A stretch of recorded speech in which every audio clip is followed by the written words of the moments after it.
In the year 62 of Konoha, 12 years have elapsed since the conclusion of the Third Great Ninja War. After enduring the tumult of the Nine Tails incident, a 3-year conflict with the Cloud Village, and the rebellion of the Uchiha clan, Konoha has suffered greatly. At long last, the village now embraces a fragile peace. On a July morning, not far from the Ichiraka ramen shop along the main thoroughfare of Konoha, a spirited voice resonated nearby. 1212.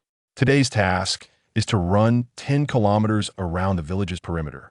No one is allowed to fall behind. Youth should burn and squander itself unabashedly. Follow me. Charge. A man with a watermelon hairstyle and bushy eyebrows, his rugged visage clad in a dark green training suit, dashed towards the village gate like a whirlwind. Trailing behind him were 3 young figures. At the forefront was Rock Lee, his brow furrowed in earnest concentration.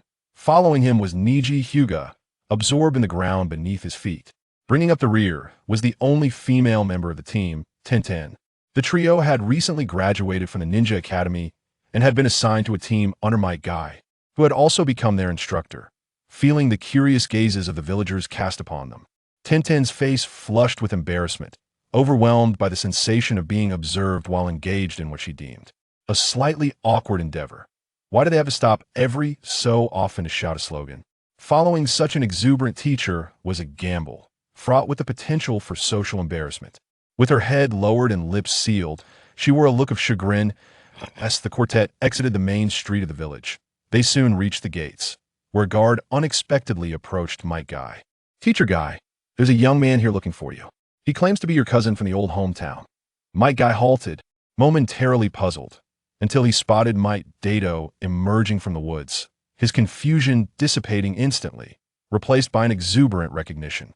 He recalled receiving a letter from his cousin a few days prior, mentioning that a nephew named Might Dato, possessing remarkable talent in martial arts, was keen to come to the village to participate in the Chunin exams. It was arranged that he would stay at Might Guy's home, and the letter had requested that he take good care of the young man. Meanwhile, Might Dato, shouldering a bag, robust in stature and slightly tanned, regarded the 4 individuals before him, memories from his previous life surging forth. The watermelon-haired man with bushy eyebrows was none other than Might Guy, renowned in Konoha as the Azure Beast. Perhaps it was fate that the host body he now occupied happened to be Might Guy's cousin. To elaborate, Might Dato's grandfather and Might Guy's father, the formidable Might Dai, known for tearing apart the 7 ninja swordsmen of the Mistwar brothers. As for why Might Dato's lineage was not established in Konoha, it may have been due to a lack of talent for ninjutsu or the harsh realities of a shinobi's life, where danger lurks. At every corner, to ensure the survival of the Might family's bloodline, they did not place all their hopes in one basket. Might Dato's attention then shifted to a transparent panel before him, which displayed the following information.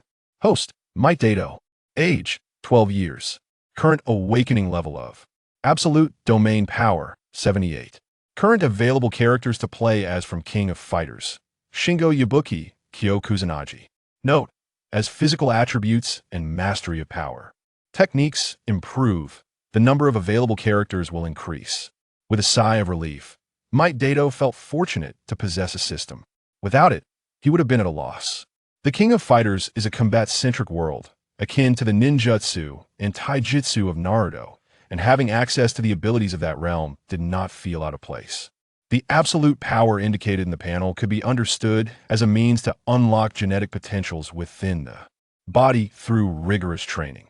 When the body endures a certain level of pain, the brain releases elements that enhance strength and resilience.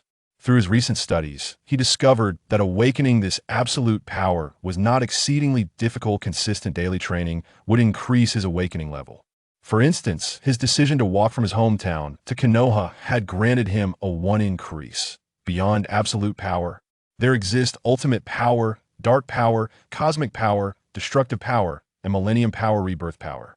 One should not underestimate the power system of the King of Fighters, for it far surpasses that of the Naruto world. Upon awakening the millennium power, a mere 6 would be sufficient to create a hole in the earth, something no one in Naruto has achieved. However, Might Dato was still a neophyte, having just awakened his absolute domain power, and the various fighter images on the panel remained unlit. He could only develop his abilities modestly, avoiding undue attention from those who might engage in unethical human experimentation in the world of Naruto. Survival itself is a formidable challenge, even within the safety of Konoha. Seizing every opportunity to grow stronger was paramount. This was the impetus behind Might Daido's immediate journey upon learning of his familial connection to Might Guy. With the formidable Azure Beast as his ally, he felt a sense of reassurance. Daido, I didn't expect you to arrive today. Seeing you reminds me of your father and our youthful days of passion. Might Guy exclaimed.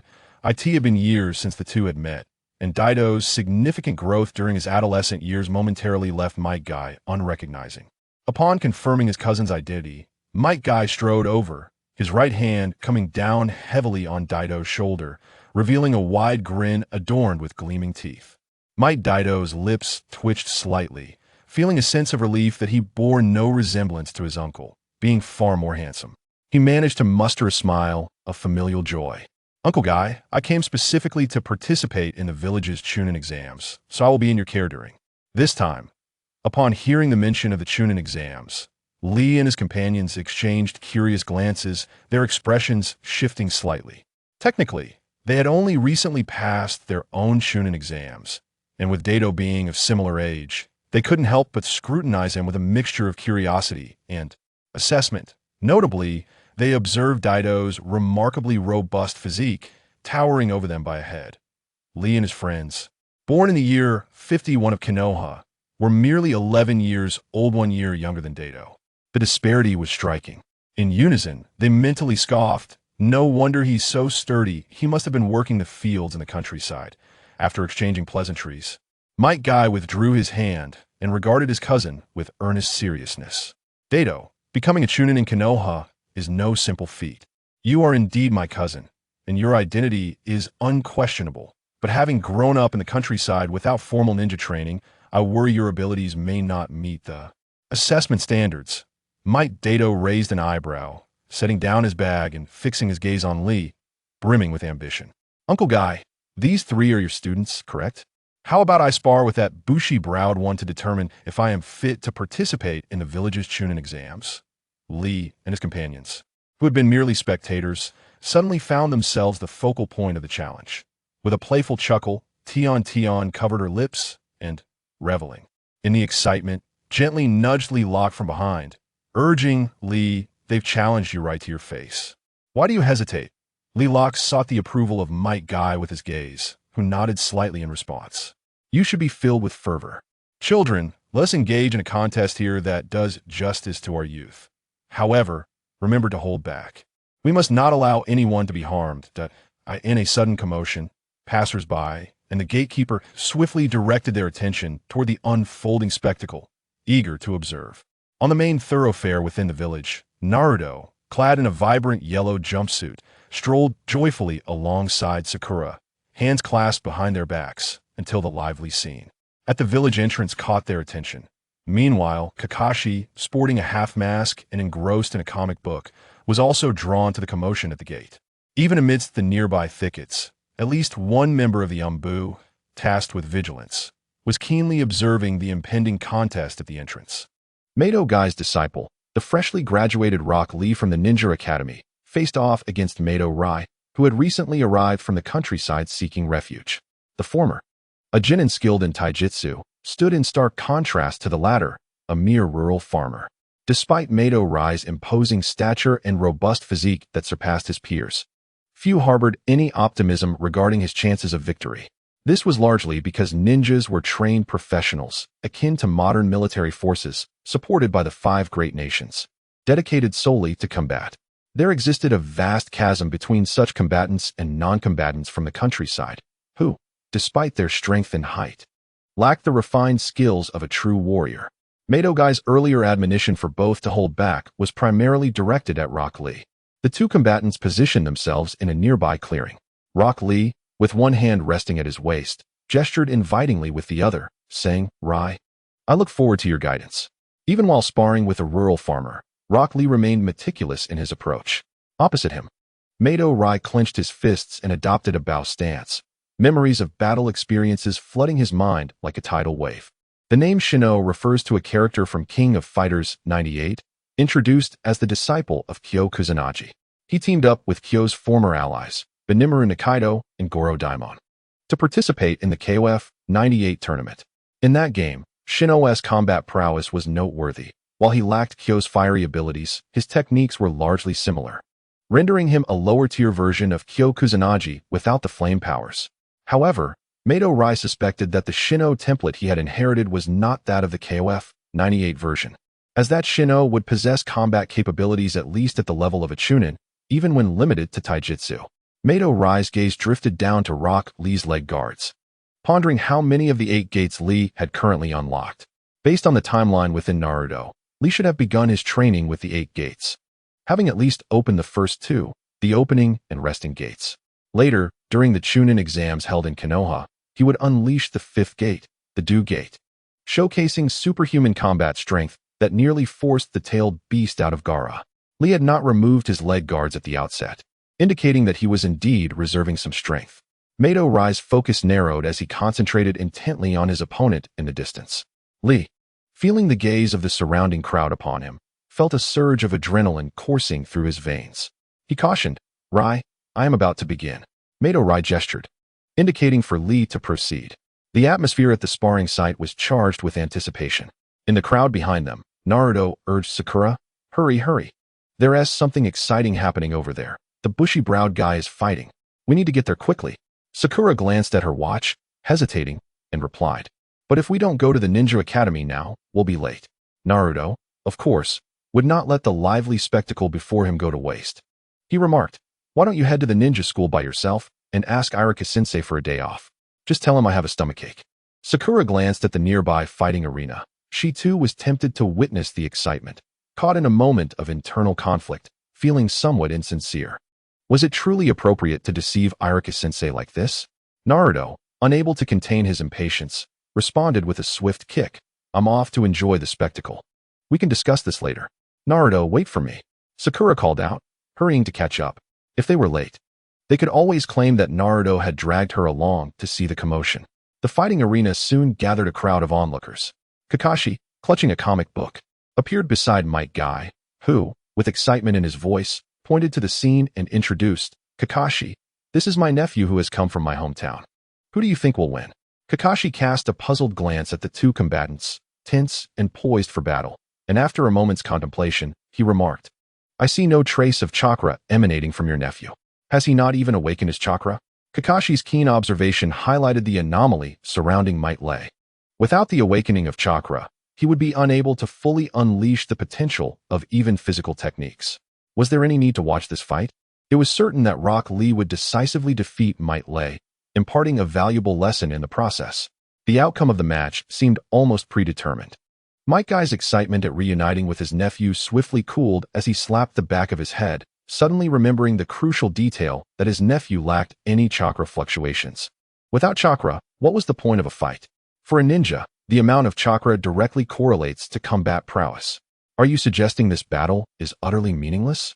Might Guy, trusting his lifelong rival and friend Kakashi's judgment, recognized the truth himself, though he had been too distracted to notice earlier. Kakashi rolled his eyes at the unfolding scene. "It's too late now. Let your nephew take his beating." Rock Lee had already launched his attack. With a rapid acceleration of his legs, he appeared before Might Lei in the blink of an eye, delivering a fierce sidekick aimed at Might Lei's chest. An exhilarating rush surged through Might Lei, awakening a formidable power within him, the strength derived from an absolute realm. Simultaneously, the fighting genes inherited from Junwoo were fully ignited. Faced with Rock Lee's lightning-fast kick, a typical response might be to evade or block with one's hands. However, Junwoo's fighting lineage descended from the renowned KOF martial arts family, Kusanagi, known for its ancient martial arts. Every technique and force, honed over centuries and enriched by countless ancestors, was crafted for combat, leaving no room for inefficacy and seizing every fleeting opportunity. Mately instinctively extended his left arm to block Rock Lee's side kick, simultaneously stepping forward with great determination, making a substantial advance, and launching his right fist like a bolt of lightning towards the open chest of Rock Lee. The technique known as 104 style, Wild Bite, was unleashed. Rock Lee, taken aback, hurriedly raised both hands to intercept the oncoming right fist, retracting his right leg in a moment of urgency. Utilizing the momentum, he flipped backwards several times, managing to dissipate the tremendous force of Mately's blow, subsequently re-establishing distance between them.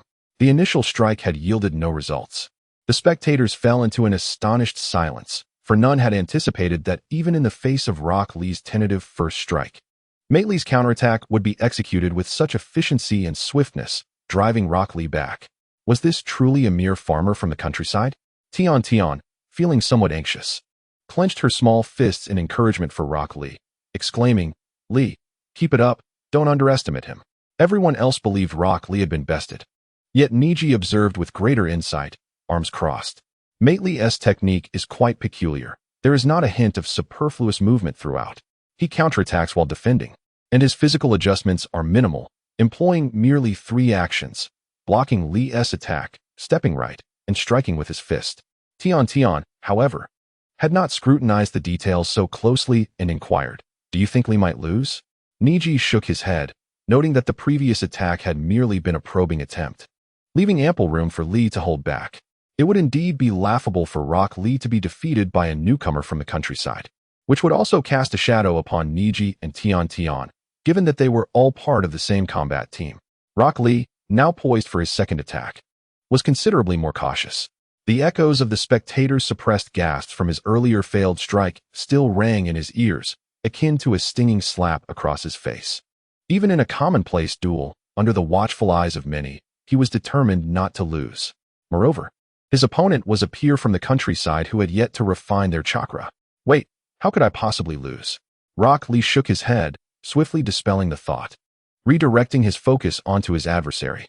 His initial strike had been exploratory, and he had not unleashed his full strength or speed, implying he had reserved some energy.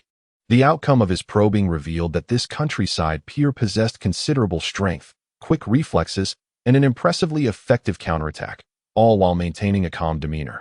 Seemingly just as excited as he was, Rock Lee resolved to probe once more, but this time, he would not hold back. "Here I come." With a light shout, Rock Lee unleashed his full speed, swiftly circling around Mately, stirring up a cloud of dust that spiraled like a dragon. To Mately, Rock Lee's figure flickered and vanished, leaving behind an afterimage. Is this the prowess of a Leaf Village genin? If at this moment, Might Guy were to engage in circular defensive maneuvers, it would not take long for him to lose both his sense of direction and balance, thus exposing a vulnerability that would inevitably invite an onslaught from his opponent. Why is this conclusion drawn? It is a deduction rooted in the instinctual awareness of a seasoned fighter. Furthermore, it is highly probable that Lee Rock's subsequent strike will emerge from his field of blind sight, specifically from behind him. Aware that the opponent's attack is likely to come from the rear, the strategy remains straightforward. One must simply fortify the defenses in that area. Slowly, Might Guy squinted his eyes, entrusting the alertness entirely to his instincts, particularly those honed by the fighting prowess of Shingo Yabuki. His choice to embody Shingo rather than Kyo stems from the fact that Kyo's fighting style relies predominantly on leg techniques, while Shingo employs both fists and feet, balancing offense and defense. He had never contemplated defeating the Leaf Village ninja before him without fully awakening the power of the absolute domain. Outside the arena, the spectators were taken aback to find Might Guy had closed his eyes, eliciting gasps of astonishment. Naruto, frustrated by what he perceived as a lack of effort, clenched his fists and exclaimed, "What is going on? How can he fight with his eyes closed? Is this tall fellow really giving up? How infuriating!" Sakura, quickly realizing the gravity of Naruto's outburst, pulled him back and swiftly covered his mouth. "Naruto, be quiet. Are you really going to cheer for an outsider?" Naruto's audacious hope that Might Guy would triumph over Lee Rock was rather audacious, considering Lee was a ninja from their own village. Unfortunately, Naruto's loudness had already attracted the attention of Niji and Tintin nearby, which only added to Sakura's embarrassment. What is there to fear? I've never liked that bushy-browed guy anyway. If I were to face him, I'd guarantee he'd be left fleeing for his life. I'm not even afraid of Sasuke, so why would I fear him? Naruto boasted, feeling rather pleased with himself. Sasuke was hailed as a genius of their generation, while Niji was recognized as the prodigy of the previous one. As for Lee Rock, he was not on par with either Niji or Sasuke. After all, he was not considered a genius. If Naruto was unafraid of the talented Sasuke, why would he fear Lee? "Shut up," Sakura retorted, delivering a sharp reprimand to Naruto's head. She realized that Naruto's raucous shouting had drawn the attention of Kakashi and Might Guy, making her feel inexplicably anxious. They were skipping class to enjoy the spectacle, all thanks to Naruto. Meanwhile, not far from them, Might Guy was becoming increasingly animated, prompting Kakashi to cast a puzzled glance his way. In the face of Lee Rock unleashing his full speed, Might Guy had chosen to close his eyes. Was this a sign of surrender? No. The Might family is never one to concede easily. This indicated that Might Guy must possess the confidence to withstand Lee Rock's second strike. With a grin revealing his gleaming front teeth, Might Guy gave Kakashi a thumbs up, saying just wait and see. In the arena, as Lee Rock entered Might Guy's blind spot, he advanced once more, this time targeting Might Guy's back. Lee Rock's assault was nearly instantaneous. A mere 3 to 5 meters was but a swift extension of his leg in his perception. It was upon him. Standing still, Might Guy sensed a rush of air from behind, and in that moment of honed reflexes, he pivoted and leaped forward, delivering a powerful punch. 100 Styles, Demon Flame, was a technique from Shinobu Ayabuki's repertoire, inherently possessing a blocking effect. If executed successfully, it could even launch opponents away, capable of countering many martial artists' ultimate moves, with the critical factor being the timing of the strike. He realized that Lee Rock's speed undoubtedly surpassed his own. In terms of strength, he was momentarily superior before Lee unlocked the 8 gates. The most significant disparity between him and Lee Rock lay in their combat skills and awareness. In the world of Naruto, due to the presence of illusions, ninjutsu, and taijutsu, all techniques prioritized speed and power, often neglecting the refinement of awareness and skill. Ironically, Lee Rock specialized solely in taijutsu. Before Lee unlocked the 8 gates, the odds of his victory were considerably high. Bang! Lee Rock's aerial kick was swift as lightning. Yet it halted abruptly before Might Guy. In response, Might Guy executed a soaring uppercut, his fist connecting precisely with Lee Rock's calf, mere millimeters from his ankle. This time, it was a deliberate act of restraint from Might Guy. Amidst the gasps of the onlookers, Lee Rock awkwardly tumbled through the air. As he approached the ground, he adeptly adjusted his center of gravity, his legs landing heavily on the earth, stirring up a cloud of dust. Beads of sweat had begun to form on his forehead. As the dust gradually settled, Lee Rock stood up, visibly aggrieved, and looked toward Might Guy, defiantly exclaiming, "Teacher." The intent in his gaze was unmistakable. He was ready to unleash his full potential. To his surprise, Might Guy shook his head. Then, striding forward, he positioned himself between the two, grasping their arms and simultaneously raising both their hands before the surrounding crowd, proclaiming loudly, "This match ends in a draw. There is no necessity to continue." Might Guy forced a sincere smile onto his face and slightly bowed to Lee Rock, expressing, "Thank you for holding back. If you had unleashed your full power, I would certainly not have stood a chance." Lee Rock stubbornly continued to gaze at Might Guy, seemingly seeking an answer. Might Guy gently ruffled his hair, saying, "Lee, everyone knows you did not exert your full strength. The 8 gates I entrusted to you are not intended for you to strike your comrades. Youth can be reckless, but one must not allow the desire for victory to blind their judgment. Moreover, you have not lost." This impromptu match was merely to assess whether Might Guy possessed the qualifications to become a genin. The answer had already been revealed, rendering further continuation unnecessary. In essence, Lee Rock had been reduced to a mere tool. After comforting Lee Rock, Might Guy turned his gaze toward Might Guy, his eyes brimming with uncontainable admiration. "Guy, you truly embody the potential of our Might family. What you demonstrated just now qualifies you to become a genin. Indeed, you have impressed me." This statement left Might Guy feeling somewhat bashful. The contest was somewhat lopsided, as Lee Rock did not fully unleash his potential. However, one must not forget that Might Lay hails from the countryside, lacking any exposure to ninja training and having never refined his chakra. The combat talent he displayed earlier astonished onlookers, signifying his boundless potential for the future. If such potential were to be fully realized, he would no longer be merely a fledgling of the Might clan, but rather an eagle soaring with ambition. Regardless, it is evident that Might Lay possesses the capability to become a genin of Konoha. Today, Might Guy was particularly elated. Since the passing of his father, Might Dai, he had stood as the sole ninja of his family, often feeling a sense of isolation. To his surprise, he discovered that a descendant of his clan, Might Lay, also harbored the potential to become a ninja, ensuring the lineage would carry on. "Lee, there are guests at my home today. and I must return to make arrangements. Do not let the training of the three of you cease. Remember, to become an exceptional ninja, both physical and mental trials are indispensable. What is a minor setback? I believe you can overcome it. Keep pushing forward, Might Guy encouraged, gesturing towards the road beyond the village. I will not disappoint you, Sensei, Lilac replied, biting his lip with a determined expression, swiftly banishing the frustration that had momentarily clouded his mind. This master-student duo certainly painted a vibrant picture in the village of Konoha. Lilac, in particular, was quite inspired by Might Guy's approach.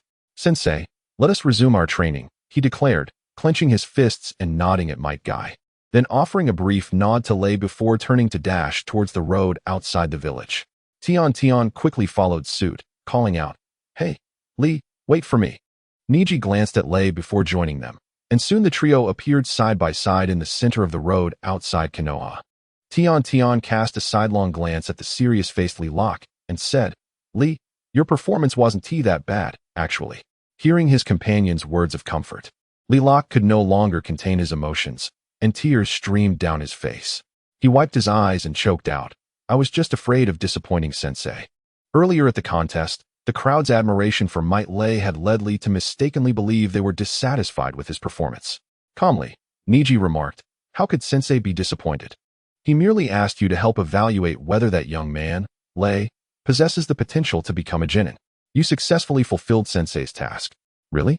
Lilac turned to Niji, his expression shifting from gloom to hope. Niji continued, "Did you not see Sensei's smile just now? Moreover, that young man, Lei, is no ordinary individual. His combat awareness is remarkably straightforward and effective, with no extraneous movements. Although his speed may not match yours, and his overall strength is likely inferior, the future remains uncertain. In any case, we must all strive to improve. He also seems to excel in taijutsu." Tian interjected, "Given that he is Sensei's nephew, isn't it only natural for him to excel in taijutsu? I am now curious whether, upon refining his chakra, he will excel in ninjutsu and jinjutsu. If he masters all three, it would be utterly astonishing. The expression on Teacher Guy's face would surely be remarkable." While a few individuals secretly deliberated on whether Might Lei could indeed refine chakra, Might Guy had already welcomed him into his residence within the Hidden Leaf Village. After 2 generations of hard work, Might Guy has established himself as one of the formidable jonin in the village, possessing a modest amount of savings and property. His home is somewhat secluded, surrounded by a small grove, yet it remains relatively open. It is a 2-story house with a private courtyard, which includes a simple training ground. The training area is adorned with several wooden dummies wrapped in ropes, along with various exercise equipment. Might Guy led Lei to the 2nd floor and gestured towards an unoccupied room, saying, "Since you are new here and likely short on funds, you may temporarily reside in this room. Aside from myself, Lee occasionally stays here as well, though his room is on the 1st floor. Take some time to settle in. I will prepare you something to eat. Later, I will personally teach you how to refine your chakra, as mastering chakra refinement is the fundamental step to becoming a genin." Half an hour later, Lei and Might Guy sat cross-legged at the dining table, where Guy had prepared a bowl of egg noodles for lunch. As for the taste, it could only be described as passable. At least it wasn't the kind of culinary disaster that would leave one utterly appalled after a single sip of soup. As a bachelor who often undertakes missions, the ability to cook food to a decent standard was commendable. Lei sat across the table, slurping his noodles, while Might Guy inquired about when Lei had developed a passion for physical training and the origins of the techniques he had used during his previous battle with Li. In response, Lei attributed it solely to his exceptional innate talent. "Uncle Guy, I gleaned these techniques from observing small animals in the countryside as they fought or hunted." "Animals fighting?" Might Guy's head was enveloped in question marks. Lei set down his bowl, moved to the open space in the living room, and extended his arms, using his hands as blades while standing on one leg. "Uncle Guy, look, doesn't this resemble a mantis in the act of hunting? And with another display? And this move, doesn't it resemble the white crane spreading its wings?" As Might Lei continued to demonstrate, Guy's eyes sparkled with increasing brightness, reflecting a mixture of excitement and exhilaration. He realized his nephew was indeed a genius in the art of taijutsu, capable of understanding the intricacies of techniques derived from nature itself, all without any formal training. If he could refine chakra and receive guidance from a master, no. If Guy could personally nurture him, wouldn't he eventually become a powerhouse capable of establishing his own legacy? It is worth noting that all the ninjutsu and taijutsu techniques currently known in the Hidden Leaf Village were painstakingly developed by predecessors, as there existed no path until many had walked it. Yet here stands Might Lei, who has not even attained the rank of genin, yet possesses such remarkable potential and talent. It is truly astonishing. It is imperative that Lei remains unaware, otherwise, pride may take root within him. And pride is the most formidable obstacle on the path to becoming a strong individual. Might Guy forcefully suppressed the excitement that flickered across his face, feigning contemplation as he stroked his chin and ambiguously remarked, "So, the techniques you previously demonstrated were derived from small creatures. I wonder if they are truly effective." Any technique, devoid of the crucible of actual combat, lacking the enhancement and empowerment of chakra, would fail to strike an opponent. Even if it did connect, it would not unleash its full potential. Lei, have you had enough to eat? Allow me to first instruct you on sensing and refining chakra. Subsequently, the two proceeded to a small grove behind the house. Might Guy stood with his hands clasped and lowered, eyes closed in deep thought. Might Guy then began to elucidate the process to him. Lei, chakra is the source of energy for all physical, ninjutsu, and jinjutsu techniques. Without the ability to refine chakra, one is unworthy of being called a ninja. Focus your attention inward, using your mind to seek out the existence of chakra, then control and gather it with your spirit, ultimately releasing it. Only by harmonizing your mental energy with your physical energy can you refine chakra. As Might Guy explained, he gently pressed his fingers on various parts of Lei's body. The areas he touched felt a slight soreness, but afterward, he distinctly sensed a surge of warmth. Lei concentrated this warmth in his right leg, then opened his eyes and kicked a nearby tree trunk, approximately the thickness of an arm. With a resounding crack, the trunk splintered. A glimmer of excitement graced Lei's face. "Uncle Guy, do you see? I can refine and utilize chakra." Might Guy stood in stunned silence. It seemed he had taken days under Might Dewey's tutelage to refine chakra. Had only a few minutes passed, and Lei had already learned? "Uncle Guy, how can I refine more chakra?" Lei humbly inquired. Might Guy discreetly masked his earlier astonishment and replied earnestly, "The human body is a vessel for chakra. Only through relentless honing of both mind and body can one accumulate greater reserves of chakra within. Therefore, to become an exceptional ninja, daily rigorous training is essential, with no room for complacency." "Wait a moment. Let me assess your chakra attributes." Might Guy retrieved a stack of sensing paper from his pocket, drew one, and handed it to Might Lei. "Concentrate your chakra on your fingertip, not too much, then gently pinch this sensing paper." Might Lei complied, and soon the sensing paper began to change. The surface became speckled with mottled brown spots, which rapidly multiplied until the entire sheet resembled a wall of eroded earth, crumbling under the elements. "Uncle Guy, what attribute is this?" Might Lei feigned surprise. However, given his understanding of the Naruto world, he recognized that the chakra attribute he was currently exhibiting belonged to the earth, one of the 5 common attributes. Specifically, it was the earth attribute manifested through the persona of Shingo Yabuki. Were he to adopt a different character from the King of Fighters, his chakra attribute might very well differ. Certainly, at present, it is merely a conjecture in his mind. Whether it holds true will soon be revealed through a discrete trial. In truth, chakra attributes do not exist in isolation. Most ninjas possess multiple chakra attributes. For instance, the formidable Might Guy before us embodies both lightning and fire attributes. Among the 12 young warriors, Uchiha Sasuke had long believed that his chakra attribute was fire, only to have it uncovered by Kakashi during his training that he also harbored a latent lightning attribute, which led to Kakashi imparting the Chidori technique to him. Beyond the 5 most common chakra attributes, wind, fire, lightning, earth, and water, there exist 2 relatively rare attributes known as yin and yang. The Nara clan, renowned for their mastery of shadow binding techniques, and the Yamanaka clan, skilled in mind techniques, represent the yin attribute. Additionally, ninjas adept in jinjutsu invariably possess the yin attribute within their chakra, save for those who have inherited ocular bloodline limits. On the other hand, the yang attribute is epitomized by the Akimichi clan, proficient in multiplication techniques, along with the vast majority of medical ninjas. A distinct characteristic of yang chakra is its ability to nurture all things, making it an essential aspect for aspiring medical ninjas. In addition to the aforementioned 7 chakra attributes, there exists a particularly unique and rare attribute known as the non-attribute. This chakra does not belong to any of the previously mentioned types and is, of course, not a bloodline limit. The notable example is Rock Lee, the disciple of Might Guy. Consequently, Lee is unable to cultivate any ninjutsu or jinjutsu, relegated solely to the practice of taijutsu, a fate more dismal than that of Might Guy, who at least can train in fire and lightning-related ninjutsu. Might Guy furrowed his brow and scratched the back of his head, stating, "The chakra attribute within you is earth." This revelation was rather perplexing, as one would expect the Might clan to possess fire and lightning attributes. Guy scrutinized the young Lei with an odd expression. Had he not encountered Lei a few years prior, he might have assumed this was an imposter. This is due to the fact that chakra attributes are generally transmitted through bloodlines, exhibiting pronounced familial characteristics, with few instances of later activation. For example, the Uchiha clan, which was annihilated in the village of Konoha, inherently possesses fire attributes, making them naturally suited for fire-related ninjutsu. Might Lei awkwardly suggested, "Uncle Guy, shall I try once more?" "Very well," Might Guy agreed, handing Lei another piece of sensing paper. This time, the result once again indicated an earth attribute, and it was notably pure and singular, devoid of any other chakra attributes. Might Lei squatted down, cradling his head in his hands, feigning despair.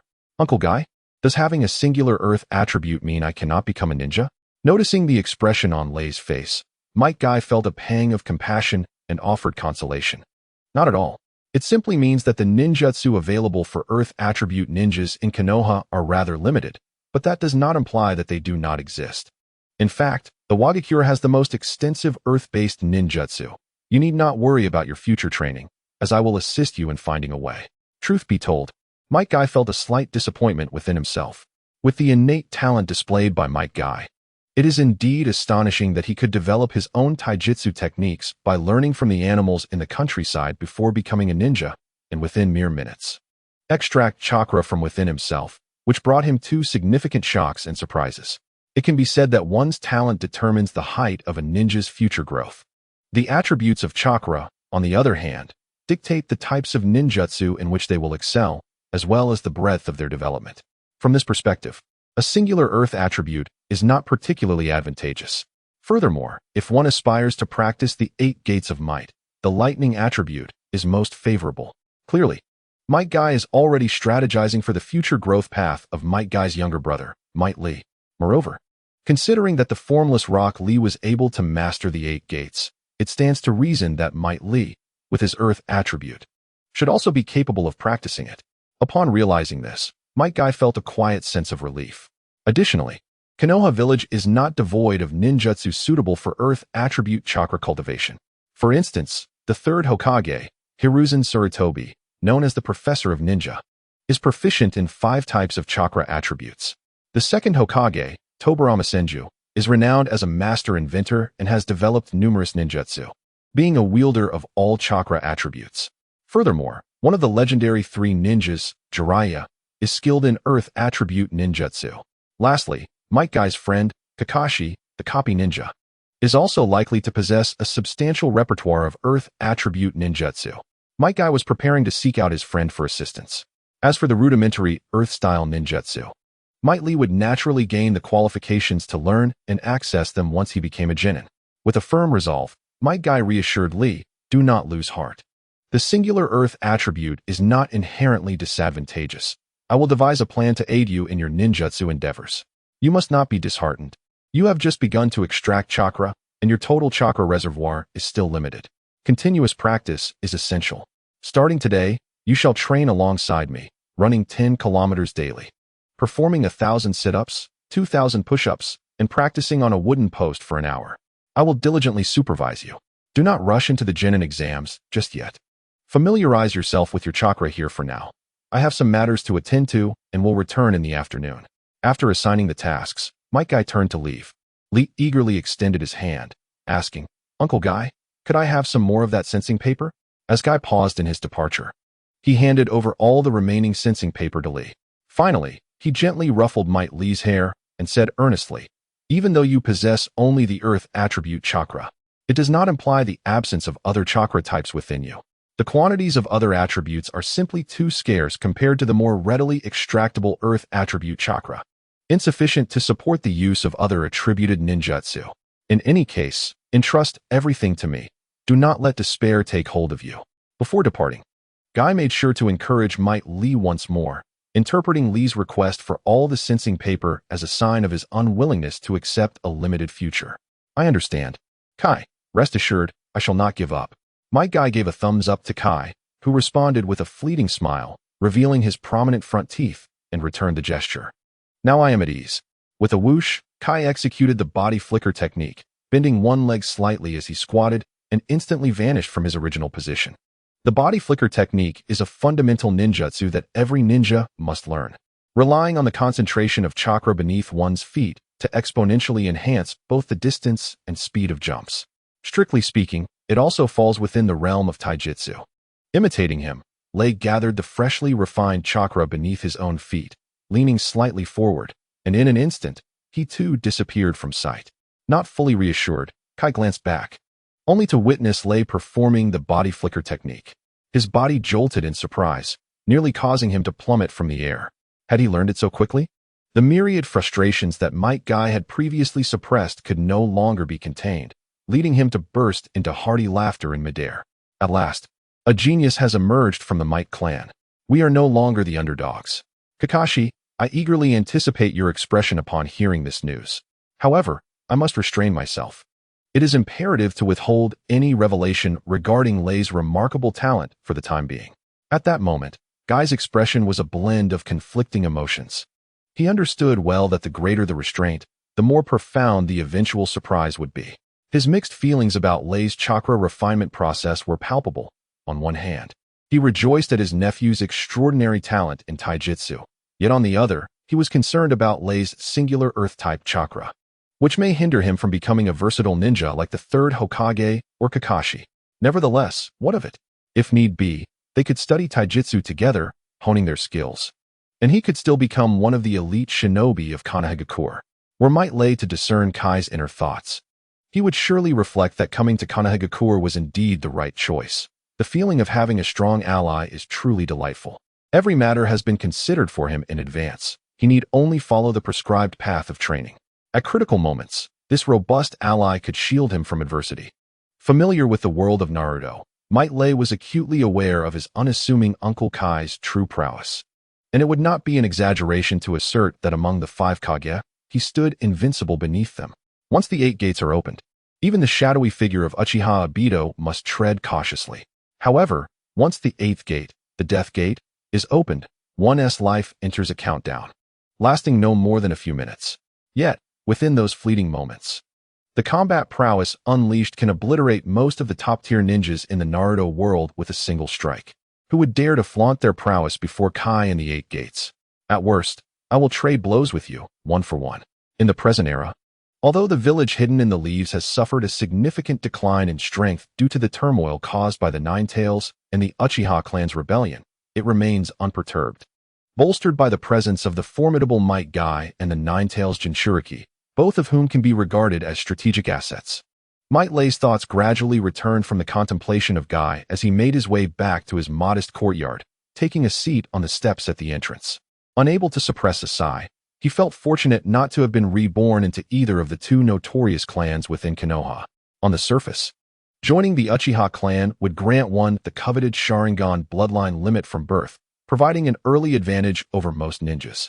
However, the internal strife filled with traitors and the mentally unstable rendered such an advantage trivial. Coupled with the deliberate suppression by the 3rd Hokage and Danzo, the clan faced inevitable extinction. Currently, the once mighty Uchiha clan is reduced to but 2 surviving members, Itachi and Sasuke, precariously teetering on the brink of annihilation. Conversely, the Hyuga clan, while free from the threat of complete destruction, does not fare much better, failing to secure even a single position among the Elder Council. Given the probabilities of his reincarnation, it is likely he would find himself within the branch family. This scenario is rather unfortunate, as the existence of the caged bird seal renders all members of the branch family essentially enslaved to the main family, with their lives dictated by the whims of the main household, thus living under considerable duress. All merits accrued belong exclusively to the main family. Yet, the caged bird seal also protects the branch family from external threats, such as having their eyes stolen, thereby safeguarding their bloodline limit. Overall, while the seal maintains the unity and stability of the Hyuga clan, it is undeniably harsh on the branch family. rather than endure such a fate. It would be wiser to align oneself with an ordinary ninja family within Konoha, such as the Might family. This family, after all, boasts a commendable lineage, and none would dare openly challenge Guy, for they would be courting death. Given the unique bond between Might Lei and Guy, as long as he nurtures his small circle around Guy, the future talents of the Leaf, such as Niji and Rock Lee, might one day serve his interests. Who knows? Perhaps the Might family could produce a Hokage of their own. This was precisely why Lei sought refuge in Konoha to ally himself with Guy upon discovering he possessed a system. Now in the year 62 of Konoha, with 6 years remaining until the outbreak of the Fourth Great Ninja War, all he needed to do was navigate through 2 impending crises to secure 6 years of peaceful development. With a system at his disposal, Might Lei was certainly unwilling to live an ordinary life within the Naruto world. He aspired to dance before all. However, he had no intention of becoming the Hokage himself, as the role embodies both power and the weight of responsibility. It would be far more prudent to support Uncle Guy in vying for the future Hokage position. Might Guy's father, Might Dai, sacrificed his life to protect Konoha, unleashing the 8 gates to vanquish the rogue mist ninjas known as the 7 Ninja Swordsmen, leaving behind a legacy of valor.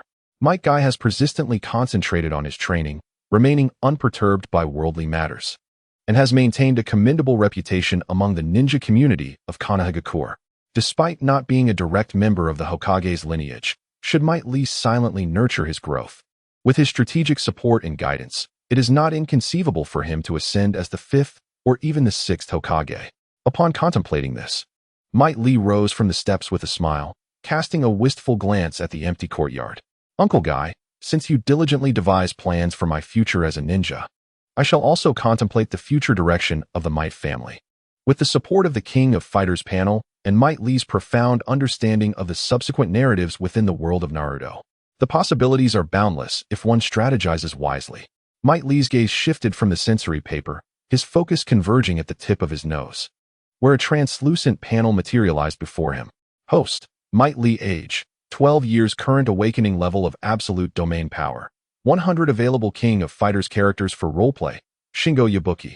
King, Tizak, Yuri Sakazaki. Andy, note, as physical prowess and mastery of power techniques enhance, the roster of King of Fighters characters available for roleplay will expand. Might Lee paused in astonishment. How could the awakening level of absolute domain power escalate directly to 100? In the span of just a few hours, it surged from 78 to full capacity. Could it be attributed to the recent refinement of chakra? His gaze soon fell upon the note at the bottom of the panel, quickly grasping the underlying principle. The essence of chakra is a form of energy, and it appears that this unique energy is simultaneously acknowledged or accepted by the King of Fighters panel, thus elucidating the phenomenon. With a shift in thought, 5 vivid figures of King of Fighters characters materialized in his mind, some clear, others hazy. In addition to Shingo Yabuki and King, whom he could already embody, 3 more appeared: Tizak, Yuri Sakazaki, and Andy.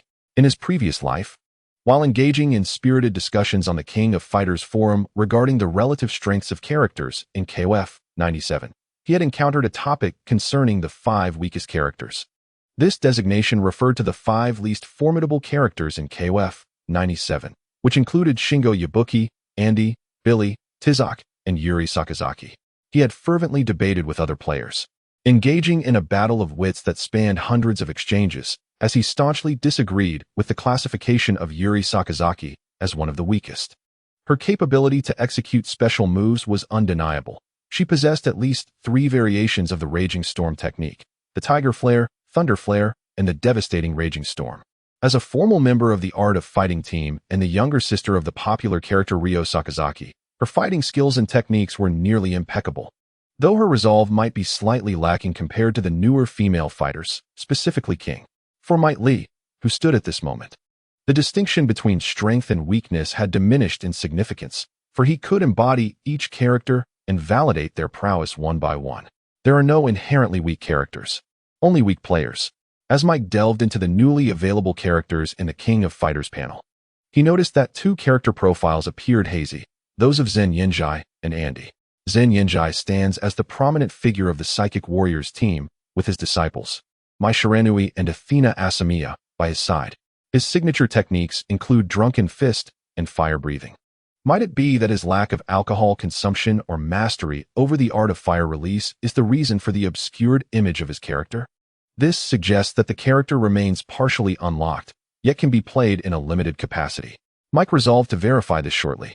As for Andy, he is an official member of the Wolf Team in King of Fighters 97, joined by his elder brother Terry and his kindred spirit Joe, along with his alluring girlfriend, Mai Shiranui, who is also a member of the new Women Fighters team. His specialty lies in wielding a fan as a weapon. Andy is considered one of the weaker characters in King of Fighters 97. However, his unique ability revolves around air compression.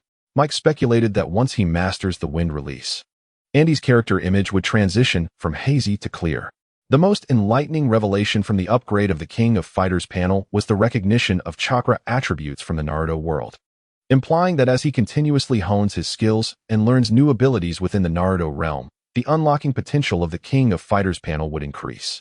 Overwhelmed with joy, Mike then focused his consciousness on the character image of Joan, and a completely unfamiliar combat experience and techniques swiftly integrated into his mind and body.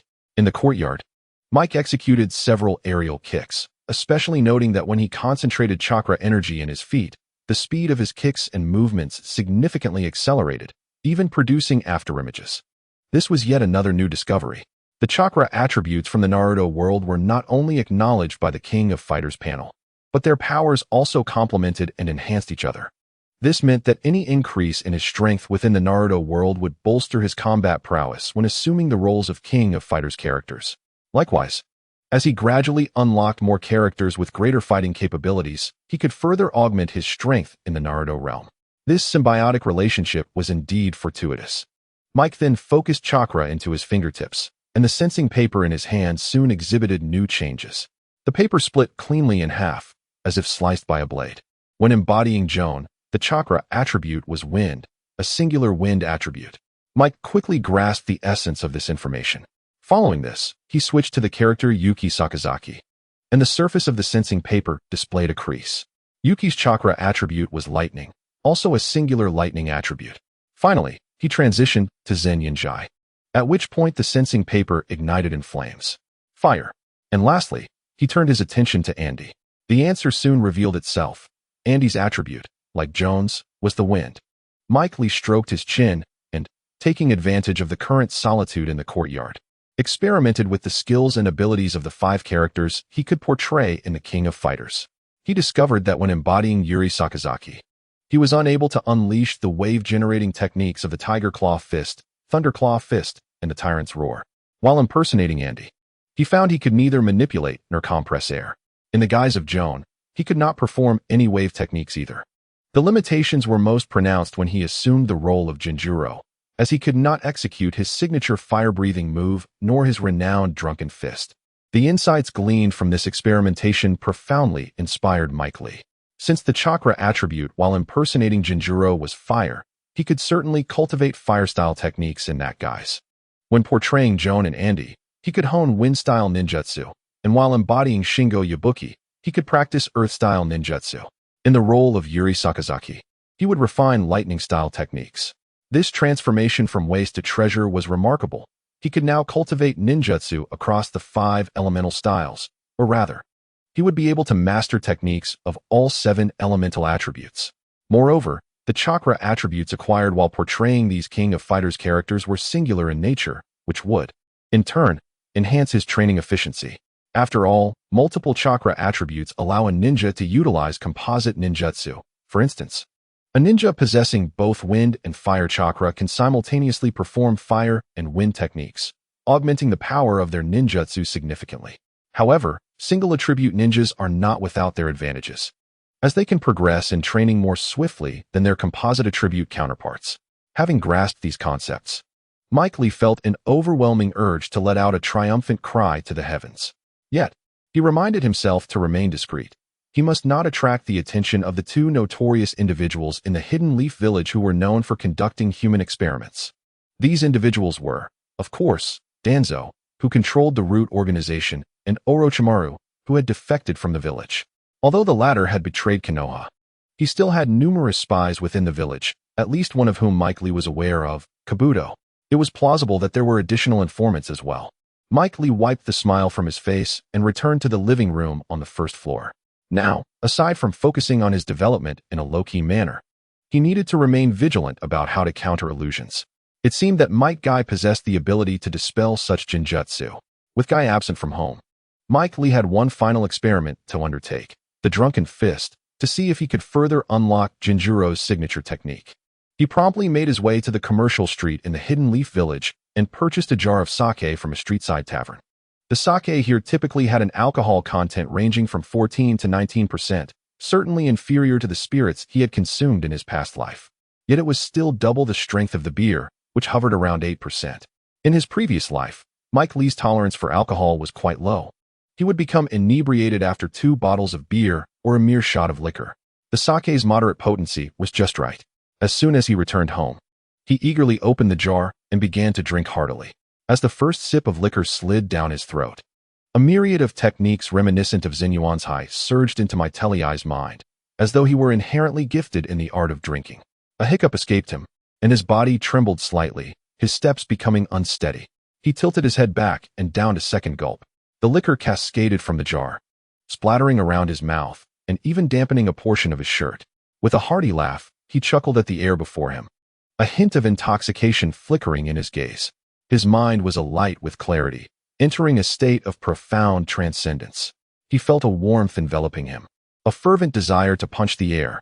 Taking another swig, he noted that a third of the Tujin jar was already emptied. In a fit of exuberance, he tore open his collar and let out a boisterous laugh into the empty courtyard, stumbling slightly as he struck a drunken boxing stance. His waist swayed like a willow in the breeze. Just as my Telai was deeply engrossed in his revelry, 3 figures suddenly appeared at the entrance of the courtyard. It was none other than the members of Team Guy from the Konoha 12, Rock Lee, Niji, and Tenten. They had just completed their running training and were returning to seek out Mike Guy for the continuation of their day's regimen, as this place served as their training headquarters. Look, isn't that Guy Sensei's new nephew? What is he doing? Tenten was the first to notice the peculiar scene in the courtyard, gently poking Niji beside her. Niji halted, his expression one of confusion as he replied, "It seems he is dancing, or perhaps he is practicing martial arts. However, I have never seen this style before." Rock Lee's eyes widened in astonishment. Is this style also a form of taijutsu? Why have I never witnessed it from Guy Sensei? The trio found themselves both intrigued and bewildered, as if they had stumbled upon a monumental secret. As the liquor dwindled in the jar, my Telai became increasingly enraptured, the character of Zenyuan's from the King of Fighters game becoming ever more vivid in his mind. At that moment, he felt an exhilarating liberation. After finishing his last sip, he tossed the jar aside, the essence of drunken boxing gradually manifesting in his movements. I stagger and sway, akin to the roaring waves. With countless grievances, I merely smile them away. I dip low, I rise high, wobbling yet refusing to fall. I alone comprehend the mysteries within this liquor. In the courtyard, my Telai belted out a joyous song. The 3 at the entrance grew increasingly astonished. Niji, due to his Hyuga heritage, had perused the extensive family library since childhood, making him the most knowledgeable among the 3. His expression shifted from shock to seriousness, as if he had discerned some profound truth. I believe I have encountered an introduction to this boxing style in books. It must be the legendary Drunken Fist. Rock Lee and Tintin pressed for more information. What is Drunken Fist? Is it formidable? Niji searched his mind for answers, explaining, as for its prowess, I cannot say. For this style is unheard of and has long been lost to time. It is said that the more one drinks, the mightier their technique becomes. For this style is elusive. One might expect a strike to the front, only to find the target is their back. In summary, this is an inscrutable martial art. After all, one can hardly fathom the intentions of a drunken man. Niji ultimately concluded that it renders one defenseless. Both Rock Lee and Tintin were momentarily taken aback, pondering the immense prowess of such a technique. Tintin's mind was flooded with sparkling thoughts, and while the true effectiveness remained uncertain, one thing was clear at that moment. Mike Guy exuded an alluring charisma, embodying an unprecedented nonchalance.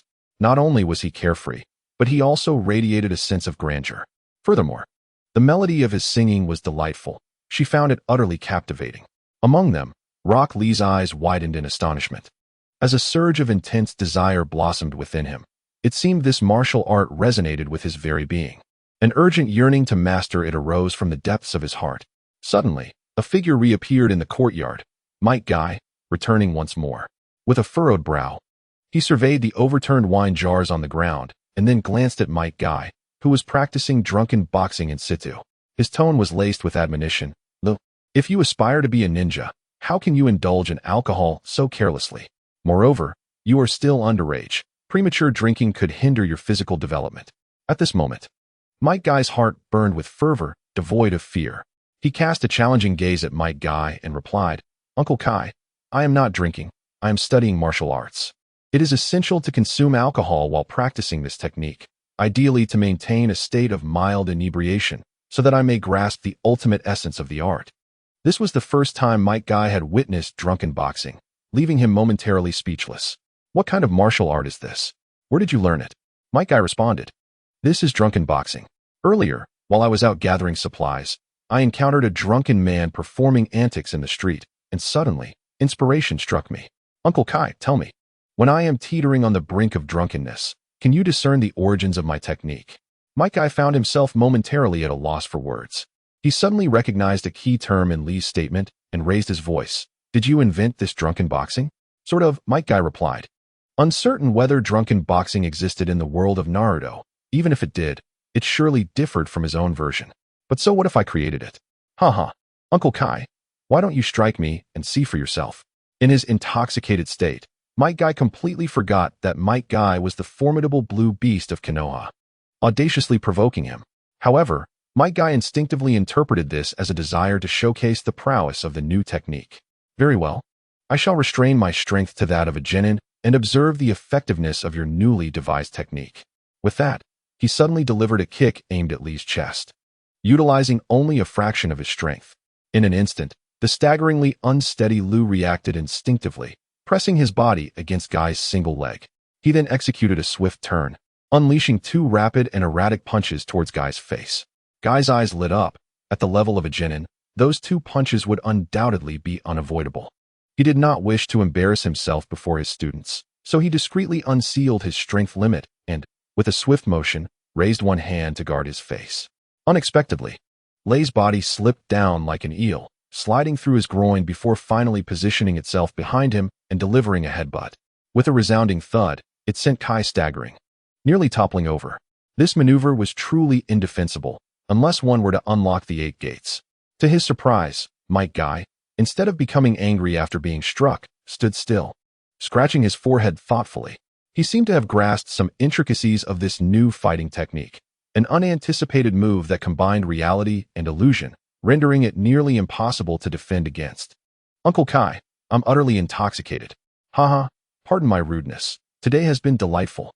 After saying this, Might Lei collapsed onto the ground, drifting off into slumber.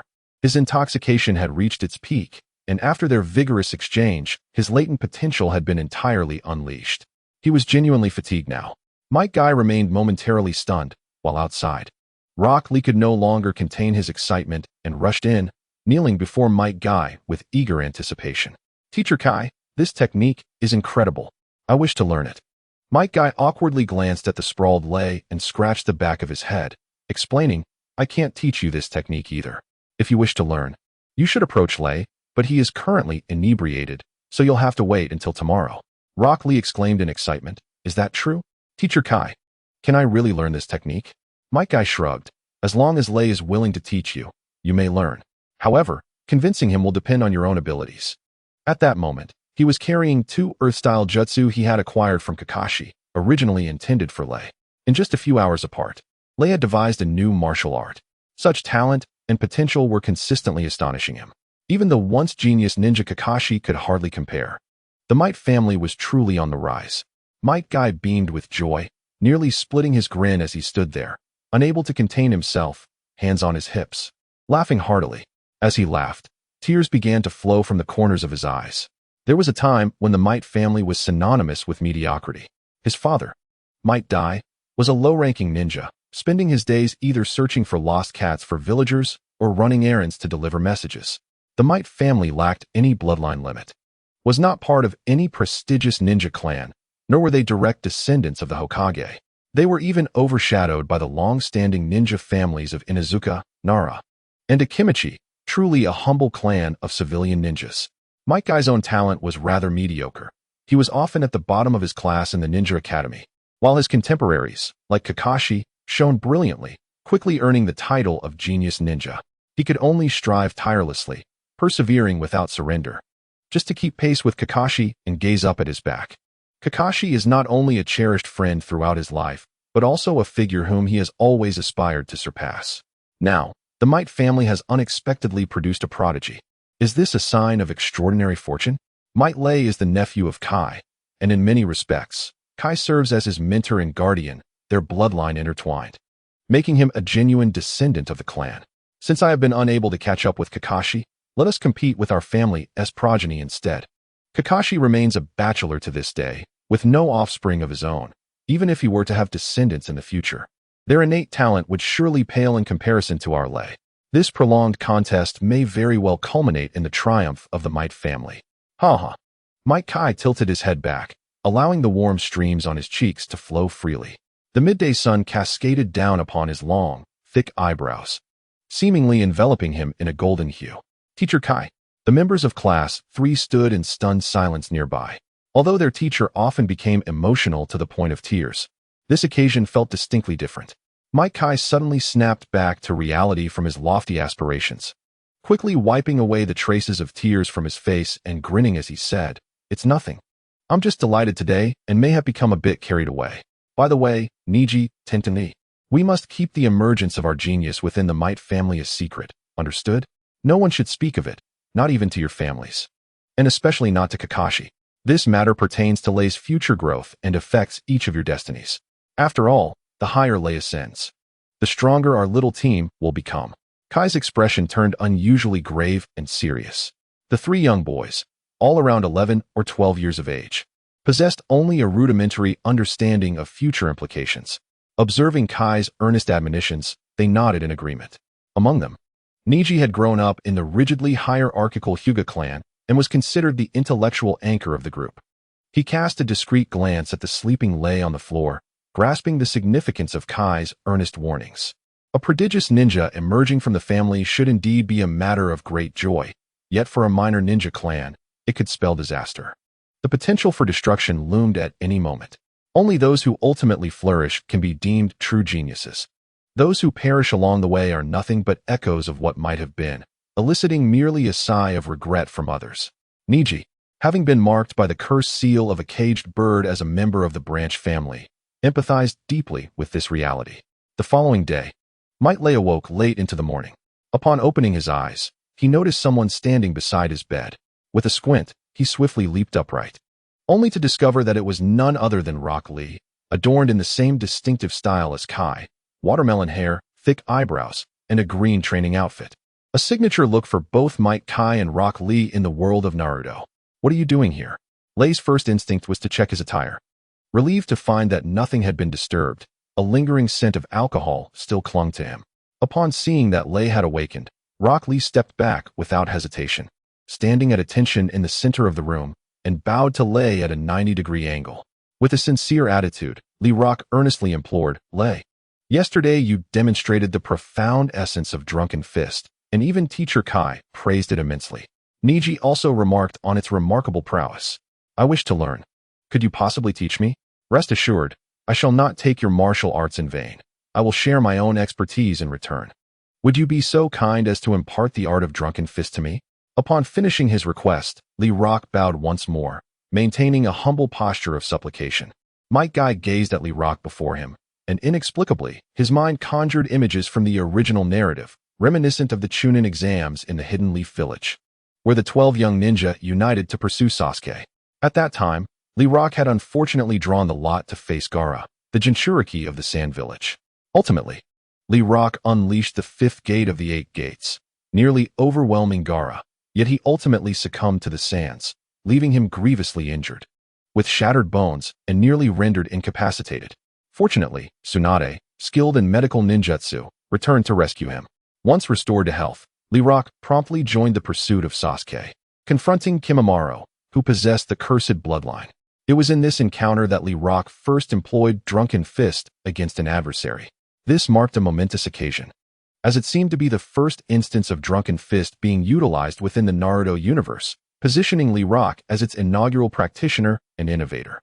At this moment, Might Guy was essentially offering Lee Rock a glimpse into his future endeavors. This was a scenario he was more than willing to embrace. The trio of this third team not only represented students of Might Guy, but also constituted a core contingent that Might Lei could later rally and utilize. Very well. I shall teach you. Lei nodded in affirmation. Really? That is splendid. Please, instruct me on what you require, Lee Rock exclaimed, joyously performing a somersault on the spot. Might Lei contemplated before stating, I have finished the wine from yesterday. Could you assist me by fetching a few pounds of it from the tavern? Suddenly, a head appeared at the doorway. As Tin eagerly interjected, leave the matter of procuring the wine to me. You may continue your conversation. Also, I did not eavesdrop on your discussion intentionally. I was merely curious if you would acquiesce to Xiao Li's request. Now that I know the answer, I shall take my leave. With that, she vanished from the entrance with a swift motion. Lei rubbed his nose, inwardly musing. It seems that Lee Rock's pursuit of the essence of Drunken Fist has become a collective aspiration of the entire third team, demonstrating their remarkable unity in collaboration. For this, Lei felt no disdain. He feigned rising from bed to put on his shoes, prompting Lee Rock to rush to his side, exclaiming, What else do you need? You may command me. Lei, with a slight twitch of his lips, replied, I need to get up and freshen up. I am also quite hungry. One must eat, after all. By the way, where is Teacher Kai? From outside the room, Niji's voice resonated. Lunch has already been procured for you. It only requires reheating. The teacher has gone on a mission, allowing us to train at home today. Moreover, I have prepared the earth-style ninjutsu you requested. You may begin practicing at any time. Should you have questions, feel free to ask me. Lei paused momentarily, contemplating the meticulous arrangements made by the three members of the third team, which were indeed impressively thorough. It seems that the mastery of the art of Drunken Fist is an imperative pursuit. Frankly speaking, should this technique be combined with the chakra attributes of the Naruto universe, both its speed and power would ascend several tiers, although it may not rival the S-rank ninjutsu of the Eight Gates. It could at least be classified as an A-rank martial art or a secret technique. If this ninjutsu were to be summarized and presented to Konoha, it would undoubtedly yield a significant contribution score. However, Lei has no intention of doing so. Apart from the members of Team 3, he intends that no one else shall interfere. Before long, Lei completed his personal grooming and took a refreshing bath. Upon stepping out of the bathroom, he discovered that the members of Team 3 had gathered in the living room. Tion not only procured the alcohol, but also warmed up his bento in advance. After finishing his meal, Lei reassured Rock Lee, saying, Do not rush regarding the Drunken Fist. I shall teach it to you shortly. He then turned his attention to Niji and inquired, What about the earth-release ninjutsu that Uncle Guy prepared for me? Niji clapped his hands towards the outside, and suddenly, a large tortoise crawled into the living room.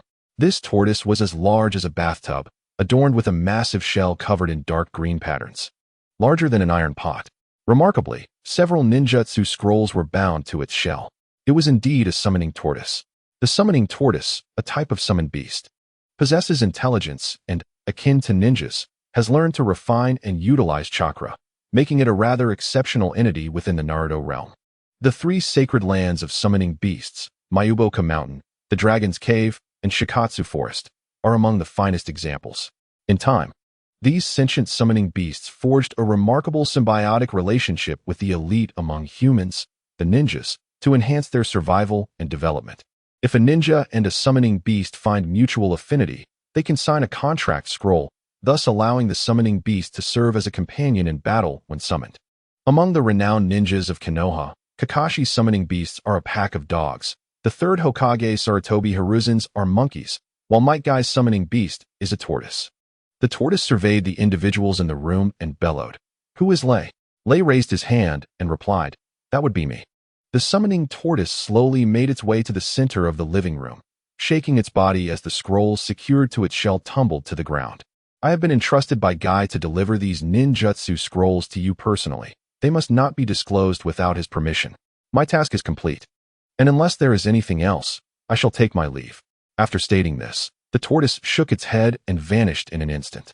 Niji picked up the ninjutsu scrolls and handed them to Lei, saying, You can begin your training in Earth Release Ninjutsu today. Feel free to ask me any questions you may have. Thank you very much. Lei replied as he accepted the Earth Release scrolls, discovering that they comprised several common C-rank techniques, including 2 B-rank techniques, all pertaining to the Earth Release. The C-rank techniques included Earth Release, Rock Collapse, which utilizes chakra to cause rocks to crumble, and Earth Release, Dance of the Sand, capable of making sand dance to bewilder opponents' vision and also useful for clearing numerous traps and barriers concealed within the earth. Indeed, it is truly deserving of the classification of C-rank ninjutsu. One technique, the rather inconsequential Fist of Shattering Stones, and the other, a mere auxiliary ninjutsu, is unmistakably indicative of Sunagakure. It is likely that it has been directly pilfered or borrowed by someone. It is no wonder that there were strict instructions against its dissemination. Even as a C-rank ninjutsu, it represents the wisdom and ingenuity of the village's predecessors, passed down through generations, serving as a treasured legacy for both the ninja village and the clans. The adage that techniques should not be spread indiscriminately embodies this principle. The other 2 B-rank ninjutsu are Doton, Dorihiki, and Doton, Doko. Lei's eyes sparkled with interest. These 2 Earth-style techniques are far more practical, and he appears to be quite familiar with them. Doton, Dorihiki, can be activated in 2 ways. One can either expel earth from the mouth to erect a wall of soil, or channel earth chakra into the ground through hand seals to create a vertical barrier. Both the 3rd Hokage and Kakashi Hatake seem to have mastered this technique, which is a quintessential defensive ninjutsu with a high frequency of usage. There exists an advanced version of this technique known as Doton, Doryajohiki, which, as its name implies, manifests as a more extensive earthen wall. He recalls that Yamato, a representative figure among the builders of Konohagakure, excelled in both earth and wood techniques, playing an irreplaceable role in the village's reconstruction after its devastation by pain of the 6 paths. The synergy of Doton, Dorihiki, with Doton, Doko, is undoubtedly a favorite among construction magnates. Most earth-style ninjutsu is utilized for defense, while a smaller portion serves as area attacks or techniques designed to hinder and trap foes, demanding a significant amount of chakra. As for the other earth-style technique, Doton, Doko, it presents a mixed bag of advantages and drawbacks. I recall it being an auxiliary ninjutsu with no range limitations. Kakuzu of the Akatsuki once employed it, allowing him to channel chakra into various parts of his body to harden his skin, thereby maximizing his defensive capabilities and enhancing his close combat damage. The counter to this technique is lightning-based ninjutsu. The advantages are evident, but the disadvantages are equally apparent, making it vulnerable to countermeasures, which is why it is merely rated as B-rank ninjutsu. Nonetheless, this technique is precisely what Lei requires at this stage. With the capabilities of a King of Fighters panel, his primary mode of attack will undoubtedly rely on physical techniques, with ninjutsu serving as a supplementary means, for the limitations of ninjutsu compared to taijutsu are glaringly obvious. Firstly, ninjutsu demands a high amount of chakra, rendering it less favorable for prolonged engagements. Secondly, the necessity of hand seals prior to activation requires a certain casting time. While the target is not stationary, by the time the ninjutsu is unleashed, the opponent may have already fled. Regardless of the ninjutsu employed, if it cannot hit its target, it is rendered futile. Furthermore, with the existence of ninjutsu, there are bound to be numerous tools or countermeasures designed specifically to neutralize them. For instance, there are blades that absorb an opponent's chakra or ninjutsu that can absorb chakra, and even certain items that grant immunity to ninjutsu entirely. I have yet to hear of any that can provide immunity to taijutsu. Whether one is the formidable Uchiha Obito or the one who single-handedly decimated half of Konoha. Pain of the 6 Paths dared to act only in the absence of the illustrious guy who possesses the 8 gates. As long as one can refine their taijutsu to perfection, they can dominate those who refuse to submit. Lei's gaze swept over the several scrolls in his hands before he humbly handed them to Niji beside him, saying, "I will leave the next steps to you." Niji nodded in acknowledgement, responding, "This task was entrusted to us by our teacher. Let me first teach you how to form seals and execute earth-style ninjutsu." 3 days later, within a small grove, a low shout echoed. "Earth Release, Dance of the Sand." Lei stood firm, his hands darting through a myriad of hand seals, ultimately striking the ground with one hand. The earth beneath began to tremble and undulate. With this tremor, leaves, dust, and small stones swiftly rose into the air, dancing without wind, creating a hazy cloud of dirt that enveloped an area of approximately 10 square meters. Curiously, Lei's vision remained unaffected by the swirling dust. He executed a body flicker technique, leaping from the haze and perching upon the trunk of a 10-meter-high tree. The sensation of surveying the ground from such a height was extraordinary, akin to transforming into a master of agility and evasion. Ninjutsu is indeed wondrous. Lei mused atop the tree as he formed seals once more. Earth release, earth spear. The dust particles that had been swirling around quickly coalesced at his shoulders, forming two palm-sized rock gauntlets. Lei tapped on them and found their hardness comparable to stone, likely capable of withstanding most melee weaponry. After executing two ninjutsu techniques consecutively, Lei realized his chakra reserves were nearly depleted. As Niji had pointed out, although Lei had learned the ninjutsu, his chakra was insufficient.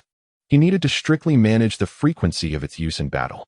What Niji was unaware of, however, was that Lei's true trump card lay not in ninjutsu, but in the fighter character illuminated on his King of Fighters panel. Mastery of ninjutsu was not essential. He merely needed to acquire some supportive techniques. Having grasped the earth release techniques would undoubtedly enhance his combat prowess when assuming the role of Shingo Yabuki. As for the remaining two ninjutsu, earth release, rock lodging collapse was rather superfluous, while earth release, earth flow wall drained too much chakra, leaving him nearly empty after a single use. After assessing his gains, Lei jumped down from the tree, sighing, "I require ninjutsu of other attributes. The more, the better." He had established a short-term plan and a long-term vision for himself. The immediate goal was to continually enhance his strength, achieving the capability to act at will before the onset of the Fourth Great Ninja War. To accomplish this, he needed to illuminate all or most characters on his King of Fighters panel while elevating his absolute domain power to the levels of ultimate power and cosmic power. Absolute domain power involved the excavation and breakthrough of one's physical capabilities. Ultimate power pertained to the exploration and enhancement of mental faculties. And cosmic power represented an understanding of nature itself. His long-term objective was to elevate the Might family to produce a Hokage, thereby becoming one of the orchestrators of the Naruto world and ultimately exerting absolute control over the entirety of that realm. This, he understood, would be a formidable challenge. The Might family currently constitutes merely a civilian ninja clan within the confines of Konoha village, and they are not direct descendants of the Hokage lineage. As long as Lei executes his short-term plans adeptly, the long-term aspirations may not be beyond reach. The prerequisite for this is his acquisition of absolute power, an authority capable of transcending all established norms. Once he attains this milestone, everything will naturally fall into place. Furthermore, if his memory serves him correctly, the main storyline of the ninja world is set to commence in approximately 6 months. Given his understanding of the narrative, he could orchestrate events to circumvent all risks, seizing opportunities to garner greater capital and prospects. In other words, he has a 6-month window for growth. The pressing question is how to acquire other ninjutsu. If he continues to seek assistance from Uncle Kai, it may place the latter in a precarious position. This would essentially amount to cheating, contravening the unspoken rules to gain an unfair advantage. Crucially, Lei's revealed chakra attribute is earth, making it rather incongruous to pursue ninjutsu of other elements. This presents a significant challenge. It appears that he must first achieve the rank of a genin. Once he becomes a genin of Konoha, he will naturally gain the opportunity to learn some C and B rank ninjutsu. By participating in the genin examination, he can secure the chance to learn additional ninjutsu and subsequently find opportunities for training outside, striving to break through to ultimate power. These have become Lei's immediate objectives. 3 days later, on a certain training ground within Konoha village, 2 chunin responsible for the genin examination appeared before Lei. One of them held a folder, taking on the role of a temporary recorder, while the other primarily oversaw Lei's genin examination. The genin examination in Konoha typically follows 2 pathways. The first, a more conventional route, involves passing the graduation exam of the Ninja Academy, whereby one automatically becomes a genin. Most of the Konoha 12 took this path. The alternative route entails an independent examination, which, of course, requires prior scheduling. With Kai's assistance in arranging this, there are no obstacles. At this moment, Kai stood nearby with Kakashi, observing Lei in the training ground. Kakashi lethargically tore his gaze from the manga in his hands, remarking, "You're so excited just to watch me at a genin exam?" In stark contrast, Kai raised his right fist and waved it energetically, retorting, "Lei is not only my nephew, but also a prodigious ninja the likes of which I have never seen in all my years. He has achieved this without any prior ninja training." Kai seemed to realize he had nearly divulged too much and quickly covered his mouth. He had implored the other members of Team 3 to keep this secret, yet in his moment of pride, he almost let it slip. The burden of such a secret was quite unbearable, particularly in Kakashi's presence. "Oh, he is a genius ninja?" Kakashi inquired, his interest piqued slightly. A few days ago, at the entrance of Konoha village, Lei and Rock Lee faced off for the first time, and he was indeed present at the scene. As for Lei's displayed prowess, one could say it was merely acceptable for an average genin. However, when considering that he was a rural youth who had never undergone ninja training, to label him as a prodigy would be a stretch. The merit of that title was undeniably lacking. Furthermore, a few days prior, Guy had requested some earth release techniques from him, presumably for this young man named Lei. Thus, it appears that the opponent not only excels in taijutsu, but has also acquired earth release ninjutsu. At that moment, one of the proctoring teachers, holding a clipboard, inquired, "Might Lei, you are the nephew of Guy-sensei, and you have not previously enrolled in a ninja academy, correct?" "Indeed," Lei responded as he glanced to the side, catching a glimpse of Might Guy energetically cheering him on. "You excel in taijutsu, and you are participating in this assessment as a taijutsu specialist. Is that accurate?" "Yes. In truth, I also possess some earth release techniques," Lei replied candidly. "Oh, then please demonstrate publicly, so that I may accurately record your ninjutsu proficiency on the form," the teacher requested. Lei surveyed his surroundings and approached a stone the size of a basin on the ground. He then skillfully performed the necessary hand seals. Earth release, rock lodging collapse. Following this, he struck the stone with a punch, producing a sharp crack as it shattered into 4 pieces. The recording Chunin nodded, jotting down an evaluation on Lei's personal form. Another Chunin teacher stated, "Next, please showcase your proficiency with kunai and shuriken." He gestured towards a nearby target and handed Lei a kunai and shuriken. To their surprise, Lei awkwardly responded, "I am familiar with kunai, but I have not yet learned to use shuriken." The two teachers exchanged bewildered glances. Was it possible for a ninja to be unversed in shuriken? They quickly found a plausible explanation.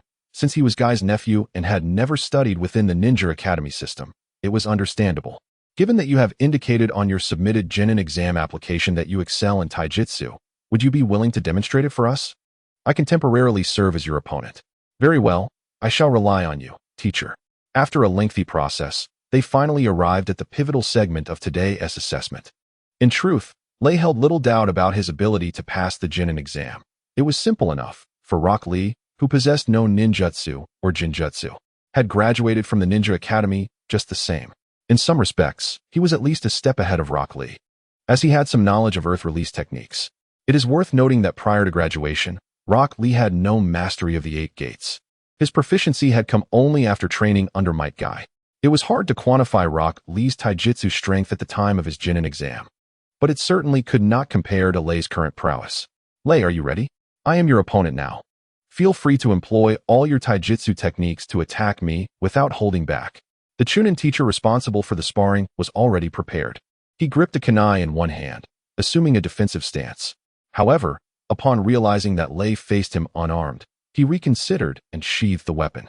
As a teacher responsible for the genin exams, having served as a Chunin for many years, it would be excessive to wield a weapon against a novice devoid of any arms.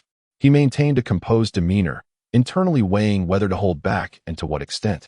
Mindful of Might Guy's watchful presence nearby, it would be unseemly to cause embarrassment to Might Guy's nephew. Meanwhile, the Chunin teacher tasked with recording the events had retreated to the sidelines, observing the exchanges and pondering how long Lei could endure. The two instructors assigned to the genin exams undoubtedly possessed considerable skill. The teacher engaging in practice with Lei, named Inuzuka Kiba, belonged to a family of ninjas in Konohagakure and was a cousin to Inuzuka Kiba among the Konoha 12. The Inuzuka clan had long been renowned for their prowess in taijutsu, excelling in combat alongside their summoning beasts. "Teacher, I'm ready," Lei announced, having gathered a portion of chakra in his legs. For the past few days, he had embodied the persona of Shingo Ayabuki. Truth be told, having fused his chakra energy, Lei's combat prowess now surpassed that of Shingo in King of Fighters 97. He sought an answer. How did the fighting ability of Shingo at his peak compare to that of the Chunin in the Naruto world? Noticing that the distance between them was merely 7 or 8 meters, he swiftly executed the Shingo kick, a move he had developed after studying the fighting techniques of his idol, Kyo Kusanagi, later refined with the assistance of Kyo's father, Chizuru Kusanagi. This technique represented a mid-range kicking attack. Bolstered by chakra and the body flicker technique, Lei's foot appeared before Inuzuka Kiba's neck in the blink of an eye. A flicker of panic crossed Inuzuka Kiba's eyes as he hurriedly attempted to raise his arm to block, but it was too late. With a sudden lurch, he collapsed onto the grass, slipping into unconsciousness. The recording teacher, taken aback, quickly stowed his clipboard and rushed to Inuzuka Kiba's side, bending down to check his breath and rolling back his eyelids, finally exhaling in relief. He had merely fainted. Might Guy and Kakashi, witnessing the event, hastened over. Go summon the medical team, they instructed the stunned Chunin teacher. Understood, he nodded, casting a wary glance at Lei before departing.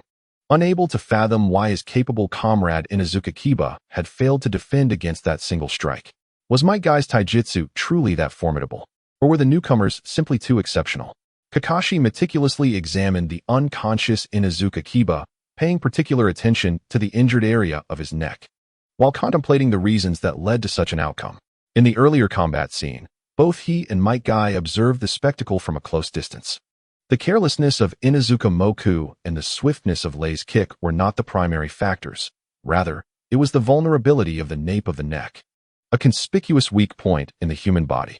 When suddenly subjected to a forceful impact, one could easily succumb to unconsciousness.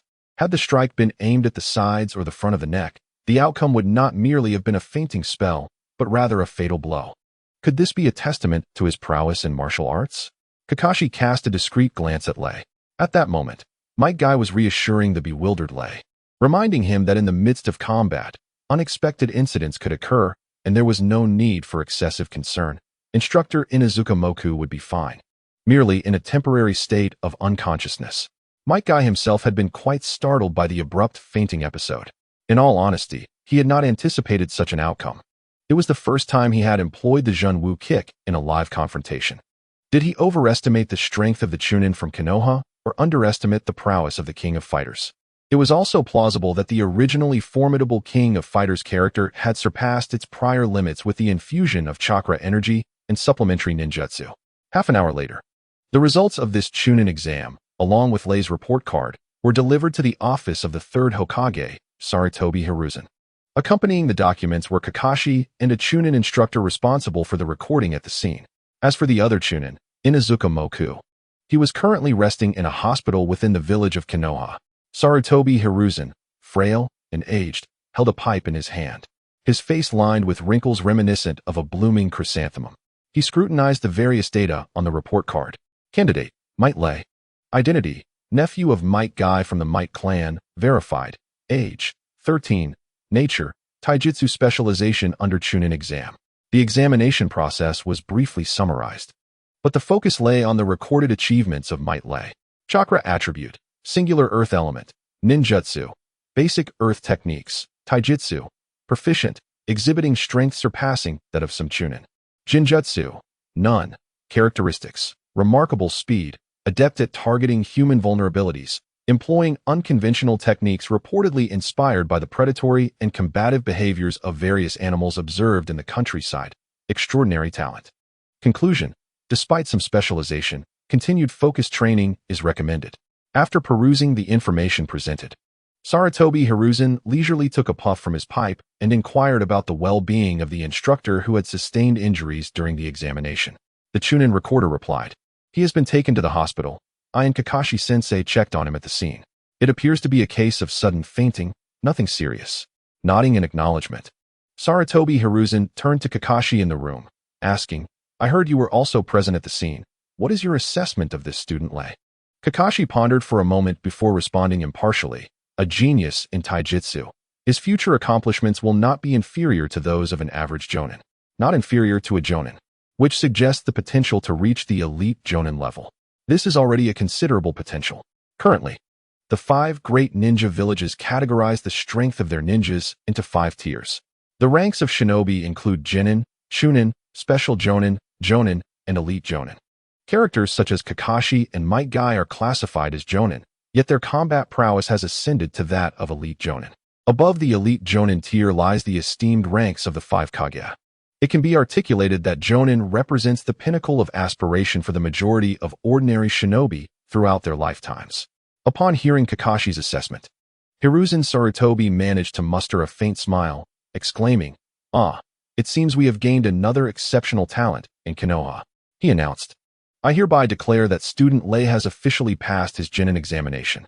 I understand that this Lei is not from our village's ninja academy, but hails from outside the village?" Kakashi nodded in affirmation. Hiruzen, smiling, stamped Lei's Genin certificate, then retrieved a small booklet embossed with the will of fire from his drawer. Combining the two items and presenting them to the recorder in charge of the Genin examinations, he waved his hand, saying, "You may leave now.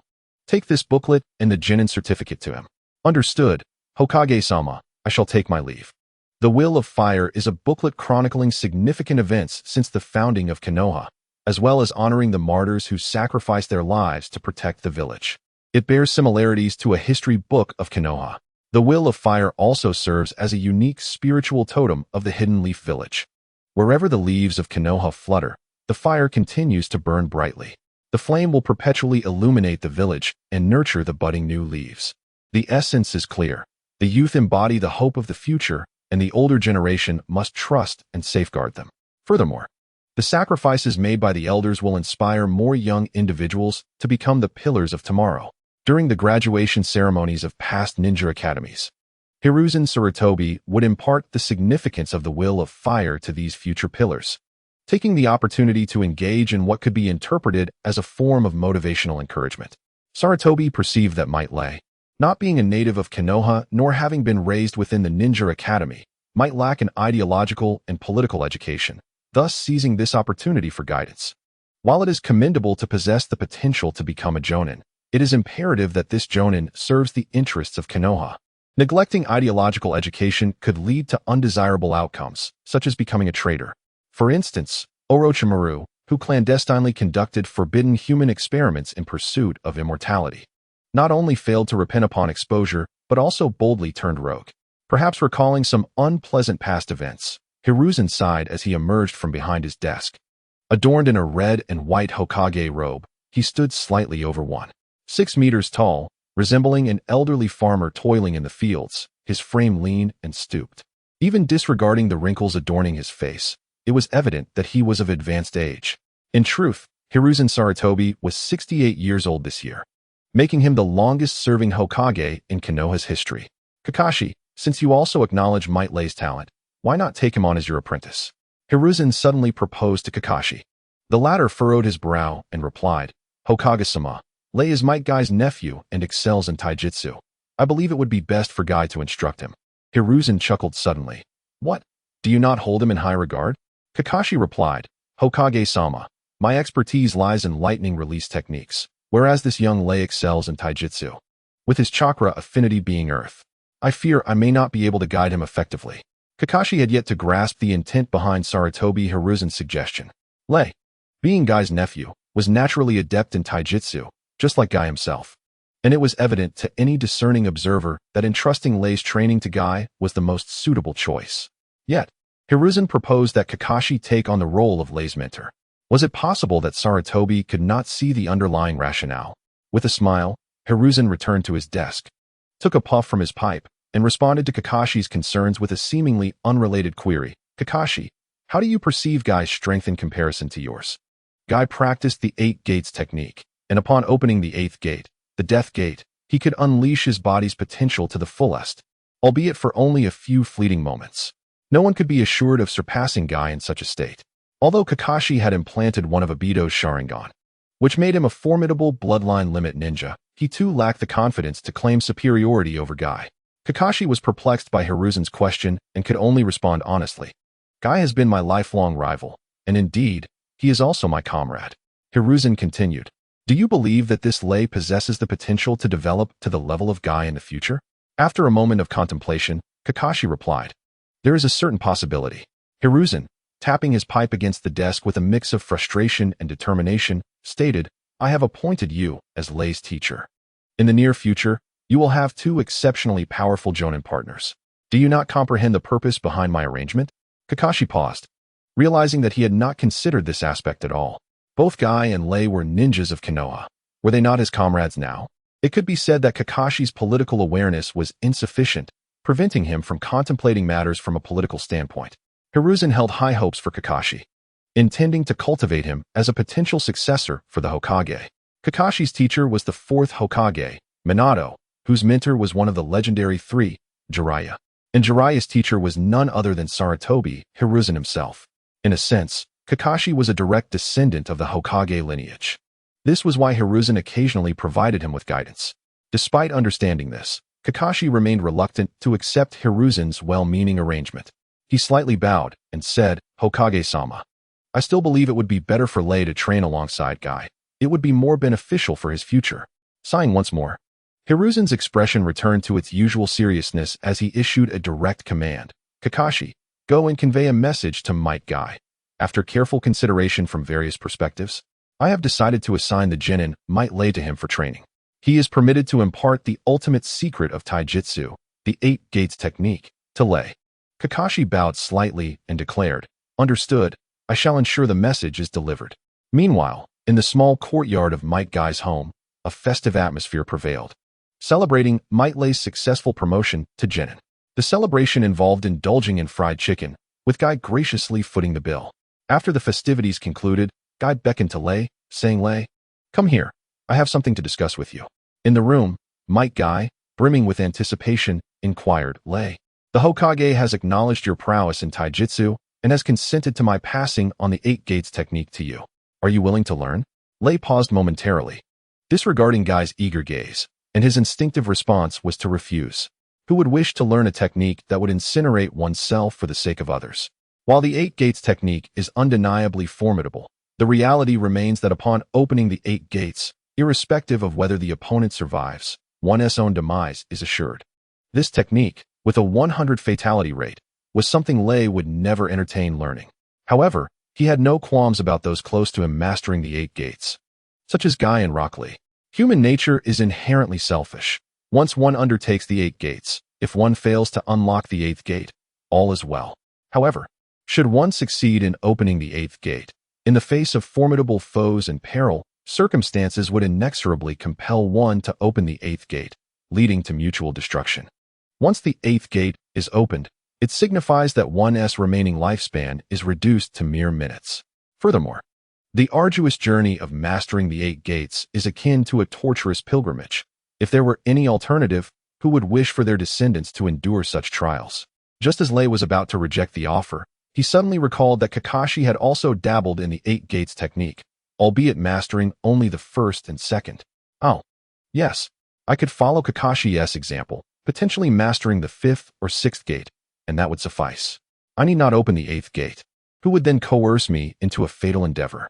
With this thought, Lei swiftly grasped the crux of the matter. His earlier overreaction had nearly led him astray. Nodding, he said, "Uncle Guy, I am willing to learn the 8 Gates technique. But might we delay a moment? I wish to venture out and refine the skills I have previously learned first." Upon hearing Lei's desire to train outside, Guy's expression shifted and he cautioned. Venturing beyond the village can be perilous. Although the major ninja villages have temporarily established a peace agreement, the outside world is far more treacherous, rife with rogue ninjas and bounty hunters. Once you leave the village, you forfeit Konoha's protection and may encounter any number of dangers. I advise you to wait until your strength has reached that of a chunin before considering this.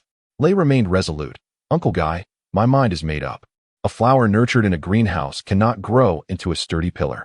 Have you forgotten my earlier journey to Konoha alone?" Guy paused, realizing that Lei had not been raised in Konoha. Compared to other genin who rarely ventured outside or had never left the village, Lei's independence and life skills were notably superior. Moreover, he possessed a strong sense of determination. Even so, Guy still advised against Lei leaving the village at this time. Shifting the conversation, a glimmer of excitement crossed Lei's face. "By the way, Uncle Guy, I've heard that upon becoming a genin, one can accept missions for monetary rewards. This would be the perfect opportunity to take on some tasks while I'm out, as I cannot simply rely on others indefinitely." Lei's travel funds from the countryside had long been exhausted, and he had been living off Guy's hospitality during this period. It is worth noting that the remuneration for Konoha ninjas is quite substantial. Although there is no base salary, one can earn considerable rewards upon completing missions. The house that Kai currently resides in was purchased by his father, Might Dato, who tirelessly took on missions to earn his rewards. Generally, a jonin in Konoha, even if not a mission enthusiast, can effortlessly earn several thousand ryo per month, supplemented by various side ventures. For instance, Jiraiya, one of the legendary 3 ninjas of Konoha, not only accepts high-level commissions for profit, but also garners substantial royalties from publishing the Ika Paradise. Among the jonin, the most prosperous is undoubtedly Yamato, who possesses wood-release techniques. His additional income surpasses even that of Jiraiya. His original techniques, including wood release, 3 rooms and 2 halls technique, wood release, bridge creation technique, and wood release, community renovation technique, have filled his coffers to overflowing. It is said that his monthly salary never dips below 100,000 ryo. A diligent genin can easily earn around 10,000 ryo per month by actively taking on missions, which suffices for living expenses.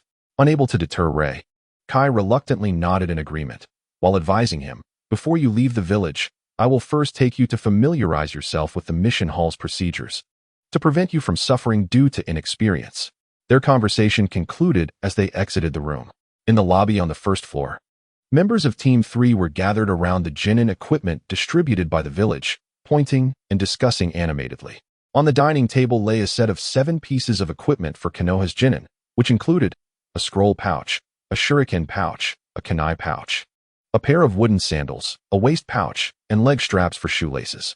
Lastly, there was a forehead protector attached to a headband.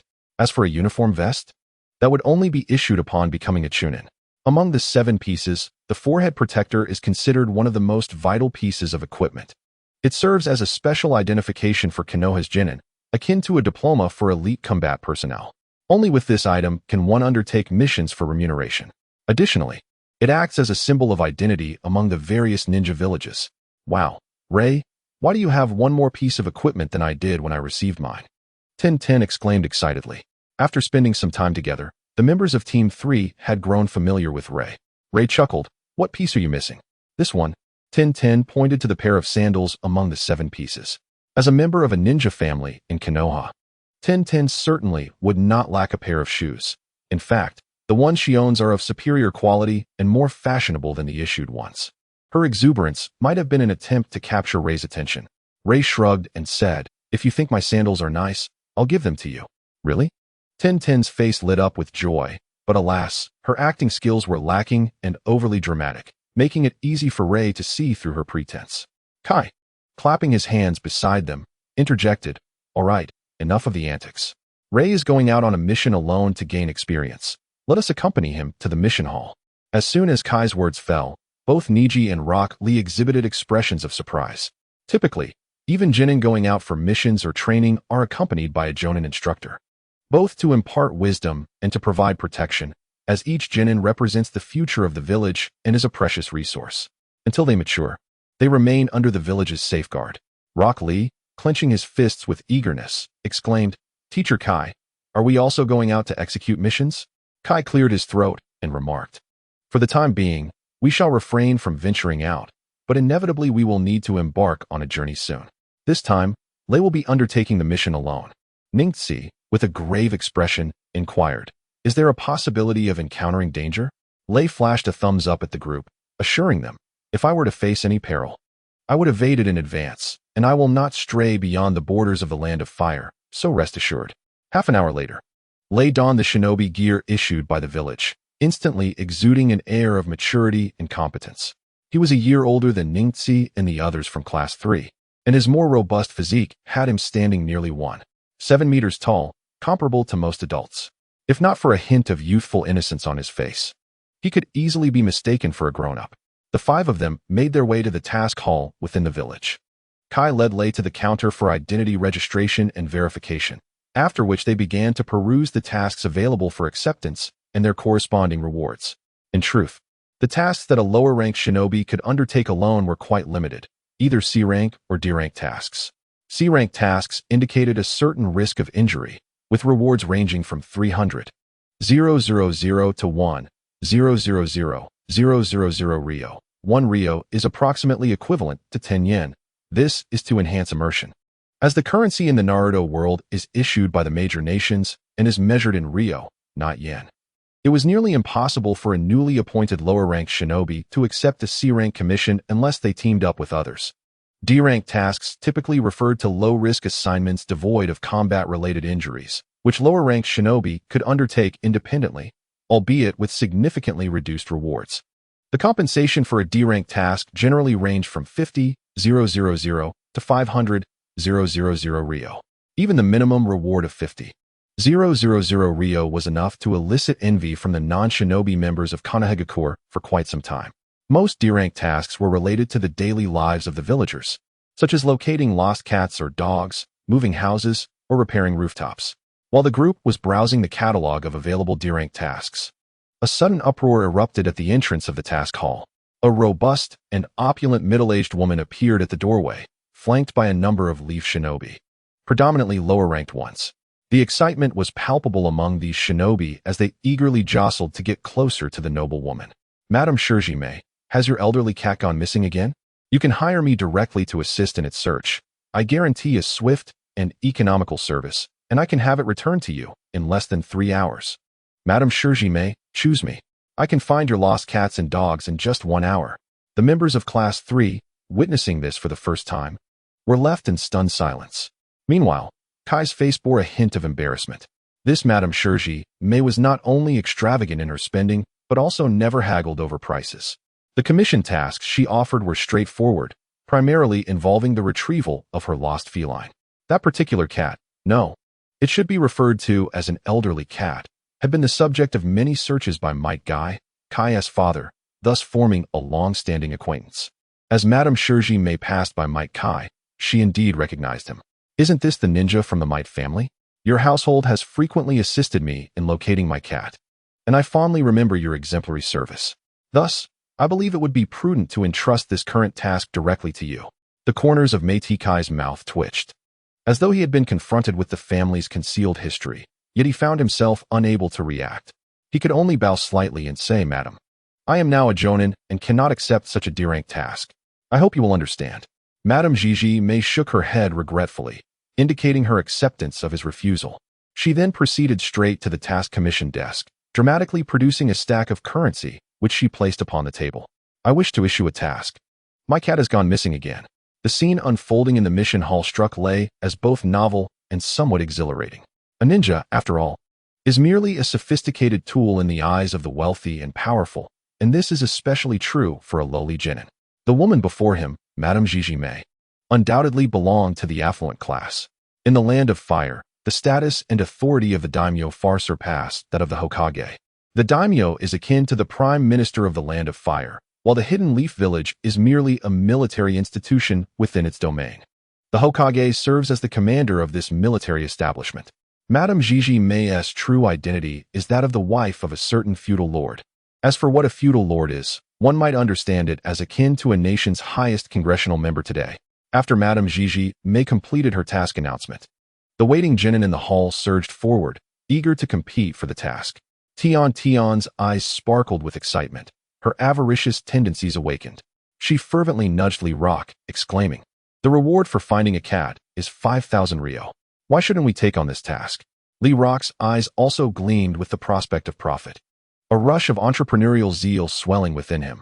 These freshly graduated genin still view money through the lens of fried chicken and ramen, instinctively believing that 5,000 Ryo could procure a considerable amount of fried chicken. Kai, noticing the unseemly eagerness of a few disciples, cleared his throat loudly and remarked, "Is this all you aspire to? Go wait at the entrance. In the future, I will take you on C-rank missions that offer rewards several times greater than this." Meanwhile, Lei had meticulously chosen his own task. His primary objective for this outing was to gain experience, specifically seeking a suitable location to cultivate and break through to ultimate strength. Considering safety, it would be best not to venture beyond the borders of the Land of Fire. This narrowed down the options significantly. The Land of Fire is situated in the heart of the Ninja continent and is one of the 5 great nations. The 5 nations are the Land of Fire, the Land of Wind, the Land of Water, the Land of Lightning, and the Land of Earth, each possessing a prominent figure at the pinnacle of their respective ninja villages. The relationships among these 5 nations are characterized by both trade and competition. The hidden villages within these 5 great nations include Konoha, hidden leaf village in the land of fire; Sunagakure, hidden sand village in the land of wind; Kirigakure, hidden mist village in the land of water; Kumogakure, hidden cloud village in the land of lightning; and Awagakure, hidden stone village in the land of earth.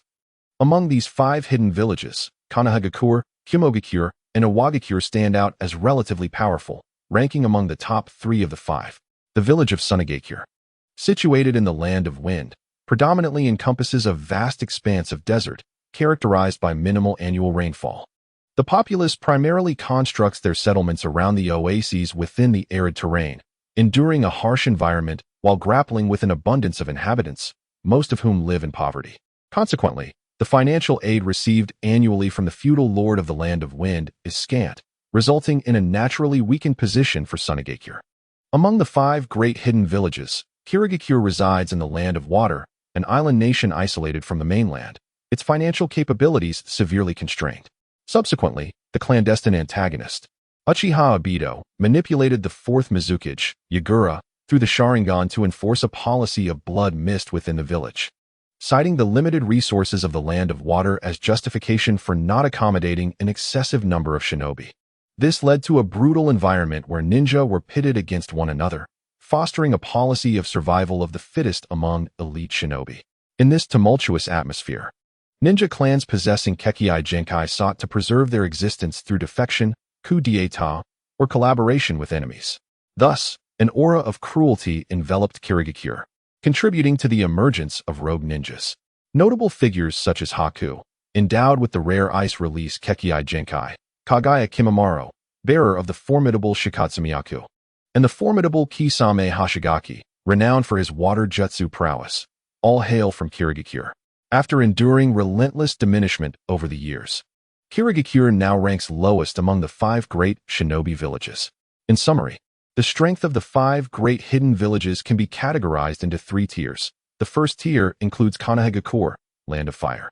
The second tier comprises Kumogakure, land of lightning, and Awagakure, land of earth, while the third tier encompasses Sunagakure, land of wind, and Kirigakure, land of water. Beyond these 5, numerous other shinobi villages of varying strengths exist, such as Takigakure, Husugakure, Jinjutsu Village, Amigakure, Otogakure, Hashigakure, and Kajiro Village.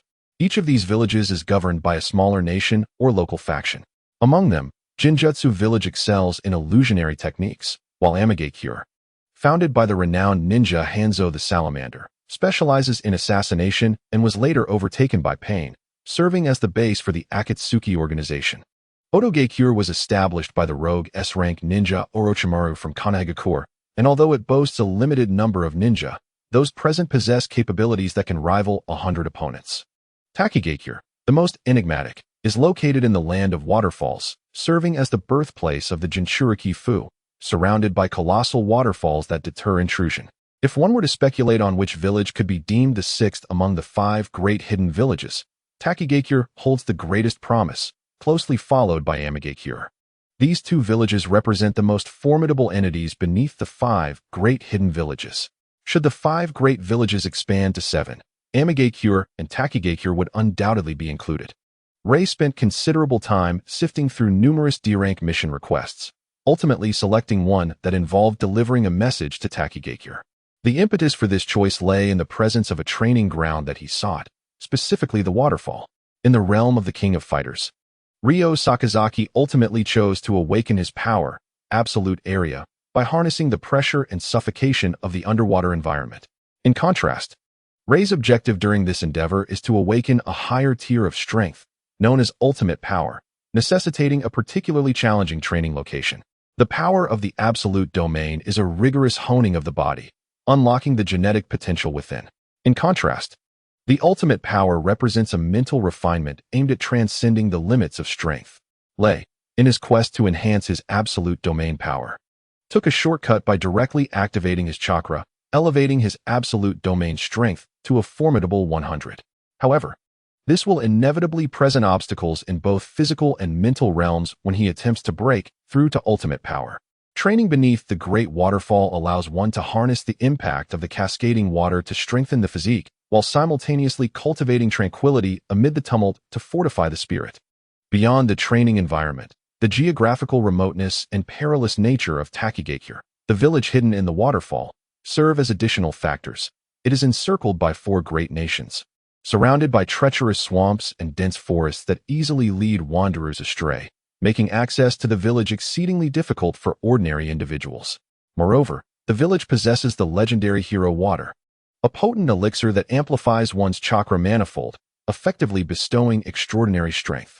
The combination of the hero water and the Seven Tails Jinchuriki constitutes Takigakure's most formidable arsenal. Furthermore, the village has maintained amicable relations with Konohagakure, the village hidden in the leaves, which may also contribute to its advantages. Hello. I choose to undertake the D-rank mission to deliver a message to Takigakure, Lei declared, promptly registering at the mission counter. After verifying Lei's status as a genin, the staff swiftly processed the assignment. Lei, why have you opted for this mission? Kai, who had initially intended to assist Lei in his decision-making, was taken aback by Lei's resolute choice. Takigakure is not only distant, but also shrouded in mystery and danger, making it an unwise destination for a mission. Could it be that Lei is lured by the generous reward? Kai glanced at the mission's compensation. Delivering the letter would earn a sum of 50,000 Ryu, 500,000 yen. In the realm of D-rank missions, such a reward is indeed substantial, nearly the maximum possible. Uncle Kai, the reward is not the crux of the matter. It is primarily the training opportunities available around Takigakure that I seek, Lei replied. Kai scratched the back of his head, conceding, very well, you have your own convictions, and I cannot dissuade you. However, this mission allows for some flexibility in timing, so I shall prepare you thoroughly before your departure. On the following day, Lei set out alone from Konohagakure.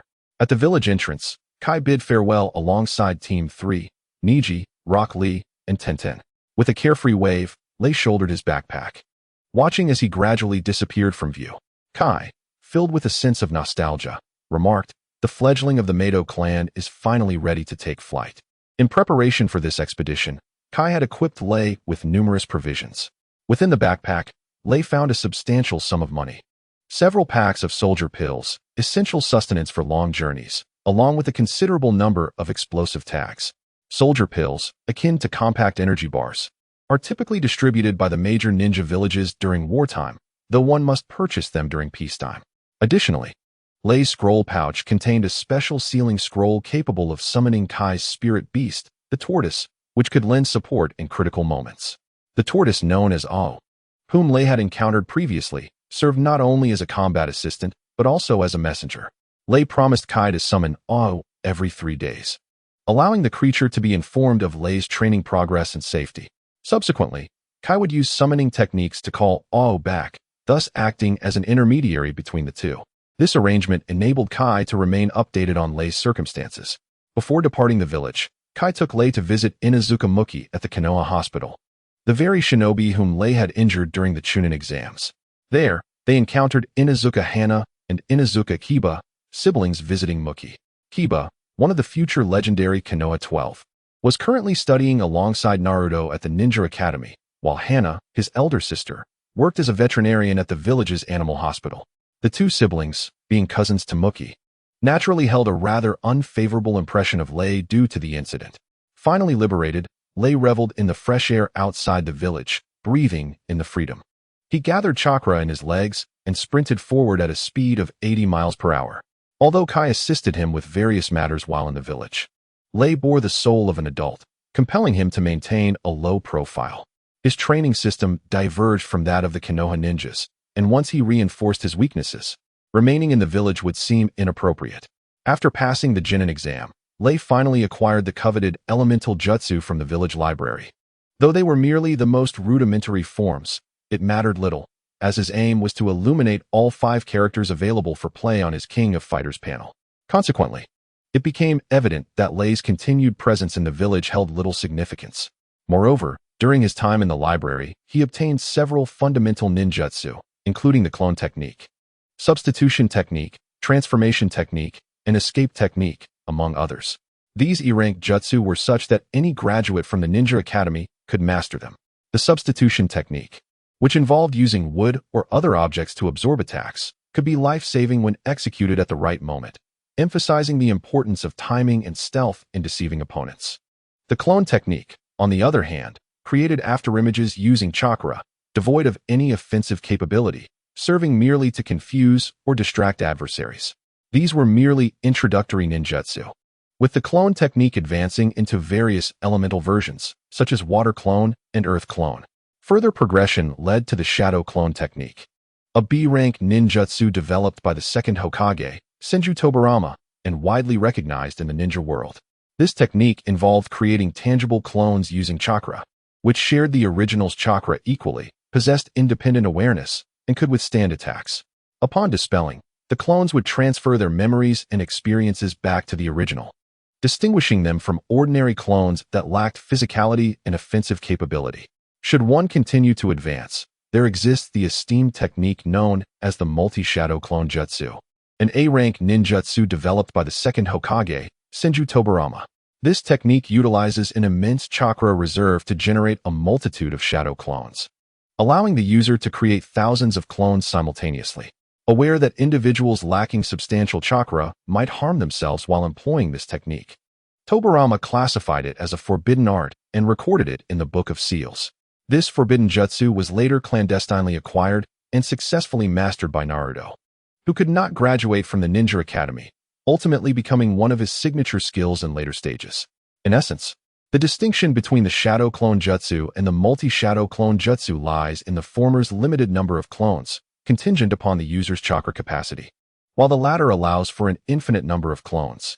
However, should the caster's chakra prove insufficient, the technique could rebound upon the user, posing a significant threat to their life, hence its classification as forbidden. Nevertheless, for Naruto, the Nine-Tails Jinchuriki, the multi-shadow clone jutsu, seemed tailor-made for him.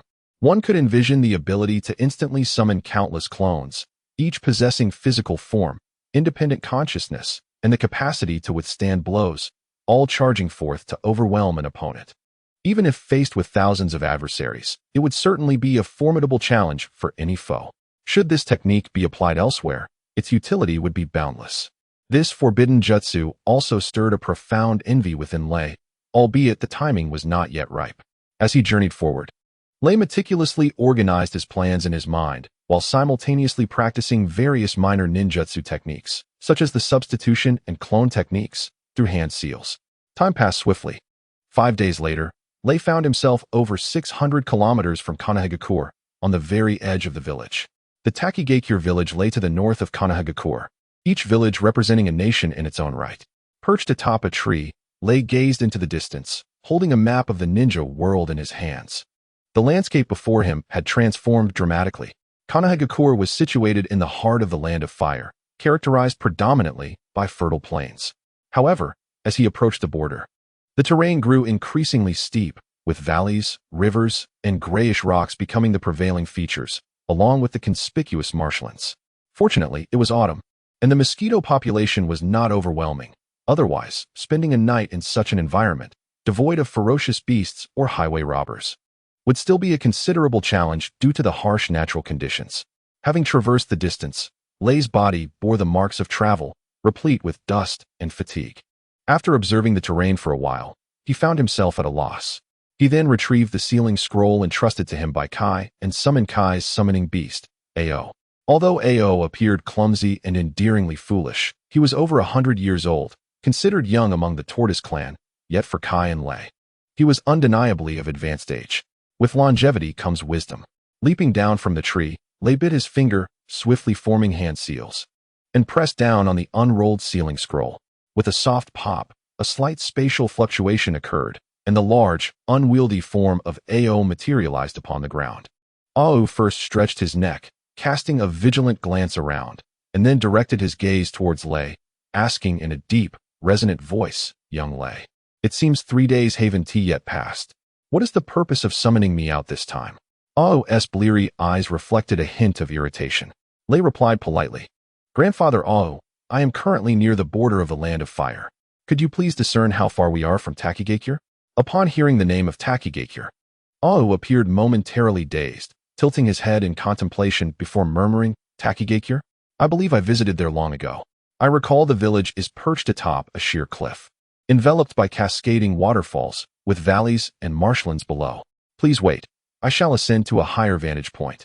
20 minutes later, the pair reached a relatively elevated terrain. Ao inhaled the damp air before squinting his eyes in delight, exclaiming, "Indeed, I can sense the scent of fish in the water. This is the place. Continue onward." Fort Takigakure is concealed within that tallest cliff face. By the way, young Lei, I've heard you venture forth in search of waterfalls for training. I have a suggestion. Once you locate the spot, do not summon me back. You see, I have a particular fondness for freshly caught fish, especially the plump ones. Do you understand my meaning? Lei chuckled, responding, "I understand. I will need your assistance in locating the waterfall shortly." Ao waved his front claws, assuring, "Rest assured. Just follow the scent of moisture and the sound of the waterfall. This little task is well within my capabilities." Several hours later, Lei found himself before a towering rock face, where a rugged path emerged, resembling a celestial ladder descending from the heavens. This ladder was narrow enough for only one to ascend, with gaps between resting points spanning at least 7 or 8 meters high, making it nearly impossible for anyone but a ninja to climb. Some vines nearby offered support for climbers seeking to rest. It was no wonder that the D-rank mission bore a reward of 50,000 ryo. It was equally unsurprising that it remained unclaimed in the Konoha mission hall. Fortunately, Lei's journey was not motivated by monetary gain. It was merely a fortunate endeavor.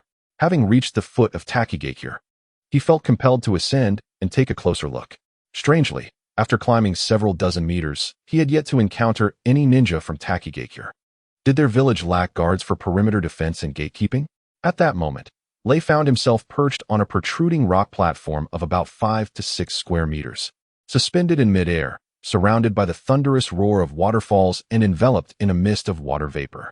This elevated platform featured a recessed windbreak, seamlessly embedded in the rock face, furnished with a mat and a wooden table, resembling a small outpost. Oddly, it was entirely deserted. What manner of individuals might be below? If we venture further upwards, we might instigate an attack. A sudden command echoed from the air, and 3 figures descended upon the platform from above.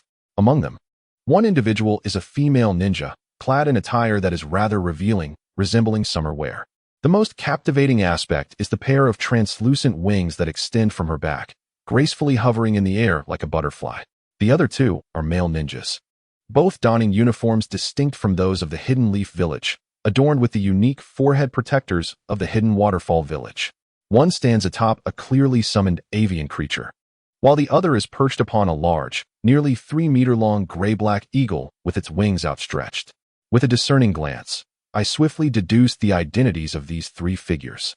The lone female ninja in the air is undoubtedly Fu, the Jinchuriki of the 7 Tails from the Hidden Waterfall Village, who harbors within her the sealed essence of the 7 Tails, making her the only Jinchuriki outside the 5 great shinobi villages to possess a tailed beast. The Jinchuriki serves as both a strategic weapon of deterrence for the village and a potential source of chaos due to the volatile nature of the tailed beast sealed within them. Should the beast become unruly, it could easily obliterate a small ninja village. The 9 Tails Jinchuriki, Kurama, within the Hidden Leaf Village once erupted under the control of Uchiha Obito's Sharingan, nearly devastating half of the village and claiming countless civilian and ninja lives. Ultimately, he was resealed within the newborn Naruto by the 4th Hokage, Minato, using the Dead Demon Consuming Seal and the 8 Trigram Seal. The previous Jinchuriki, Kushina Uzumaki, Minato's wife and Naruto's mother, met her demise after the extraction of the 9 tails from her body. Once a Jinchuriki loses their tailed beast, the inevitable outcome is death. Minato, having performed the sealing technique, also succumbed to his life force. This led to 2 significant consequences. Naruto was left an orphan at birth, becoming a figure of both disdain and fear within the Hidden Leaf Village. Additionally, the recently retired 3rd Hokage, Hiruzen Sarutobi, was compelled to reassume his role, working tirelessly until now, becoming the longest-serving Hokage in the ninja world. It is evident that the fate of every Jinchuriki is tragic. However, Fu, the vessel of the 7 Tails, possesses a remarkably innocent and lively disposition. This may stem from the village's nurturing of her and the relative isolation of the Hidden Waterfall Village, which faces fewer external threats. The 2 male ninjas are likely the less frequently seen jonin from the Hidden Waterfall Village, Huayan and Yaoling. Noticing the guarded expressions on their faces, I too adopted a cautious demeanor. Could it be that some turmoil has arisen within the hidden waterfall village? I am Lei, a genin dispatched from the Hidden Leaf Village tasked with delivering a message to the Hidden Waterfall Village. Are you 3 ninjas of the Hidden Waterfall Village? I introduced myself. The 2 male jonin exchanged glances at the forehead protector upon my brow and promptly recognized my identity. They extended their hands, stating, "We are indeed ninjas of the Hidden Waterfall Village. You may hand the letter to me, and I shall ensure it reaches its destination. Once the letter is delivered, it would be prudent for you to depart immediately. Otherwise, we cannot guarantee your safety." Lu contemplated for a moment, neither accepting nor rejecting the proposal presented to him, and promptly handed over the letter sealed within the scroll. A translucent chakra arm descended from above, effortlessly retrieving the letter from Li's hand. The wielder of this chakra arm was none other than Fu, the Jinchuriki of the 7 tails, suspended in midair. Noticing Li's curiosity as he gazed at the chakra arm extending from her body, Fu smiled and explained, "I am Fu, a jonin from Takigakure. Our village has encountered some unforeseen circumstances, and we are unable to invite you in for rest. I hope you can understand." Li's concern was whether these circumstances would impede his search for a training ground nearby. He countered with, "If I were to remain in the vicinity for a few days to practice my water-style ninjutsu, would that pose any issues for you?" A male ninja hovering in the air admonished him, "You would do well to leave promptly. Consider this my sage advice." Li found himself in a quandary. After traveling such a distance, he was reluctant to abandon his training plans over a minor setback. Fu, with a look of sympathy, remarked, "You may stay in the area if you wish, but we cannot guarantee your safety. Moreover, should you encounter any unfamiliar and dangerous ninjas nearby, do not engage. Flee at once and inform us of their whereabouts immediately." She handed him a small object, saying, "This is a device I carry with me. Infuse it with chakra to activate it, and I will arrive as soon as I receive your message." Lu waved at Fu in gratitude, accepting the gray-brown stone bead that resembled a signal receiver and locator. After bidding farewell to the trio, Lu quickly, under Ao's guidance, discovered a waterfall over 20 meters high in a nearby gorge. He utilized ninjutsu to carve out a resting spot nearby, temporarily placing his belongings within, and summoned the ninja turtle Ao, pointing towards the waterfall and stating, "I shall train here. You may roam freely. However, do not wander too far. And please keep an eye on my belongings." Ao excitedly craned his neck forward, deftly bounding towards the flowing water by the waterfall. "I understand, Lu. I will seek out delicious fish. You may focus on your training," he replied. Lu observed curiously as Ao, with his substantial bulk, settled on a rock by the stream, scrutinizing the water with keen interest. Moments later, he unleashed 3 water spheres from his mouth, reminiscent of the water dragon bullet technique, but in a diminutive form. Upon striking the stream, the spheres created ripples, and soon after, a few fish surfaced, revealing their white bellies. These fish measured between 10 to 20 centimeters in length, a mere trifling morsel for the sizable Ao. This thrilled Ao immensely. He promptly plunged into the stream, extending his neck to seize the stunned fish and began to chew. Li's brows furrowed as he recalled the salt and various seasonings he carried in his backpack, igniting a sudden craving for grilled fish. After a long journey, while the soldier pills provided energy, their taste left much to be desired, merely serving to stave off hunger. To his surprise, Ao was feasting far better than he was. "Grandfather Turtle, I have a suggestion. After I complete my training, I could prepare some grilled fish for you. It would be best if you could save a few larger fish for me." Ao shook his neck and said, "I understand. It's just grilled fish, right? It's not as if I've never had it before. I hope your culinary skills surpass those of Kai. I will indeed reserve a few." After saying this, Ao tossed aside Lei and ventured downstream toward the creek.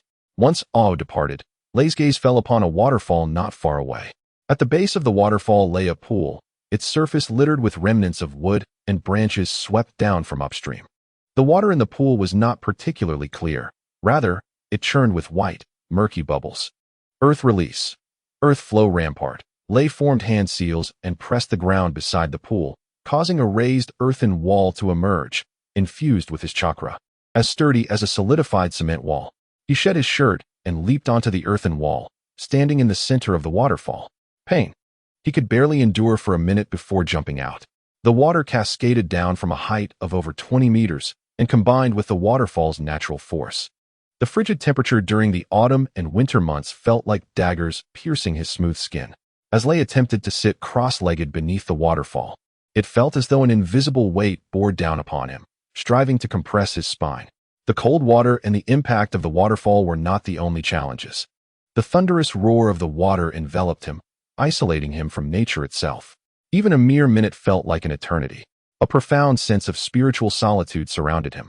Emerging from the waterfall, Lei approached the creek downstream to observe his reflection in the water, noticing that his back and shoulders were already a vivid red. This unexpected turn did not crush his spirit. Instead, it ignited an indomitable fighting spirit within him. It seemed he had indeed come to the right place. After resting for a few minutes, he plunged back into the waterfall. The first day of his training was largely spent amidst the thunderous sounds and relentless torrents of the waterfall. As evening approached, the temperature continued to drop, and the icy sensation of the water striking his body intensified. Lei had come here to train, not to inflict harm upon himself, so he withdrew from the waterfall early. At this moment, he felt a profound chill and hunger, as if his body were falling apart. "Hey, Lei, how was the outcome of your first day of training?" Ao was already lounging beneath a nearby rock, casting a sideways glance at Lei. Upon noticing the redness on Lei's back, he couldn't help but feel a twinge of respect.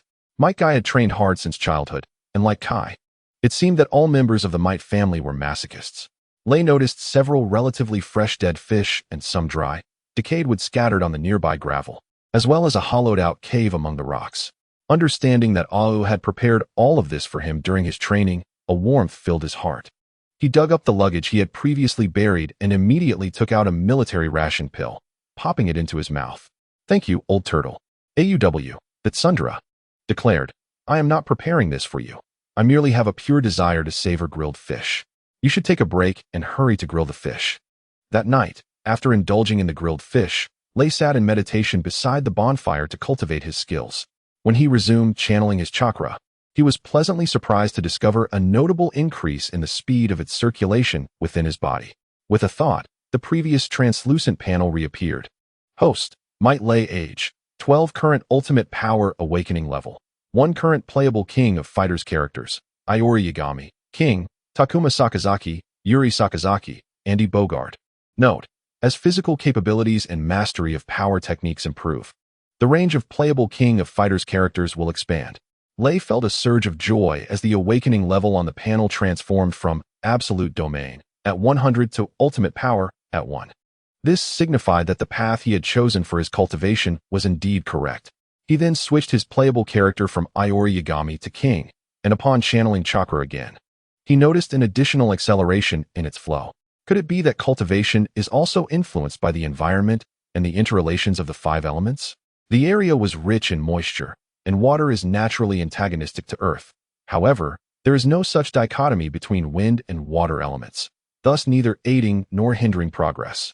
Subsequently, he toggled through other character templates and found that while embodying Takuma Sakazaki, the speed of chakra circulation within him was at its slowest. The answer was evident. Takuma's attribute is fire, which is inherently opposed to water. Lei gradually began to comprehend the intrinsic connections between the powers of the King of Fighters world and those of the Naruto universe, both governed by the fundamental laws of the 5 elements. In the following days, while training beneath the waterfall, he endeavored to switch predominantly to the templates of King, Yuri Sakazaki, and Andy, consciously avoiding Iori Yagami and Takuma Sakazaki. Throughout the day, he relentlessly honed his abilities under the waterfall, and at night, he meditated within a nearby cave practicing chakra techniques and other rudimentary ninjutsu acquired from the library of Konoha. On the second day, perhaps acclimatized to the chilling water and the impact of the waterfall, Lei spent an additional half an hour beneath the cascade compared to the first day. By the third day, the duration continued to extend, with increments of 3 minutes. On the fourth day, the time further increased, and the awakening level of ultimate power in the King of Fighters panel reached 5. On the fifth day, Lei discovered several new characters added to the King of Fighters panel, Goro Daimon, a judoka, and Mary, alongside the Muay Thai fighter Joe Higashi. Among them, Mary epitomized the judoka archetype, excelling in joint locks and holds. Goro Daimon, rather than a pure judoka, resembled a wrestler, described henceforth as a grappler. He was a boisterous type of wrestler, known for his extraordinary strength. Lei utilized the chakra sensing paper he had retained to test, confirming that Goro Daimon's attribute was earth. while Joe Higashi possessed the wind attribute. To his astonishment, Mary's attribute was revealed to be Yin. Yin and Yang attributes belong to one of the 7 chakra types in the Naruto universe, albeit less common than the other 5 elements. This marked a significant advancement. However, the challenge remained. Acquiring Yin attribute ninjutsu was no trivial endeavor. Among the 3 awakened characters, Goro Daimon and Joe Higashi have been fully illuminated, while Mary remains shrouded in a gray haze. After some contemplation, Lei continues his practice beneath the waterfall as time gradually slips away. Approximately 10 days later, even amidst the roaring sound of the waterfall, Lei manages to cultivate a relatively clear mind, occasionally catching the sounds of Ao, employing water-based ninjutsu outside the cascade. Suddenly, his ears perk up, and he rushes out from behind the waterfall, having heard a sharp and resounding bird call, infused with a sense of anger and vibrant fighting spirit.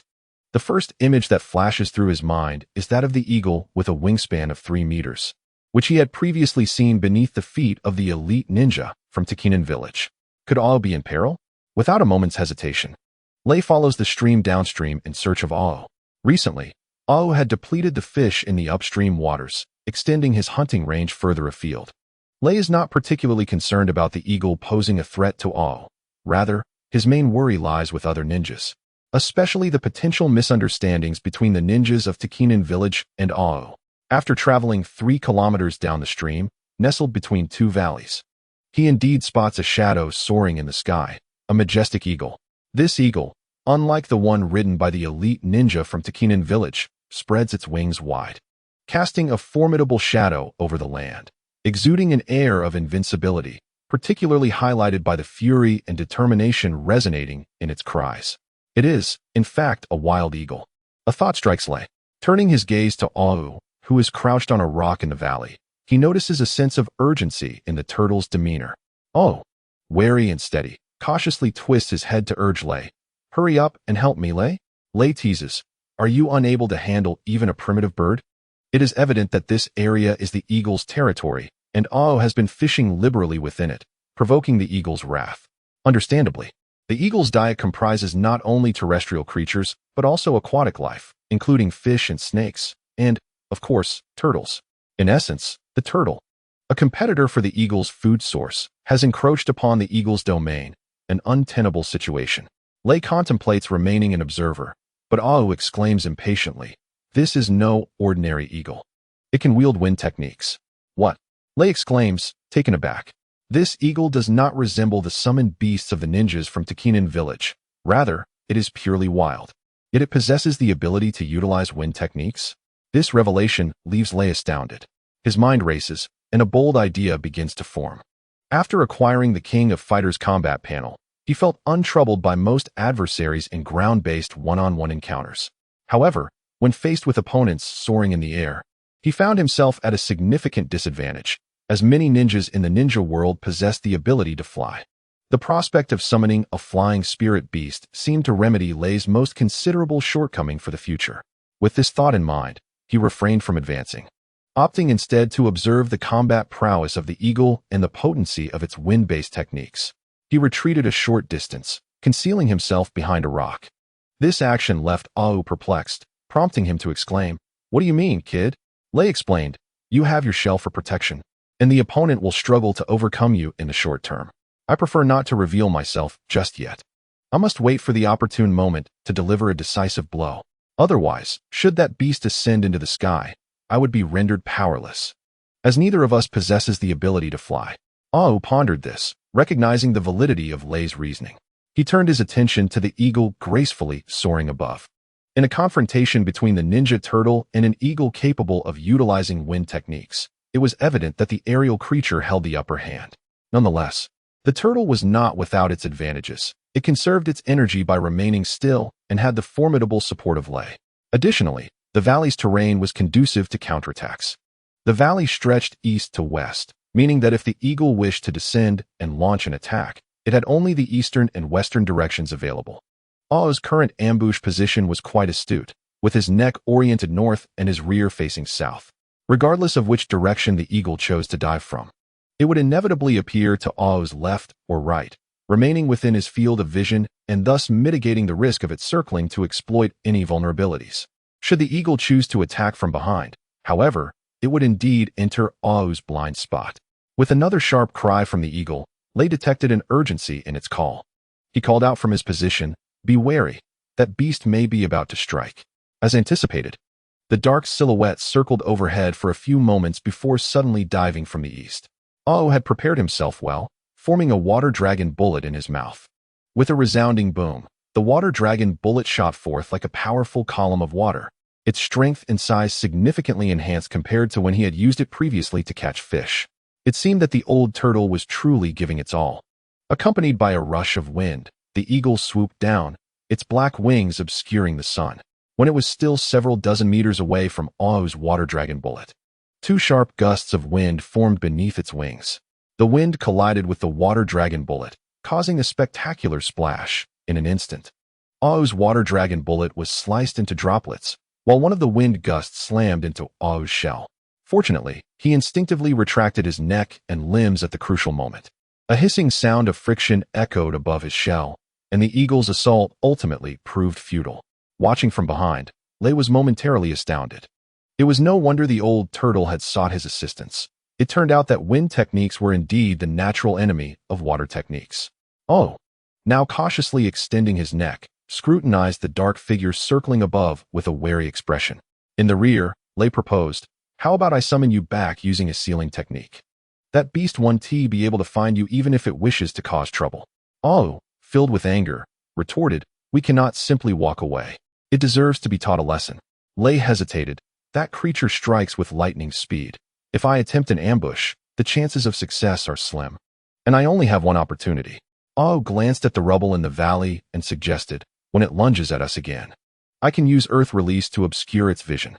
At the very least, I can trap it for 12 seconds. Then you can seize the chance to attack. What do you think?" Lei assessed the distance between their hiding spots, estimating it to be over 10 meters, which exceeded the range of his true martial kick. It appeared he would have to switch to Qiong's template. Qiong, being of the wind attribute, possessed agility and a technique called Sky Kick, allowing her to unleash a flurry of kicks in an instant. Additionally, Qiong had the ability to project waves with her feet for mid-range attacks. Coupled with Lei's instantaneous movement technique, they had a chance. If the eagle descended from a height of about 10 meters next time, the probability of a successful ambush would indeed be feasible. Everything hinged on their quick response. Lei could no longer contain his excitement. "Let us give it a try. But we only have one shot." He thought that if he could bring down the eagle, there might be a chance to negotiate a summoning contract with it. One could easily surmise that this wild raptor, adept in wind release, was likely to be untamed, making the success of signing a contract with a mere genin like him quite low. However, there was little to lose in trying. With this thought, a surge of fervor coursed through Lei's heart. "Look out, it's coming down," Lei warned once more. The eagle always let out a thunderous cry before launching its attacks, as if rallying itself. Even if it had fortuitously learned to use wind release, its intelligence could not be very high. After a piercing cry, the dark clouds above initiated their assault once more, this time diving from the west. Ao, lying in wait on the rocks, had already prepared Earth Release, Earth Bullets. Numerous fragments of stone gathered around him, densely covering an area of over 10 square meters, resembling debris shaken loose from a road after being run over by a vehicle. It seemed Ao was unleashing his ultimate secret technique. Earth-based ninjutsu is typically employed for defense and trapping foes, rarely used for proactive attacks. Lei even suspected he had not mastered as many techniques as this turtle had. As the eagle descended to just over 10 meters off the ground, it activated wind release once more, two small whirlwinds slicing down from either side. The layer of rubble quickly collided with the wind, instantly creating two large breaches. Nevertheless, Ao's earth technique relied on overwhelming force, and 2/3 of the rubble still hurled towards the eagle. For the first time, Ao's ninjutsu struck the eagle suspended in midair. It was at this very moment. Lei's heart was ablaze with fervor as he activated the instantaneous movement technique, finding himself instantaneously atop the rock where Ao resided. With a powerful push from his legs against the stone, he leapt into the air, soaring to a height of 7 or 8 meters above the ground. Unleashing Qiong's signature move, the tornado kick. In a fleeting moment, he delivered a flurry of 7 or 8 kicks towards the upper side. Although these kicks met only the air, his form ascended another 4 or 5 meters, now less than 3 meters from the suspended eagle. To his astonishment, he perceived a hint of anthropomorphic panic in the eagle's eyes. As Cheong's signature skill, the Viper Strike, was unleashed. 2 energy spheres infused with wind chakra shot forth from Li's single leg. With the awakening of ultimate power and the endowment of chakra, Cheong's energy wave had undoubtedly amplified several notches beneath Li's foot. The emitted energy spheres were both swift and potent, enveloped in wisps of red threads. With a resounding crack, the 2 waves of energy struck the eagle in succession, eliciting a mournful shriek. Regrettably, Lil lacked the prowess to hurl shurikens, otherwise he could have delivered another strike. Nonetheless, the shadow before him remained stubbornly descending. Could it be? A surge of joy filled Li's heart as he began to descend. However, concerned that the eagle might escape, struck again with a water dragon bullet before the creature could touch down, sending the eagle hurtling over 10 meters away. Instantly, an ominous premonition gripped Lu. The once formidable eagle might very well be finished. His intention to assist was genuine, as he had hoped to communicate with the eagle and compel it to sign a summoning contract after bringing it down. Though the odds were slim, there existed a faint possibility. What if it succeeded? Now all hope was lost. How could a lifeless eagle engage in a summoning contract with him? Upon landing, Lu cast a reproachful glance at O before employing the instantaneous movement technique once more to reach the site where the eagle had fallen. He beheld the creature, its black feathers utterly ravaged by the energy spheres of the Viper Strike. One wing was torn asunder, and a gaping wound the size of a bowl marred its chest, exposing its innards. Was this the power of the Viper Strike? Lu was momentarily taken aback, realizing its potency exceeded his expectations, a veritable enhanced version. Regrettably, the eagle lay lifeless, having succumbed to its injuries. During its fall, it had also endured a water dragon bullet from O, which drenched its feathers, leaving them matted against its body, resembling a pitiful, drenched chicken, devoid of the earlier imposing and menacing demeanor. What now? Is it truly dead? O approached at a leisurely pace to inspect, and upon discovering that the once formidable adversary had become a corpse, he smugly proclaimed, "Those who offend O shall not meet a favorable end, and that includes birds. Heh. Lu, my boy, your performance was commendable. I did not expect your training over the past few days to yield such remarkable results. I must hasten back to inform Kai, lest he worry." O was utterly oblivious to the excessive power of Lei's recent Viper Strike, and failed to notice that the elemental attribute of Viper Strike was of the wind. This seemingly slow and ponderous old turtle, aside from holding grudges, also exhibited a careless side. Alas, Lei's careful considerations fell flat, leaving him disheartened as he lifted the heavy corpse of the eagle, which surprisingly weighed at least 100 pounds. Particularly, the pair of black wings, when spread, measured over 3 meters in length. Even in death, the eagle could not be wasted. Lei resolved to clean it and pluck its feathers for a barbecue later. Oh, sharing the same thought, reminded Lei before departing, "I shall return shortly, but remember to wait for me during the evening barbecue." With that, O activated the reverse summoning technique, and his massive form vanished in an instant. Hours later, as night descended, a bonfire flickered on the riverbed downstream of the waterfall. Lei and O lay on either side of the fire, eagerly gazing at the golden, sizzling eagle carcass roasting on the wooden rack. After a brief preparation in the afternoon, Lei had removed the internal organs and feathers, leaving only the entire torso and a pair of wings, which still weighed around 50 to 60 pounds, ample sustenance for both him and O. Lei decided to save the remaining wings for the following day. Just as the man and the turtle were about to indulge in their feast, a mournful cry of an eagle echoed through the night sky, followed by the sound of something slicing through the air above Lei. Be cautious.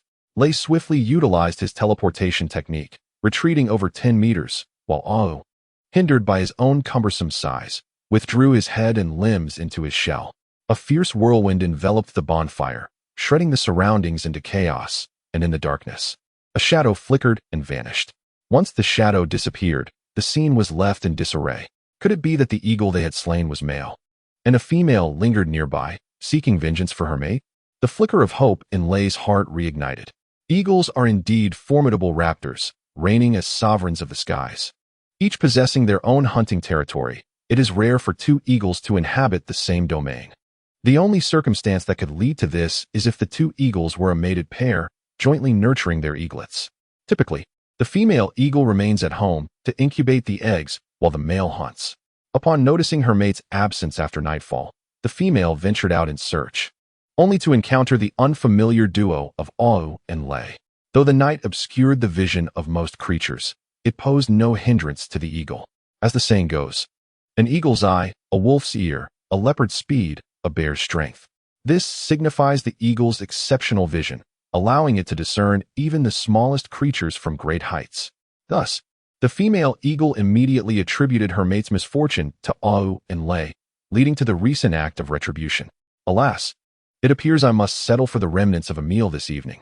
Lei picked up the charred carcass of the eagle, which had been mercilessly shredded by the wind and now lay dusted with grit and sand. He selected the larger pieces, intending to wash them in the stream before continuing to appease his hunger. Ultimately, he discovered that the remaining quantity was less than a third of what it had been. Yet, rather than feeling disheartened, a newly ignited idea began to take root in his mind. The only dilemma now was that he knew the eagle's nest must be nestled somewhere on the nearby cliffside, but he could not discern which cliff it was. Even if he were inclined to seek it out, he was at a loss as to how to proceed. The lack of the ability to fly remained his most significant shortcoming. How he wished for the aerial prowess of a ninja from the Takigakure village. In the days that followed, the female eagle circled above from time to time, causing Ao to be on edge while fishing in the stream, reluctant to venture too far. Lei's remarkable performance a few days prior had not only earned him her respect, but had also instilled in her an instinctual sense of security in his presence. This, in turn, led Ao to express her grievances repeatedly. Fortunately, the female eagle had the task of incubating her eggs and dared not stray too far from home. Moreover, having awakened some degree of intelligence, she recognized that the solitary human and turtle below were formidable foes, thus refraining from launching any retaliatory actions. However, under the cover of night, she took advantage of the darkness to extinguish Lei's campfires multiple times, finding some small satisfaction in this. Lei sensed that the female eagle lingered nearby, biding her time for an opportunity. Should he encounter any misfortune, she would undoubtedly strike fiercely from above. With the eagle unwilling to descend and Lei and Ao unable to ascend, the situation reached a stalemate. Nonetheless, it did not hinder Lei's training beneath the waterfall. The awakening of his ultimate power continued to rise, progressing from 5 to 8. However, today during his training, an unexpected incident occurred. A 4 to 5 meter long piece of debris was swept down from the waterfall, crashing into the pool just a meter away from him and sending up a great splash, startling him into a cold sweat. Had that piece of wood fallen directly upon him, it could have spelled his demise or, at the very least, left him severely injured. Beneath this waterfall, it seemed he was refining his body, yet in truth, he was honing his mental fortitude. He had to maintain unwavering focus, using his mental acuity to discern any sign of movement in the waterfall, whether it be debris or the occasional stone the size of a basin. When such objects plunged through the turbulent waters from above, they inevitably heralded a sign of impending danger. For instance, in the fleeting moment before the debris made contact with the ground, a brief vacuum would materialize in the water above. The longer the vacuum persisted, the greater the weight of the falling object, and consequently, the higher the level of peril. Lei had to react within that crucial moment, either evade or withstand the impending impact. Upon realizing the unpredictable dangers that now lurked within the waterfall, the mental strain he endured during his training sessions intensified significantly. What had previously been 5 minutes of immersion had now dwindled to just 1 minute, and each time he emerged, he required at least 10 minutes of rest before daring to re-enter. In addition, Lei sensed another significant change, as the weather grew increasingly frigid. The flow of water cascading from the waterfall above seemed to intensify. Could it be that the rainy season had arrived in the land of waterfalls? During a brief moment of respite, Lei contemplated this notion, and a sudden downpour promptly validated his hypothesis. He realized he had committed a fundamental error by consistently viewing this realm of ninjas through the lens of his past life in the island nation of Neon. It became evident that the world of Naruto was, in fact, an entirely different parallel dimension, possessing both similarities and stark contrasts to his previous existence. For instance, the geography of the Naruto world's map diverged drastically from that of Neon. Furthermore, the capriciousness of the weather was notable. Takigakure was situated near the land of grass and the village of rain, the former characterized by plains, while the latter was perpetually shrouded in a cold drizzle. With nearly 360 days of rain each year, far exceeding the confines of meteorological predictions. With this realization, Lei gritted his teeth, vowing to exercise greater caution. It seemed that this journey of cultivation would not be smooth sailing. Days passed, and stationed nearby, found his fishing plans significantly disrupted by the interference of a female eagle in the sky. Recently, he had utilized a summoning reversal technique to return to his homeland. Leaving Lei without his companion for play, he would appear roughly every 3 days, acting as a bridge of communication between Lei and Kai. One day, rushed to the edge of the waterfall in a state of alarm, waking Lei from his immersive training with a water dragon bullet. Lei, trouble is brewing. A fearsome ninja has entered the valley, and he doesn't seem easy to handle. He has already spotted me and is swiftly approaching, he exclaimed. Emerging from the waterfall, Lei shook off the droplets and, maintaining a composed demeanor, inquired, "Did you catch a glimpse of his appearance or attire?" Replied, "Appearance? Undoubtedly fierce. He doesn't look like a good person. Your grandfather wouldn't deceive you." With my century of experience, as for his attire, he wore a black robe adorned with several red clouds. Lei's brow furrowed. Could it possibly be the Akatsuki? The Akatsuki was founded by Yahiko and Nagato, both of whom were temporary disciples of Jiraiya, one of the legendary 3 ninjas of Konoha, during his youth, and they had become separated due to the ravages of war. Members of this organization donned black cloaks embroidered with red clouds, wore conical hats adorned with wind chimes, and bore rings marked with their respective code names, from the right thumb to the left thumb: 0, blue, white, vermilion, black, void, south, north, 3, jade, their nails painted, and each forehead protector marred by a scratch. Typically, they executed their missions in pairs. Initially, the organization's purpose was to bring peace to their homeland. However, following Yahiko's death, Nagato fell into despair and reformed the Akatsuki, altering its objectives to gather tailed beasts and forge tailed beast weapons, ultimately aiming to conquer the world. To this end, Nagato, the leader of the Akatsuki, established 3 progressive steps and goals for the organization's covert development. Step 1. Amass a considerable fortune in preparation for future endeavors. Step 2.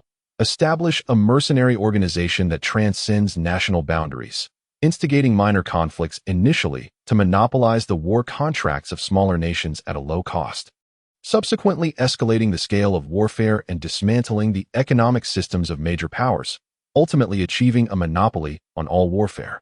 Step 3. Utilize the tailed beast weaponry to conquer the world. By resurrecting the 10 tails and employing the colossal genjutsu of infinite Tsukuyomi, the world would be plunged into a dreamlike state, thereby realizing the so-called eternal peace. The ensuing 4th Ninja War was instigated by this organization. It can be said that the Akatsuki is undoubtedly one of the early antagonists in the Naruto universe. Should the tailed beasts, dispersed across the various ninja villages, incite chaos, they could obliterate an entire village. The Akatsuki's objective of capturing the tailed beasts underscores the formidable nature of the organization. The Akatsuki has effectively networked with nearly all the outstanding rogue ninjas in the Naruto world, maintaining their ranks at no more than 10 individuals. It is said that the minimum strength for entry is at the elite Jonin level, some even surpassing that of a Kage. Notably, one of the rogue ninja members hails from the Takigakure. A fleeting thought about the Akatsuki crossed Lei's mind. He calmly made his way to a nearby cave to don his attire, inadvertently brushing against the stone nestled in his pocket. This stone had been entrusted to him by a ninja from Takigakure, who had implored him to activate it should he encounter any unfamiliar ninjas nearby, cautioning him against engaging in battle. Grasping the stone, Lei immediately infused it with chakra. The stone quickly grew warm and luminous, emanating a mysterious glow. Subsequently, Lei cast the stone aside, continuing to inquire of Ao. "Did you notice if the forehead protector of that ninja had a diagonal scratch?" Ao replied anxiously, Yes, Lei. I sense that this ninja is formidable. We should retreat for now, as he does not appear to be pursuing us." Given the heightened alertness of Takigakure recently, Lei was nearly certain that this rogue ninja was indeed there for the sake of his village. However, members of the Akatsuki typically operated in pairs. If he were to encounter this rogue ninja from Takigakure alone, he might stand a chance in battle, yet the thought of fleeing now felt somewhat disheartening. Should this Akatsuki member be part of a duo, Lei would undoubtedly hesitate no longer and would promptly make his escape. After all, What good are pride and reputation when life itself is at stake? He recalled that this rogue ninja from Takigakure had teamed up with the rogue ninja Itachi Uchiha from Konohagakure.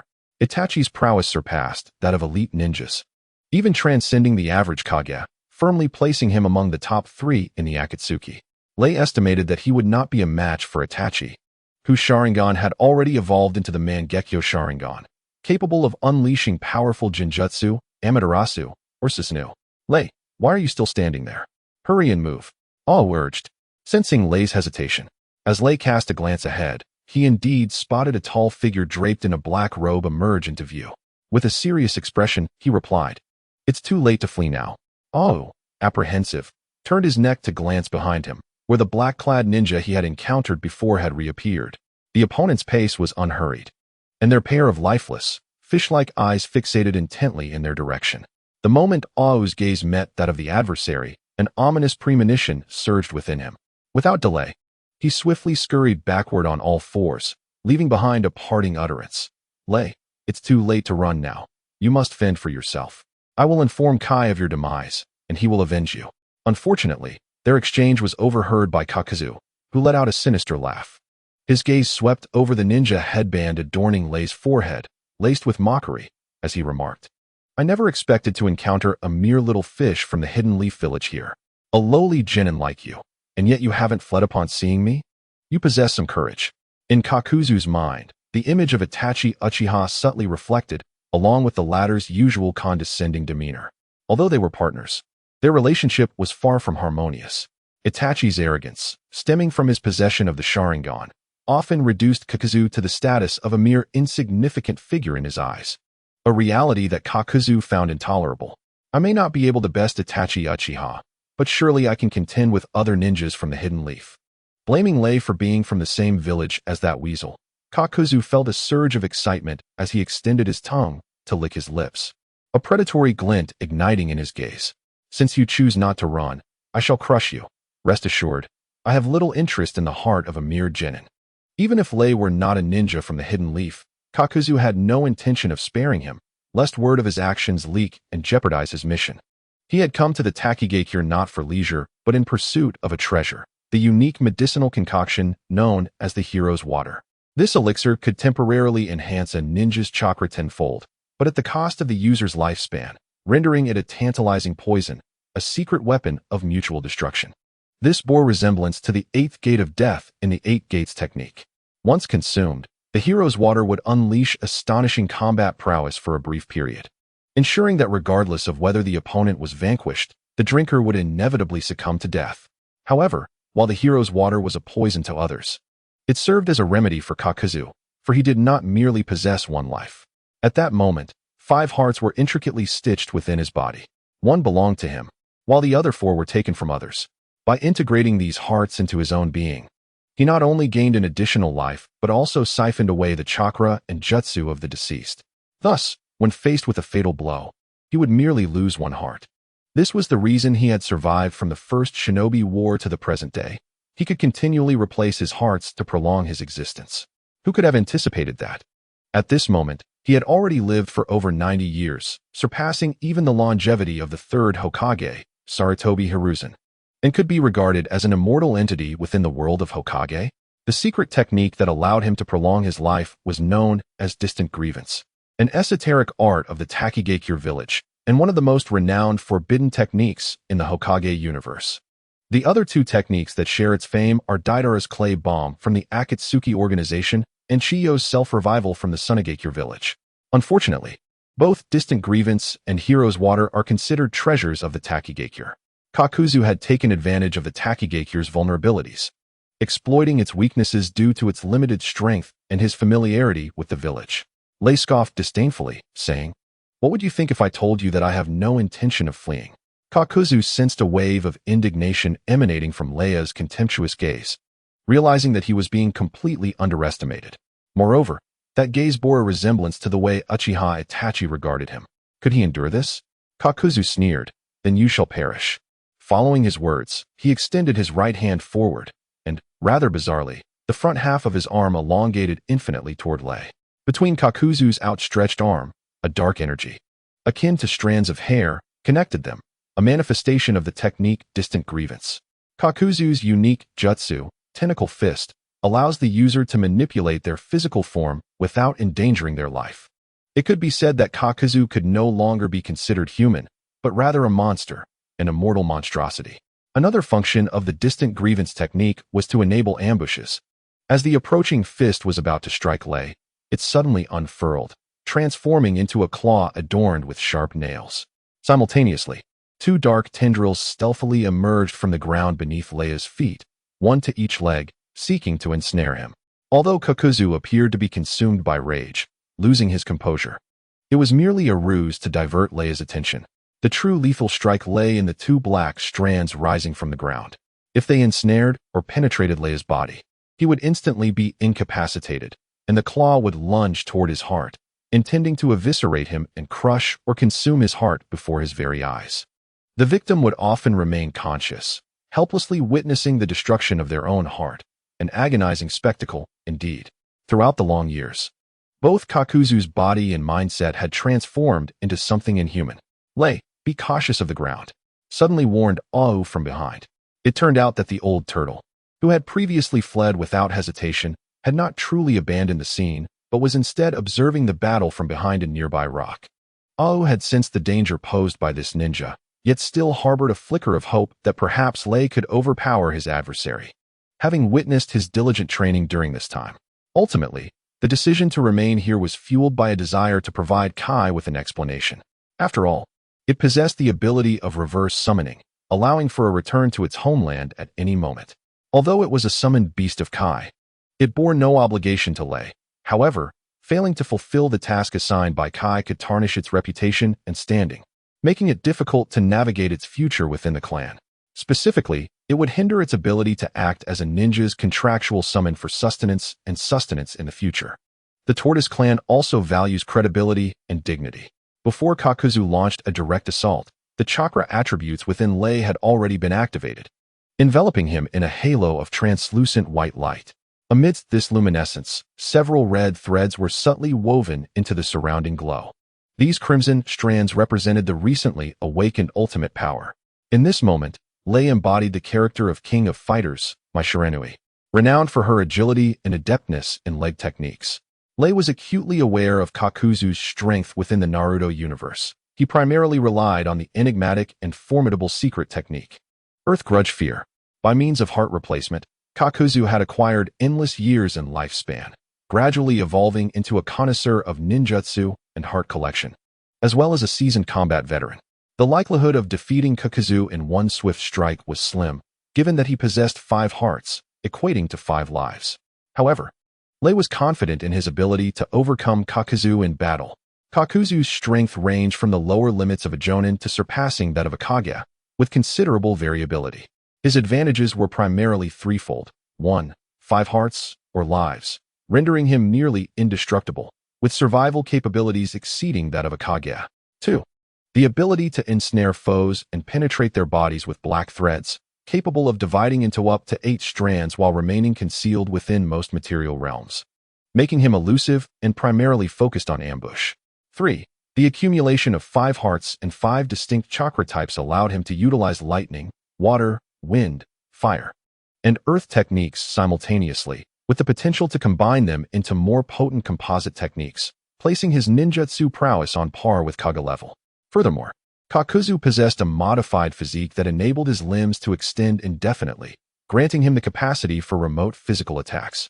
These constituted the entirety of Kakuzu's capabilities. Should he acquire the hero's water, which resonates with his essence, his power would escalate further. Concerning Kakuzu's 3 points of reliance, the first was negligible for Lei at this juncture, as he had no intention of slaying Kakuzu. His current strength was insufficient. The second point, concerning the peculiar ambush capability, could be mitigated with foresight. If Lei's speed and reflexes surpassed those of the black threads, maintaining a state of rapid movement would significantly diminish Kakuzu's ambush efficacy. Lastly, the third point, Kakuzu's composite ninjutsu, executed in harmony among his 5 hearts, was indeed formidable. However, why must Lei engage in a direct ninjutsu contest? Would he not prefer close-quarters combat? Mastery of ninjutsu can annihilate an entire army, provided the opponents remain stationary, and allow one to strike. In other words, Lei, fully aware of the myriad strengths and weaknesses of Di Yuanyu, employs his advantages to exploit the vulnerabilities of his adversary, effectively constraining Kakuzu's prowess to that of a mere jonin. This strategic choice is precisely why he has assumed the role of John. John possesses a wind chakra affinity, excelling in leg techniques and speed. In a swift motion, before the two strands of black silk can reach Lei, his figure has already vanished from sight. The fruits of his recent training in the waterfall are now manifest, enabling him to maintain heightened mental focus for an extended period, essentially, a keen awareness of his surroundings. As Lei's silhouette descends into the nearby stream, two strands of black silk immediately materialize. In another fleeting instant, Lei's form disappears once more, reappearing on a nearby cliff. Utilizing the characteristic of chakra concentration in his limbs, he adheres to the rock face like a spider weaving a grand web, positioned not far from Kakuzu. Kakuzu, having already retracted his empty right fist, realizes that, given Lei's current displayed speed, landing a blow with his tentacle technique is nearly impossible. A glimmer of predatory malice flashes in Kakuzu's eyes as he coldly chuckles. Ah, so we have a little fish adept in taijutsu. I wonder how long your chakra will last. The game has only just begun. As his words linger in the air, the number of black strands participating in the ambush against Lei has increased to 4. These black strands are the manifestation of the secret technique, Di Yuanyu. Capable of emerging from the earth, trees, rocks, water, and air, seamlessly penetrating most material interfaces, relentless and unyielding. Even a lion must exert its utmost when hunting a rabbit. While pursuing Lei with the black strands, Kakuzu simultaneously forms hand seals. In an instant, rocky armor spreads across critical areas of his body, shielding his heart, neck, abdomen, and back.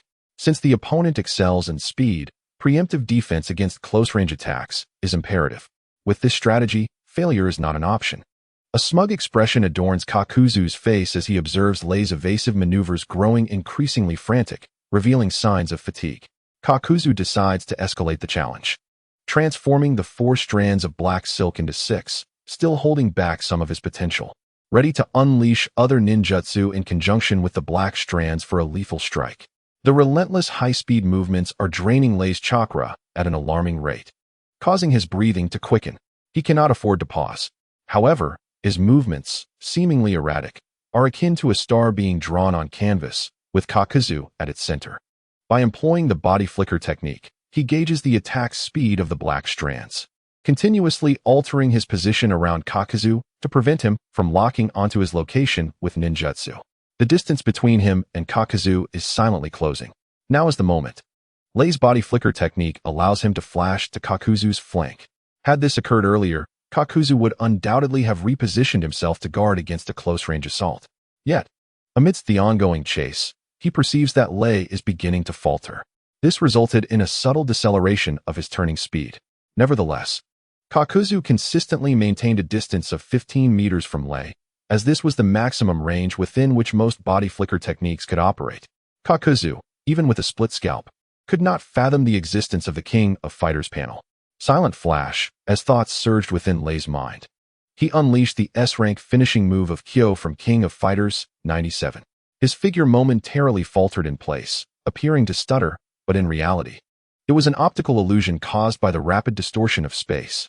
In less than a second, Lei's form had already materialized before Kakuzu. Kyo was known in the King of Fighters series by the moniker Kick Phantom. The term kick signified his agile leg techniques, while Phantom represented his elusive movements, particularly his instantaneous bursts of speed. Silent Flash is one of Kyo's 2 S-rank finishing moves, with a teleportation distance of approximately 18 meters, surpassing the range of body flicker techniques in the Naruto universe. In truth, body flicker is not instantaneous movement, but rather the explosive utilization of chakra, enhancing the speed of evasive maneuvers and jumps to their utmost limits. Thus, even body flicker has its time constraints. Silent Flash also possesses such limitations. Yet this temporal restriction is several times faster than that of body flicker, approaching the essence of space ninjutsu. Naturally, when a person is in rapid motion, their body endures significant strain, which is why Lei chose to employ Kyo's ultimate move only after awakening his ultimate power. In that moment, A pair of long legs initiated an exquisite barrage of attacks in front of Kakuzu. Kakuzu's direct line of sight was inundated with countless leg shadows. He could not muster any reaction. His body became akin to a stationary punching bag, not due to a lack of desire, but rather an inability to respond. By the time his brain relayed commands to his limbs, those limbs had already endured countless strikes. Each blow was infused with the dual energies of chakra and ultimate power, representing a fusion of sheer speed and force. Within the interplay of speed and power lay the energies of chakra and ultimate power, akin to an enchanted enhancement upon physical assault. With a resounding crack, the rocky armor that had shielded critical areas shattered. His hands and feet were directly broken, reminiscent of a lion capturing an antelope's hind leg, forcefully yanking it back in the air, leaving the antelope's leg resembling a dismembered bone. At that moment, Kakuzu's body transformed into a fragmented, torn sack. Strangely, the connections between his limbs were not comprised of human ligaments, but rather dense threads of black energy.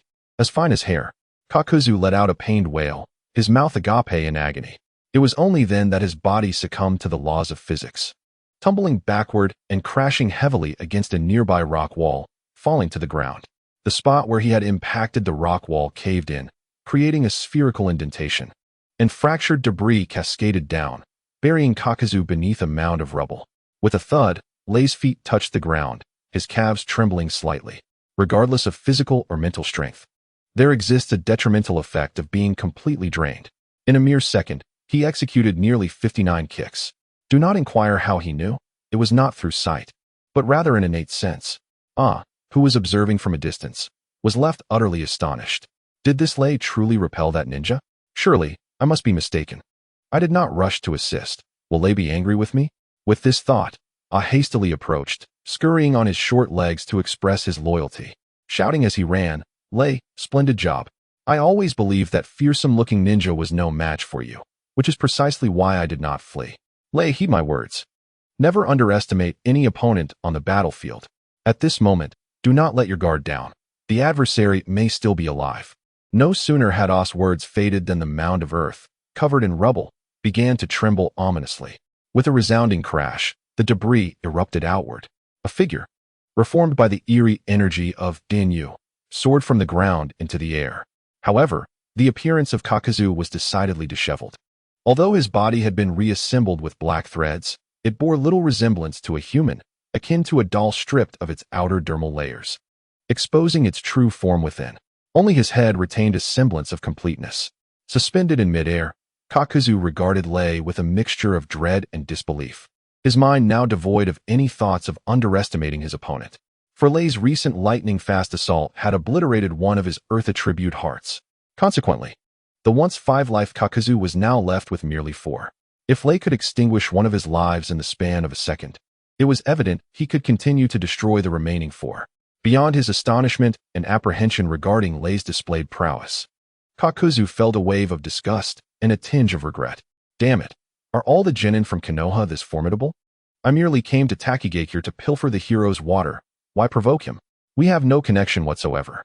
He recalled the Third Shinobi World War when the 7 ninja swordsmen of the mist were dispatched to Konoha to fish in troubled waters, only to be unceremoniously dispatched by a genin who appeared from nowhere. 7 set out, 3 returned. In an instant, they became a laughingstock in the shinobi world. Having lived for so long, Kakuzu was well aware of this secret. By the way, that genin was said to be named Might Guy. Kakuzu was already contemplating retreat. Although he had barely unleashed 20% of his power, he recognized that this young man was well-versed in his specialty, the Ryuenyu technique, and the taijutsu he favored countered his 5-elemental ninjutsu. Continuing to engage would yield him no advantage. Very well, a genin from Konoha, is it? Your strength has gained my respect. We bear no grudge. Shall we conclude this matter amicably? By the way, what is your name?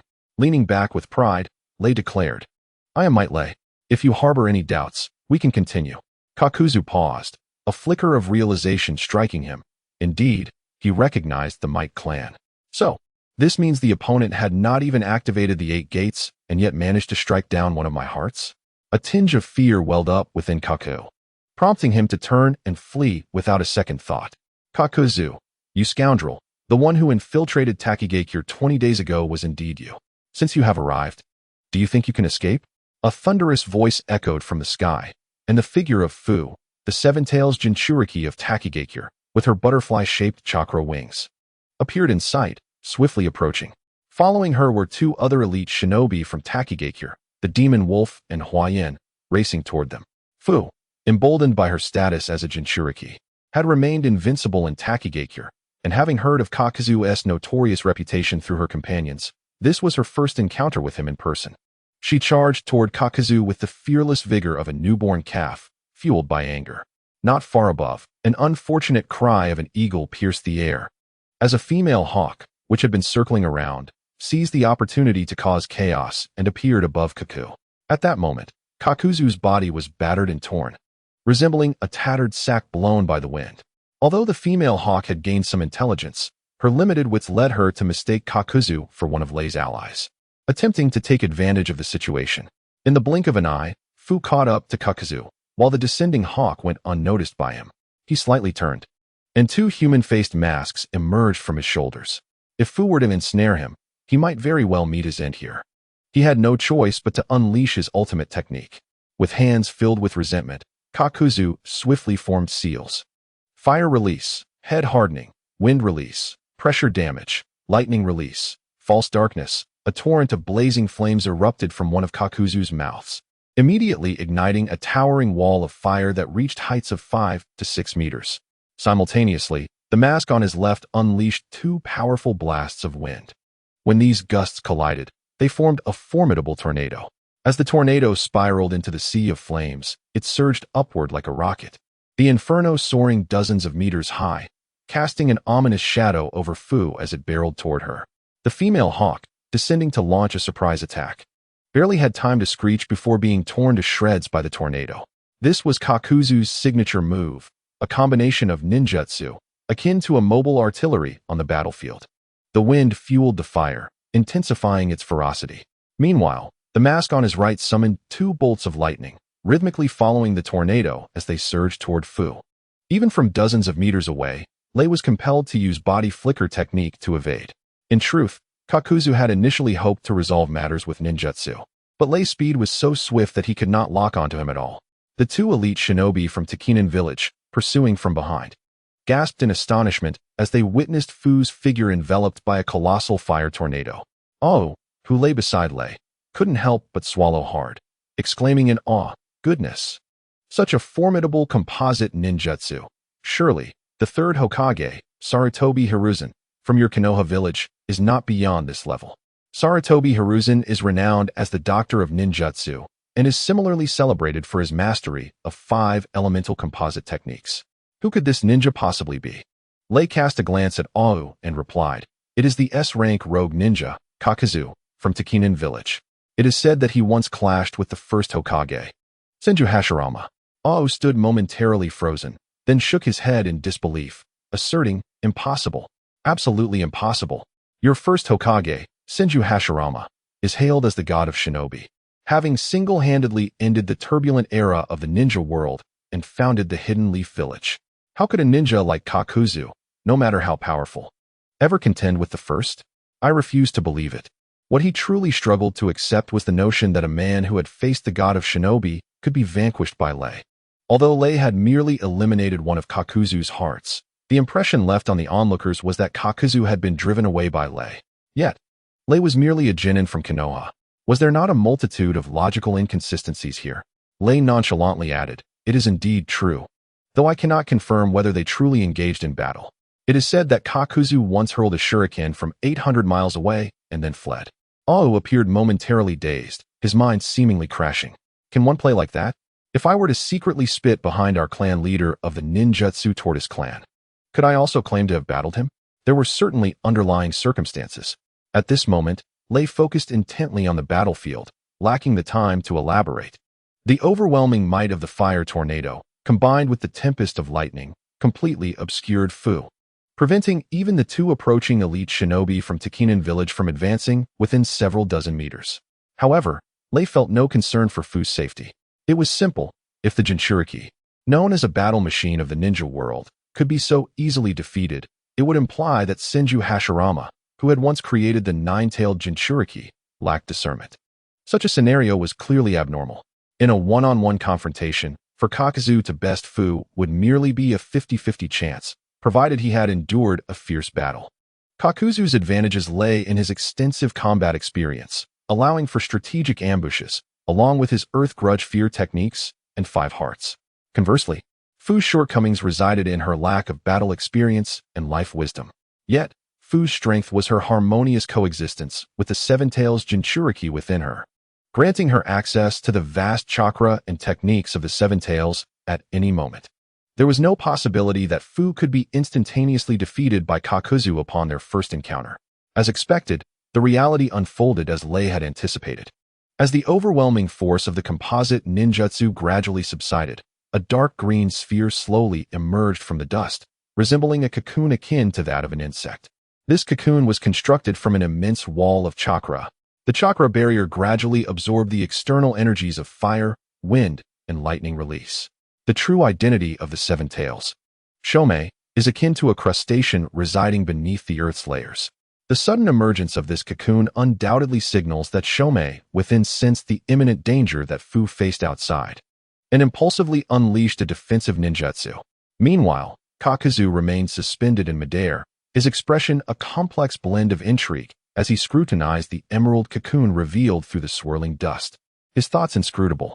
Nevertheless, a third of his attention remained fixed on Lei not far off. As long as Lei refrained from engaging in battle, he felt no urgency. In Kakuzu's eyes, the so-called tailed beasts were largely mere embellishments, incapable of genuinely merging with their hosts. This implies that most Jinchuriki cannot fully unleash the combat potential of the tailed beasts within them. The Jinchuriki essentially serve as vessels for the tailed beasts, intended to control and utilize them. Which tailed beast would not desire to break free from the constraints of its Jinchuriki and sealing techniques to attain true freedom? The relationship between the Jinchuriki and the tailed beasts mirrors the discord between bottom-tier employees and the executives who exploit them, a conflict inherently irreconcilable. The Akatsuki had previously deliberated internally about potentially formulating plans to capture tailed beasts, and this encounter served as an opportune moment to assess their combat capabilities, making the venture worthwhile. As the dust gradually settled, the cocoon, resembling a tent, began to pulsate rhythmically. Suddenly, akin to a balloon ruptured from within, it burst apart with a pop, revealing Fu curled in midair, enveloped by a pair of translucent wings. Once the wings unfurled, Fu stood up unharmed, glancing at her own body with a hint of confusion. In that fleeting moment, she was oblivious to what had transpired, as her entire being had been momentarily commandeered by the Seven Tails. Fu, are you alright? The two Jonin, Huayan and Yaolang, who had stayed behind, anxiously rushed to her side, one on each flank. Their mission was to remain steadfastly by Fu's side, serving a dual role akin to that of a caretaker and bodyguard. This trio represented the most formidable fighting force currently within Takigakure. Kakuzu's eyes flickered with disdain as he scoffed, a bunch of mere chicken and dog. With that, a mask-like visage emerged once more from his battered chest, and he prepared to form hand seals anew. Lei, sensing a shift, leaped to a nearby rock wall, utilizing the body flicker technique to position himself approximately 50 to 60 meters away from Kakuzu. Kakuzu, it's time to cease. Lei's intent was unmistakable. Should Kakuzu proceed with his assault, Lei would retaliate. Indeed, Kakuzu halted his hand seals, casting a glance at the trio from Takigakure, then a sidelong look at Lei, his heart swelling with an indescribable rage and frustration. Having traversed the ninja world for decades, and once having battled against Senju Hashirama, he found it utterly humiliating to be threatened by a younger generation. Such an affront was nothing short of a tremendous disgrace. Nonetheless, Kakuzu had to concede that Lei's peculiar agility and formidable physical prowess were indeed his nemesis. The crux of the matter was that the opponent seemed to possess an intimate understanding of his Juryoku no Jutsu, effectively rendering his most significant ambush strategy impotent. The ninjas of Takigakure were likewise well acquainted with the intricacies of Juryu. As for the remaining 4 hearts he possessed, they were certainly not to be squandered here. Were it an ordinary individual, such a situation would undoubtedly incite a furious outburst, vowing to reclaim lost honor. However, Kakuzu merely cast a silent glance at the 4 individuals before him and, without hesitation, turned to depart. Suddenly, a mocking inquiry from Lei echoed behind him. Kaku, tell me, Is it true that you once hurled a shuriken at our first Hokage from 800 miles away? Kakuzu momentarily faltered in midair, nearly losing his balance. Thereafter, he accelerated his escape with astonishing swiftness. Once he reached a secluded area, he could no longer contain the tempest of fury within him. Unleashing a torrent of curses upon the ninjas of Konoha and Takigakure, swearing to eliminate any he encountered in the future. Heaven forbid I cross paths with them again. It drives me to the brink of madness. He raged silently, adding in his heart an exception for the peculiar Might family of Konoha and the Uchiha clan, particularly excluding that aberration named Itachi Uchiha. Speaking of the Uchiha clan, aside from the aforementioned anomaly, were there any others remaining in Konoha? Kakuzu examined his battered body and was taken aback to discover that a pouch containing scrolls had vanished. Infuriated, he exclaimed, "Damn it! This pouch held several sealing scrolls, akin to a ninja's wallet, and also contained his recent acquisitions, several million in bounty, and a small vial of hero's water he had stealthily pilfered from Takigakure. Losing the bounty was trivial, he could earn that again. The pivotal loss was the hero's water, a strategic asset that perfectly complemented his mastery of Juryoku, significantly enhancing his strength. This had been one of his primary objectives for infiltrating Takigakure. It must have fallen amidst the rubble. Kakuzu stood still for a moment, his gaze flickering, ultimately deciding to depart for the time being.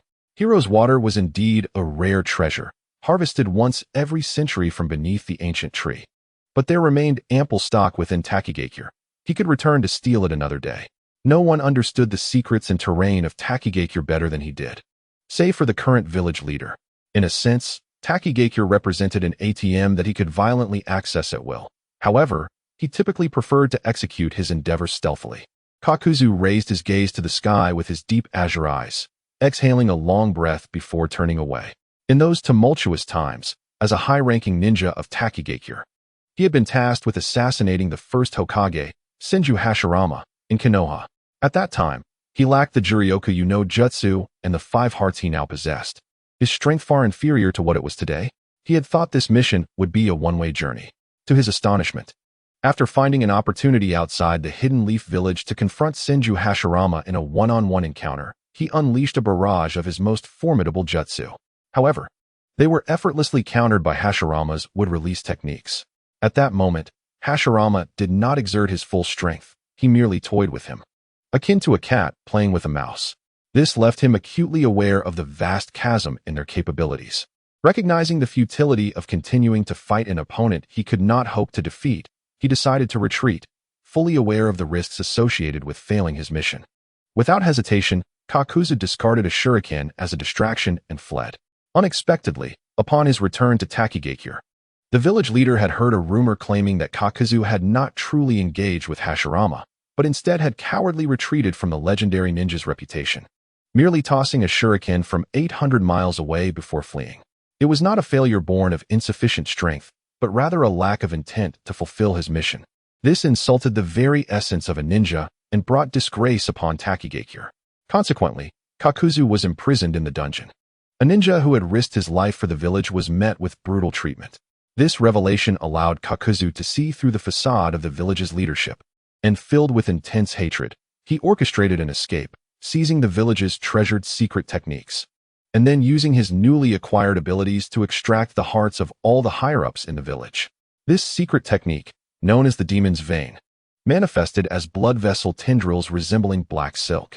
Ironically, the village's upper echelons had deemed the Demon's Vein technique too cruel and morally reprehensible, forbidding their ninjas from practicing it, thus inadvertently providing Kakuzu with the opportunity he needed. Just moments ago, Lei's probing question had reopened the long-buried scars within Kakuzu's heart. How infuriating! Meanwhile, Huayan and Yaolang surrounded Fu, inquiring about her well-being. "Fu, were you injured?" Fu had regained her senses and examined her arm before waving at them, reassuring them. "I'm fine. Did that scoundrel escape?" Upon mentioning Kakuzu, the two Jonin realized that he had seemingly been frightened away by Lei. Furthermore, prior to their arrival, it appeared that Kakuzu had indeed clashed with Lei, as evidenced by the signs left at the scene. Could it be that Kakuzu's retreat was not out of fear of the three of them, but rather apprehension towards this leaf ninja beside them?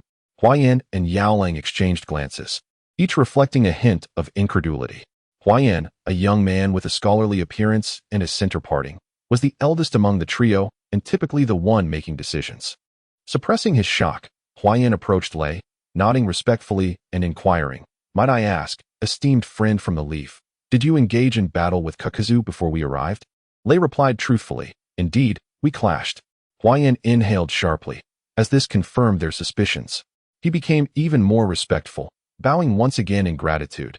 "Thank you, friend from the Might clan, for driving Kakazu away." Fu then floated to Lei's side, extending her hand in friendship. "I remember you are called Might Lei, hailing from the Leaf. I hope we can become friends in the future." Fu's age is quite similar to Lei's. However, in terms of emotional maturity, Lei surpasses her by a significant margin. Lei holds a deep admiration for Fu's innocent and naive personality. It is precisely this nature that earns her the recognition of the seven-tailed Shomiai within her, willing to lend her its power. With a smile, Lei extended his hand for a handshake, courteously stating, "Konoha village and Takinan village are friends. The Akatsuki are your enemies, and they are my adversaries as well. Should I encounter them again, I shall confront them once more." Fu's smile broadened, and she cheerfully replied, "So, does this mean you are my friend now?" "Indeed. We shall be friends from this moment forth." "That's wonderful. I must tell my brother, the village chief, about my new friend when I return." The current chief of Takinan village is named Fei Mo, a young man in his 20s. Years ago, the Akatsuki annihilated the upper echelons of Takinan village, resulting in a generational gap and fostering a tradition of employing the youth. Due to the significance of the Jinchuriki to the village, Fei Mo is determined to ensure that Fu does not endure the same fate as others, living a life shunned, guarded, and isolated by the entire village. He consistently shows her the utmost care and protection while assigning her a task to make 100 friends. Subsequently, both Naruto and Gaara became Fu's friends. Among all the Jinchuriki, Fu's upbringing is regarded as the most nurturing. It was unexpected that Lei would also become one of her friends. Overjoyed by the acquisition of a new companion, Fu twirled on the spot, her innocent and carefree nature shining through. "This is fantastic. I have another friend. I will tell my brother the village chief, and later, I will invite you to visit our village." Ahem. Nearby, Huayan was pleased to see the friendship blossoming between Fu and Lei. However, inviting Lei to the village at this time was inappropriate, especially since they had recently lost something of great importance. Coincidentally, Lei had just arrived at Takinan village during that tumultuous period. As of now, one cannot entirely dismiss the possibility that Lei and the Akatsuki are complicit. Fu did not grasp the subtleties of the situation, but the composed Huayan surely understood the delicate nuances and subtly deterred Fu's suggestion. "Lei, our village has encountered some issues recently, making it inconvenient to invite you inside at this moment. If you remain nearby to train later, we will periodically bring you supplies to express our welcome and friendship. Furthermore," he continued, "we appreciate your assistance in the recent events. Our village chief will send a letter to your Hokage, detailing your contributions. I believe you possess the strength of a Jonin." Finally, Huayan gently guided Fu away, while she turned back, reluctantly waving her arms in farewell to Lei. Once the three departed, Ao, who had been lying among the rubble, kept signaling to Lei, "Lei, you should come take a look. There are some things here." The pile of rubble was where the heart of the Akatsuki had been struck from him by Lace John's silent flash, sending it crashing against the rock wall before falling to the ground. Coincidentally, the falling debris from the rock wall buried him beneath it. Lear approached thoughtfully, his expression tinged with perplexity. Ao, eager to take credit, swiftly used his front limbs to clear away the rubble, revealing a scroll pouch hidden beneath. Could this be the item lost by that ninja named Kakazu? Ao exclaimed with excitement. Without uttering a word, Lear seized the scroll pouch and discovered it contained 2 bundles of tightly bound scrolls, secured with silken threads. As previously mentioned, the scrolls carried by ninjas function similarly to miniature spatial rings, typically utilized for storing various items, such as massive weapons or significant artifacts, and even provisions and garments. This practice belongs to the realm of sealing techniques and spatial ninjutsu, which most ninjas learn upon entering the field. In Konoha's 3rd squad, the ever-resourceful Tenten specializes in using concealed weapons, often storing numerous projectiles within sealing scrolls. Lear weighed one of the bundles of sealing scrolls in his hands before unfurling it upon the ground, revealing a multitude of densely packed black curse markings. A flicker of anticipation ignited within him. Previously, Hagen from Takigakure had mentioned that their village had fallen victim to a theft, and it was highly plausible that the perpetrator was indeed Kakuzu. Furthermore, Takigakure's 3 treasures included the Seven Tails Jinchuriki Fu, the secret technique Earthly Grievance, and the Hero's Water. The Earthly Grievance had long since been pilfered by Kakuzu. The Seven Tails Jinchuriki Fu was a living being, whom he had encountered earlier. By process of elimination, the answer became strikingly clear. Lear's breath quickened as he pondered. Could it be that item? Despite its severe side effects, the Hero's Water possesses the potential to dramatically alter the course of battle at a crucial moment, making it an undeniably tactical treasure. Although he would not employ it himself, he could easily offer it to someone in need or sell it at a premium in the black market. A fleeting thought crossed Lear's mind of one of the Hidden World's masterminds, Uchiha Madara, a man who relished in theatrics and was one of the original stakeholders and key contributors to the founding of Konoha. Ultimately, he failed in his bid for power against Senju Hashirama and feigned his death to escape. In truth, he had long operated from the shadows, orchestrating the Nine Tails rampage in Konoha several years prior. His physical capabilities had deteriorated to the point of exhaustion, leading him to the brink of death.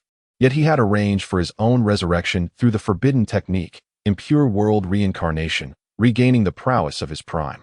At that moment, Hashirama, the only one capable of countering him, was no longer present. Just when Madara believed himself invincible, reigning supreme over the shinobi world, he was confronted by the Eighth Gate's Might Guy, who opened the Eighth Gate of Death, willingly sacrificing his life to deliver a devastating blow that nearly incapacitated Madara. Had Might Guy possessed the Hero's Water at that time and activated the Eighth Gate, Madara would have had no chance of survival. Additionally, within Konoha, there exists the A-rank ninjutsu, also considered forbidden, known as the multi-shadow clone technique. It remains uncertain whether a clone imbued with the host's consciousness and partial strength would negate the side effects of the Hero's Water upon consumption. After all, should a clone perish, more could be summoned, provided the original remained unharmed. Regardless of the type, the significance of this Hero's Water is undoubtedly profound. Lei, with trembling hands filled with anticipation, formed a seal and placed his right hand upon the center of the scroll, inscribed with incantations. To his surprise, the scroll remained utterly unresponsive. Although it possessed an inherent spatial capacity, it could only be accessed through a corresponding sealing technique. And it was evident that various forms of sealing arts proliferated within the ninja world. Lei had learned the simplest of these before departing from the Hidden Leaf Village. Could it be that the key to unlocking the sealed space was incorrect? He scratched the back of his head, feeling a hint of despondency. It was akin to guarding a safe without being able to open the door, a truly lamentable predicament. At this moment, Ao interjected, Lei, aside from the sealing technique you just employed, I am proficient in 2 additional sealing arts. However, if there is something valuable within, you must share half with me. Oh, revealing a newfound avarice, seized the opportunity to negotiate. Lei shot him a dismissive glance, retorting, I am the one who drove away the beasts. How can you shamelessly demand a share? Ao boldly countered, but the treasures within that stone mortar were discovered by me. And I am the one who opened the sealing scroll. Lei countered, I can offer you no more than 10%. If necessary, I will return to the Hidden Leaf Village and seek my Uncle Kai for assistance. Ao seemed to perceive Lei's internal struggle and ulterior motives, regarding him with a scornful gaze that spoke of experience. I fear that by then, your Uncle Kai may demand more than a mere 10%. He might take it all. How about you give me 40% instead? I shall keep today as a fair secret. With gritted teeth, Lei replied, I fought tooth and nail while you merely stood by watching. Is it not too greedy to demand 40% for just moving your hands? I can offer you 20% at most, and this is a firm offer. Additionally, should there be more than one item within, I reserve the right to select first. Ao feigned a pained expression, agreed, it is settled then. Subsequently, Ao clumsily formed seals with his forelimbs, attempting multiple times until, with a satisfying crack, the sealing scroll finally opened, revealing 2 black leather chests. Upon opening the chests, Lei discovered them filled to the brim with neatly stacked currency. One chest contained the circulating currency of the Land of Fire, amounting to approximately 1 million ryo. The other held the circulating currency of the Land of Wind, also totaling 1 million ryo. The mainstream currencies of the 5 great nations generally circulate freely across the ninja continent, whereas the currencies issued by smaller nations or minor ninja villages lack such liquidity, often going unrecognized in many black markets or localities. Even if they were accepted, their value had depreciated significantly. Such a fortune! I've struck gold, exclaimed Ao, his eyes sparkling with excitement as he began calculating the worth of his 20% share. Lei, however, felt a tinge of disappointment. It was not quite the treasure he had anticipated. Nevertheless, this substantial sum of currency was akin to having it handed to him without effort. Upon returning to the Hidden Leaf Village, he could easily procure it from Uncle Kai's abode. Even after parting with 20%, he would still retain a remarkable sum of 160,000 Rio, a considerable wealth that would enable him to clandestinely engage in numerous endeavors, such as conducting research akin to that of Orochimaru and Naruto, or secretly renting a hidden base elsewhere.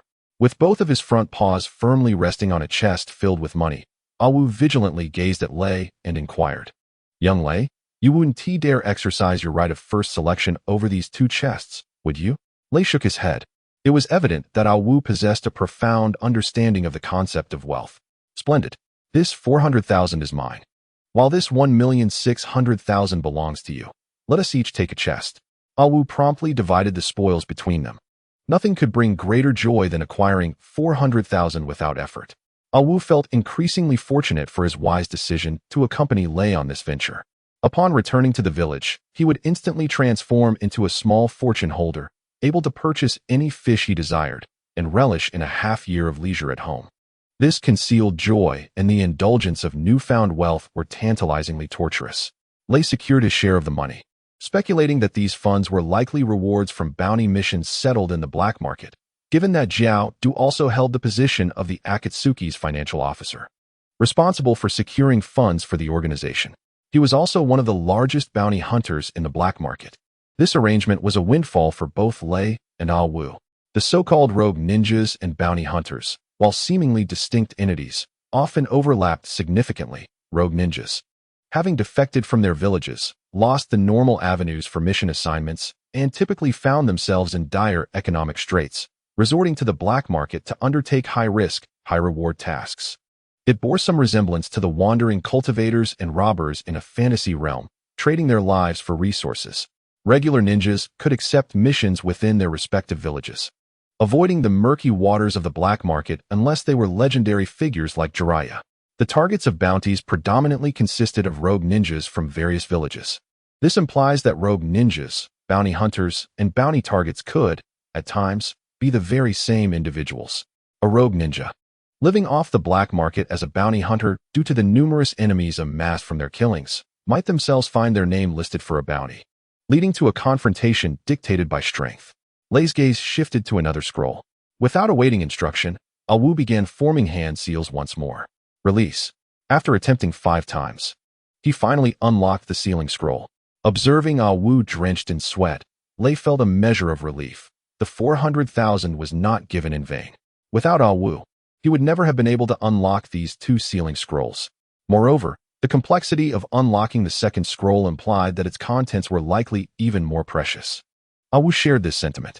As soon as the scroll was opened, he eagerly urged Lei to inspect the contents. "Hurry, let us see what treasures lie within." Clearly, he had become somewhat addicted to the distribution of wealth.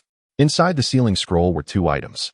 The first was a piece of paper filled with writing, which upon unfolding revealed a bounty notice from a currency exchange. The individual listed as the 3rd highest bounty was named Di Lu, with a reward of 30 million. Identified as a monk from the Fire Temple in the Land of Fire and one of the 12 Guardians. The so-called Guardians of the 12 specifically refers to a cadre of elite individuals drawn from various departments, established solely for the protection of the esteemed leader. Surprisingly, the 2nd highest bounty is placed on Asuma, with a staggering reward of 35 million Rio, who holds the rank of Jonin in the Hidden Leaf Village and is one of the Guardians. Despite Lei's thorough understanding of the narrative within the world of Naruto, he couldn't help but be taken aback upon this revelation. For Sarutobi Asuma is not merely a Jonin of the Hidden Leaf, he is also the son of the 3rd Hokage, Sarutobi Hiruzen, thus belonging to an influential lineage. It is quite astonishing that he has openly found himself listed on the bounty board at the exchange. One cannot help but surmise that the depths of this matter run exceedingly deep. Lei speculated that it likely pertains to the internal strife and conflicts of interest within the upper echelons of the Land of Fire. Or perhaps it is a bounty issued by a hostile nation. There is also the possibility of internal discord, as even the Guardians of the 12 are not entirely united. To his knowledge, they are divided into factions of radicals and conservatives, with Asuma being a leader among the latter. It was precisely due to this bounty of 35 million ryo that Asuma, while leading a mission, fell prey to the Akatsuki's immortal duo, Haiden and Kaku, ultimately meeting his demise. The individual with the highest bounty, known as Yutaka, also referred to as Bubble, has a bounty of 50 million ryo. He possesses another identity as the Jinchuriki of the Six Tails. It is rumored that he murdered his master within the village and subsequently defected. Thus, the reason for this bounty may stem from his own village, or perhaps merely due to his status as a Jinchuriki. Yutaka is also noted to be the earliest among the 9 Jinchuriki to have perished in the Naruto universe. The names of these 3 individuals with the highest bounties have been circled in red ink on the paper, indicating that Kakazu had long been fixated on them. Let me take a look. What is this? Oh, seeing Lei lost in thought over the paper, assumed it to be a confidential document and snatched it away. The last item within the sealing scroll was a porcelain vase contained in a bamboo basket, adorned with the image of a colossal tree. Lei felt a stirring within and reached out to grasp the vase, lifting the wooden lid from its mouth, releasing a pungent and heated vapor.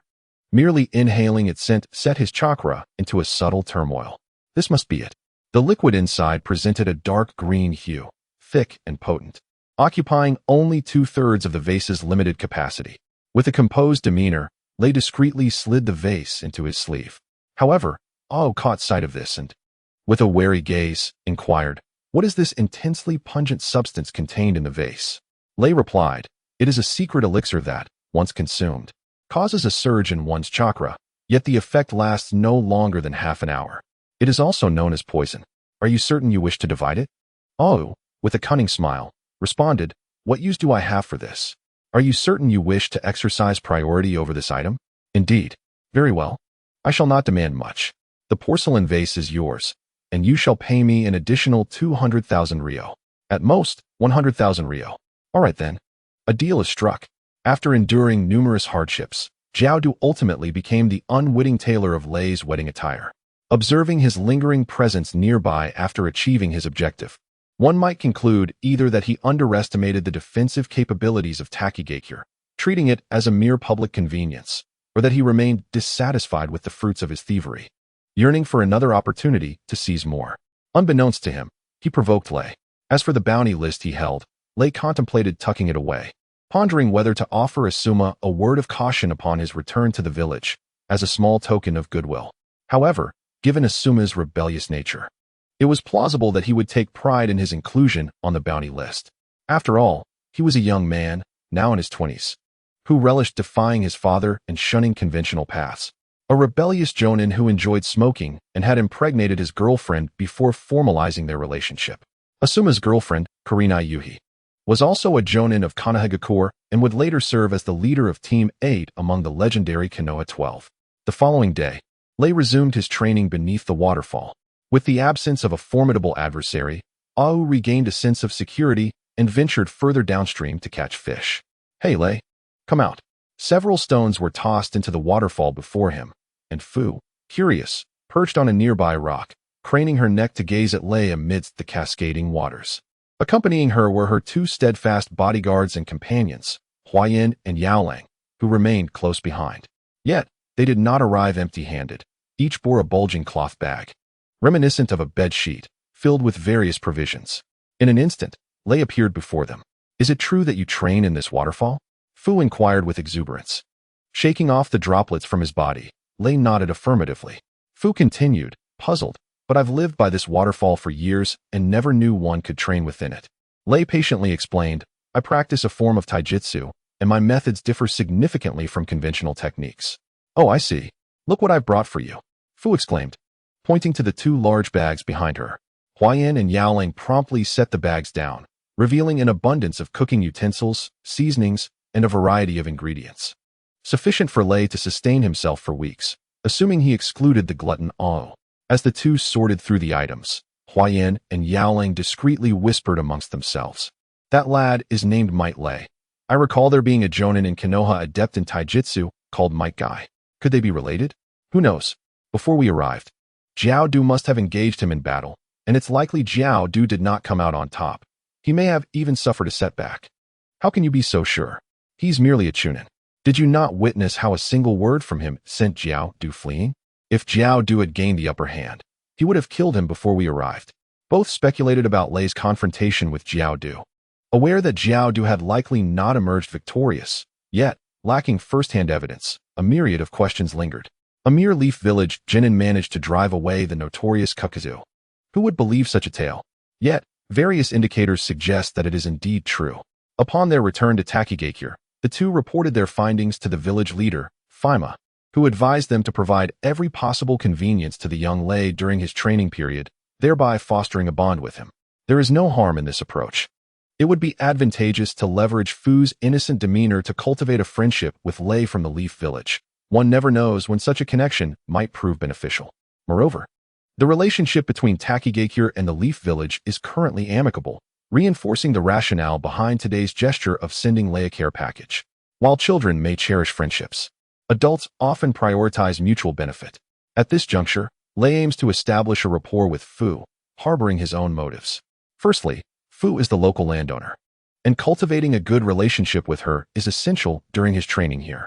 Secondly, he cannot fly, whereas the three Jonin from Takigakure possess this ability. One should not underestimate the significance of flight. Among ninjas, few possess this skill. Fu, I recall that you can fly. Could you assist me with a small favor? Lei articulated his intentions. Do you remember the hawk that was slain by Kakuzu's wind jutsu yesterday? I suspect its nest is nearby, and it should contain unhatched eggs. Fu nodded in understanding. Are you seeking a flying summoning beast? Indeed. As a genin, I lack the necessary ninjutsu and tools for flight, Lei responded. Huayan interjected. There are indeed several hawk nests in this vicinity. However, only one is currently incubating eggs, and it is not far from here. I must caution you that the success rate of forming a summoning contract with untamed raptors is less than 10%, particularly with freshly hatched chicks. Raptors, especially those without developed intelligence, are unlikely to submit to humans readily. However, there is a method to significantly enhance the success rate. Unhatched eggs. Newly hatched hawks will instinctively recognize the first creature they see as their parent. Lei grinned broadly. That is precisely my plan. Please guide me there. The unique terrain surrounding Takigakure has attracted hawks to nest in the area, making them a local specialty and a rarity for Lei, who hails from the Leaf Village. In terms of the value of summoning beasts, many ninjas in the Leaf Village have long-standing partnerships with summoning families, such as Jiraiya with the Toad Clan, Sarutobi Hiruzen with the Monkey Clan, Guy with the Tortoise Clan, and Kakashi with the Dog Clan. Thus, the difficulty for Lei to acquire a tortoise as a summoning beast would be considerably lessened. As the saying goes, the unattainable is often the most coveted. The scarcity of flying summoning beasts in the Leaf Village renders the hawk particularly desirable. Moreover, possessing the ability to fly would remedy a significant shortcoming in Lei's future development. There is no best option, only the most suitable, which is why Lei remains steadfast in his desire to obtain a hawk as his summoning beast. Moreover, who decrees that a ninja can possess but a single spirit beast? Moments later, Fu grasped Lei's hand and soared into the sky. As they ascended, the world below shrank into insignificance, with the mountain winds howling past their ears, a sensation both novel and exhilarating. With Huayan, a seasoned veteran possessing an eagle spirit beast, leading the way, they soon arrived at an eagle's nest perched on the mountainside. On a prominent rock sat a solitary nest, cradling 2 eagle eggs. This was the place. Huayan approached first, cradling the eggs in his hands and sensing them with chakra for a moment. He shook his head and remarked, one is a dead egg, while the other still harbors a faint breath of life. It is likely close to hatching. With joy, Lei accepted the 2 eggs. Typically, raptors like eagles do not lay many eggs at once, usually around 2 to 4.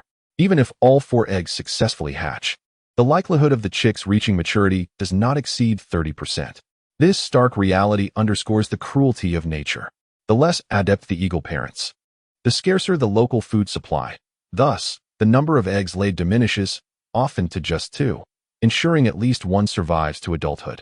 Unlike human parenting, the competition among eagle chicks begins the moment they are born, as they contend with predators, nature, and even their own kin. Those born earlier can feast on meat sooner, gaining the strength required for development. while the later-born chick is perpetually overshadowed and suppressed by its older siblings, often remaining in a state of hunger and stunted growth. In times of food scarcity, the stronger chick may even push the weaker one off a cliff to secure its own sustenance. Now in the autumn and winter season, the temperatures in this region plummeted to around freezing at night, with 2 eagle parents having perished. The egg that displayed signs of life would surely freeze to death if left unprotected for long. Had Lei arrived a day or 2 later, he might have found only 2 dead eggs. Upon bringing the eggs back, Lei, seeking assurance, immediately built a fire in a cave and requested some warm clothing from a few villagers of Tekinan. He reinforced the old nest, hoping to ensure the successful hatching of at least 1 egg. As for the other dead egg, he was reluctant to abandon it, believing that a miracle might occur. After all, hatching 1 more would double the chances of successfully signing a spirit contract, and he wished to raise an additional backup in case of unforeseen circumstances. To ensure the fire in the cave burned brightly, Lei gathered a considerable amount of firewood from nearby and retrieved Ao, who had been out foraging. Ao gazed longingly at the 2 eagle eggs in the nest, saliva dripping from its mouth. Though eagle eggs were not considered a delicacy, they bore an aura of allure, being the natural adversaries of creatures like turtles. Even with its awakened intelligence, Ao could not escape the primal desires encoded in its very genes. It stretched its neck, fluttering its eyes, always driven by an irresistible impulse to take a crunchy bite. This left Lei beside it somewhat anxious. Seizing the opportunity, he threatened and lured, saying, "If even one of these 2 eagle eggs goes missing, I shall never take you on another mission again. This means you will lose the chance to eat fish and earn money without restraint. If you can overcome your impulse and help me tend the fire, successfully hatching a chick, once I finish my training, I will gladly spend money to procure a plethora of various eggs for you to feast upon." Ao's eyes twinkled as he swallowed his saliva and boldly declared, 100,000 taels. "What? I mean, you give me 100,000 taels, and I will assist you in the task of hatching the chick. Do you think I am a fool? A hearty meal is one thing, but I can distinguish between a feast now and the opportunity to procure delicacies later. With that money, not only can I buy various gourmet foods, but I can also have them prepared and brought to my lips." Lei, feeling disgruntled, retorted, "Is this tortoise before me evolving into a money turtle?" Despite the coercive undertones, Lei begrudgingly acquiesced. Money is merely a tool, its value realized only when spent. Especially since the remaining 1,500,000 taels in his possession were gifts from nature, and thus, not a source of regret. He took a moment to express gratitude for Jiao Dou's generosity. Lei stated firmly, "You must ensure that the fire in this cave never extinguishes until one of the eggs hatches. As for how to find firewood, that is part of your task." Having spent the money, Lei chose to assume the role of a hands-off manager. Ao, brimming with confidence, replied, "Rest assured, I have helped other clan members raise their young, and I am eager to see what kind of bird hatches from this egg." With no lingering concerns, Lei resumed his training beneath the waterfall. Periodically, Fu from the Rain Ninja Village would come by with supplies, alleviating Lei's worries and allowing him to devote as much time as possible to his cultivation. The awakening of ultimate power progressed steadily. Another fortnight passed, and Ao dashed over, excitement radiating from him as he exclaimed, "Lei, come quickly, the chick is about to emerge." Lei and Ao squatted side by side at the mouth of the cave, like curious children, observing the vibrations emanating from one of the eggs in the nest. They had no intention of intervening. The ability to break free from the hard shell is the first significant challenge that most hatchlings face upon their arrival. The cracks in the eggshell widened, and finally, with a resounding pop, a piece of the shell fell away. Through a thumb-sized hole, Lei glimpsed a wriggling little life within. The tiny creature curled up, trembling, its hairless body displaying a soft, rosy hue. In this moment, the chick took its first breath of fresh air. The entire shell began to tremble again. The area of broken and fallen shell expanded, nearly reaching halfway, revealing the chick's body. It was enveloped by a pair of pudgy wings, curled tightly, with only its beak continuously opening and closing, showcasing the tenacity of life and the yearning for rebirth, as well as the struggle against fate.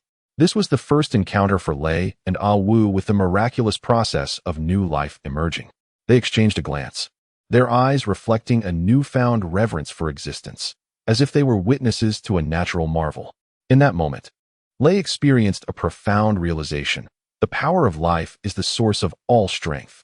The fledgling eagle struggled for nearly 24 hours to break free from its shell, nearly exhausting all the energy stored within its tiny body.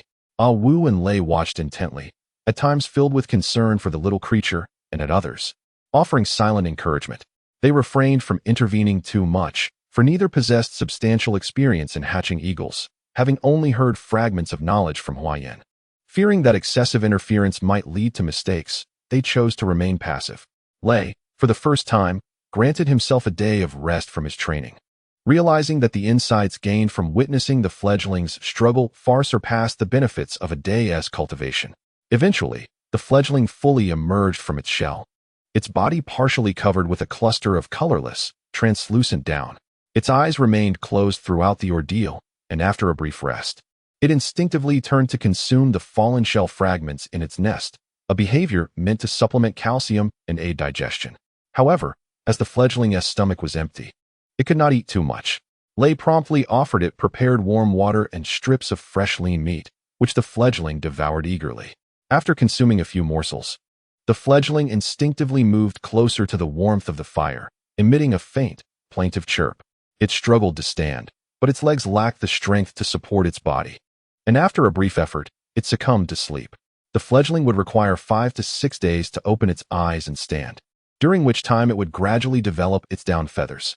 This period marked the fledgling's most vulnerable phase, necessitating constant care from its parents. On the first day of the fledgling's life, Lei tended to it, primarily because Ah Wu was unable to cut the meat strips, a task that Lei had to undertake himself, regrettably missing the moment the fledgling opened its eyes. Starting the following day, Lei returned to his usual training routine. After 3 or 4 days, Ah Wu came with news. Lei, hurry back. It has opened its eyes. Upon returning to the cave, Lei found the fledgling still lying in place, unable to stand. However, when its gaze fell upon Ah Wu, it endeavored to rise and move closer. Lei couldn't help but quip to himself. Could it be that this fledgling sees Ah Wu as its parent? After all, when the fledgling first opened its eyes, it was Ah Wu who was present, not Lei. A twinge of conflict stirred within Lei as he glanced at the lifeless egg in the nest. The 2 eggs had likely been laid around the same time, and since one had hatched while the other remained still, it seemed to be a true dead egg. Perhaps it would be fitting for Ah Wu to consume it in front of the fledgling. Ah Wu, you've done well during this time. It appears this egg is unlikely to hatch. Consider it a reward, Lei remarked. Ah Wu, in a moment of unbridled joy, did not hesitate. She extended her neck and, before the fledgling, seized the lifeless egg in her beak, producing a crisp crack as she swallowed it whole. This sudden act startled the fledgling, which, in its naive state, instinctively recognized the egg as a kin. When it turned its gaze back to Ah Wu, a flicker of fear glimmered in its eyes. Seizing the opportunity, Lei joined in caring for the fledgling and granted Ah Wu a few days of respite. The sacrifice of those days proved worthwhile. By the 6th or 7th day, the fledgling began to tremble as it attempted to stand and walk, albeit unsteadily, confined to the nest. Whenever Lei moved to leave the cave, the fledgling would struggle to rise, eager to follow, prompting Lei to scoop it up in his hands. The fledgling's affection had clearly shifted from Ah Wu to Lei. Once back on a normal trajectory, Lei resumed his training, continuing to employ Ah Wu as a caretaker, primarily to prevent the fledgling from wandering into the campfire or the nearby stream. As for the surrounding threats and other creatures, they had long been dispelled by Ah Wu during that time. By the 4th week, the fledgling had grown a coat of gray-white down with a sharp beak and claws, awkwardly moving about on the ground while curiously observing its surroundings. It displayed particular fondness for Lei, akin to an infant's dependence on its parents. By the 7th week, a layer of black feathers had begun to emerge over the fledgling's white down, especially dense around its wings, hinting at the emergence of a future ruler of the skies. During this period, Lei often took it outside the cave, tossing it high into the air, encouraging it to attempt flight, though success eluded them. By the 10th week, the fledgling had transitioned into its juvenile stage and learned to soar through the skies. However, its size still fell short compared to the majestic eagle spirit beneath Huayan. Lei suspected that the growth cycle of the eagle in the world of Naruto significantly differed from that of his previous life. It seemed the fledgling remained in its youth, still with a distance to travel before reaching maturity, implying it would continue to grow. During this time, Lei seized the opportunity to forge a summoning contract with the fledgling. unexpectedly achieving success on the first attempt, a delightful surprise. Lei's training continued unabated, with the awakening of his ultimate power reaching 99, mere moments away from completion. However, the increments in awakening slowed considerably as time progressed, which was why Lei had chosen to extend his training indefinitely. Throughout the winter, he endured the cold beneath the waterfall, finding warmth in the company of the fledgling and Ao. As Naruto and Sasuke from the Konoha Ninja Academy approached graduation, it signified the imminent onset of the main storyline within the world of Naruto, fraught with countless opportunities and perils. Lei knew he must elevate his strength to the level of an elite Jonin or even a Kage before the chaos unfolded, preparing to seize his moment amidst the flames of the future. With his understanding of the narrative within the Naruto universe, it is evident that with a modicum of caution, the accomplishments and rewards of the future are destined to be significant. This realization is the very reason why Lei has spent the entire winter training beneath the waterfall near Takinen village. It is nearly complete, only the final step remains. Unbeknownst to him, winter has faded away, giving way to spring. The rainy season surrounding Takinen village has intensified, bringing with it an increase in the dangers entwined with the waterfall. However, Lei is no longer the naive individual he once was. Initially seated in a meditative position, eyes tightly shut, hair unkempt, and bare-chested, Lei suddenly shifted his body half a meter to the left like a bolt of lightning. A stone, the size of a basin, plummeted from the waterfall, landing precisely where he had been sitting moments before finally splashing into the pool below. The immense force of the rock's impact sent a substantial spray of water erupting from the surface of the pool. Throughout this ordeal, Lei exhibited not a trace of panic. Such unexpected surprises have become a daily occurrence for him. Less than 5 minutes later, the flow of water above him exhibited a momentary fluctuation and vacuum, prompting Lei to spring upward from his crouched position in the current, akin to a coiled spring. He ascended like a wild beast unleashed, his right fist raised high, unleashing the ultimate power he had cultivated within. The Rising Dragon Fist, inspired by the skill Kuga from Sakazaki Yuri's repertoire, originally designed for aerial defense, underwent a minor modification at Lei's hands. At this moment, his right fist was enveloped in a layer of white lightning-infused chakra, while his entire being was shrouded in a crimson aura of ultimate power, resembling a leopard navigating the cascading waterfall against the current. At the very instant he leaped, a thick log, approximately 4 to 5 meters long and as wide as a waist, crashed down mercilessly from the waterfall. Lei's explosive, Rising Dragon Fist collided with the log, severing it at the waist. His form did not falter. He continued to ascend to the pinnacle of the waterfall, ultimately standing atop a rock above the cascade. Behind him, the waterfall seemed as though it had been cleaved in two, resembling a wall inserted into its midst. This singular blow had indeed pierced through the entire waterfall. On the other side of the waterfall, Huayan, having been entrusted by Lei, periodically summoned his hawk familiars to impart skills to Lei's fledgling. At this moment, 2 hawks, one large and one small, soared through the surrounding canyon. The impact of Lei's Rising Dragon Fist startled the 2 hawks in the sky, their calls echoing long and short, cutting through the air, followed by their swift descent. The larger hawk landed beside Huayan, while the smaller fledgling perched on a nearby rock, cocking its head and observing Lei with its beady black eyes, filled with a sense of anthropomorphic admiration. This fledgling, Lei's summoned creature, has acquired a new name, Little Black. While all hawks harbor an aversion to water, Lei thrives in it, able to leap like a dragon through the gates of fish. The recent display of power, splitting the rushing waterfall in two, had just unfolded before the astonished eyes of the 2 hawks, nearly leaving them in a state of shock. Standing idly by, Huayan was startled as a wild grass root fell from his mouth and dropped to the ground. The astonishing chakra that had emerged from the waterfall seemed to carry a force capable of annihilating all adversaries, instilling a sense of dread within him. This Lei, without a doubt, was destined to become a formidable entity rivaling the shadow-level ninjas of the future.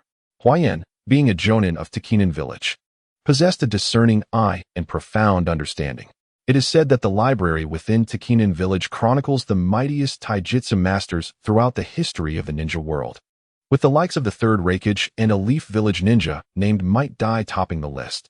The Third Raikage is revered as the most powerful Raikage in the annals of Kyomogakure, boasting an extraordinarily formidable physical constitution, nearly immune to all ninjutsu.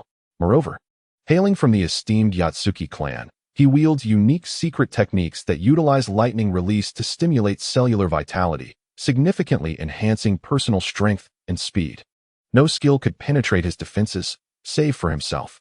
He possessed the legendary strongest spear and the mightiest shield, the strongest spear being his fingers and the mightiest shield his body.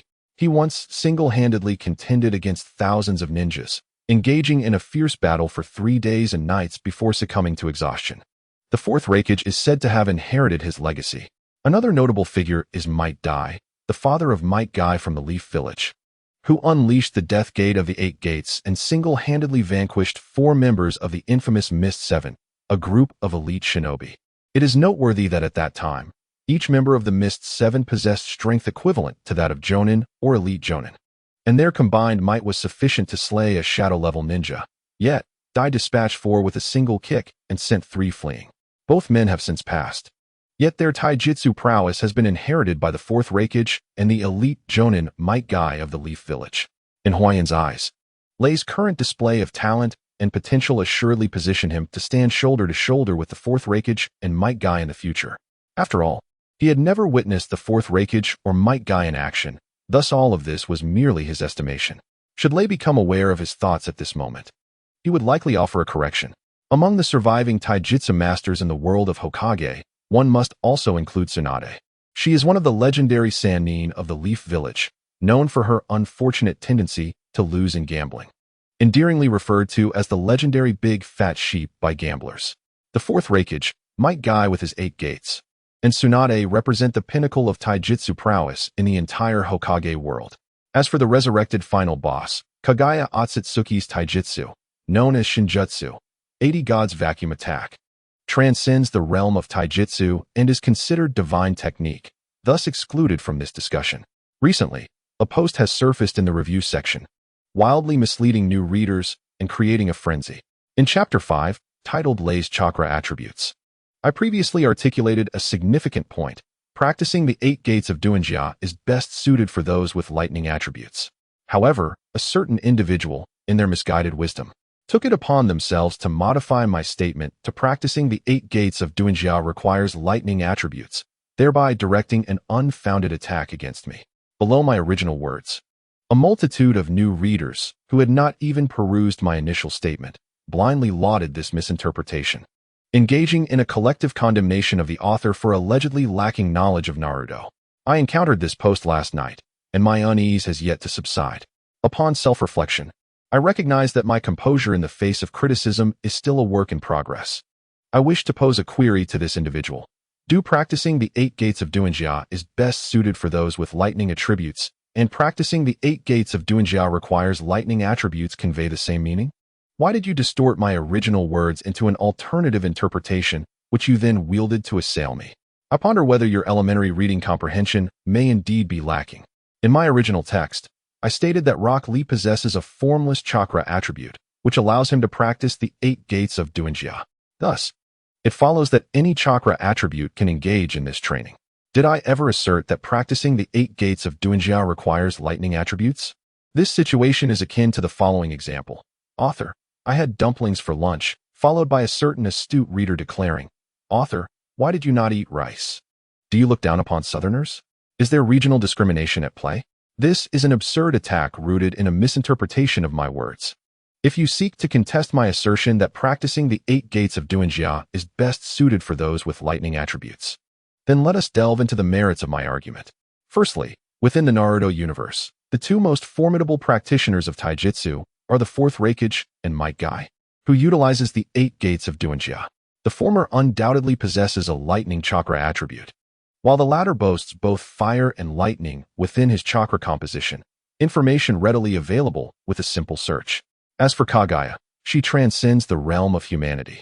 By the time she appears, her combat prowess has already reached an overwhelming level. The deceased 3rd Raikage and Might Dai need not be considered, as they are no longer among the living. Thus, it can be concluded that the 2 most powerful ninjas in Naruto, with respect to taijutsu, both possess a lightning chakra attribute. Secondly, while Rock Lee's chakra is formless, His ability to practice the 8 gates of Duanjia clearly indicates that there is no inherent correlation between the practice of this technique and chakra attributes. Any chakra attribute is capable of mastering the 8 gates of Duanjia, as evidenced by Kakashi's own training in this area. Thirdly, the principle behind the 8 gates of Duanjia involves unlocking the pathways that restrict chakra within the human body to temporarily acquire immense power. Reminiscent of the concept of unlocking genetic potential, this implies that the innate qualities of the individual play a crucial role. Thus, the more robust one's physical constitution, the greater the power unleashed when employing the 8 gates of Duanjia. Might Guy's physical prowess surpasses that of Rock Lee, meaning that even if both were to open the 8 gates simultaneously, the latter's strength would not rival that of the former. Lastly, lightning chakra attributes are advantageous for enhancing physical conditioning and accelerating training speed, thereby amplifying the potency of the 8 gates of Duanjia when activated. This is clearly illustrated by the 4th Raikage's capabilities.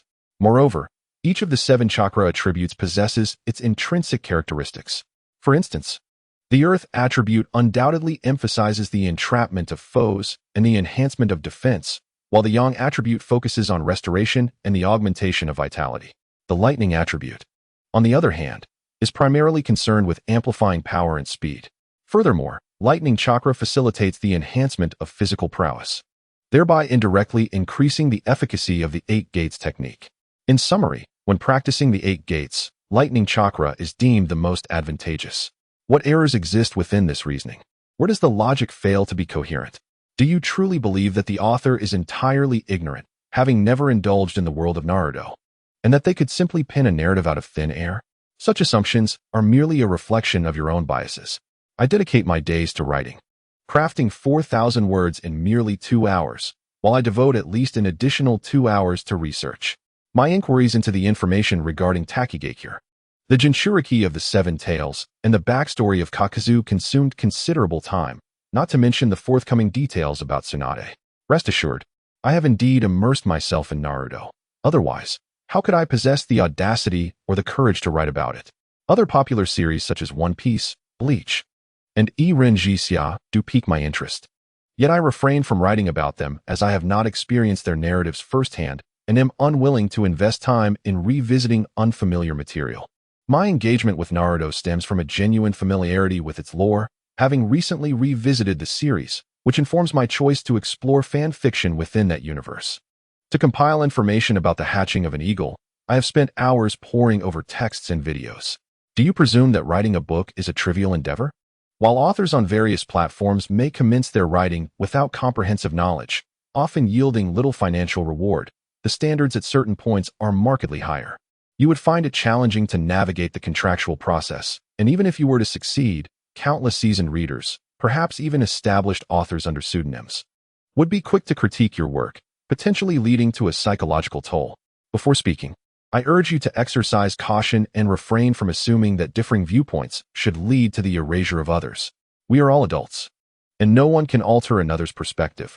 I have no intention of changing yours, merely hoping to prevent any misguidance. You may critique my writing skills and my lack of commercial success, and I will acknowledge that. However, if you accuse me of a lackadaisical writing attitude, I must respond. The content I produce consistently strives for logical coherence, which, ironically, may result in a deficiency of excitement.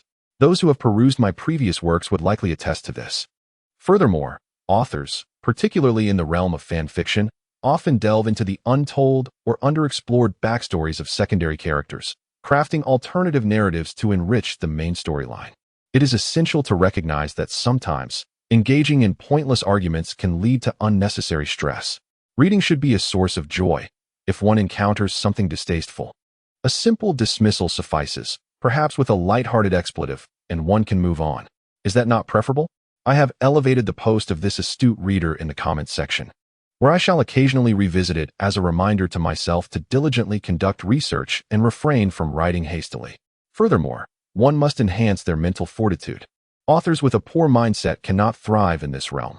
Whether one can attain the esteemed title of the foremost practitioner of physical arts hinges on their ability to shatter the complete Susanoo armor of Uchiha Madara with a single punch. Both Tsunade and the 4th Raikage have accomplished this feat.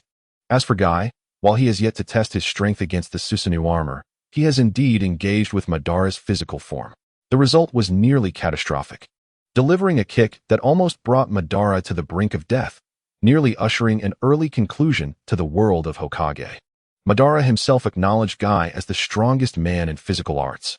The second tier of physical practitioners is notably more populated, featuring Lee Rock, the disciple of Guy, as well as the gentle fist of the Hyuga clan and Kagaya's descendant, Kinshiki, who wields the Shikatsumiyaku bloodline limit. Now, within this esteemed group, another name has emerged, Lei. Standing atop the waterfall, he was pleasantly surprised to discover that his ultimate power awakening, which had stagnated at 99, had surged directly to 100 after delivering that previous punch. Concurrently, the panel of playable fighters in the King of Fighters universe expanded, now including Terry from the Fatal Fury team, Robert from the Art of Fighting team, Clark from the Ikari Warriors, Mai Shiranui from the New Female Fighters, and Jean from the Kim family. Lei leapt from the waterfall, and Xiaohei affectionately called out to him, flapping his wings in eager anticipation. Lei gently tapped Xiaohei's head with his finger, playfully admonishing him to wait a moment before they could play together. He then nodded to Huayan, indicating that he would change his attire before joining them. After several months apart, Lei's hair had grown to shoulder length, having been carelessly trimmed with shuriken once. As he shook off the droplets of water, his hair formed a voluminous mane reminiscent of a lion. Coupled with his well-defined abs and striking facial features, he exuded an air of a skilled master. Specifically, he embodied the calmness of one who remains unperturbed even when faced with the collapse of Mount Tai, exhibiting poise and composure in every movement, enveloped in an aura of confidence typical of a formidable opponent. This was indeed a testament to Lei's growth during his training. Practicing beneath the waterfall not only honed his physique, but also fortified his mental resilience. Additionally, Lei had grown another 2 centimeters, previously just over 1.7 meters. He now approached 1.75 meters, with the prospect of further growth on the horizon. Upon returning to the cave, Lei dried himself off with a towel. Xiaohei silently followed him to the cave entrance, observing Lei with pure and untainted eyes, a blend of reliance and reverence evident in his demeanor. Lei promptly accessed the King of Fighters panel, noting the changes in the information displayed. Host, Might Lei age, 13 current ultimate power awakening, 100 current playable King of Fighters characters, Shingo Yabuki, Joe Higashi, Takuma Sakazaki, Yuri Sakazaki, Andy Bogard, Goro Daimon. East Asian Muay Thai fighter, Mai Shiranui, Terry, Robert, Clark, and Jean. Note, as one's physical prowess and mastery of power techniques improve, the roster of characters available for portrayal from the King of Fighters will continue to expand. Unlike the previous occasion, this time 5 additional characters from the King of Fighters have been made available for portrayal. Currently, the panel of fighters has experienced 4 expansions. The first was Shingo Yabuki and Kyo, who had just awakened their absolute domain power. The second included Jinjuro Kibagami, Yuri Sakazaki, and Andy, during which Lei first refined his chakra, directly elevating his absolute domain awakening to a full 100. The third featured Goro Daimon, the Muay Thai fighter Joe Higashi, and Mary, marking Lei's first awakening of ultimate power after training at the waterfall. The fourth, which is the current instance, has introduced Terry, Robert, Clark, Mai Shiranui, and Jean Chanshu, totaling 5 characters. As a result, the number of fighters Lei can portray has increased to 13, nearly occupying 2/3 of the panel from the King of Fighters, 97. As for when the remaining characters will make their dazzling entrance, Lei finds himself in no particular rush. He feels adequately equipped. With his current strength, Lei estimates he stands between the elite Jonin and Jonin ranks. His current concern lies in Jinjutsu and sealing techniques. Should he encounter an opponent like Kaku, he can harness his knowledge of both himself and his adversary to manifest strength approaching that of an elite Jonin, leveraging his understanding of the original plot and characters to evade those he cannot defeat and to dominate those he can. Furthermore, with the unique information he possesses, if Lei exerts himself fully, he could barely reach a level comparable to that of a Kage. After a temporary cessation of training, he is ready to emerge. Lei retrieves a stack of chakra-sensing paper from his bag and tests the newly introduced characters, discovering that Terry's chakra attributes are wind and lightning. Robert's are wind and earth, while Clark's remain undetectable. Mai Shiranui possesses wind and fire attributes, and Jean Chanshu's are wind and earth. Currently, by frequently switching between characters, he can barely express the 5 major chakra attributes. Before leaving the village, he has gathered and practiced basic ninjutsu related to wind, fire, earth, lightning, and water. However, he still lacks the yin and yang attributes, which is why Mary's character image can only be partially illuminated. This indicates that should he forcefully portray Mary, her full potential cannot be realized. What could be the reason behind Clark's undetectable chakra attributes? Could it be that his chakra is tied to a bloodline limit? As Lei closed his eyes, contemplating Clark's battle scenes from the King of Fighters, the term magnet release suddenly sprang to mind. Clark excels in military boxing, grappling, and throwing techniques, which involve lifting an opponent and tossing them into the air, then catching them on the ground to continue the cycle of throwing and catching, ultimately slamming them down as if they were a sack of rice. Upon awakening the vast powers of the universe, Clark acquired the energy of universal gravitation, enabling him to temporarily alter the magnetic field within a designated area. This means that if he intends to seize you, he will undoubtedly succeed. Once captured, escape becomes impossible, and the adversary is met with a brutal and merciless onslaught, reducing them to a mere tattered sack. This characteristic bears a striking resemblance to magnetic release, a form of bloodline limit. This presents a considerable dilemma for Lei, who has yet to fully gather the techniques of yin release and yang release. Where would he procure magnetic release? For now, it must be set aside. Currently, Lei's attribute panel only features the characters Clark and Mary with incomplete illumination. The remaining 11 King of Fighters characters can be summoned at will, allowing him to unleash their full might, sufficient for self-preservation. Next on Lei's agenda is the study of sealing techniques or methods to guard against them. He must also learn how to defend against illusion techniques or how to swiftly escape once ensnared by them, along with mastering yin release, yang release, and collecting knowledge of other limited bloodline limits. Ultimately, he aims to illuminate all the characters within the King of Fighters 97 panel and harness their complete powers. Lei mused whether, with the enhancement of his strength, the King of Fighters panel might further evolve, potentially unveiling not only the 97 panel, but even the 99 panel. This remains a mere speculation for now, to be validated in due course. Recalling his thoughts, Lei donned his attire and retrieved several pieces of meat from his bag to feed the little black creature at the door. The creature eagerly snatched the morsels, devouring them voraciously before closely following Lei like a devoted companion. As it walked, wobbling like a toddler taking its first steps, it appeared somewhat comical. Lei approached the Jonin Huayan of the Takinan village, nodding slightly as he expressed his gratitude for the hospitality extended to him during his stay, indicating that his training there had come to a temporary conclusion and that he would be departing that day. However, before he left, there was one matter he wished to entrust to the friends of the Takinan village. Huayan, glancing at the fledgling eagle behind Lei, seemed to grasp what he was about to say and politely nodded, stating, "Our Takinan village has always maintained a good relationship with Konoha, and since you are a friend of our Fu, please feel free to ask for any assistance you require." Turning to gesture at the little black creature, which eagerly trotted forward, Lei affectionately stroked its head and addressed Huayan, "This is the little black one's homeland. It is here that it can achieve the best growth and training. I entrust its care to you." Huayan nodded in assurance, "Rest easy. I shall take care of the little one's training. My summoned beast is perfect for playing with it and will teach it everything it needs to know." Sensing Lei's impending departure, the little black creature began to whimper. Lei bent down to embrace it, offering comfort. "The journey ahead will pose dangers, and you are still too weak to assist me. The day you grow strong enough to proficiently wield wind release and soar through the skies with me will be the day we reunite. Until then, do your best." With that, Lei playfully flicked the top of the little black creature's head. Beside him, the experienced Au consoled, "You have already forged a bond. As long as you wish, you can frequently summon Xiaohei for companionship. Thus, this is not truly a separation, and perhaps you shall reunite soon. Little bird, when you grow to be as formidable as your grandfather the turtle, you will be able to accompany the ninja in battle for an extended period."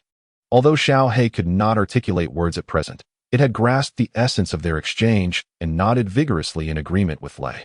10 minutes later, Lei fed Xiaohei one last time, packed his belongings, and departed from the place where he had been training for several months. As for Au, he promptly utilized a reverse summoning technique to return to his homeland, for it would be impossible to accompany Lei on the arduous journey. Au's task had reached a temporary conclusion. That evening, as dusk fell, Lei arrived at a small town located several dozen miles from the waterfall where he had trained. Situated within the Fire Nation, the town boasted good security and a vibrant atmosphere, with numerous shops opening their doors to welcome patrons.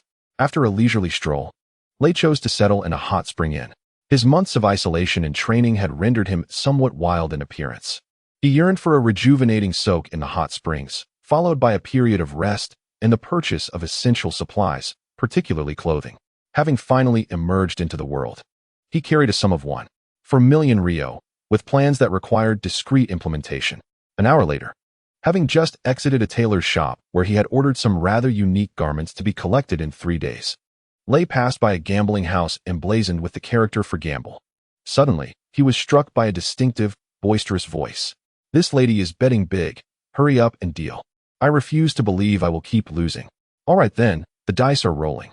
3, 1, 4 small. Lady Tsunade, you've lost again." Following this, a cacophony of jubilant cheers erupted from within the gambling house, expressing gratitude for Lady Tsunade's generosity. Could it be her? A peculiar expression crossed Lei's face as he concealed all his accessories bearing the Konoha insignia, donning a mask and a sun hat that obscured 2/3 of his visage, leaving only his keen, penetrating eyes visible. With determination, he stepped into the gambling house, where he observed that nearly everyone had congregated around a table for a game of dice. On the left side of the table stood an exceptionally familiar young woman. She possessed long, light yellow hair styled in a voluminous ponytail, with a blue-purple diamond mark adorning her forehead, fair skin, and red-painted nails. Draped in a tea-green robe and deep blue cropped pants, her every movement radiated a bold and carefree demeanor, exuding a commanding presence. Her form was striking, embodying both ambition and allure, albeit with an air of disproportion. These distinctive characteristics unmistakably revealed her identity. She was none other than the legendary Tsunade, one of the famed legendary 3 ninjas of Konoha, notorious for her involvement in gambling, opiates, and her reputation as a perennial loser, the mythical big lamb of the gambling world. If these characteristics were not sufficiently evident, one could merely glance at the trembling figure of Shizun standing behind her to ascertain her identity. Shizun, a Leaf Village jonin and renowned medical ninja, is the niece of Tsunade's beloved Kato Dan and one of Tsunade's carefully nurtured disciples and successors. However, at this moment, Shizun's expression was decidedly unfavorable. Her complexion was pale, and she incessantly tugged at Tsunade's sleeve. Tsunade, visibly irritated, turned and snapped. "What is it? Speak quickly." Shizun timidly replied. "Teacher, there's only 50,000 Rio left. Shouldn't we save some for meals and lodging?" Tsunade retorted angrily. "Save? Bet it all. They say that after extreme misfortune comes great fortune. I refuse to believe we can lose this time." "But what if we do lose?" Shizun countered. "Your salary was just issued this month, so we can use that for food and lodging." Her words left Shizun at a loss, unable to argue further. In the center of the gambling table stood a dealer, who continually cast furtive glances at the dwindling chips in Tsunade's hand while discreetly wiping the sweat from his brow, indicating the immense pressure he was under. To the right of the table, a group of around 10 exuberant gamblers, their faces flushed with excitement, waved their substantial chips, eagerly awaiting Tsunade's next wager. If Tsunade chose to bet low, they would bet high, and vice versa. Once the bets were placed, they would simply await their winnings. Such an opportunity was rare, with minimal risk, akin to picking money off the ground. The limitation to just 10 gamblers was a temporary agreement reached between the casino owner and the players. It was evident that a throng of eager gamblers stood behind, waiting for their turn at the table. If all were allowed to place bets, the casino would face certain bankruptcy. Thus, a compromise was made, a maximum of 10 gamblers at a time, with each allowed to wager no more than 100,000 Rio. Otherwise, the owner would prefer to close the establishment rather than jeopardize its reputation. The thunderous cheer that had just erupted was a heartfelt expression of gratitude from the 10 gamblers who had won money. For Tsunade was infamous as a gambler who could not win. Betting against her was almost a guarantee of victory. Tsunade's reputation had long since spread beyond the confines of the ninja world. The casino owner had previously grappled with the dilemma of allowing Tsunade to win, as the disparity in betting amounts would result in a loss for the casino, yet it posed a significant risk. As long as Tsunade retained even a modicum of her funds, she would never leave the gambling hall. The issue lay in the fact that not all games were under the casino's control. Should Tsunade choose a game where the outcome could not be manipulated, a multitude of gamblers would follow her, betting in opposition. Invariably, the outcome would be her loss, and the opposing bettors would win, leading the casino to a dismal fate of financial ruin. Rather than endure such a prolonged agony, it was deemed better to let Tsunade lose everything and depart. The proprietor would no longer serve her. This is precisely why the dealer responsible for rolling the dice is under immense pressure at this moment. For his employer stands directly behind him. Had glances possessed the power to kill, he would have perished countless times over. Lady Tsunade, place your bet. Will you wager on high or low? Urged the 10 anxious gamblers on the opposite side of the table.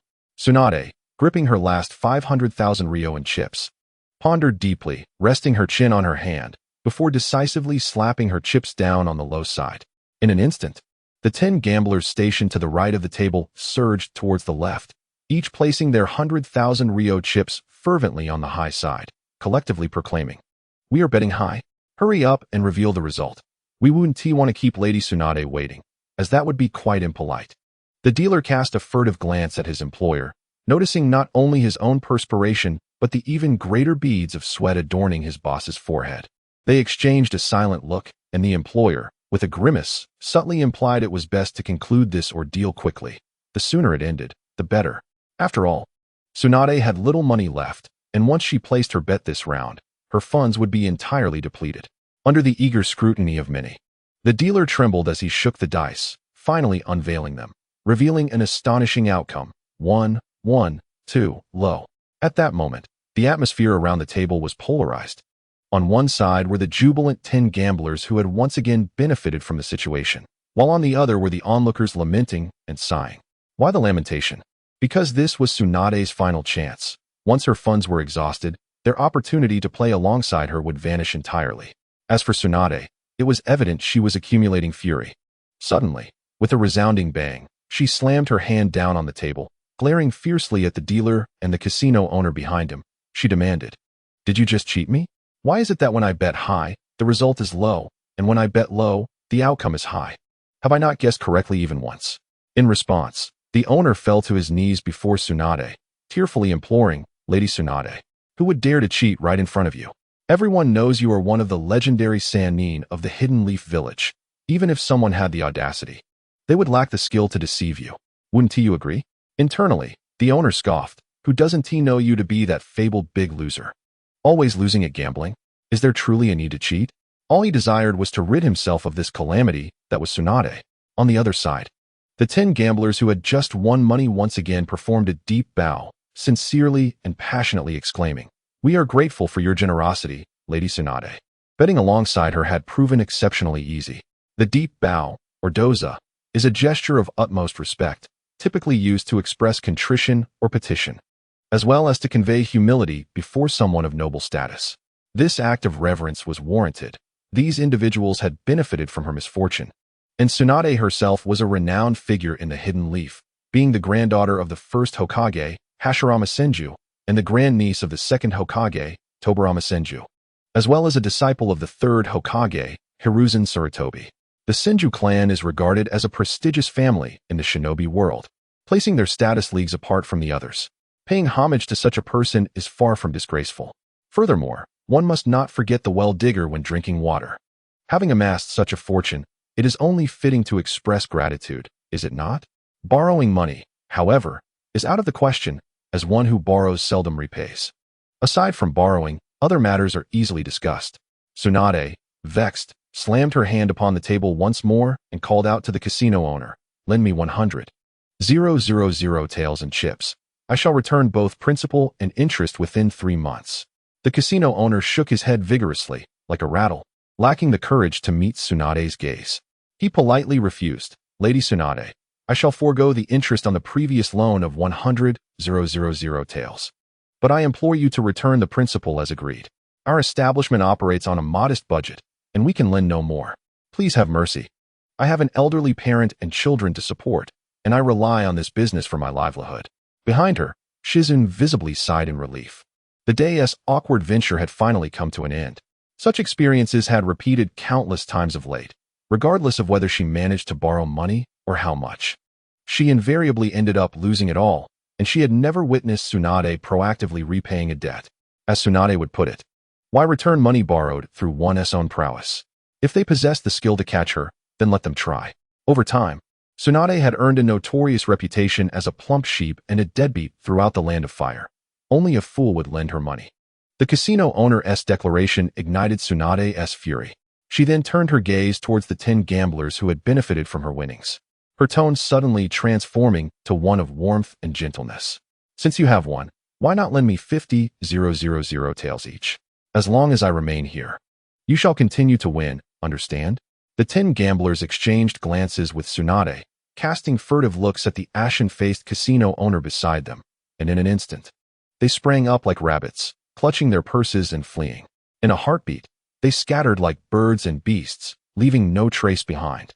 A chorus of regretful sighs filled the hall. The grand feast had concluded, and they lamented the missed opportunity to board the ship. Who knows when they might encounter such a plump sheep again? Suddenly, a voice emerged from the crowd. My lady, I am willing to lend you money, but you must provide me with an IOU. This voice sounded like celestial music to Tsunade's ears. She swiftly located the source, discovering Lei, who was wedged among the onlookers. Though 2/3 of his face was obscured, he appeared quite mysterious, with an air of secrecy surrounding him. Nevertheless, Tsunade found him to possess a handsome visage and amiable demeanor. Young man, I have no qualms about writing an IOU. I am always honest in repaying my debts. How much do you intend to lend me? Lei produced a stack of banknotes from his pocket, stating 100,000 taels. First, write the IOU. Tsunade's eyes sparkled at the sight of the money, and she quickly retrieved paper and pen to draft the IOU. Finally, she inquired, you must tell me the creditor's name. Just right, Lei, he replied. Once the IOU was completed, she urged, quickly, hand me the money. Just as the two completed their transaction, Lei felt two particularly complex gazes fixed upon him.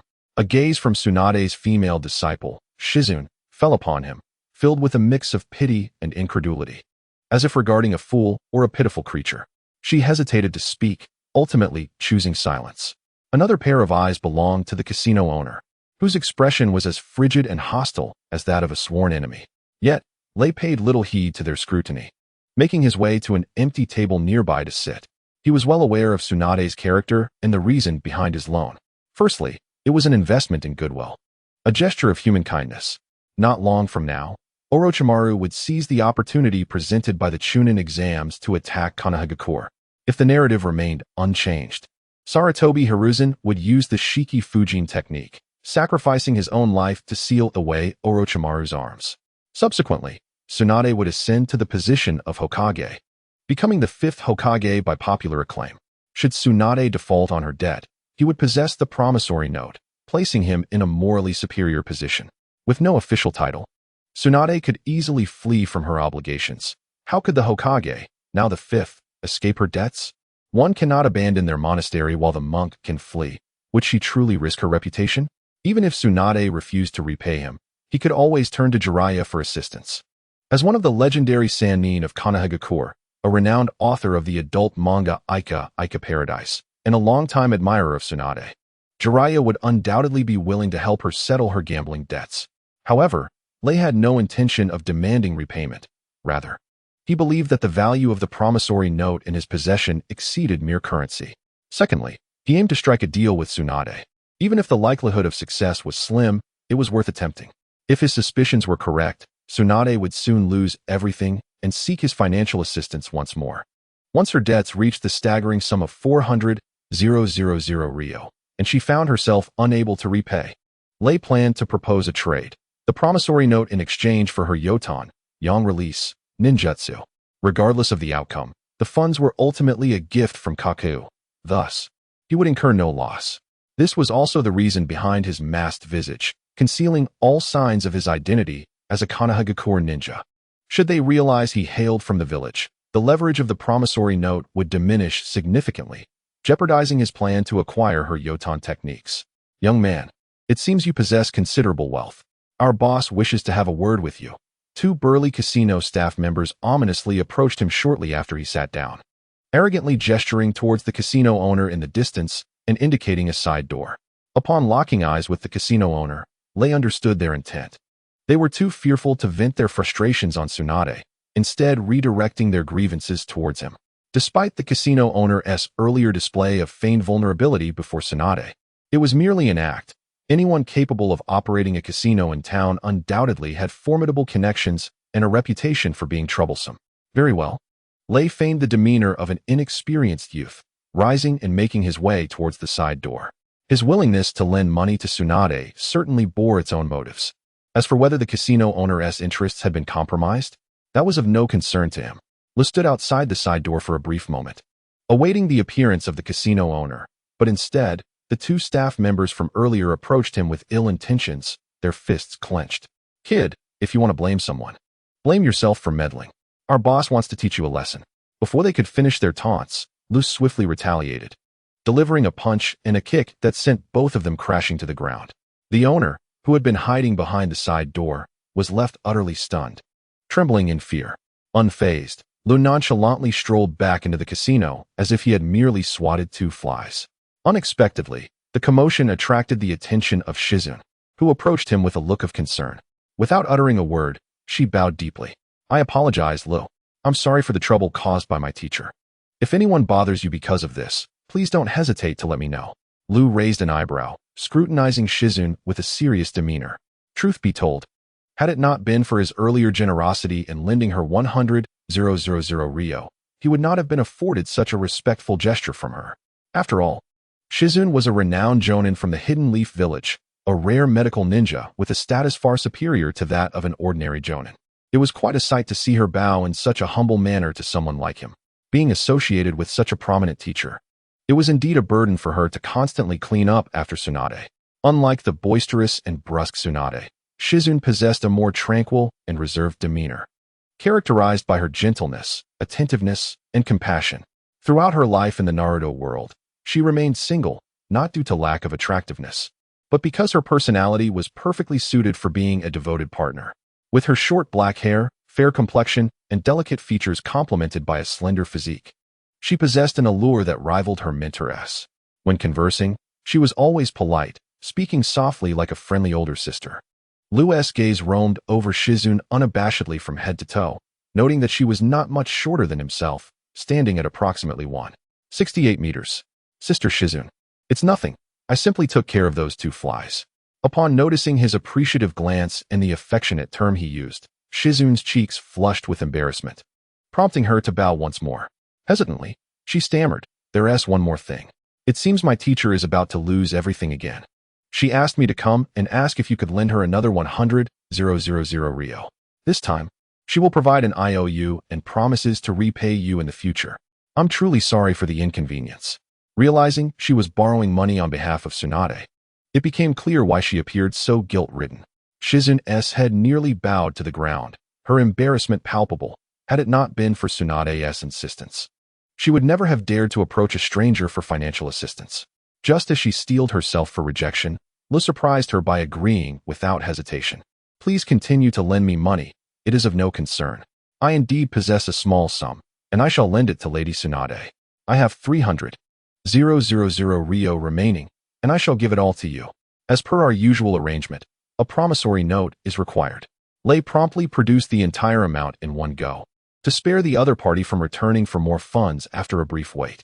He estimated that even if he provided the full 300,000 ryo at once, Tsunade would not be able to sustain her fortune for long, and would likely lose it all shortly. Rin raised her head, gazing in astonishment at the 3 stacks of cash presented before her, her mouth slightly agape, unable to comprehend the sight before her. She discerned that Lei's gaze was resolute, unlike that of someone frivolous with wealth. Surely, something must compel him to seek assistance from Tsunade, which explained his generosity in extending such a loan. She resolved to relay her observations to Tsunade. It was probable that the debt would remain unpaid, yet if Lei required Tsunade's and her assistance, they would not mind extending a helping hand, thereby offsetting the 400,000 ryo promissory note. After a brief interlude, Tsunade, having received the funds, gave Lei a thumbs up from afar, as if to commend his benevolent spirit. This time, the casino owner refrained from causing any trouble. As Rin approached to deliver the promissory note, Lei left behind a remark, Sister Rin, I shall be waiting for you at a nearby restaurant. Half an hour later, Tsunade burst onto the scene at the restaurant entrance, followed closely by Rin, who cradled a small pet pig in her arms. Tsunade scanned the interior with a keen eye and, Upon noticing Lei seated at a table adorned with a lavish spread, her expression brightened considerably. She promptly approached, seated herself cross-legged at the table, and with a spirited motion, bit off the cap of a bottle of sake, tilting her head back to consume half in one swig. With a satisfying thud, she set the bottle down on the table, exhaling a gust of alcohol-laden breath into the air, regarding Lei with an appreciative gaze. Such a considerate creditor as yourself is a rare find indeed, and you even know of my fondness for sake, she exclaimed loudly. Now tell me, what brings you to the casino to lend me money? What is your ulterior motive? At that moment, Rin hastily caught up, casting a glance at the sumptuous spread, her stomach rumbling in anticipation alongside her pet pig. Following Tsunade often resulted in hunger, and she had not eaten a proper meal in days.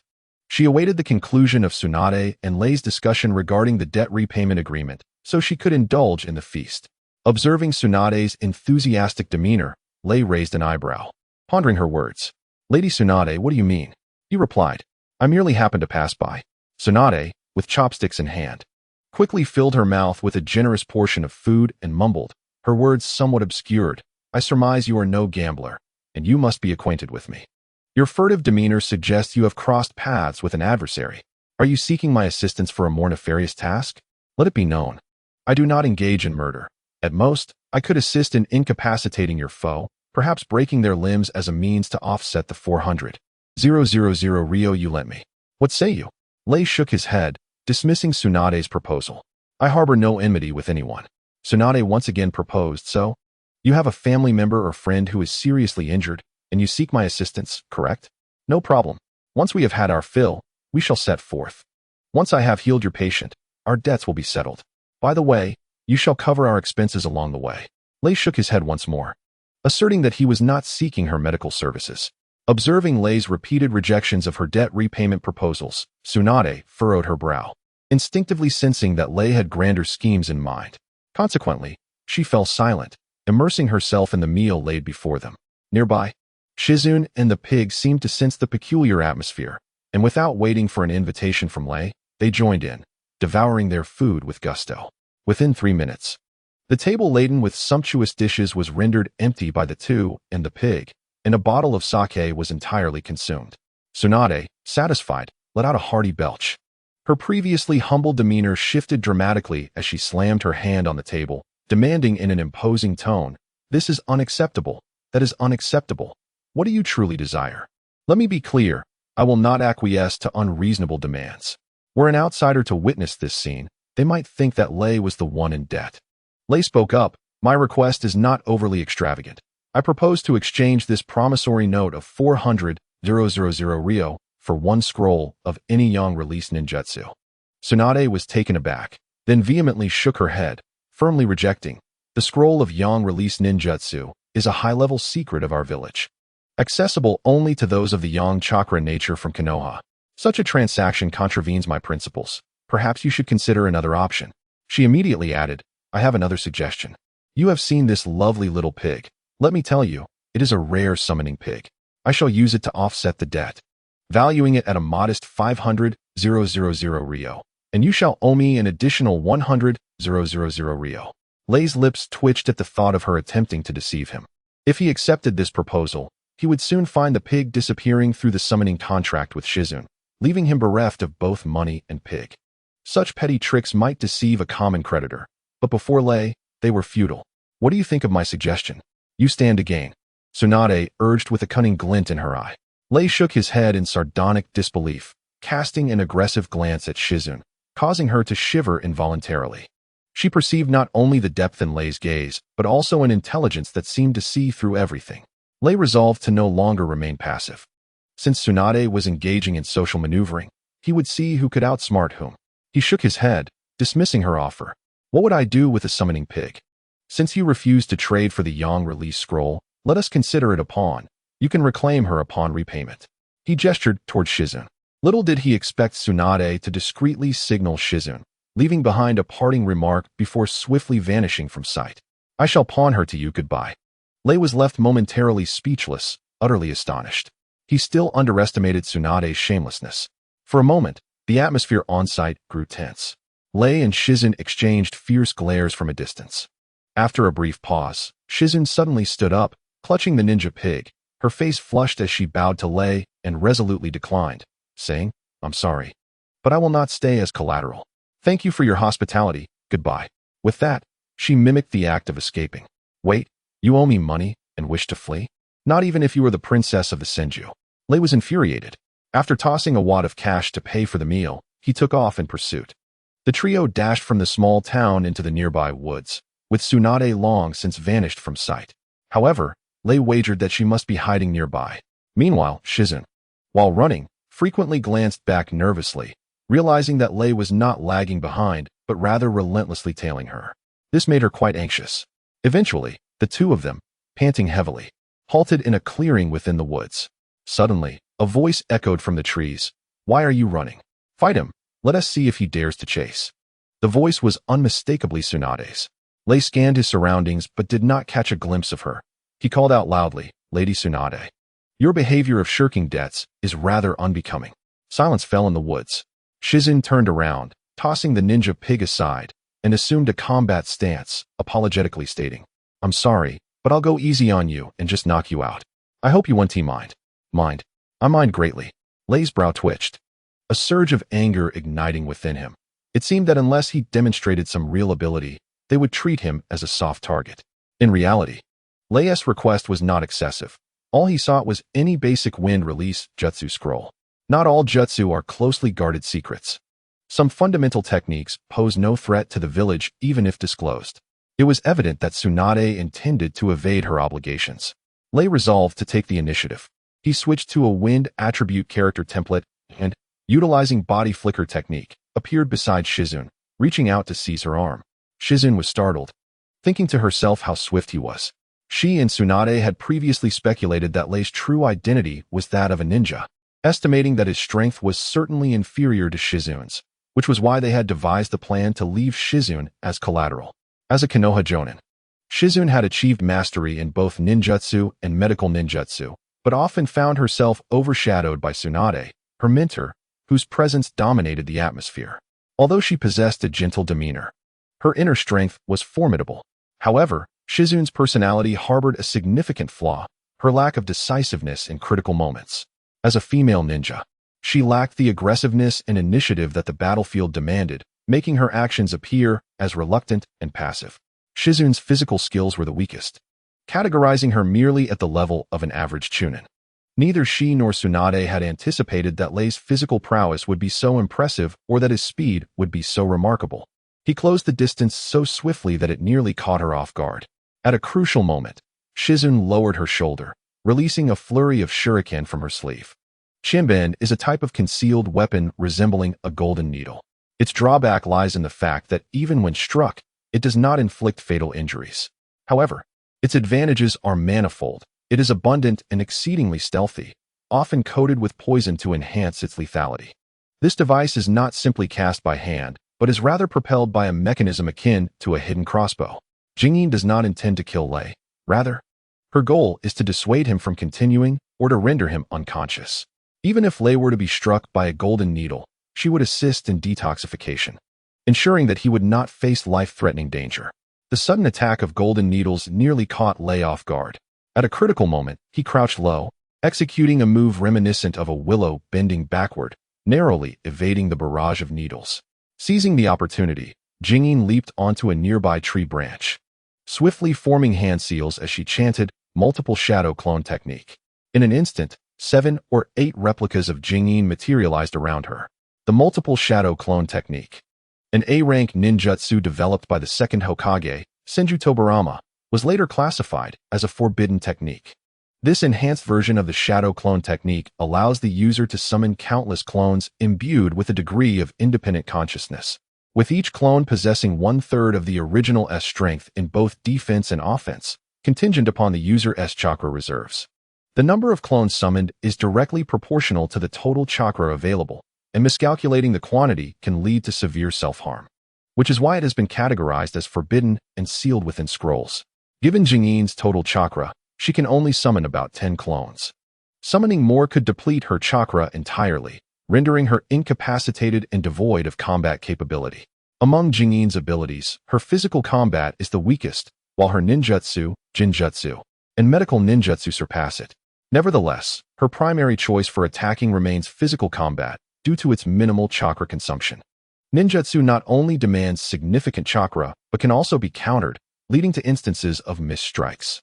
Yet, Jingyin, owing to her distinctive characteristics as a medical ninja, has developed a unique style centered around the use of poison. The principles of harming and healing often intersect. Coating all her weapons with poison compensates for her deficiencies in physical prowess and combat effectiveness. The multiple shadow clone technique also consumes considerable chakra. Thus, to maintain 7 or 8 clones, Jingyin cannot employ other high-cost ninjutsu. Everyone, heed this. Our opponent is but one. We need only to incapacitate or injure him without taking his life. Jingyin commanded her clones. Understanding her directive, the other clones exchanged glances, their focus converging on the grounded Lei. Some clones wielded kunai in both hands. Others held shuriken with one hand, while some were barehanded. And others revealed mechanisms hidden within their sleeves. All weapons radiated a purple glow, indicating that they had been treated with poison. The essence of silence once again formed hand seals at the same spot. With a delicate parting of her lips, she unleashed the toxic fog technique, exhaling a cloud of chemical substance that instantaneously transformed into a swirling, violet-hued mist of lethal poison upon contact with the air. A single breath of this noxious vapor could induce unconsciousness, or even death. More crucially, anyone enveloped in this fog would find their senses impaired, while the essence of silence and her clones remained entirely unscathed by its effects. It served as a debilitating negative buff against her adversaries. After completing this, Silence felt a lingering unease. Her previous exchange with Lei had been a fleeting moment, yet she was left with a profound impression of his speed and agility. Despite the advantages of the toxic mist and her clones, she still lacked absolute certainty in landing a decisive blow against such a nimble opponent. Thus, she resorted to her unique secret technique, the chakra scalpel. This A-rank medical ninjutsu, exclusive to medical ninjas, allowed for surgical intervention without incisions, as well as the ability to sever the neural connections within an opponent's body through their skin. It was designed to achieve lethal outcomes without a trace, incapacitating foes with a single strike. In the world of Naruto, renowned medical ninjas like Kabuto and Tsunade wield this technique. In an instant, a pearlescent glow of yang-released chakra emanated from Silence's right palm. With a rallying cry, several clones of Silence leapt from the branches, fanning out in a formation as they charged toward Lei. The original Silence positioned herself at the rear, intending to strike with the chakra scalpel, once Lei became ensnared by her clones, thereby drastically diminishing his combat prowess. However, unbeknownst to them, all the clones were ultimately meant to support the hidden presence concealed within the forest. Meanwhile, as Silence summoned the toxic fog, Lei had already leapt back several meters. Finding himself in an open area, he frowned, clearly wary of Silence's toxic assaults and the overwhelming numbers of her clones, a concern that any martial arts expert would share in such a scenario. It appeared that he would have to resort to a specific technique. With a sudden shift in focus, Lei transformed into the persona of the Taekwondo champion, Dong Zhang. In the realm of Naruto, attacks are often governed by principles of mutual restraint. Sometimes martial arts can counter ninjutsu, and vice versa. He had no desire to engage in close combat with a swarm of thorny roses armed with poison. Moreover, the toxic mist summoned by Silence was particularly sinister. Although it enveloped an area of merely 15 square meters, it could move freely, perpetually shrouding Silence's essence within its grasp. To strike at her directly, one would have to venture into the carefully orchestrated fog, a blatant form of cheating. Retreating further, Lei positioned himself several dozen meters away, inhaling sharply before clenching his right fist tight. With all his might, he launched a powerful hook punch toward the front right. In an instant, a whirlwind materialized in the vicinity. In less than half a second, the vortex swelled in size, ultimately taking the form of a small tornado with a lower diameter of approximately 2 meters and a height exceeding 10 meters. The tornado ensnared fragments of stone, branches, and dust from the ground, uprooting trees one by one, creating an illusion of a rain of debris in the surrounding space. This was the ultimate technique, Death Tornado, developed by Dong Zhang after comprehending the essence of ultimate power. Moreover, the tornado continued to expand and advance forward. With a resounding crash, the whirlwind collided with the toxic mist ahead, sucking the noxious vapors into its core, as if the tornado had donned a new cloak of purple, evolving into a toxic whirlwind. Meanwhile, the shadow clones summoned by Silent were predominantly gathered around the original body, providing cover for its assault. In an instant, half of them were swept away by the tornado, vanishing without a trace. The remaining clones had sought refuge alongside the original, their retreat hasty. Now was the moment. Lei narrowed his eyes and sprinted towards Silent's original form with small, swift steps, just as he believed his efforts were about to bear fruit. His slightly relaxed mental vigilance issued a warning. From his right rear, a figure clad in a green robe charged at him with lightning speed. The assailant's right hand glimmered with a pearly orb of light. It was another chakra surgical knife, but the wielder was not Silent. It was Tsunade. In an instant, Lei, propelled by inertia, forced himself sideways, narrowly avoiding the strike. He never anticipated that Tsunade, one of the legendary Sannin of Konoha and a princess of the Senju clan, would brazenly resort to a sneak attack on him. It became evident that Silent's prior actions had merely served as a distraction for her. How despicable! It was a miscalculation, primarily due to underestimating the audacity of Tsunade. With a swift motion, the two figures crossed paths. Lei collided with the trunk of a nearby tree and, without a moment's hesitation, sprang to his feet and fled. With the formidable Tsunade personally intervening, it was clear that the transaction was doomed to fail, and it was prudent to cut his losses. There would be other opportunities. After running several kilometers, Lei checked his body and discovered that a pocket on his chest had been slashed open, causing him to lose a sealing scroll. He inspected the remaining scrolls he carried, feeling a flicker of relief. Thankfully, the lost scroll contained only trivial items, some clothing, rations, and a few kunai and shuriken of little value. The most precious possessions, 100,000 ryo and half a vial of hero's water, were securely stored in another sealing scroll. Standing still, Lei's expression shifted between uncertainty and contemplation. After a moment's thought, he ultimately decided to retreat for the time being. Although the contents of the lost scroll were not particularly valuable, it did include the shinobi headband bestowed upon him by Konoha, along with the unique shuriken and kunai of the village. If the other party possesses discernment, they would undoubtedly recognize his identity as a Konoha Chunin. This realization was somewhat unexpected. Nevertheless, it matters little. When the time comes, he will adamantly deny it. Fortunately, he had already obscured most of his face and head, revealing only his eyes, making it exceedingly difficult to identify him based solely on that. Even if Tsunade were to return to Konoha and assume the position of the fifth Hokage, he would not be parading in front of her daily. Moreover, it is well known that Might Guy's nephew, Might Lee, possesses Earth-type chakra and excels in martial arts, and he is entirely incapable of Wind-type ninjutsu. However, the combat techniques he had just employed fell within the realm of Wind-type chakra. In summary, the chaos stirred by Zhou Shuren bears no relation to me, Lu Sun. The mastery of Yang release is imperative. Currently, there are minor setbacks, but they do not hinder Lee's aspirations for strength. Among the 13 King of Fighters characters he has awakened, Mary possesses In Chakra, while Clark wields the bloodline limit of Magnet Release. Lee's current contemplation of Yang release ninjutsu is a prudent preparation for the future. He predicts that if the King of Fighters character panel continues to upgrade, when Orochi's character awakens, the illumination of Orochi will inevitably require Yang release. Not only Yang release, but he must also acquire other elemental ninjutsu. For instance, Ice release. Although the characters from King of Fighters 97 may not currently relate to Ice release, the Ice character Kula from King of Fighters 2000 will surely necessitate Ice-related ninjutsu for her illumination.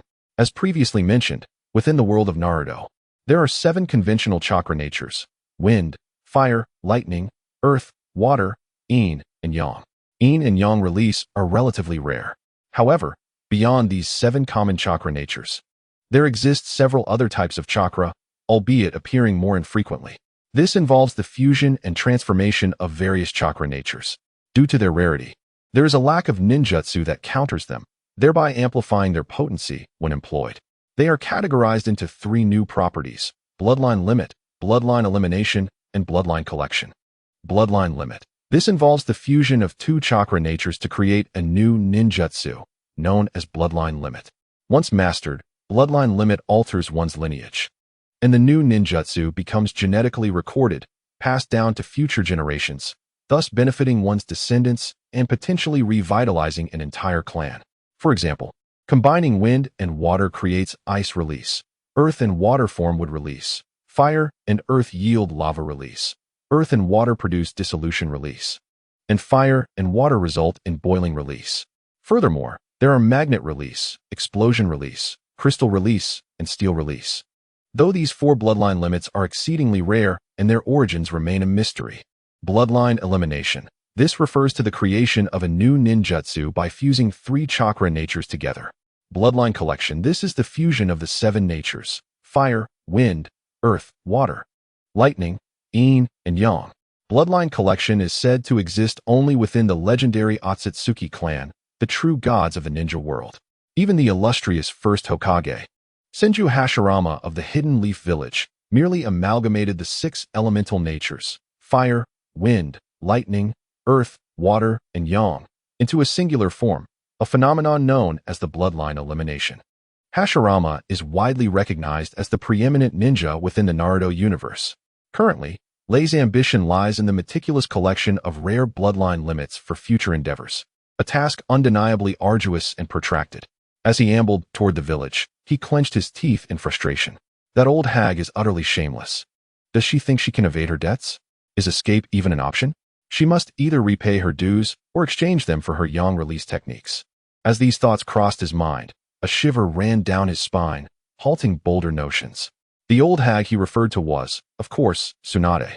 Despite her angelic visage and devilish physique, Tsunade has reached the venerable age of 50, truly a matron in every sense. The reason she retains the appearance and vitality of an 18-year-old is attributed to her unique secret technique, the Yin sealing technique, an S-rank medical sealing jutsu.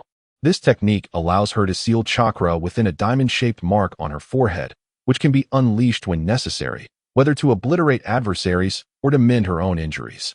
Thanks to the presence of the Yin sealing technique, vanquishing Tsunade on the battlefield is no simple feat, as she is undeterred by wounds and can restore herself to peak condition at will, akin to a form of immortality.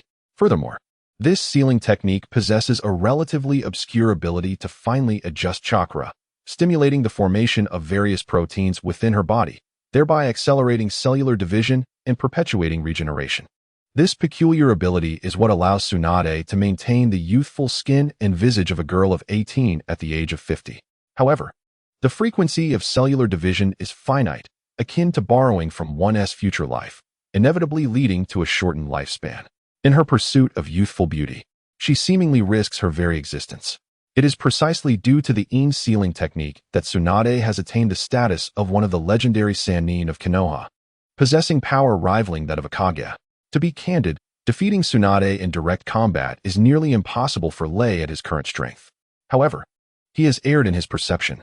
In viewing Tsunade, one of the legendary Sannin, he unconsciously adorned her with a veneer of celebrity, perceiving only her vices, her gambling, her fondness for alcohol, her penchant for shirking responsibilities, while remaining oblivious to her more pragmatic and streetwise attributes, which shattered the illusion he had constructed. Since she displays such a lack of shame, he resolved to cast aside his own scruples. With a sudden shift in thought, Lei conceived a more audacious and cunning plan. Though its execution would await Tsunade's ascension to the position of 5th Hokage. Presently, Tsunade is a solitary figure, a tough nut to crack, and apart from her hemophobia, there seems to be little that could pose a threat to her. Time will tell. As Lei hurried toward the small town, he contemplated the possibilities of yang release techniques. Beyond Tsunade, there were also avenues to explore with Shizune, Kabuto, and the future Sakura. At present, Sakura has yet to graduate from the Ninja Academy, nor has she been accepted as a disciple by Tsunade, and she is likely oblivious to the intricacies of yang release ninjutsu. As for Kabuto, he is a spy concealed within the Hidden Leaf Village by Orochimaru, and he will undoubtedly reveal himself during the Chunin exams. Lei does not wish to alarm him just yet. There is no rush. Following the deadly tornado, the small grove lies in disarray. Tsunade stands with her hands on her hips, gazing in the direction Lei departed, a hint of derision gracing her features. Why should she repay money borrowed by her own merit? She has never encountered such a bold debt collector. She relishes the thought of outsmarting him. From the moment Lei endeavored to approach her, Tsunade sensed the concealed fluctuations of chakra emanating from him, a perceptive ability unique to her as a medical ninja. This indicates that she is aware of Lei's ulterior motives in seeking a loan. Had his intention been merely to request her assistance in saving someone, she would not have hesitated to lend a hand and, in doing so, settle the debt. However, Lei's true aim is to broker a deal involving Yang release ninjutsu, a matter that raises her suspicions. He may very well be a spy dispatched by another ninja village, harboring grand designs. Though Tsunade believes there is little left in the Hidden Leaf Village to cherish, she still maintains her principles when it comes to significant moral dilemmas. Since the loss of her two dearest companions, her brother Nawaki and her lover Dankato, during the ninja wars, she has grown weary of the strife between life and the ninja villages. Particularly haunting is the memory of witnessing her lover, Dan, on the brink of death. His innards spilled upon the ground, blood covering his body, while she, as a medical ninja, was rendered powerless to assist. In that moment, all her ties to the Hidden Leaf Village were buried alongside the horrors of war. Consequently, she developed a severe phobia of blood, trembling at the mere sight of it, to the extent that she can no longer perform even the most basic medical procedures. What remains for her? What does she have left?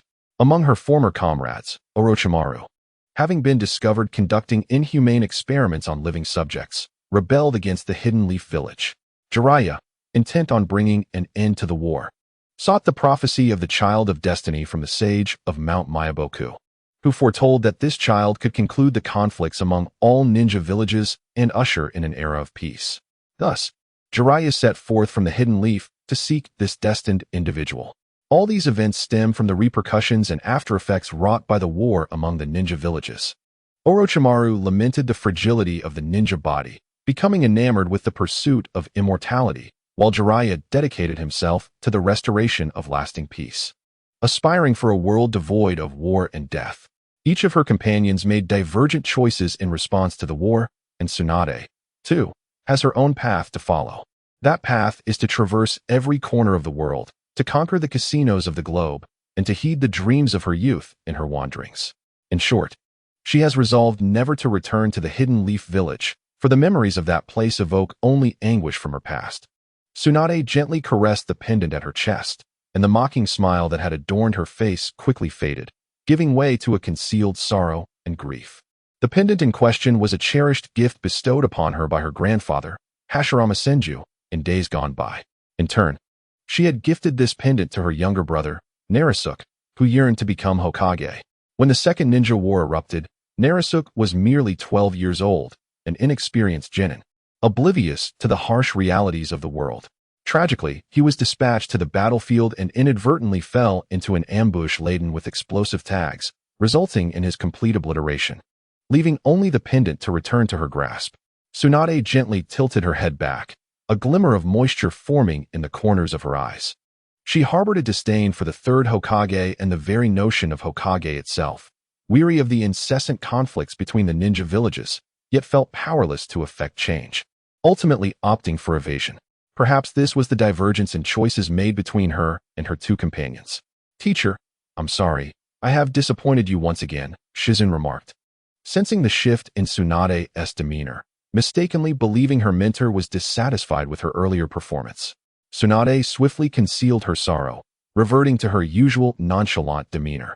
With an air of authority, she waved her hand dismissively, declaring, "It's nothing. That brat was indeed frightened away. I always knew he was a ninja. To be honest, I felt a twinge of reluctance to be harsh with a mere creditor. This outcome is most favorable. How naive to think he could extort money from me. Ha ha ha." Tsunade, hands on her hips, laughed boisterously in the direction of the retreating figure of Lei. Shizun timidly inquired, "So, are we returning to the village?" Tsunade replied, "What purpose would that serve? We're heading to the land of grass instead. I've heard their entertainment industry is thriving.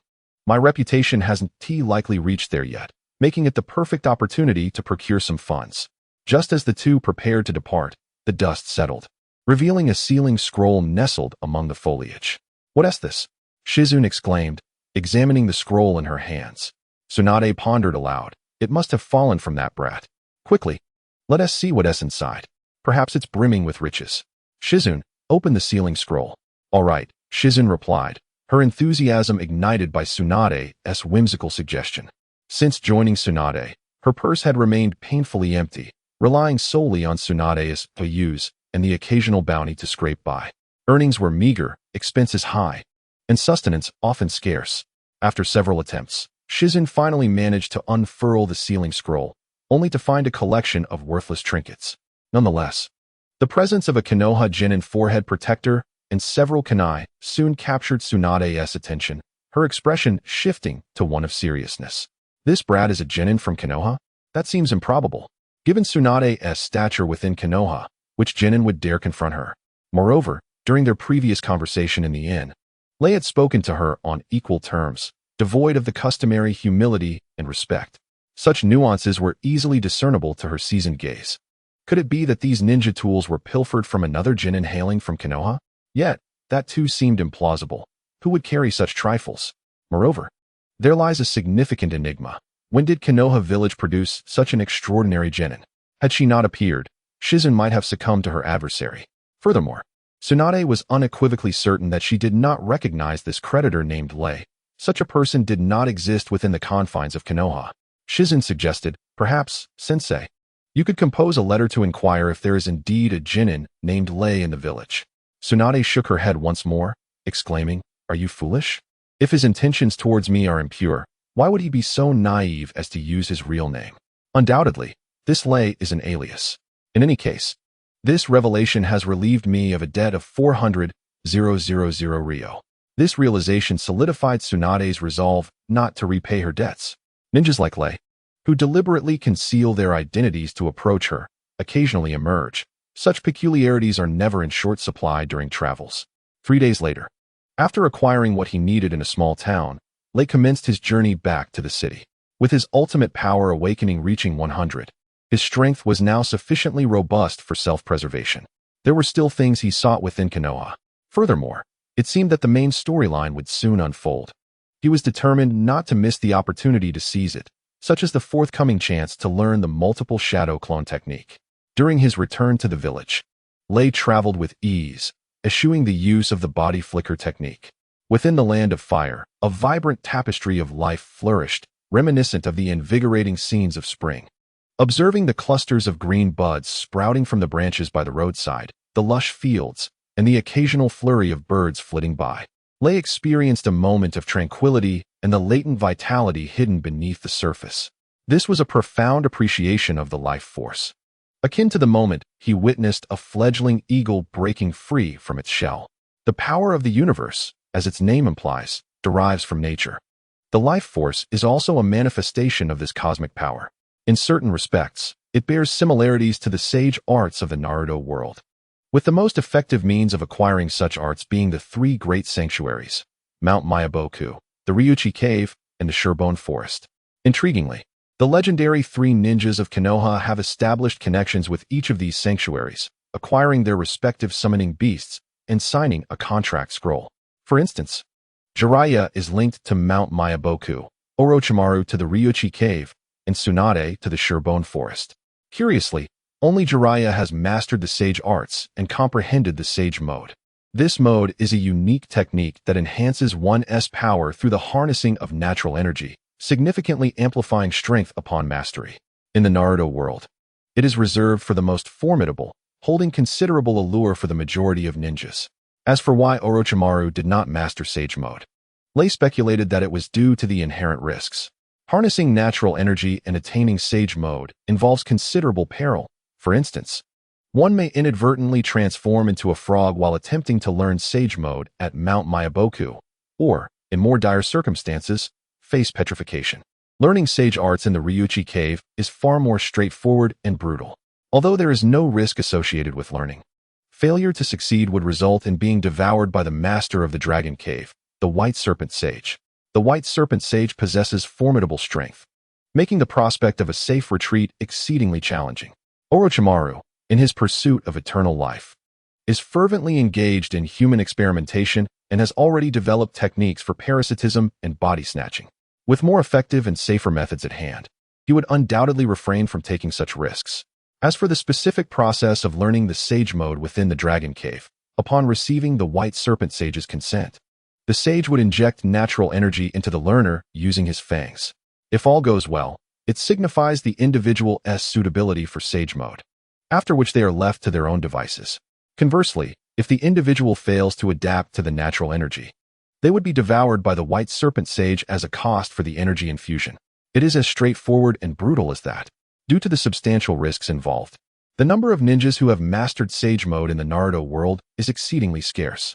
For ordinary ninjas, even finding the opportunity to learn is rare. Locating the 3 great sanctuaries is a formidable challenge without a familiar recommendation, making it nearly impossible to gain their recognition. As Lei walked, he pondered whether he should take this risk, ultimately shaking his head. Both Orochimaru and Tsunade had not pursued Sage mode, undoubtedly for their own reasons. Orochimaru refrained due to his aversion to risk, while Tsunade's hesitance stemmed from the existence of the Yin Seal, which functions like a portable battery, storing chakra for use in times of need, whether for combat or healing. This ability is indeed enviable. Contemplating this, Lei summoned the King of Fighters panel and glanced around the 13 illuminated characters. He realized that he could also acquire a recovery ability similar to Tsunade's. For instance, the ultimate moves of Athena Asamiya and Choi Bound from the Psycho Soldier team can restore life. As for why these abilities were not yet activated, Lei speculated it was likely related to his lack of mastery over Yang Release. Thus, he found yet another compelling reason to pursue Yang Release. A month later, Lei appeared at the entrance of the Hidden Leaf Village, carrying his belongings. Compared to the boy who had departed the village months prior, Lei had undergone considerable transformation. Beyond his physical appearance, his demeanor radiated a newfound confidence. As he stepped through the entrance, he overheard the 2 guards behind him whispering about his presence. Does he look familiar? Is he from our village? Indeed, he seems quite familiar. I recall he arrived a few months ago. He is the nephew of Teacher Guy. Right. He also had a duel at the entrance. Oh, I remember now. It's him. I heard he left the village on a mission. Just as Lei had traversed less than 50 meters into the village, a ninja adorned with an animal mask and dressed in a white tank top suddenly appeared before him.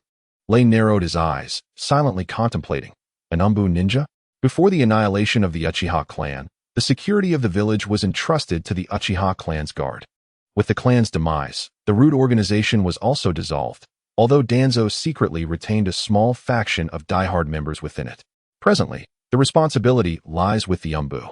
Generally, during the day, these individuals conceal themselves in unknown corners, covertly observing all that transpires within the village.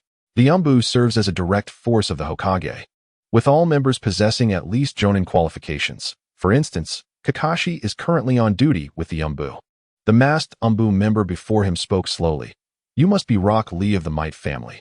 The Hokage has informed us in advance to keep an eye on you. Please make sure to report to the Hokage's office immediately upon your return to the village. Lee nodded in acknowledgement. With a swift motion, both individuals activated their body flicker technique. Inside the Hokage's office, the 3rd Hokage, Hiruzen Sarutobi, was seated at his desk, engrossed in reviewing documents. After the Umbu member knocked and ushered Lee inside, Hiruzen greeted him with warmth. Ah, Rock Lee of the Might family. I've heard that during your recent mission, you visited the Takigakure village? I received a letter from the village head regarding you. How has your training been progressing? Momentarily uncertain of Hiruzen's intentions, Lee surmised that it likely pertained to his battle with Kakuzu. The Jonin from Takigakure had previously warned him that they would inform the Hokage about Lee's assistance in repelling Kakuzu, thus crediting him for the accomplishment. Unaware of the specific contents of the letter, Lee cautiously replied, Thank you for your concern, Lord Hokage. My training has been proceeding smoothly. Hiruzen then shifted the conversation. I hear you have had an encounter with Kakuzu and managed to drive him away? It was indeed connected to that matter. Lee still wished to maintain a low profile for a while longer and could only feign ignorance. Well, specifically, it was a collaboration between myself and 3 Jonin from Takigakure, including their Jinchuriki of the 7 Tails, Fu, who collectively drove Kakuzu away. It was not solely my achievement. Hiruzen chuckled. Kakuzu is an S-rank rogue ninja skilled in the Earth Grudge Fear technique. Simply evading him after an encounter is no small feat. You have done well. And it is no wonder the village head of Takigakure praised you in his letter. At that moment, the door swung open again, and Might Guy appeared with a serious expression. Upon seeing Lee in the room, he paused momentarily, then broke into a wide grin, revealing 2 rows of pearly white teeth. Exclaiming, Lee, you've finally returned. Uncle Guy, I just got back to the village and was immediately summoned by the Hokage, Lee replied. Gaia's countenance turned grave. Is it regarding the incident with Kakuzu from a few months ago? Hiruzen observed their exchange calmly, lighting a pipe from his desk and taking a thoughtful puff. Based on the information at hand, it seemed Lee's potential might exceed expectations to engage Kakuzu and emerge unscathed. Even in a group effort with several from Takigakure, raised a question. Would Kakuzu not have first eliminated the weakest of the adversaries? Without a doubt.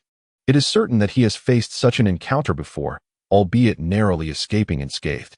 Presently, the boy Lei stands before me, not only unharmed, but exuding an aura of calm confidence, maintaining a demeanor of neither subservience nor arrogance, even in the presence of the Hokage. From the discerning perspective of Sarutobi Hiruzen, this displays the hallmark of a true leader. Is this the poise one would expect from a mere 13-year-old?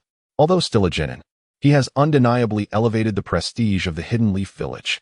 However, it is somewhat disheartening that Lei does not hail from within the village, lacking the nurturing influence of the Will of Fire, which raises concerns about his potential emotional detachment from Konoha.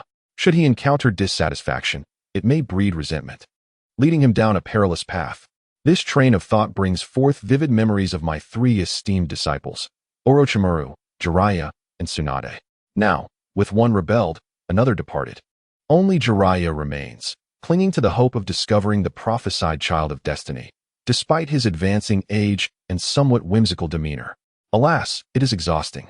I find myself unable to suppress a sigh as I rub my forehead, feeling a sense of helplessness. I am acutely aware of Tsunade's reasons for leaving. The loss of her lover and brother during the Second Ninja War has undoubtedly created a rift between us. Human emotions are fickle, and I must devise a strategy to forge a strong bond with Lei. In him, I perceive a glimmer of the fourth Hokage, Minato Namikaze. Although not my direct disciple, he is a legitimate grand student of Jiraiya, tragically lost too soon. Clearing my throat, I interrupt the nostalgic exchange between the two. Lei, given that you managed to escape from Kakuzu, it is evident that your training has borne fruit, significantly enhancing your strength. I propose to arrange a special Chunin exam for you. Achieving the rank of Chunin would be immensely beneficial for your future development and growth. What do you think? Lei's brow twitched as he politely declined. Lord Hokage, I believe my current abilities do not yet meet the standards required for a Chunin in Konoha. Perhaps we should postpone the examination for now. Sarutobi was taken aback, momentarily questioning his own ears. Young genin typically yearn for the position of Chunin, filled with aspirations. It is not merely a matter of prestige, but a symbol of strength that directly impacts their interests. Upon becoming a Chunin, the level of missions one could undertake would rise, consequently increasing their rewards. He had initially thought the Chunin exam would serve as encouragement and recognition for Lei, only to be met with outright refusal. Thus, a different form of reward must be considered. Tapping his forehead, Sarutobi contemplated that as a taijutsu practitioner with Earth Chakra, there were limited avenues for him to assist, aside from having Guy teach him. Very well, I hereby grant you permission to exceptionally study some advanced Earth release techniques. How does that sound? Lu frowned once more and addressed the Hokage. At present, my primary focus is on mastering physical techniques. Earth-style ninjutsu serves merely as a supplementary skill.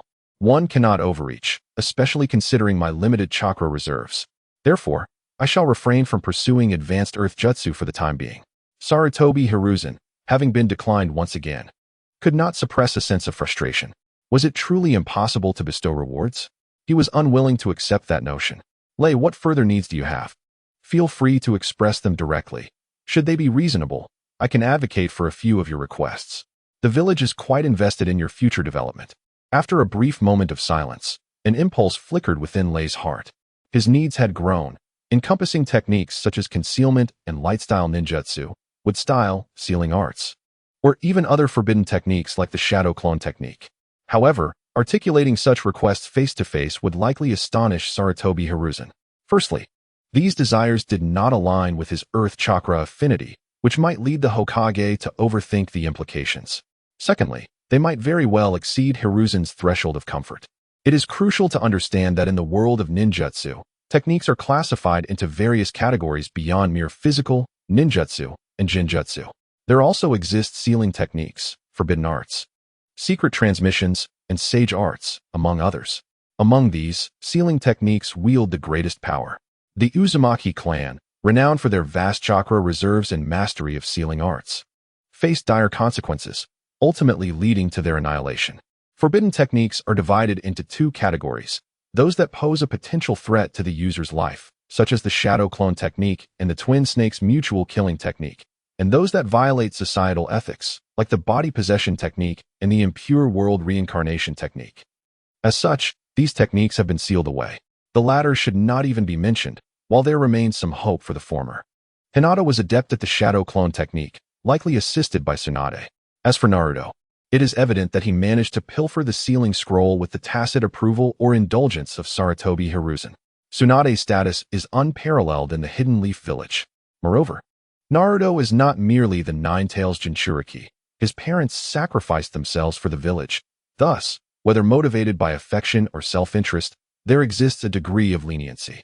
If Lei were to indiscreetly request to learn the Shadow Clone technique at this moment, it would undoubtedly surpass Sarutobi Hiruzen's expectations, potentially leading to an awkward situation for both parties. Secret transmissions and forbidden arts are inherently confidential, originating from specific clans or groups. For instance, the Inuzuka and Yamanaka clans possess unique techniques that are closely guarded. The Nara clan's shadow techniques are classified as forbidden arts and without blood ties. Such knowledge would never be imparted to outsiders.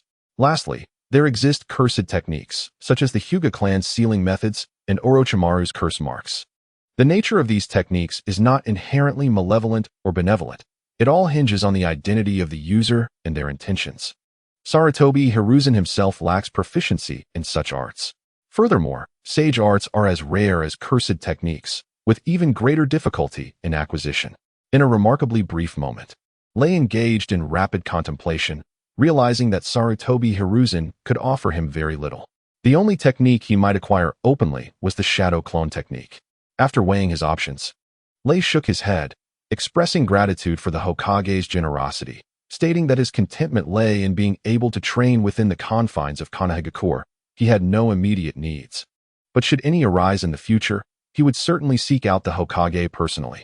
Sarutobi Hiruzen managed a bitter smile, somewhat dispirited, and waved his hand dismissively, suggesting, "If that is the case, you may return home for now. The training period must have been arduous. Take some time to rest." Once Kai and Lei departed, the secret chamber door behind Sarutobi was abruptly pushed open. Danzo emerged, his expression grim. A layer of white bandages obscured one eye, and one arm was suspended within the folds of his dark robe, while he grasped a cane in the other hand. Sarutobi, unfazed, took a puff from his pipe and, without turning, inquired, "You heard our conversation. What is your opinion of Lei?" Danzo, his face inscrutable, replied, "He appears modest and humble, yet he harbors a certain arrogance. Being an outsider to the village, I suggest we place him under my tutelage. He may very well become a pillar of the village in the future."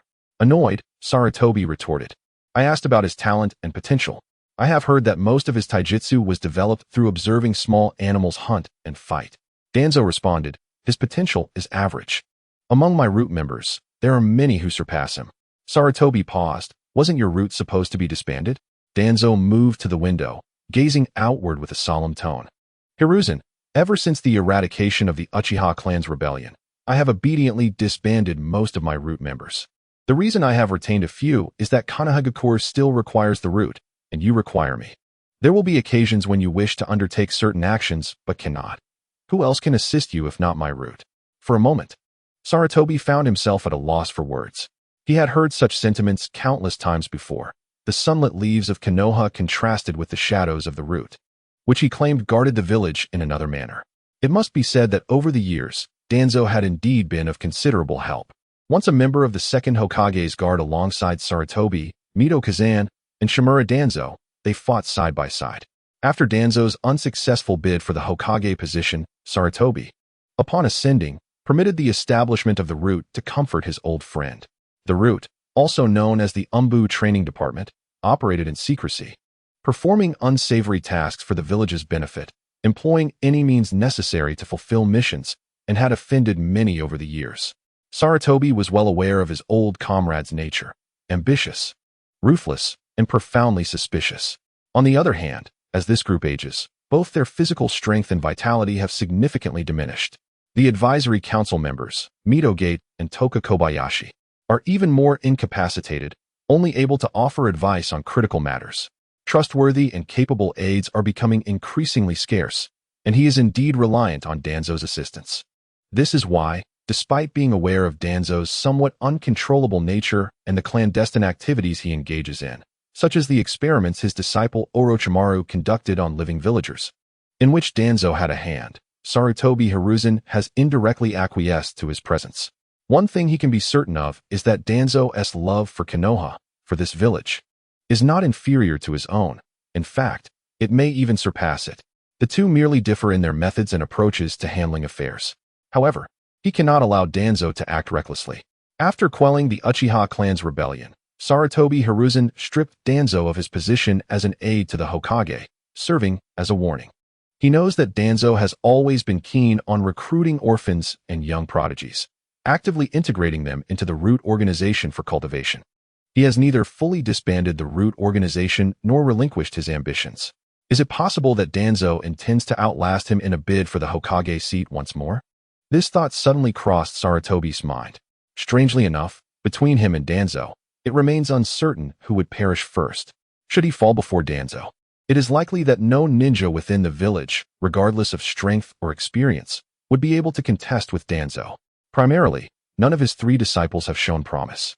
This is also why Sarutobi Hiruzen hopes that Minato's disciple, Kakashi, matures swiftly.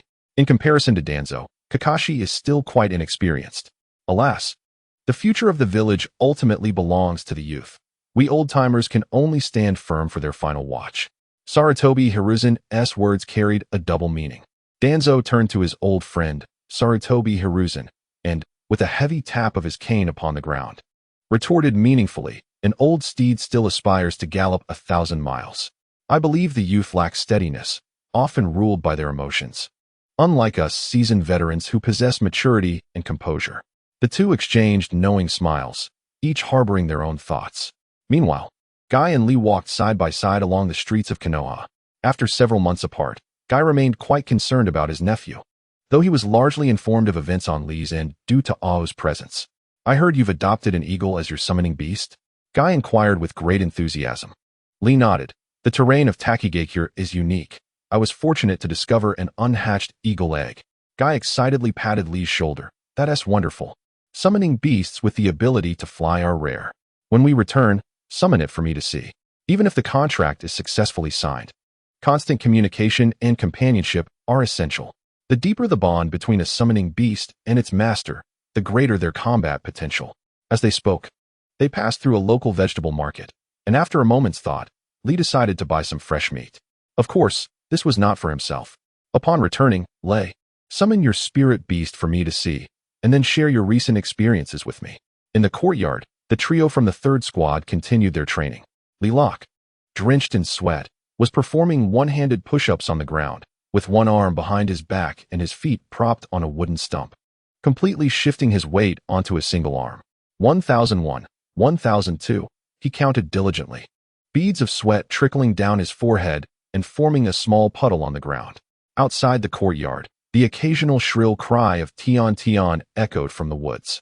Tion Tion primarily relied on mid-range projectile attacks and a few close combat techniques, ranking as the weakest among the future elite of Konoha's 12. Meanwhile, Niji sat cross-legged on the grass, seemingly lost in contemplation. Kai clapped his hands and called out loudly, "Today's training ends here. Everyone gather around to see what Lei has achieved during this time." "Has Brother Lei returned?" Tion Tion was the first to dash back from the woods, inadvertently calling out brother, clearly showcasing her favorable impression of Lei. The others did not notice this change in address, but Niji couldn't help but glance at Tion Tion, observing her flushed cheeks and complete focus on Lei. At that moment, Lei was encircled by several individuals. He produced a sealing scroll from his possession, unfurling it onto the ground. After forming hand seals, he bit his right index finger, allowing a drop of blood to fall onto the scroll. Spirit summoning technique. With a soft pop, the blood was swiftly absorbed by the intricate summoning patterns on the scroll, which shimmered with a bright light. In an instant, a black eagle materialized before them. Little Black was merely 3 months old, still in its juvenile phase, yet due to its lineage of ninja eagles, it was slightly larger than its peers. At that moment, It stood on the ground, resembling a rather large adult owl, appearing somewhat bewildered from the long-distance summoning. Once it regained its senses, it began to look around, quickly sensing Lei's presence. With a flap of its wings, Little Black let out an excited cry and darted towards Lei. The latter extended his left arm, allowing Little Black to perch upon it, while his right hand deftly fed it strips of meat he had purchased, which the young eagle devoured eagerly without hesitation. The appearance of Little Black instantly captivated the group. Tian was the first to exclaim, "Is this Brother Lei's spirit beast? How beautiful!" Little Black seemed to comprehend the compliment, glancing at Tian and nodding in acknowledgement. Kai, stroking his chin thoughtfully, remarked, "Indeed, it is a ninja eagle. Lei, why do you not keep it by your side? Or send it to the village's Ninja Beast Academy for training?" Before I left, I requested a friend from the Takinan village to assist in training, using other adult ninja hawks to take care of it. I was concerned that removing it from its familiar environment since childhood might adversely affect its development and growth. Lei responded.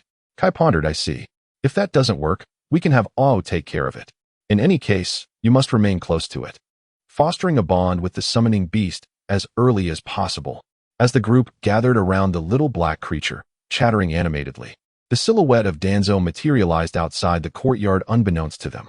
He cast a sweeping glance over the individuals present, his gaze lingering momentarily on the hawk before he called out in a tone imbued with authority and a hint of aloofness, "Lei, come here for a moment. I have something to discuss with you." Lord Danzo. The members within the courtyard displayed a degree of astonishment. As the leader and founder of the Root organization and a member of the Konoha Advisory Council, Danzo had always occupied a position of lofty status. Moreover, due to the nature of Root, his reputation among other ninjas in the village was far from favorable. He was viewed with a mixture of disdain, fear, and a prevailing sense of respectful avoidance. Each appearance by this old man seemed to evoke an ominous premonition, akin to the arrival of a menacing enforcer. Kai glanced at Lei with unease. Lei nodded reassuringly, "It's all right." Yet internally, he could not suppress a sigh. Despite all precautions, he had still caught Danzo's attention. If he were to continue feigning mediocrity, it would hinder his access to resources. Time was of the essence. Conversely, if he exhibited extraordinary prowess without the strength to obliterate the prying eyes, and without a formidable clan to provide protection, such ostentation would pose far greater risks than rewards, rendering it perilously precarious. Lei aspired to acquire certain resources while avoiding excessive prominence, fully aware of the adage that the nail that sticks out gets hammered down. Thus, he adopted a strategy of limited visibility, carefully balancing his ambitions with a cautious display of talent. Yet, even this restrained approach had drawn Danzo's scrutiny. It appeared this old fox's thirst for the Hokage position surpassed that of others. Maintaining an impassive demeanor, Lei followed Danzo to a secluded spot, while Kai, still feeling apprehensive, trailed behind. Danzo shot a glance at Kai with his lifeless eyes, but remained silent. Lei, neither obsequious nor arrogant, addressed Danzo. "I was unaware of your esteemed presence." "Lord Danzo, what guidance do you offer?"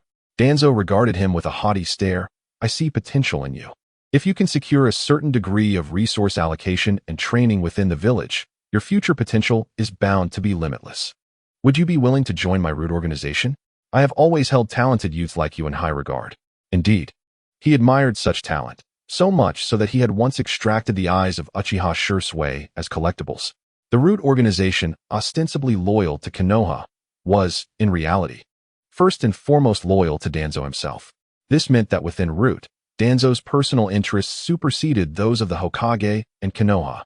Although many members of Root had been disbanded and retreated into the shadows, those who remained were fervent loyalists, having been cultivated by Danzo over the years into his personal militia, should the future undergo any changes. This would serve as Danzo's greatest leverage in his pursuit of the Hokage position. Lei calmly replied, "Thank you for your appreciation, Lord Danzo. I am not even a Chunin at present. I would prefer not to hinder you at the Root." Danzo paused, a hint of menace creeping into his voice. "The opportunity to join the Roots is not something that comes to everyone. Have you truly considered this?" Lei shook his head. "No, thank you."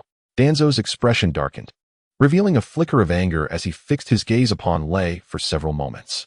An overwhelming aura radiated from him, enveloping Lei with an oppressive force. To Danzo's dismay, Lei remained steadfast, resembling a venerable ancient pine, showing no signs of compromise. With a heavy thud, Danzo struck the ground with his cane, coldly snorting, "Do not be ungrateful." The atmosphere became tense, charged with palpable hostility. Were it not for Might Guy's presence, and the familial bond between Might Lei and Might Guy, Danzo might have resorted to more forceful measures. He could have easily dispatched his subordinates to capture Lei, subjecting him to severe punishment and imposing cursed seals until he complied. Or worse, turning him into a mere corpse. Did Sarutobi Hiruzen truly believe he would risk his reputation over a mere genin? This had been the modus operandi of the Roots. However, Lei was not without allies, as Might Guy stood resolutely behind him. Danzo was acutely aware of the formidable power of the Eight Gates. Thus, he realized he could push no further. He doubted that the pressure he exerted could be withstood by a mere member of the Might clan. Suddenly, Might Guy interjected with a hearty laugh, "Lord Danzo, my young nephew is still quite inexperienced and impulsive. We shall certainly consider your suggestion, but I, myself, am rather intrigued by the prospect of joining the Roots. Perhaps you could take me in instead? Take you in? Is this some sort of jest?" Danzo shot a cold glance at Might Guy, remaining silent. He understood that Might Guy's prowess was at least that of an elite jonin, a notable figure within Konoha, already drawing the attention of Sarutobi Hiruzen. Such a person could neither be allowed to vanish inexplicably nor be completely brainwashed. What use would he be then? Why did Danzo have his sights set on Lei? It was precisely because of Lei's youth. A child of such tender years was the most susceptible to manipulation, easily swayed with a modicum of kindness. In any case, they should tread carefully. With a contemptuous huff, Danzo turned to leave. He took no solace in the reprieve offered by Might Guy, but instead felt a twinge of derision. Did a mere common ninja clan truly think they could negotiate with him? Once Danzo departed, an awkward silence enveloped the room. After a while, Lei sighed, uttering a perplexing remark. To lag behind is to invite punishment. Guy, in a serious tone, reassured, "Lei, do not worry. With Uncle Guy here, no one can harm you." Lei shook his head. "I am simply pondering why weakness is deemed a sin. We only wish to train diligently. Why must we be plagued by those who seek to provoke us? Is it not because we are too weak? Uncle Guy, why can't a member of the Might clan become Hokage?" For the first time, Lei subtly revealed the thoughts that had been lingering in his heart. Kai stood there, momentarily stunned, exclaiming, "Lei, what are you saying? Can the Might family produce a Hokage?" Lei nodded, gently patting Kai on the shoulder, and with a serious tone, he remarked, "Uncle Kai, why can't you become Hokage? Is it because your Eight Gates technique is not strong enough?" Kai shook his head repeatedly, insisting, "I can't. I've never considered becoming Hokage. I simply wish to train diligently and grow stronger." Lei pressed on, "What if someone prevents you from training properly?" Kai recalled Danzo's earlier presence. Momentarily at a loss for a rebuttal, Lei continued, "Therefore, to protect the life we have fought so hard to establish, we must possess the strength to overcome all obstacles and seize the position of Hokage. Only then can we train in peace and pursue our aspirations." Kai nervously glanced around. The three members of Team 3 were far away and could not overhear their conversation. Nevertheless, he felt a chill sweep over him, soon followed by a surge of warmth and excitement. The position of Hokage symbolized absolute power and strength. Every ninja in the Hidden Leaf Village had likely dreamed of becoming Hokage at some point. However, Might Guy had never contemplated this possibility, instinctively believing that the Might family was too distant from such a role, rendering it somewhat unrealistic. He was astonished that Lei harbored such ambition. In that moment, Kai felt a mix of exhilaration and trepidation, akin to a child from a poor family proclaiming to their elders that they would one day produce a general. Such a notion seemed utterly far-fetched. Yet this calm, gifted nephew before him possessed immense potential. Perhaps he truly could become Hokage. With utmost seriousness, Kai patted Lei's shoulder and said, "While I understand that this goal may seem distant and the journey fraught with challenges, if you wish to strive towards this direction, Uncle Kai will undoubtedly support you." Kai and Lei represented two generations, and Kai's words implied his belief that his own generation could never achieve such heights. Ultimately, it stemmed from a lack of confidence and conviction. Now, Lei sought to instill that confidence in him, to at least illuminate a glimmer of hope for the future. Once a seed is sown, it will quietly begin to sprout. A chef who does not aspire to become a general is not a worthy chef. As far as he knew, aspiring to be Hokage carried no shame. Countless ninjas in the current Hidden Leaf Village harbored similar dreams. The only distinction was that some merely fantasized silently, while others took tangible action. Lei grinned widely and said, "Uncle Kai, don't you want to see the results of my training during this period? Then, as you wish." With that, he returned to the courtyard, where the 3 members of Team 3 had already lost their motivation to train and were waiting for Lei and Kai's return. They instinctively sensed that trouble was imminent. "Lei, are you all right?" Tintin asked anxiously. Lu smiled, assuring everyone that there was no cause for concern. "Uncle Kai wished to witness the fruits of my recent training, so I shall now present my skills. Who among you will take up the challenge as my opponent?" Upon hearing that there was an opportunity to spar with Lu once more, Li Rock was eager to participate, feeling that his previous defeat was unjust. Lu directly inquired, "Li, how many gates can you currently open?" With determination glimmering in his eyes, Li responded by gesturing with his fingers. "I can only manage to open up to the 4th gate at present." Lu shook his head and turned his gaze towards Niji.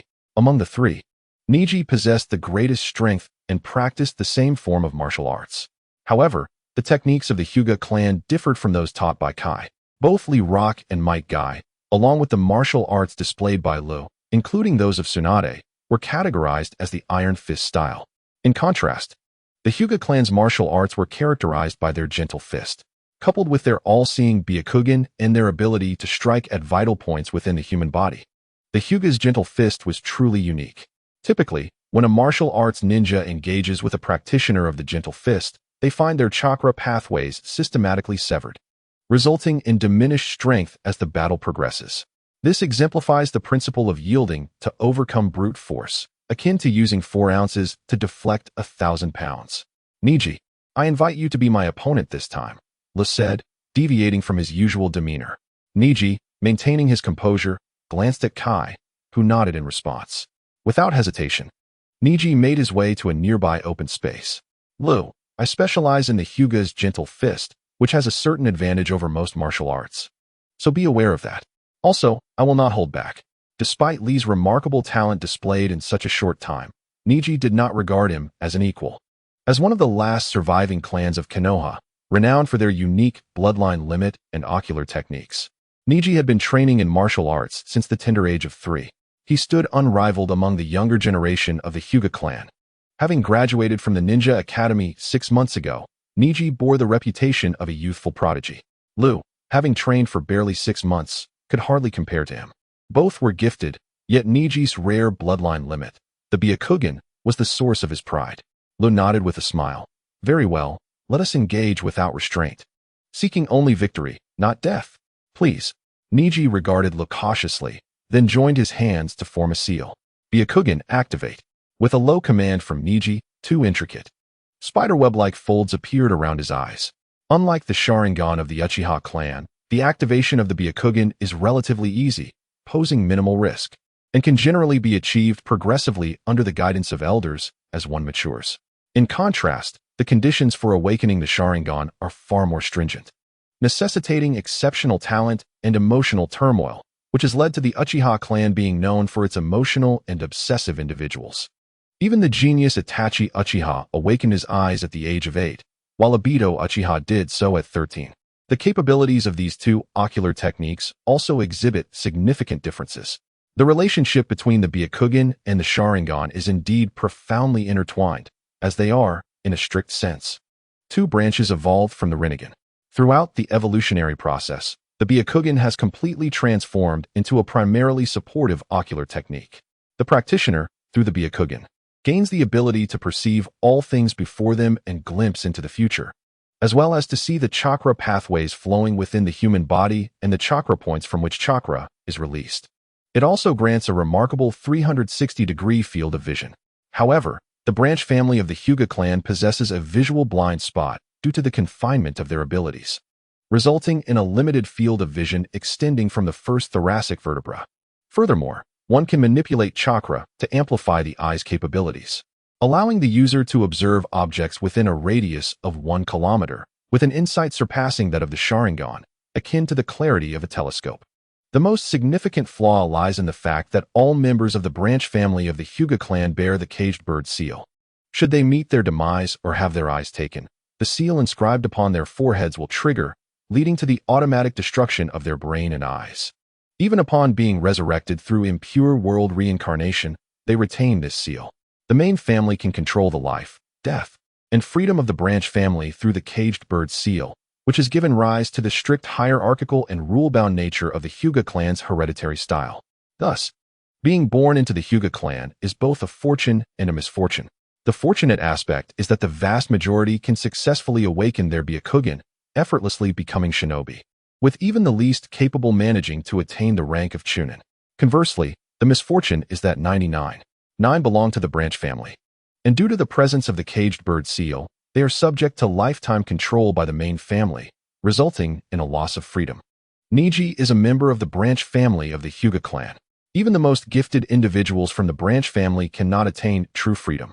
The difficulty of awakening the Byakugan is lower than that of the Sharingan, and it has evolved into a supportive ocular technique. In contrast, the Sharingan possesses capabilities that far exceed those of the Byakugan. The primary abilities of the Byakugan lie in insight and perception, along with its 360-degree vision.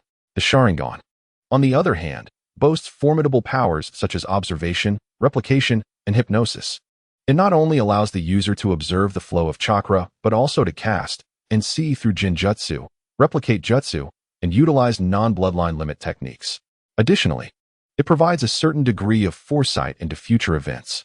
More terrifyingly, the Sharingan can continuously evolve and upgrade. Upon awakening the Sharingan, one typically begins with the single tomo, followed by the double tomo, and then the triple tomo, with the color of the eyes transforming into a vivid crimson. The more tomo present, the stronger the abilities become. Single tomo Sharingan grants a portion of insight, enabling one to discern certain movements and low-level hand seals. Double tomo Sharingan allows for the perception of various jutsu and the replication of certain techniques. Kakashi, after transplanting one of Obito Uchiha's Sharingan, earned the title of the copy ninja of Konoha. Triple tomo Sharingan. The triple tomo represents the pinnacle of the ordinary Sharingan, endowed with abilities of insight, replication, Jinjutsu recognition and reflection, and hypnosis. The triple tomo is not the endpoint of the Sharingan's evolution. Following the three Magatama, there exists the Kaleidoscope Sharingan. Upon activation, it grants the possessor the most formidable celestial eye capable of perceiving the three realms, alongside astonishing ocular techniques. These techniques encompass, but are not limited to, Tsukuyami, a Jinjutsu, Amaterasu, reversal sealing, fire release combined with earth release, Kimyui, Kodo Amatsukami, the ultimate Jinjutsu, Susanoo, Izanagi, Izanami, manipulation of ninja tools, and the 8,000 spears. Each awakened Kaleidoscope Sharingan possesses a unique capability, with its techniques typically aligning with the user's area of expertise. The Eternal Kaleidoscope Sharingan, fundamentally an extension of the Kaleidoscope Sharingan, distinguishes itself through heightened ocular power and the elimination of detrimental side effects associated with its techniques. The Rinnegan represents the ultimate manifestation of the Sharingan, yet it operates independently, allowing for mutual transitions between the two when wielding corresponding powers. Only those reincarnated from Indra can awaken the Rinnegan. The Rinne Sharingan is exclusive to Kagaya Otsutsuki, who activated it upon consuming the fruit of the God Tree. This eye possesses the abilities of both the Sharingan and the Rinnegan, serving as the progenitor of both. The capabilities bestowed by the Sharingan are indeed extraordinary. However, they are accompanied by certain drawbacks. 1. Upon awakening the Sharingan, the power of techniques is amplified, while chakra consumption simultaneously increases. 2. Individuals not belonging to the Uchiha clan, even if they acquire the Sharingan through transplantation, face significant bodily burdens, as exemplified by Danzo and Kakashi. 3. The difficulty of awakening the Sharingan is considerable. Not every Uchiha can successfully activate it, as only those of exceptional talent can do so. This is especially true for the Kaleidoscope Sharingan, which can only be awakened through profound negative emotions, necessitating the death of a loved one or witnessing such a tragedy. The pathway to the Eternal Kaleidoscope Sharingan is even more complex, requiring the transplantation of a direct relative's Kaleidoscope Sharingan for a chance at awakening. In the world of Naruto, only Madara and Sasuke possess the Eternal Kaleidoscope Sharingan. 4. Upon awakening the Kaleidoscope Sharingan, each usage diminishes vision until complete blindness occurs, while concurrently exerting immense strain on the body. The only remedy for this drawback is the evolution into the Eternal Kaleidoscope Sharingan. 5. The probability of the Kaleidoscope Sharingan evolving into the Rinnegan is infinitesimally close to zero. The mere awakening of the Kaleidoscope Sharingan equates to attaining power on par with that of a Kage, which elucidates the tragic fate of the Uchiha clan at the time. They possessed 3 pairs of Kaleidoscope Sharingan, Shursui, Itachi, and Fugaku Uchiha, endowing them with the potential to overturn the Hokage's regime. In addition to the Byakugan and Sharingan, there exists another distinct ocular technique intricately linked to them, the reincarnation eye. The Byakugan and Sharingan serve as 2 evolutionary branches that emerged from the reincarnation eye, and both can revert to ancestral forms, evolving counterclockwise into the reincarnation eye. Indeed, the Byakugan can also evolve into the reincarnation eye, albeit under exceptionally stringent conditions. The activation of the Byakugan can only be achieved by merging the chakra of the Otsutsuki clan with that of the Hyuga clan, or by fusing numerous Byakugan from the Otsutsuki lineage. The Otsutsuki clan serves as the origin and progenitor of the 3 great ocular techniques. To summarize the abilities and distinctions of these 3 eye techniques, Byakugan, a far-seeing eye, a penetrating eye, and an insightful eye, which also enhances the user's capabilities. Sharingan, this eye continuously evolves, possessing power at the level of a Kage or even surpassing it, renowned as the strongest celestial eye capable of perceiving the 3 realms. A truly earth-shattering ocular technique. Rinnegan, this eye simultaneously encompasses some abilities of both the Byakugan and Sharingan, exhibiting minimal side effects during use, albeit with a relative diminishment of power. Both the Byakugan and Sharingan are forms of Kekkei Genkai. In the arena, Niji and Lei have readied themselves for battle. The atmosphere electric with anticipation. On the sidelines, Rock Lee gazes intently at the unfolding scene, his eyes wide and unblinking, while Ten stands nearby. A mix of curiosity and seriousness etched on her face, unable to refrain from asking, "Lee, who do you think will win?"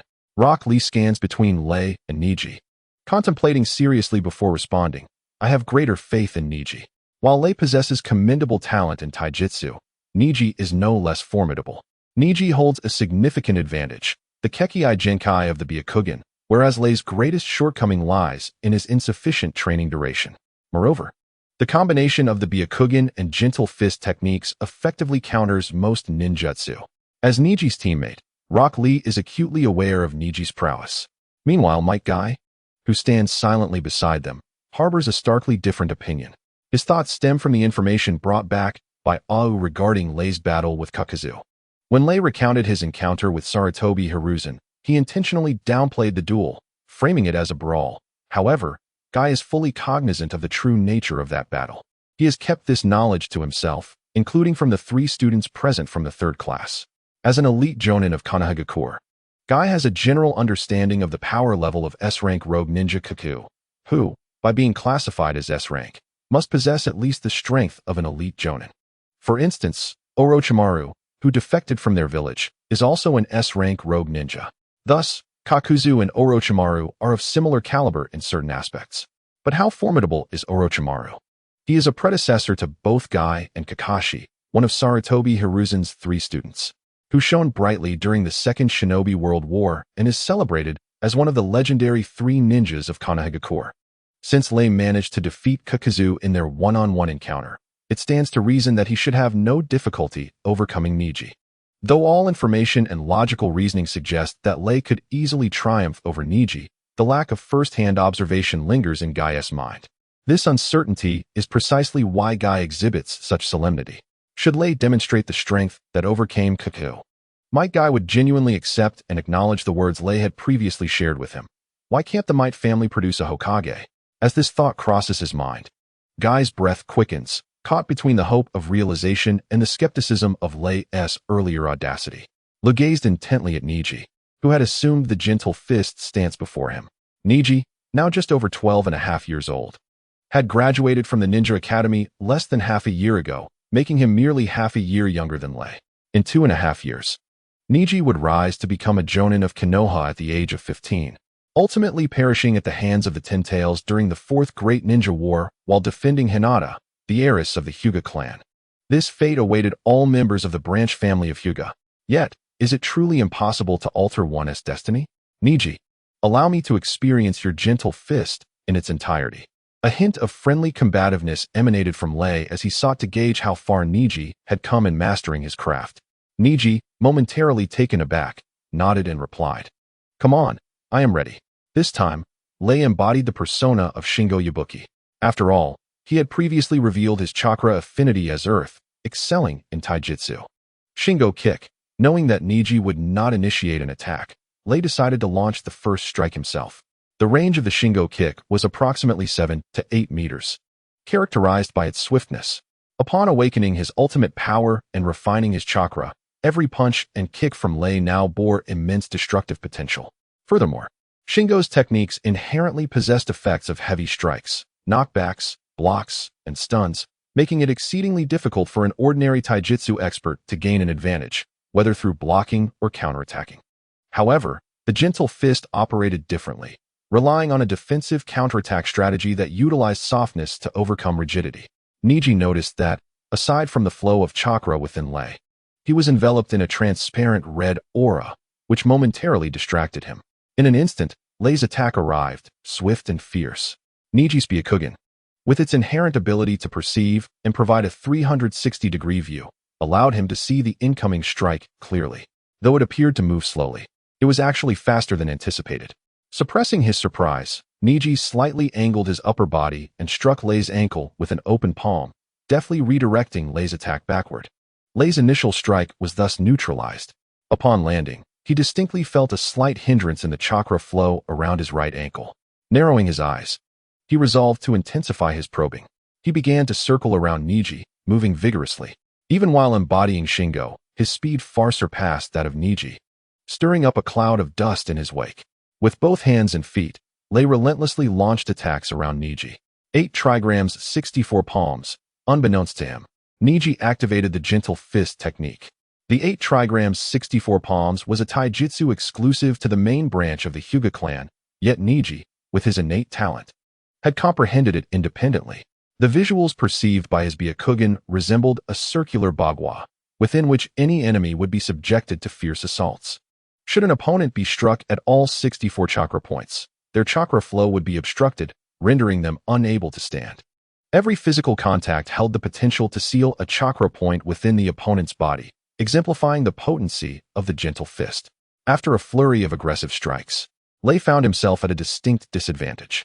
He swiftly employed a body flicker technique to create distance between himself and Niji. The combination technique of the Byakugan and gentle fist is undeniably formidable, yet it possesses a significant flaw, a lack of long-range offensive capabilities, rendering its practitioner vulnerable to passive assaults. With Lei's experiments reaching a conclusion, it was time to engage earnestly. He inhaled sharply, slightly leaning back before propelling himself forward, using one shoulder to charge at Niji. This was one of Jinwu's ultimate techniques, outer-style Chiu Feng Lin. The force behind this strike was immense, akin to a charging yak's. Niji's Byakugan had already discerned that Lei's chakra was concentrated in his shoulder, and at that moment, Lei was enveloped in a crimson aura of flames, resembling a meteor accelerating towards its impact. Intriguingly, this seemingly slow attack was actually gaining speed, exhibiting a tendency to accelerate further in its latter half. A flicker of seriousness crossed Niji's face as a thought emerged in his mind. This blow cannot be met head-on. To play it safe, he thrust his right palm forward with great force. 8 trigrams air palm, a secret technique of the Hyuga clan, utilized compressed air to strike the enemy, somewhat akin to an air cannonball, and was one of the few mid-range offensive methods within the gentle fist style. With a resounding bang, the chakra-infused air cannonball collided with Lei's shoulder. Lei's body only paused momentarily, the flow of chakra in his shoulder experiencing a brief delay before resuming its powerful advance toward Niji. A flicker of panic crossed Niji's face. In a moment of urgency, he employed the body flicker technique to create distance, leaping aside just in time to evade the strike. However, as he landed and gasped for breath, his Byakugan revealed that Lei was already upon him once more. This attack could pursue its target. It would not cease until it struck. A sense of danger surged within Niji, prompting his body to instinctively unleash the gentle fist ultimate move. 8 trigrams palm, returning heaven. This technique was comparable to an absolute defense within the gentle fist, causing his limbs to spin like a top in place for a brief period, utilizing every pore to release chakra to counter the enemy. Originally a secret technique passed down within the main branch of the Hyuga clan, Niji, as a member of the branch family, had independently researched it, earning him the reputation of a genius within the Hyuga lineage. Bang! A deafening roar erupted from the point of impact. To the astonishment of the three onlookers, it was not Lei who was sent flying, but rather Niji himself. Li and Tintin, who were watching, were left dumbfounded. Niji, who had been propelled 7 or 8 meters away and landed on the ground, was equally astonished. In that moment, he felt as if he had lost everything. Disbelief clouding his expression, the pride in his eyes had vanished, leaving him merely raising his hands to inspect before once again employing his Byakugan to observe Lei from a distance. He repeatedly muttered, "How is this possible?" He was astonished to discover that despite the deceleration of Lei's chakra flow, this technique had still managed to breach his returning heaven. Known as the absolute defense within the gentle fist. Only Lei, who is deeply involved, comprehends that the gentle fist can indeed counter most forms of physical combat. However, he possesses more than just chakra as a source of energy. He wields the ultimate power. The gentle fist, which triumphs through gentleness, can redirect immense strength with minimal effort. But what if the opponent possesses a staggering force of 10,000? Lei could have unleashed the external style Chiu Feng Lin with his first strike. He chose to wait in order to gauge Ningji's current level of prowess. The results of his assessment are now evident. In terms of physical combat alone, Ningji has apparently attained the rank of Special Jonin. Nevertheless, the limitations of the gentle fist are glaringly apparent. Its attack range is insufficient, relegating it to a position of reactive defense. Should he encounter long-range ninjutsu or secret techniques that counter his own, he would find himself at a disadvantage, unless he could cultivate his skills to the caliber of Hyuga Hizashi, the head of the main branch. At this moment, Ningji felt a profound sense of despair, engulfed by an overwhelming sense of failure. He collapsed to the ground, repeatedly questioning within himself, Why? How is it possible that after diligently training since the age of 3, I cannot surpass a newcomer who has trained for less than half a year? Ningji. The three onlookers expressed their concern with anxious exclamations. Lei paused briefly and approached Ningji, bending down to extend a hand in an attempt to help him rise, simultaneously offering words of comfort. Ningji, do you wonder how I, with less than 6 months of training, managed to defeat you? Indeed, this is a profound mystery that lies heavy on your heart. For while you train diligently, I exert even greater effort. With determination and talent, anything is possible. Even the fate that binds you can be altered. Do you believe that? What? Ningji was struck as if by lightning. Fate? Change fate? Lei's words held a double meaning. While others may not grasp it, Ningji certainly understood all too well. What fate could be changed if not the very fate that constricts every branch member of the Hyuga clan? Ningji raised his head and asked with increased intensity, Lei, what were you just saying? Lei enunciated each word carefully. I spoke of the caged bird seal etched upon your forehead. It too can be shattered and lifted, provided you exert enough effort and possess exceptional strength or potential to demonstrate that power. Ningji instinctively denied this, saying, impossible. Yet, inexplicably, a part of him yearned for Lei's assertion to become reality. Lei, emphasizing his point, pressed on. Why is it impossible? If I, having trained in physical combat for less than half a year, can defeat a genius of the Hyuga clan, then why can you not break the shackles that bind you? If we strive together, nothing is beyond our reach. In that moment, the onlookers were profoundly shaken, astonished by the revelation. The constraints imposed upon Ningji appeared to stem from the caged bird seal, yet in truth, they were rooted in the ancient rules of the Hyuga clan that have persisted for millennia. This represented the internal order of an ancient family. Every member of the branch family of the Hyuga clan is required to have a curse seal, resembling a caged bird, inscribed upon their forehead when the heir of the main family reaches the age of 3. From that moment forth, they willingly surrender their freedom and life into the hands of the current head of the Hyuga clan. The head of the main family possesses the power to determine the fate of each branch family member with but a thought. Only one can inherit the main family. If there are multiple descendants in the same generation, only one is chosen to continue the lineage, while the others remain in the branch family. In the current generation, Hinata Hyuga serves as the head of the main family, often regarded as the lady of the Hyuga clan. The previous generation's head was Hayashi Hyuga, Hinata's father and Niji's uncle. In truth, Niji's father, Hizashi Hyuga, and Hayashi were blood brothers. Yet due to the ancient customs of the Hyuga clan, only one can serve as the head in each generation. Ultimately, the elder brother became the head, while the younger brother was relegated to the branch family. Niji's father met a tragic end, unfairly bearing the blame for the clan's issues. Such a demise was not only humiliating but utterly pointless. This is the burden that weighs heavily upon every member of the branch family, a constraint that transcends mere symbolism and perpetuates a millennia-old internal hierarchy. The challenge of altering such traditions is immense, comparable to the struggle of an ordinary ninja aspiring to become Hokage. However, in Lei's perspective, the challenge of producing a Hokage from the Might Guy family parallels the endeavor of changing Niji's fate, as achieving one goal would inherently facilitate the other. Of course, changing Niji's destiny hinges not only on the Might Guy family producing a Hokage, but also on Niji's personal dedication and indomitable spirit of resistance. The convergence of external support and internal resolve is essential for success. At the very least, Niji must not give up. Lying on the ground, Niji slowly shook his head, his agitated emotions gradually settling back into the bloody reality of his situation. How could this be possible?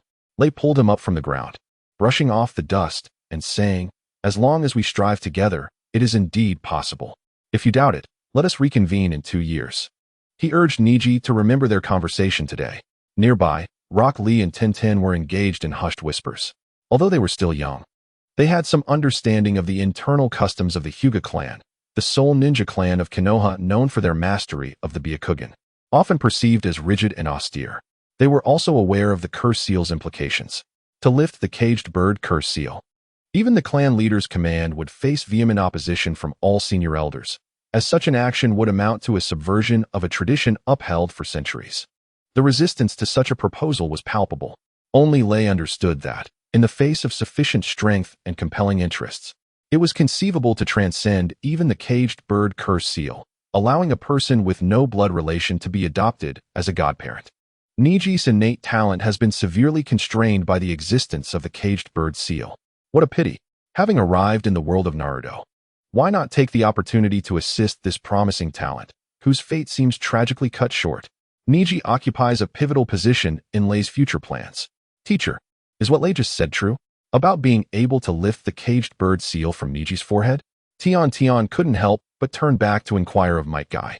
Little did she know, at that moment, Might Guy was gazing upwards, tears streaming down his face. Teacher, what is the matter? Tian exclaimed in astonishment. Wiping away the tears, Might Guy explained, "It's nothing, just some sand in my eyes. Today, none of you are to speak of this, understood? Not even to your own parents or clans." Tian and Lee Rock nodded in agreement. Teacher, we understand, you need not worry. They were both aware that today's events were not to be disclosed. At this moment, the fervor within Might Guy was already boiling over. It was not solely due to witnessing Lei's strength and talent firsthand, but also because of Lei's earlier words to Niji, "Nothing is impossible." Indeed, for a ninja born into a commoner clan, aspiring to become Hokage seemed like a far-fetched dream. Yet, with diligence, why should it be deemed impossible? Lei had already provided the answer through his actions. If he continued to strive, how much might his strength grow in 6 months, or even a year? Why could he not become Hokage? Unable to contain his overwhelming passion, Might Guy abruptly left the few people present and retreated to a nearby bedroom. He closed the door, his gaze falling upon a portrait beside the bed. The portrait depicted his late father, Might Guy, dressed in a green training outfit. Bearing the title of a Leaf Village Chunin, he had endured ridicule and disdain from others while taking on D-rank missions, helping noble families with mundane tasks like finding lost cats or weeding. Yet, this very man bravely stepped forward when the village was threatened by the 7 ninja swordsmen of the mist, sacrificing his own life to protect Might Guy and his comrades. In front of Might Guy, he opened the 8 gates, burning away his life to slay 4 of the mist's elite shinobi and drive away 3 others. This moment became an indelible memory for Might Guy. From that day forth, no one dared to mock the Might family again. Might Guy had provided the answer, shattering the shackles that bound low-ranking ninjas and commoners, dispelling the scorn and derision directed at their family. With effort, nothing was impossible. Today, Lei once again awakened memories within Might Guy. Why could the Might family not produce a Hokage?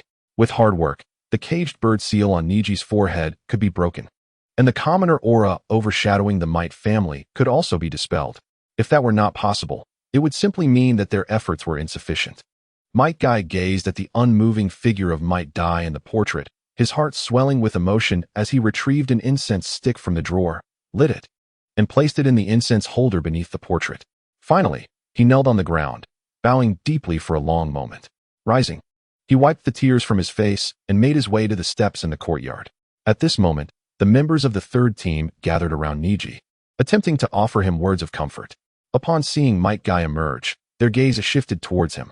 Might Guy exhaled deeply and gave a thumbs up to the group, revealing a broad smile that showcased his gleaming white teeth. He declared emphatically, "Nothing is impossible. From this day forth, we shall double our efforts. Do you understand?" "Understood." Lee and Rock responded in unison. Might Guy's gaze fell once more upon Niji, and with increased fervor, he said, "Niji, you are a remarkable child, endowed with talent equal to any other. As long as you strive, even the caged bird cannot confine you. Your teacher believes in you." In that instant, Niji's eyes, filled with confusion and despair, collided with Might Guy's gaze, which radiated determination and hope, igniting a spark within him. The fervor within Niji's heart began to surge. "Lee, impart the 8 gates formation to Lei. I will step out for a moment and return shortly." Might Guy nodded to the group and, with a swift body flicker technique, dashed towards the Hokage's office. He recalled the menacing words that Danzo had directed at Lei moments ago. Although Danzo held a position of great power within the village, the Might family was but a small entity. Even with the vast disparity in their statuses and strengths, he could not tolerate such intimidation. His primary concern was that Danzo might employ the root organization for nefarious purposes. Just as Might Dai had once protected him in the face of the Mist Blade, he too would safeguard Lei today, even if it meant sacrificing his own life. Outside the Hokage's office, Kakashi, a member of the Umbu wearing an animal mask, stood in Might Guy's path. Despite the mask, his signature silver hair betrayed his identity. The two had been friends and comrades for many years, and Kakashi saw no need for subterfuge. He stepped forward and asked, "Guy, do you seek the Hokage for something important?" Might Guy nodded gravely. "Kakashi, please inform the Hokage that I have something of utmost importance to discuss with him personally." Kakashi cast a surprised glance at his companion, sensing that Might Guy's demeanor was unusually serious today. The exuberant enthusiasm that typically characterized Might Guy seemed overshadowed by a weighty purpose, as if he was poised to undertake a matter of great significance. Moments later, Kakashi and Might Guy emerged from the Hokage's office, with Kakashi holding an administrative order signed by the Hokage. The document stated that, after careful consideration, Might Lei was granted the title of Chunin and assigned to the Ninja Academy as a taijutsu instructor. Kakashi and Might Guy exchanged glances, with Kakashi raising the administrative order and asking, "Is this why you sought the Hokage?" Might Guy shook his head gravely. "It is not merely for the title of Chunin, but rather due to the matter concerning Lord Danzo." At the mention of Danzo, Kakashi's eyes narrowed. Danzo's reputation among the ninjas of Konoha was far from favorable. He was known for his ruthless methods, particularly his penchant for adopting talented war orphans to cultivate them in secrecy as tools for assassination, as well as his efforts to recruit gifted young ninjas. Clearly, his ambitions were vast. It is said that Orochimaru's defection from Konoha and the annihilation of the Uchiha clan were closely linked to Danzo. Sarutobi Hiruzen was undoubtedly aware of Danzo's clandestine maneuvers. Since the Hokage remained silent, Kakashi naturally refrained from inquiring further. Essentially, this indicated that Danzo had set his sights on Lei, and Kai's visit to Sarutobi was to seek refuge for Lei. The teachers at the Ninja Academy were particularly suitable for this purpose, as their primary role is to educate young students, and their workplace is within the village, ensuring safety and security. Kakashi nodded in understanding, realizing the implications. He then probed further. "Have you taught him the 8 gates technique?" Kai shook his head, indicating that he had not yet done so but intended to during this period. Kakashi pondered for a moment. Although Lei had recently passed the Genin exam, his demonstrated strength, having knocked out a Chunin instructor during the examination, was indeed at a Chunin level, making him quite capable of teaching young students. Soon, the two returned to Kai's residence. Kakashi presented the administrative order directly to Lei, who, upon glancing at it, immediately grasped Sarutobi's intentions. Firstly, it was to ensure his protection, signaling to others that Lei had entered the Hokage's sphere of influence, cautioning certain individuals against overstepping their bounds. Secondly, it served to cultivate a bond with Lei, allowing him to feel the warmth of the Hokage's regard. After all, the role of a ninja academy teacher was quite commendable, offering a decent monthly salary, a relaxed workload, and ample opportunity to build connections, all without the peril of combat. Previously, when Sarutobi had directly asked Lei what reward he desired, he had declined. This time, it was essentially a rectification of that moment. Seeing Lei silently contemplating the administrative order, Kai urged him, "You should express your gratitude to the Hokage." Lei, regarding Kakashi, who was clad in an umbu uniform, replied, "Please convey my thanks to the Hokage. I am quite satisfied with the position, but could you possibly retract the Chunin title? I have no desire for favoritism." Kakashi awkwardly explained, "The main concern is the potential resentment from the other children, and with all other teachers being Chunins, having a Genin as a teacher might hinder the educational process." Lei continued, "So, am I considered a special Chunin? A Chunin is simply a Chunin. There is no such designation as a special Chunin, only special Jonin." Kakashi scratched the back of his head. "I suppose you could say that." Lei then inquired, "When should I report to the school?" "Preferably tomorrow, not too late." "I will convey the message shortly," Kakashi replied. Lei nodded, accepting the Hokage's administrative order. Once Kakashi departed, Kai led Lei into the bedroom. "Lei, I shall teach you the 8 gates technique now." The following morning, Lei accomplished a significant task, finding a new home and moving. With the assistance of a real estate agent, the process was swift, as long as one had the funds. Subsequently, he moved and purchased a variety of household items. Ultimately, he spent over 10,000 ryo, effectively depleting the allowance Kai had discreetly given him prior to his departure for training. Given that he now has a formal job, it is no longer appropriate for him to continue residing at the Kai household. The house he has chosen is situated in the outskirts of Konoha village, a detached wooden structure known as a single-family home. The advantages of such a residence include its compact elegance, comprehensive functionalities, energy efficiency, and eco-friendliness, all nestled in a spacious area with a nearby forest, providing him the perfect sanctuary for clandestine training.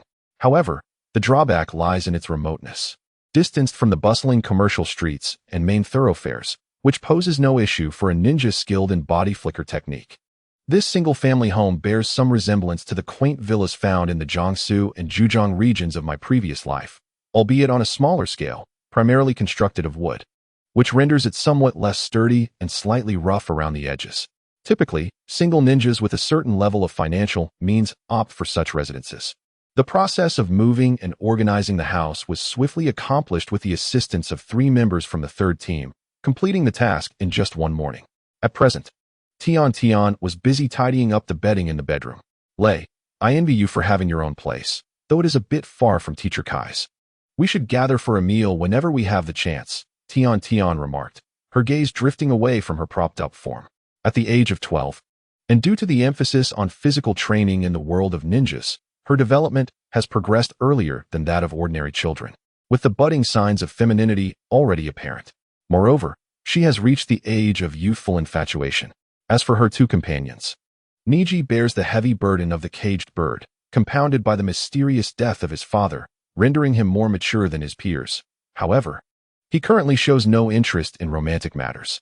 The other companion, Rock Lee, seems to have been influenced and assimilated by Kai, his mind imprinted with the genes of a training fanatic, making him even less inclined to ponder over matters of the heart. This is perhaps why Tian harbors feelings for Lei after only a few encounters. His handsome appearance and the strength and talent he exhibits are certainly appealing. Furthermore, the longing of a young girl must find an outlet. Should she entrust it to the emotionally oblivious Niji and Lee? Lei casually responded, "Thank you all for your hard work today. I'll treat you to barbecue tonight, but we'll need to wait until after my class to arrange it." "Wow! Long live Brother Lei!"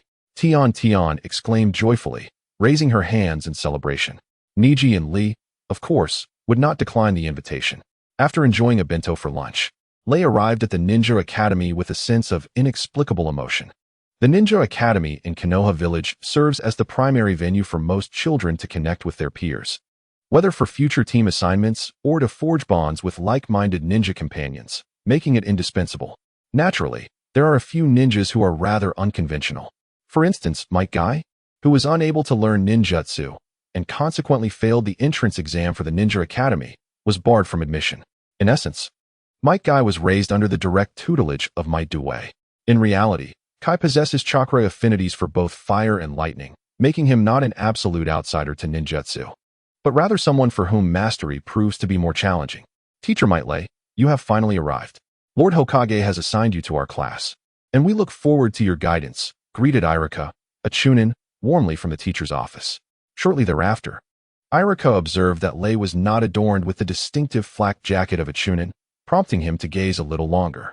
At first glance, he appeared remarkably youthful, evidently still a minor. Upon a second look, Irika realized that Might Lei was entirely different from the others of the Might clan.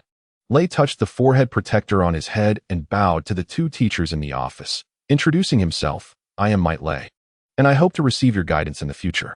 As for my lack of a flak jacket, it is because I have only passed the Genin exam and have yet to succeed in the Chunin exam. It is well known that the instructors at the Ninja Academy are typically Chunin.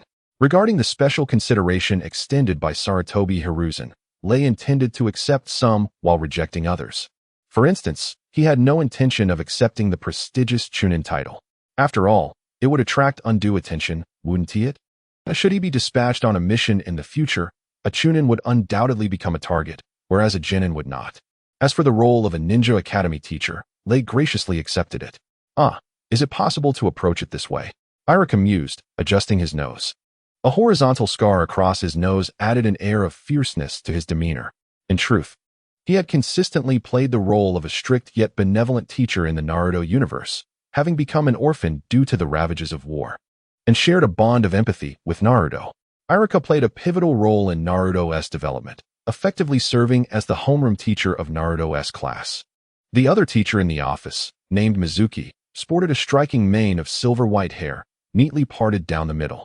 Taking advantage of the conversation between Lei and Irika, Mizuki scrutinized Lei for a moment, recalling a rumor that had circulated.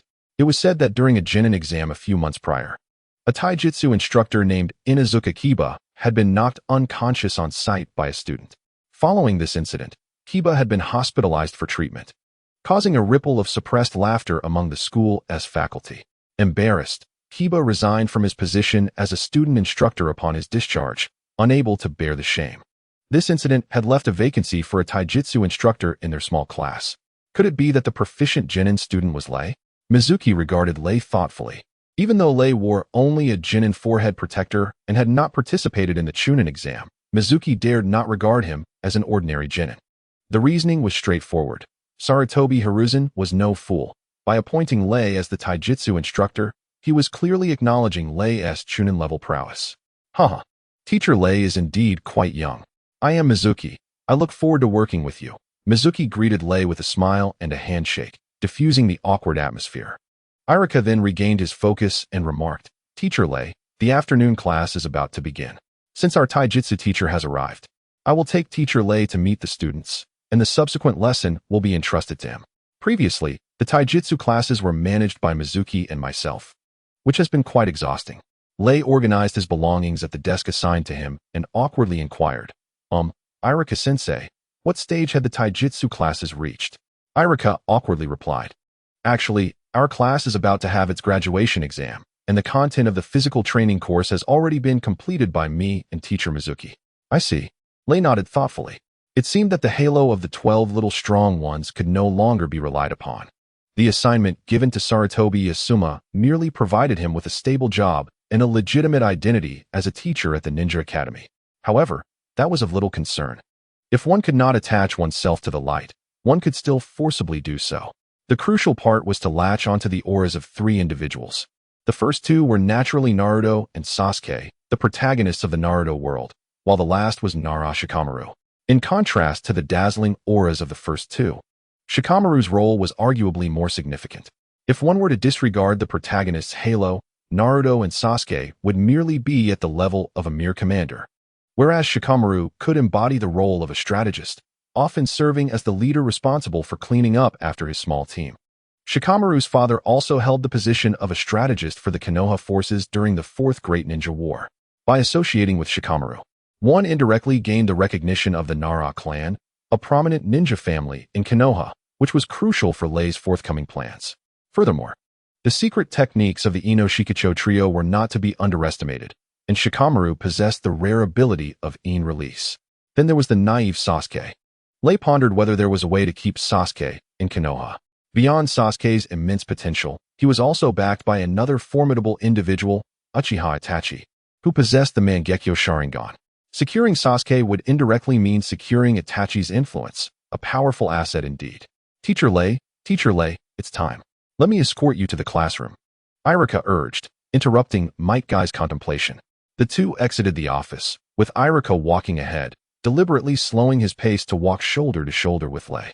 At the same time, he unfolded a folder in his hands, stating, "Here are the names and basic information of over 20 students in the class, along with their scores from several quizzes this semester. Please take a moment to familiarize yourself." Lei glanced at the folder and took it. Irika hesitated, then said, "There is one student who is quite special." Feigning ignorance, Lei inquired, "In what way is he special? You really don't know?" "I truly don't, as I arrived in the village quite late, and my time spent here has been less than a month." Irika looked at Lei, who seemed genuinely eager to learn, and for a moment, he was uncertain how to proceed. After all, Naruto was the legendary Jinchuriki of the Nine Tails, a fact known to nearly all the ninjas in the village, with Naruto himself being the only one unaware. The Nine Tails incident years ago had not only claimed the lives of many innocent villagers and ninjas, but it also led to the tragic fate of the fourth Hokage and his wife. Villagers merely needed to know that a monster was sealed within Naruto, a creature capable of wreaking havoc and potentially destroying half the village if it broke free. Consequently, Naruto was regarded as a monster within the village, evoking both fear and resentment from everyone. The Nine Tails was perceived as a strategic deterrent for the village, rendering them unable to take any action against Naruto. In the end, it is best to maintain a respectful distance. Of course, there are some individuals who harbor goodwill and remorse towards Naruto, including the third Hokage, Sarutobi Hiruzen, and the present Irika Sensei. Sarutobi Hiruzen's concern stems from his position and his unique connection to Naruto's father, while Irika shares a similar orphan background and childhood experiences with Naruto. Irika opened his mouth to speak, but ultimately chose silence, merely emphasizing that one of the students in class, named Naruto, tends to be rather mischievous and enjoys playing pranks to attract the attention of others, which is also tied to his status as an orphan. He hoped that teacher Lei would exercise a bit more tolerance and affection towards him. Lei smiled faintly and nodded in acknowledgement. Soon, the two arrived at the classroom door. It became evident that the students of the Ninja Academy were much like those in ordinary schools. Before the teacher's arrival, the classroom was bustling with chaos and excitement. Through the open door, Lei observed an approximately 11-year-old boy clad in an orange training suit, with yellow hair and 2 rows of whisker-like markings on his face, leaping about the aisle between the desks, teasing one classmate after another. The responses he received were either scoldings or disdainful glares. Irika felt a twinge of embarrassment and called out from outside, "Naruto, hurry back to your seat. It's time for class." Unfazed by Irika's admonition, Naruto scratched the back of his head and retorted with a grin, "But Irika-sensei, the bell hasn't rung yet. It's still recess." Irika, feeling somewhat flustered, reminded Naruto that they were starting class a few minutes earlier today and urged him to return to his seat. Irika then led Lei to the front of the classroom. More than 20 pairs of eyes in the room were suddenly focused on the two of them, particularly on Lei, the unfamiliar newcomer. Whispers began to circulate among the students. At that moment, Haruno Sakura in the back row tugged insistently at the sleeve of Yamanaka Ino in the front row, covering her mouth with one hand and lowering her voice to ask, "Who is that young man next to Irika-sensei? Is he our new transfer student?" Yamanaka Ino, her gaze fixed on the podium, was mesmerized, resembling a starry-eyed admirer, and thought to herself, "Wow, he is so handsome." Impatiently swatting away Sakura's hand, she scoffed with an air of superiority, "You idiot, can't you see he is wearing a forehead protector? He is clearly not a transfer student." However, she couldn't help but acknowledge his good looks, finding him to be her type. Sakura, unperturbed, briefly compared him to the aloof Sasuke, who was crossing his arms with indifference, and then glanced back at Lei on the podium. She noted that while Sasuke was undeniably handsome, he lacked the rugged masculinity that Lei exuded. As for the others, Inuzuka Kiba was sprawled across his desk, and upon being awakened by the noise, immediately recognized Lei's identity, recalling their brief encounter while visiting Inuzuka Kiba in the hospital. He let out a displeased huff. Hinata Hyuga gazed with her round, curious eyes, filled with questions, while Shino Aburame remained silent behind dark sunglasses. Shikamaru Nara tilted his head, scrutinizing the podium with a furrowed brow as if pondering the identity of the new teacher. Choji Akimichi clutched a bag of chips in one hand, his cheeks bulging as he chewed incessantly. Alongside them were Niji, Tintin, and Rock Lee from Team 10, forming the illustrious Konoha 12, the future pillars of the Hidden Leaf Village. Each individual was nearly accompanied by a ninja clan, save for Naruto and Sasuke, who bore the unmistakable aura of protagonists. Ahem. Allow me to introduce you to your new taijutsu teacher, Might Guy. The upcoming taijutsu lessons will be entrusted to Teacher Guy. I hope you all dedicate yourselves to your studies and refrain from causing disruptions. I will be discreetly observing from outside, especially you, Naruto, Irika briefly introduced, leaving the podium to Might Guy before stepping out of the classroom. Shikamaru seemed to sense something amiss about Guy at the podium and muttered quietly, "Strange. Why isn't our new teacher wearing the customary Chunin vest? Could he merely be a genin? Surely not." Unfortunately, Naruto overheard this comment and, eager to show off, exclaimed to Sakura, "Is this guy really our new teacher? Why isn't he wearing the Chunin vest? He can't possibly just be a genin, right? He is so young. What qualifications does he have to teach us?" Guy picked up a piece of chalk from the desk, flicked it with his fingers, and it soared towards the loudest in the room, Naruto. Unsurprisingly, it missed its mark. The chalk lodged itself into the wall at the back of the classroom, astonishingly embedding itself halfway into the solid surface. Feigning severity, Guy pointed at Naruto and shouted, "Hey, you with the blonde hair, what were you just saying? Blonde hair?" The classroom erupted in laughter. Naruto sat momentarily stunned, his face shifting from blue to red before he leapt up, pointing at Guy and shouting, "You're clearly just a genin. What right do you have to be our taijutsu teacher?" Before Guy could respond, Irika, who had been observing from outside, rushed back into the classroom, calling out to Naruto, "Naruto, hurry back to your seat. Is this how you treat a teacher?" Teacher Might Guy has already been issued a Chunin certificate by the Hokage. He simply isn't wearing the vest. In the previous 2 chapters, a common knowledge error was made, which has now been rectified without affecting the context. I appreciate the readers who pointed this out. Specifically, both Genin and Chunin were the same forehead protector. The distinction lies in the Chunin vest. I had previously provided a detailed description of ninja gear before Guy left the village, having consulted numerous sources, but I overlooked this detail while writing. Moreover, given Naruto's intelligence, he would likely overlook such specifics, which did not align with his character, so I modified it to have Shikamaru quietly mutter, overheard by Naruto, who then deliberately pointed it out. The second issue raised by readers is the assertion that Niji learned the heavenly spin prior to the Chunin exams, and thus should not have employed it during his battle with Lee. For the time being, I shall refrain from accepting this suggestion. Niji's initial use of the heavenly spin and the 8 trigrams 64 palms occurred during the Chunin exams in his confrontation with Naruto. However, it is evident that the technique was not yet fully developed and lacked strength at that time.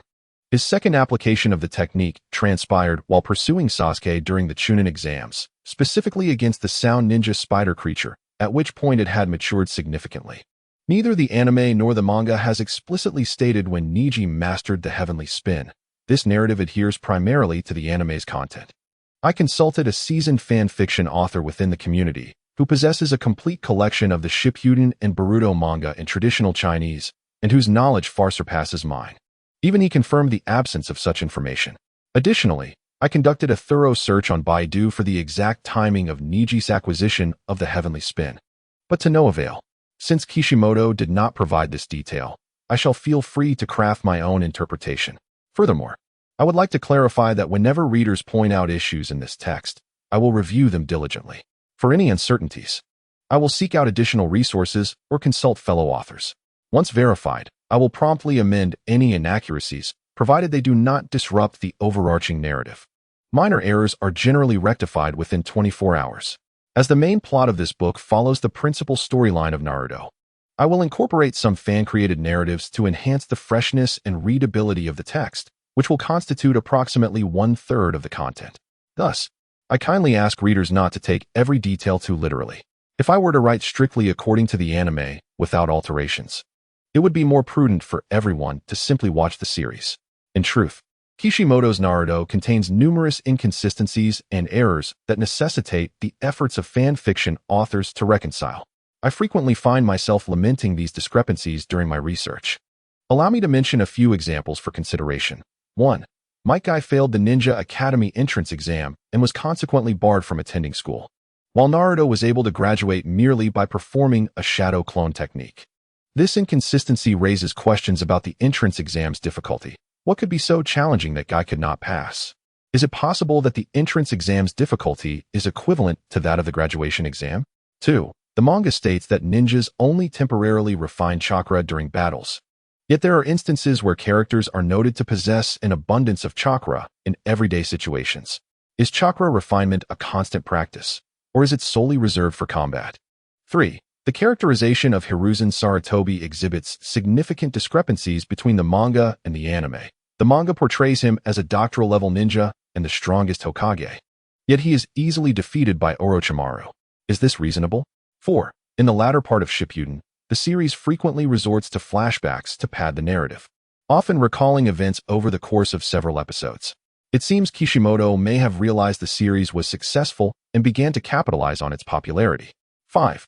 The quality of Boruto pales in comparison to Shippuden. If it were not for Kishimoto hiring ghostwriters, I would be utterly astonished. 6. Sasuke's erratic behavior, leaving the village, falling out with Naruto, returning, and then leaving again, occurs repeatedly, resembling the actions of a character lacking coherence, leaving the narrative logic in disarray. After the conclusion of the Fourth Shinobi World War, the narrative could have very well reached its denouement. The subsequent elements, such as Kaguya, appear somewhat far-fetched, leading to a disintegration of the power system. Naruto is indeed a remarkable work. However, it should not be idolized to an extreme. Within this masterpiece, numerous inconsistencies and logical fallacies exist, which I have not meticulously sought out. I am certain that many more could be uncovered if one were to delve deeper. Fans creating derivative works must be granted patience as they attempt to reconcile these discrepancies. Moreover, a previous reader pointed out that I stated lava release is derived from the combination of fire and earth, while both lava release and wood release are fundamentally earth and water. He questioned whether this was an error on my part. During my research, I spent several hours confirming this information, which I found consistently referenced, and I perceived no issue therein. Regarding earth release, water release, and wood release, some readers have suggested the inclusion of yang release. Does Yamato possess yang release? The potency of Hashirama Senju's wood release is attributed to his mastery of yang release, which Yamato lacks. Nonetheless, both techniques are categorized as wood release. The absence of yang release does not negate its classification, but merely indicates that Hashirama's wood release is superior. Any detail connected to the established lore is not penned lightly by the author without thorough research. Even though I have watched Naruto, I cannot recall every intricate detail. Thus, continuous consultation of resources is essential during the writing process. My sentiments towards detail-oriented readers are quite complex. I find it exhausting because their identification of errors is ultimately for my benefit, aiding me in refining my work. No author wishes for their creation to be perceived as subpar. Therefore, I assure you that any identified discrepancies will be rectified within a 24-hour time frame, and I shall boldly acknowledge my mistakes without evasion. However, for certain ambiguous aspects, I prefer not to amend, as they lack concrete basis and only require consistency and logic. I am also aware that detail-oriented readers typically vanish shortly after the book is published, leaving no trace, hence my mixed feelings. I may only pen a singular Naruto fanfiction. In conclusion, responding to another author's inquiry in the review section, the decision to discontinue my previous urban supernatural work was due to a decline in readership. Specifically, the second round of audience engagement was even lower than the first, prompting my editor to advise against its continuation. Other authors often abandon works when initial data is poor, cutting them off without hesitation after just 50 to 60,000 words. In contrast, I have completed my infinite script space with 1.2 million words and capturing the supernatural in the Hong Kong film world with 1.4 million words, both following a normal completion process. I harbor a strong aversion to discontinuing my writings and am reluctant to do so. My editor is wary of authors like me. He fears I might cling to a poorly performing book until it exceeds 100,000 words, as this is inefficient and unprofitable. In the last 2 years, I have only ceased work on one book, starting from the Haunted House Sleep Tester, which I developed to nearly 130. 000 words over a span of 6 weeks, 1 month after publication, and half a month of preparation prior. Therefore, you need not fret over this book. I shall write it. Crafting fanfiction, aside from researching, does not significantly drain mental energy. It is rather a leisurely pursuit.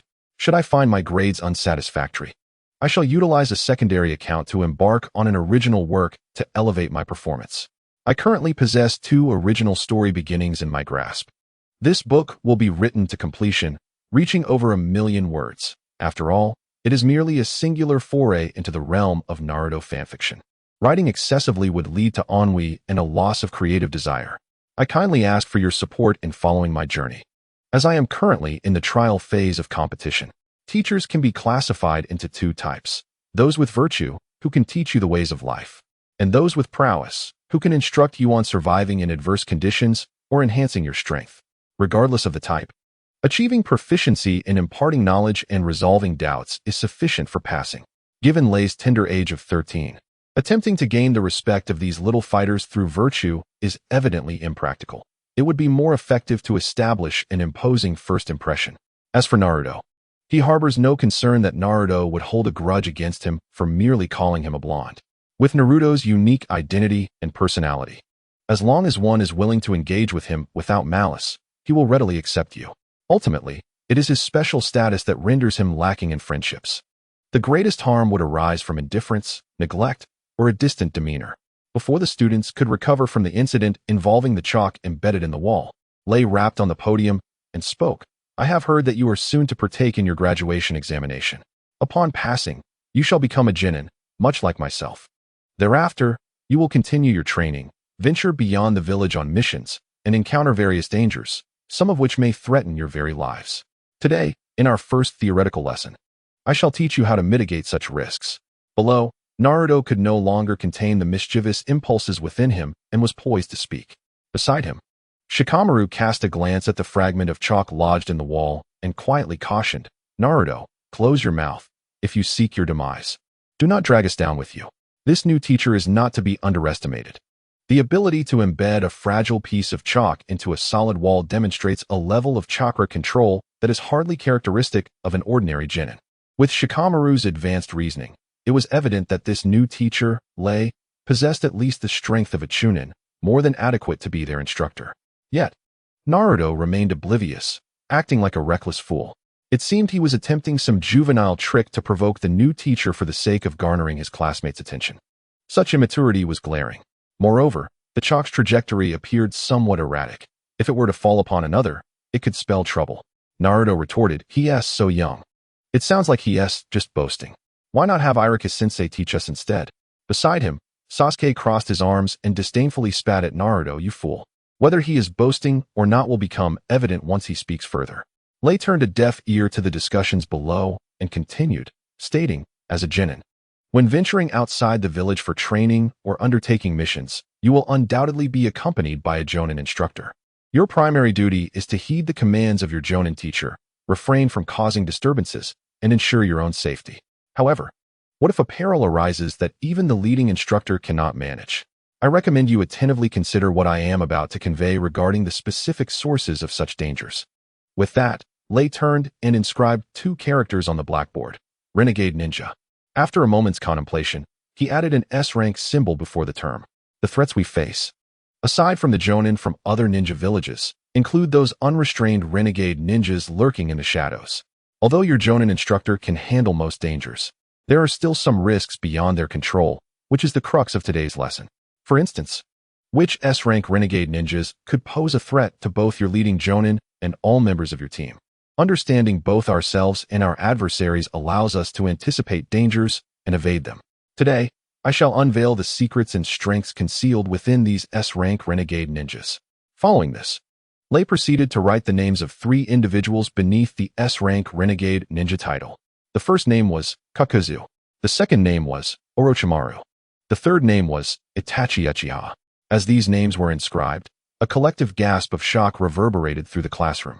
While most students were unfamiliar with Kakuzu, both Orochimaru and Itachi Uchiha hailed from the Leaf Village and were renowned figures. Particularly, Orochimaru was a student of the third Hokage, Hiruzen Sarutobi. The association of these three names with Orochimaru indicated that their prowess was at least on par with his. Seated at the back, Sasuke's eyes widened in disbelief. Fixated on the name Itachi Uchiha on the blackboard, nearly biting his lip until it bled. The indelible scene etched in his mind replayed vividly. On that fateful day, he had witnessed his elder brother, armed with a ninja blade, emerge from the blood-soaked Uchiha residence, littered with corpses. From that moment, the bond of brotherhood had disintegrated, replaced by an insatiable, overwhelming hatred. This monster, I shall personally avenge our parents and all the Uchiha clan by slaying him. Sasuke, are you alright? Nearby, Sakura had been closely observing Sasuke's demeanor. At that moment, seeing him transfixed by the words on the blackboard, he resembled a beast poised to strike, sending a shiver down her spine. The aura emanating from Sasuke was one of an unsettling terror that felt profoundly alien. Outside the classroom, Irika, concerned for Lei's inaugural lesson, lingered by the window. The shock he felt was no less than that of the students inside. As a teacher at the Ninja Academy and a chunin of the Leaf Village, his understanding of danger and the knowledge he possessed surpassed that of these young pupils. He was acutely aware of the lethal potential and peril posed by S-rank renegade ninjas, particularly sensitive figures like Orochimaru and Itachi Uchiha. Teacher Lei truly dares to speak on any subject. He inscribed the names of these three individuals upon the blackboard. Could it be that he comprehends their strengths and the secrets that lie behind them? Regardless of the nature of this intelligence, once disseminated, it would undoubtedly provoke considerable upheaval. The mere worth of such information is incalculable, provided that it is indeed truthful. I must commit it to memory, capturing each word without omission. Although Irika harbored some doubts regarding the veracity of Lei's subsequent lecture content, the names of these three individuals were undeniably shocking. Regardless of accuracy, I must record them first. Irika patted his pockets only to discover that he had neither a notebook nor a pen with him. Instantly, he utilized the body flicker technique to return to the teacher's office at the end of the corridor, where another teacher, Mizuki, was languidly seated at his desk. Observing Irika's flustered demeanor, he couldn't suppress his curiosity and inquired, "What's the matter? Did something go awry in Teacher Lei's first class?"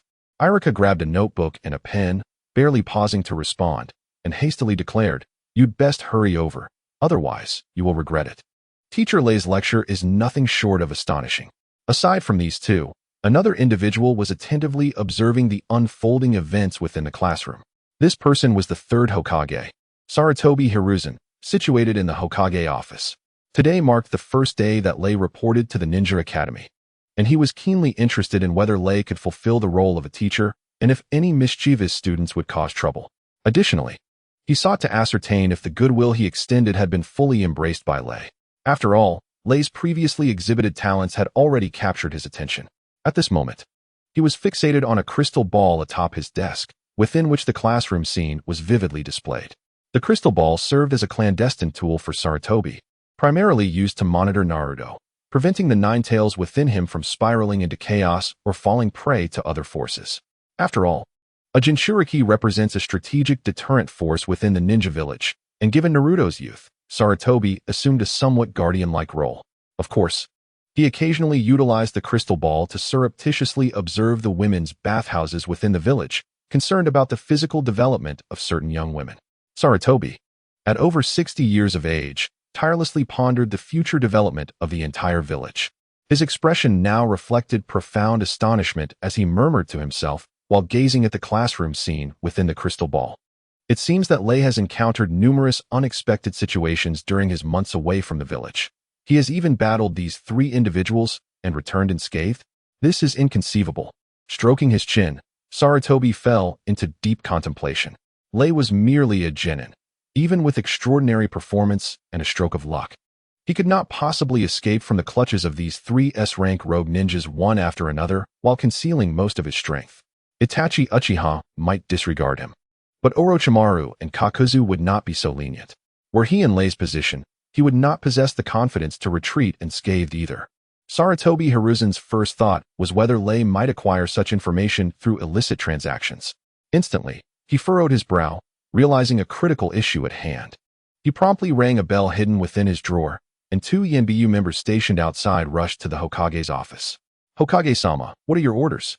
Sarutobi fixed his gaze on the two YNBU members and instructed one of them, Kakashi, Please visit the classroom of Naruto at the Ninja Academy and personally deliver this note to Teacher Lei, ensuring you do not disturb his lesson. Furthermore, you may listen in from outside and take notes on what he teaches, then bring them back for my review. Yes, Hokage-sama. Kakashi accepted the folded note from Sarutobi and vanished in an instant. Sarutobi, meanwhile, took a puff from his pipe, intrigued by the veracity of Lei's forthcoming lecture, pondering whether there were aspects unknown to him. As one of the 5 great ninja villages, Konoha possessed an intelligence department that routinely gathered information on significant individuals, a practice that was deemed confidential across all ninja villages. This was why Sarutobi was so astonished upon learning that Lei had managed to escape unscathed from Akatsuki's grasp. He was somewhat aware of Akatsuki's prowess, at least enough to know that Akatsuki was a formidable adversary. Meanwhile, within the classroom, Lei's opening gambit had a remarkable effect, successfully capturing the attention of all present. The room fell into silence as everyone awaited his next words, save for Naruto, who occasionally fidgeted and glanced around. Ahem. Lei pointed to the name at the top of the list and continued, "Let us begin with Akatsuki." Akatsuki, an S-rank rogue ninja from Takigakure, is a ninja who has survived from the era of the first Hokage, now approximately a century old. It is said that he once crossed swords with the first Hokage and emerged unscathed. Subsequently, after facing injustice in Takigakure, he was expelled from the village and stole the forbidden techniques of the village. Once he had mastered these techniques, he stealthily infiltrated the village and annihilated all of its higher-ups, and he is now affiliated with an organization known as Akatsuki. The characteristic of his techniques is such that if you encounter this individual during future missions, you must relay what I teach you today to your team leader. It may very well save your lives. Outside, Kakashi had arrived and promptly appeared in the classroom.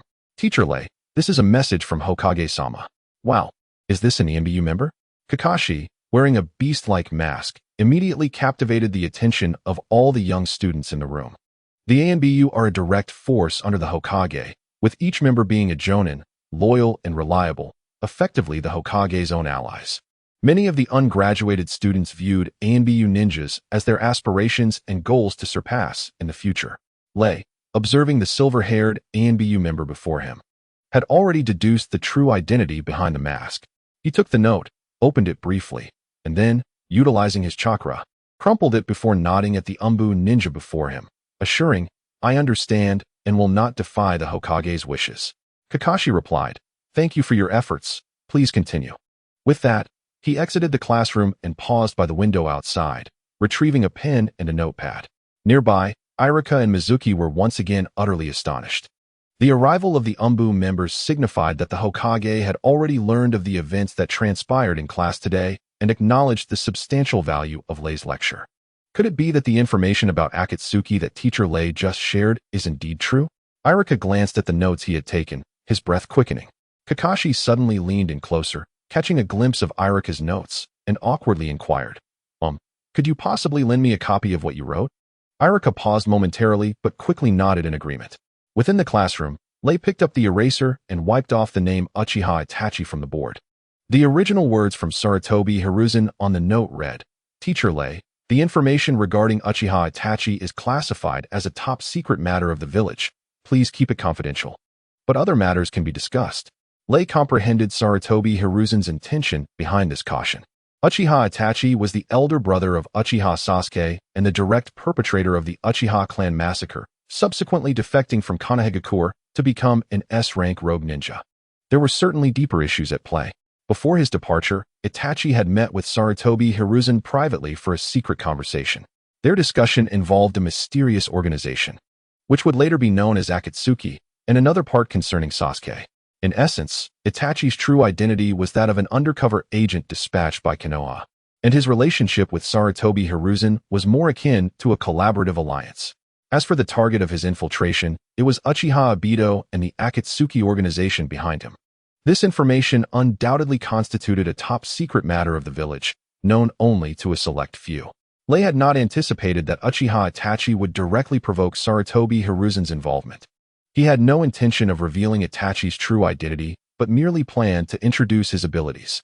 Thus, he decided to erase it. Interestingly, Sarutobi Hiruzen seemed unconcerned about Lei disclosing information regarding Orochimaru, suggesting that he had long severed ties with that student. just as Lei was momentarily lost in thought. Sasuke unexpectedly stood up, his eyes filled with hatred, demanding, "Teacher Lei, why did you erase that beast's name?" This sudden outburst left the rest of the classroom in stunned silence. Lei calmly responded, "This is the Hokage's directive. Sasuke, please remain composed and take your seat."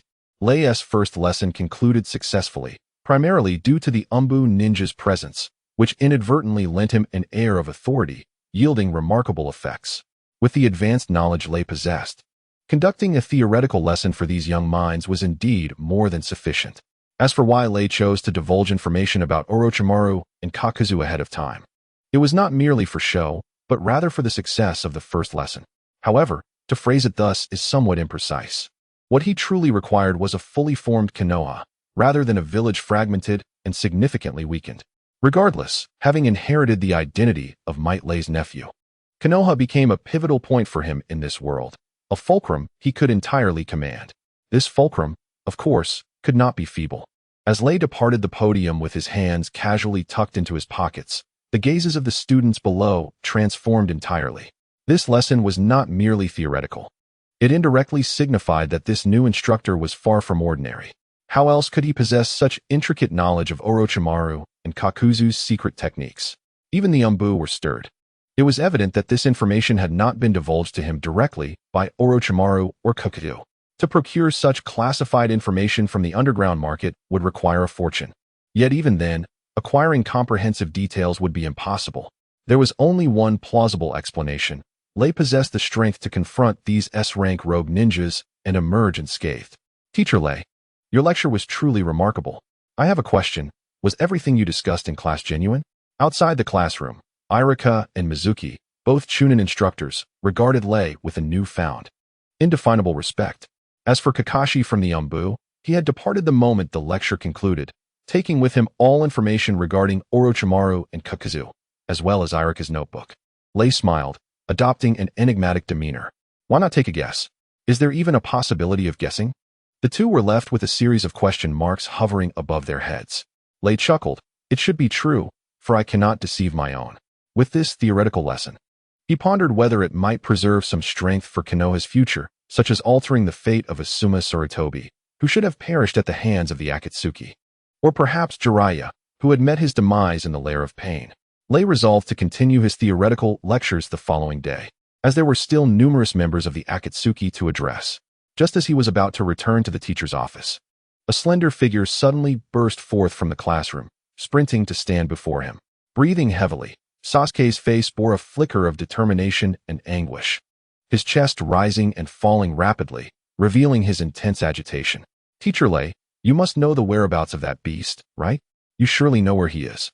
Could you share all the information with me? It is of utmost importance."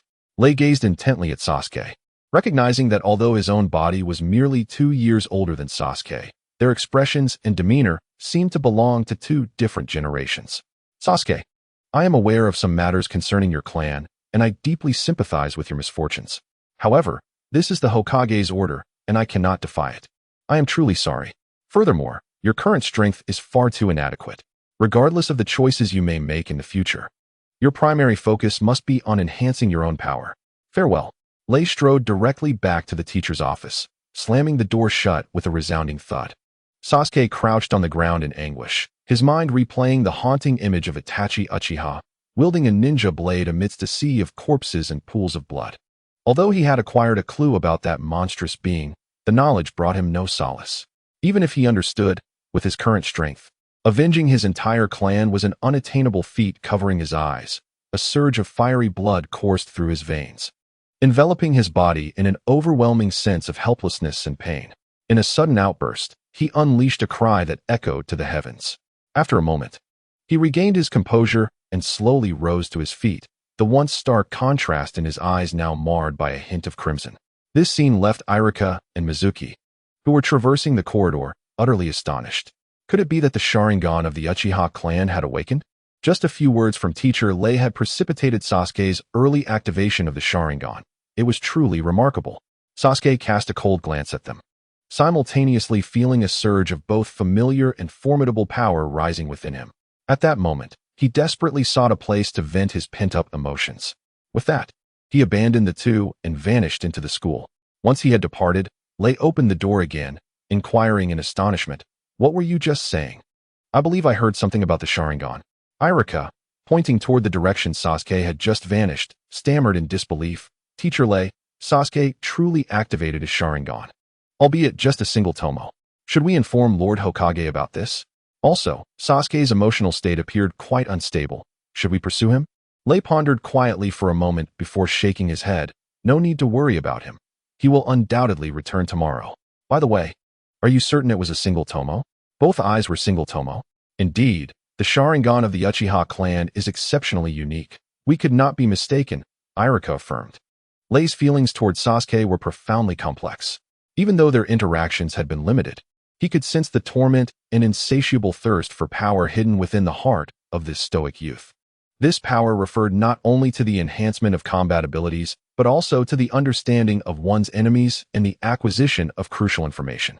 As long as Lei continued his lessons, Sasuke would certainly not be absent. Furthermore, Irika's assertion that Sasuke activated his Sharingan due to his provocation was fundamentally flawed.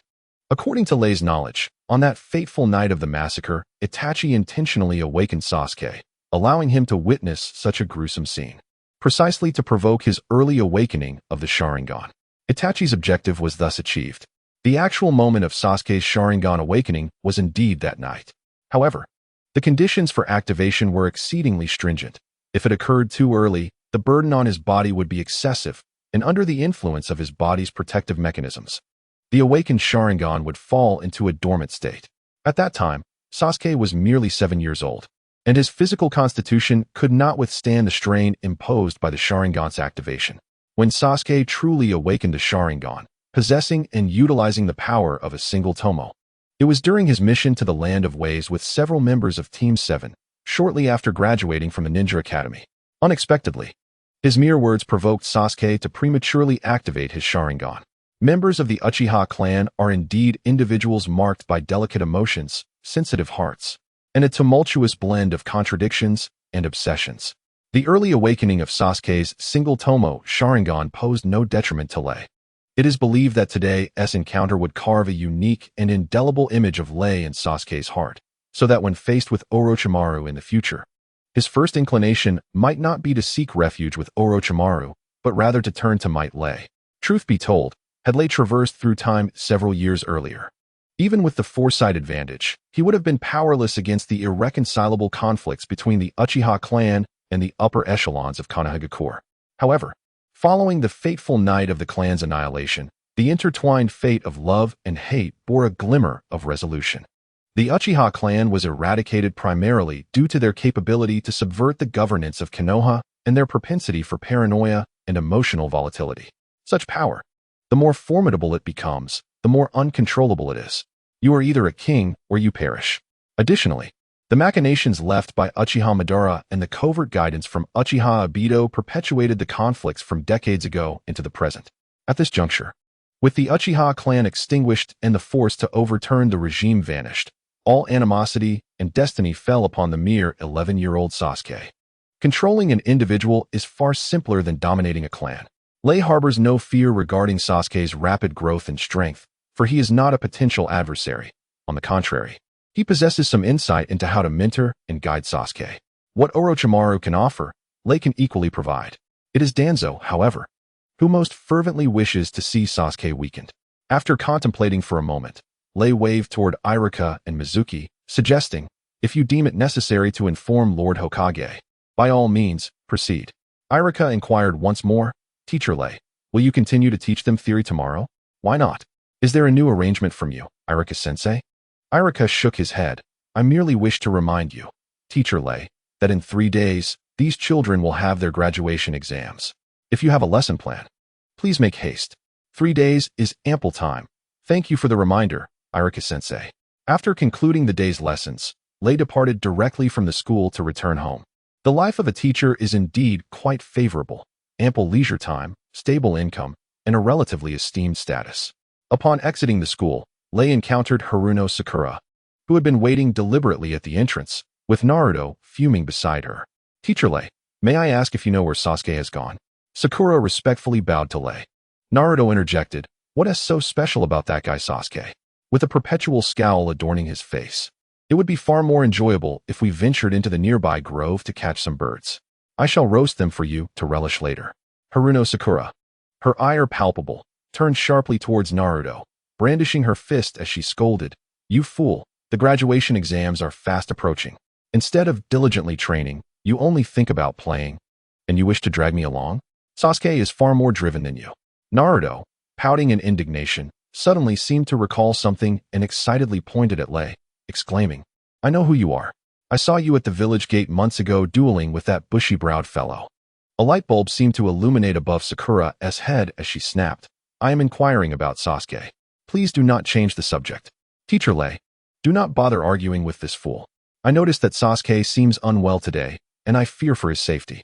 If you happen to know his whereabouts, please do let me know, I implore you." Lei regarded the two students with a detached expression before exiting the classroom. Deeming it unnecessary to engage in a quarrel with Naruto, Sasuke appears to have activated his Sharingan. He must be seeking solitude for training. There is no need for concern. You should return home early. Leaving the two behind, Lei strolled leisurely towards a barbecue restaurant situated in the commercial district. Today marked the celebration of his new residence, and the members of Class 3 awaited him there. His focus swiftly shifted from the Ninja Academy to the members of Class 3, in light of the impending main storyline. And the reincarnations of Naruto and Sasuke, the growth rate of Class 3's members seemed to lag significantly. Even Neji and Rock Lee would only play secondary roles in the forthcoming narrative, while Tintin had vanished entirely, becoming inconsequential. Thanks to the bond established between Might Guy and Lei, Class 3 had formed a covert, yet stable connection. Should Lei plan any endeavors in the future, the members of Class 3 would undoubtedly be his most trusted allies. A strategy to enhance their strength must be devised. Before long, Lei arrived at the barbecue restaurant, where Neji and the others had already reserved a private room. Guided by a staff member, Lei entered the chamber, discovering the trio seated cross-legged around a low table, sipping tea and engaging in light conversation. Upon spotting Lei, Tintin rose joyfully. "Lei, how does it feel to be a teacher for the first time? Have these mischievous kids caused you any trouble?" Rock Lee, patting his stomach, exclaimed excitedly, "The host has arrived. Finally, we can have some food. I was quite famished." Lei found a vacant seat and instructed the server to bring out the dishes. He observed Neji, who remained silent, sipping tea, and suddenly inquired, "Neji, do you wish to enhance your strength?"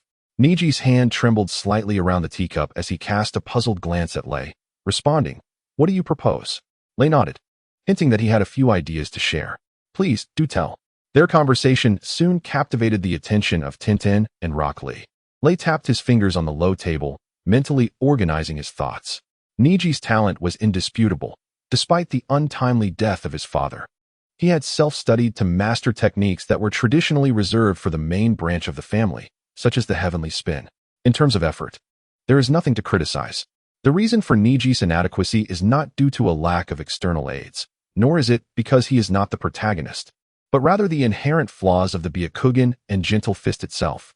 The Byakugan primarily focuses on insight and reconnaissance, possessing a 360-degree field of vision that allows one to preemptively counter enemies. Its utility is more pronounced in small team engagements. However, in one-on-one confrontations, it does not guarantee absolute superiority. The Gentle Fist, on the other hand, was specifically devised around the characteristics of the Byakugan. Its lethality lies in its ability to sever the chakra points and meridians within an opponent, primarily emphasizing defensive counterattacks. Yet it lacks long-range offensive capabilities and a definitive finishing move. In simpler terms, it is devoid of proactive offensive techniques and the ability to leave a lasting impact on enemies, while its singular attack methods render it vulnerable to counter-strategies. In fact, Neji's chakra encompasses 3 attributes: fire, earth, and water, which already presents a multitude of possibilities.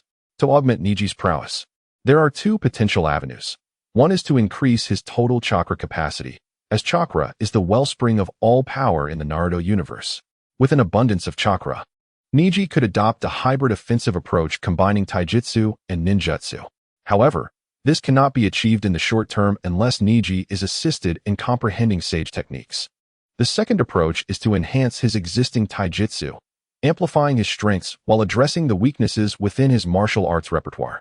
At this juncture, Lei's chosen strategy is the latter. He has discerned that among the 13 King of Fighters characters he has illuminated, Andy's combat skills share certain commonalities with Niji's gentle fist techniques.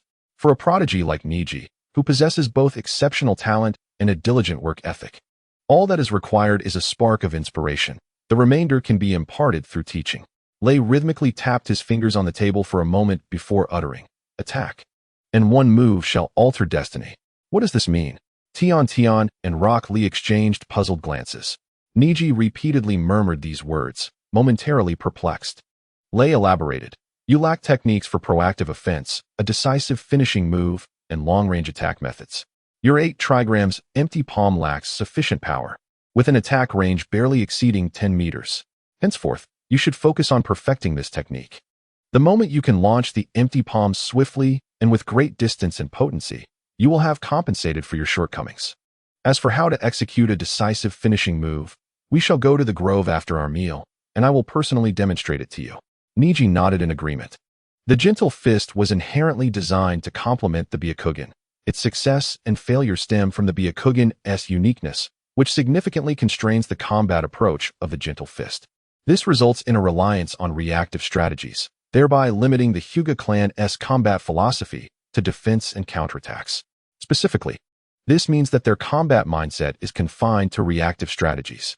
The head of the Hyuga clan, Hayashi Hyuga, can project his empty palm several dozen meters to eliminate fleeing foes, yet Niji's current capabilities are far from matching Hayashi's prowess. Why does Lei believe that the techniques of King of Fighters Andy are suitable for Niji? Not solely because Andy's power source derives from his mastery over air, but also due to his ability to manipulate fire. He shares a fraternal bond with my Shiranui, inheriting the Shiranui clan's ninjutsu. Coincidentally, Niji's chakra possesses a fire attribute as well. As for his combat techniques involving air manipulation, they bear a resemblance to the 8 trigrams palm within the gentle fist style. Tian and Rock Lee, unable to contain their yearning, eagerly inquired, "What about us, Lei? We too desire to grow stronger. Do you have any effective methods?"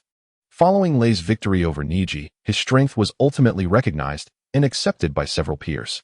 Lei fixed his gaze upon Rock Lee, and an image of a diminutive, somewhat unsavory old man unexpectedly sprang to mind. This old man was once celebrated as the most formidable taijutsu ninja in Konoha.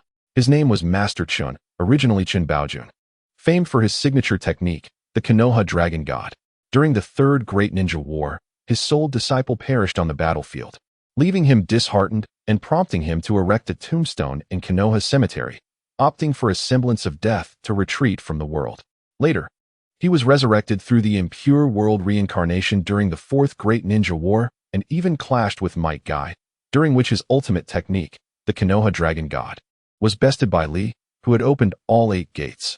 While the Konoha Dragon God technique is not particularly formidable, it sufficed for the earlier stages of battle.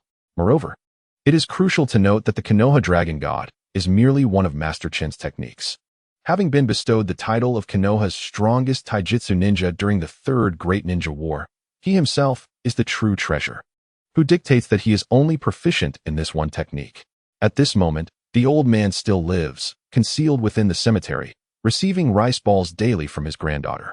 However, it would be quite challenging for little Lee to seek him as a mentor, as Master Chun, heartbroken after the loss of his only disciple during the Third Great Ninja War, resolutely decided against taking on any new students. Yet, little Lee possesses a tenacious spirit and an obstinate character. With 6 months remaining until the Chunin exams, this implies that he encountered Master Chun 6 months earlier than in the original storyline.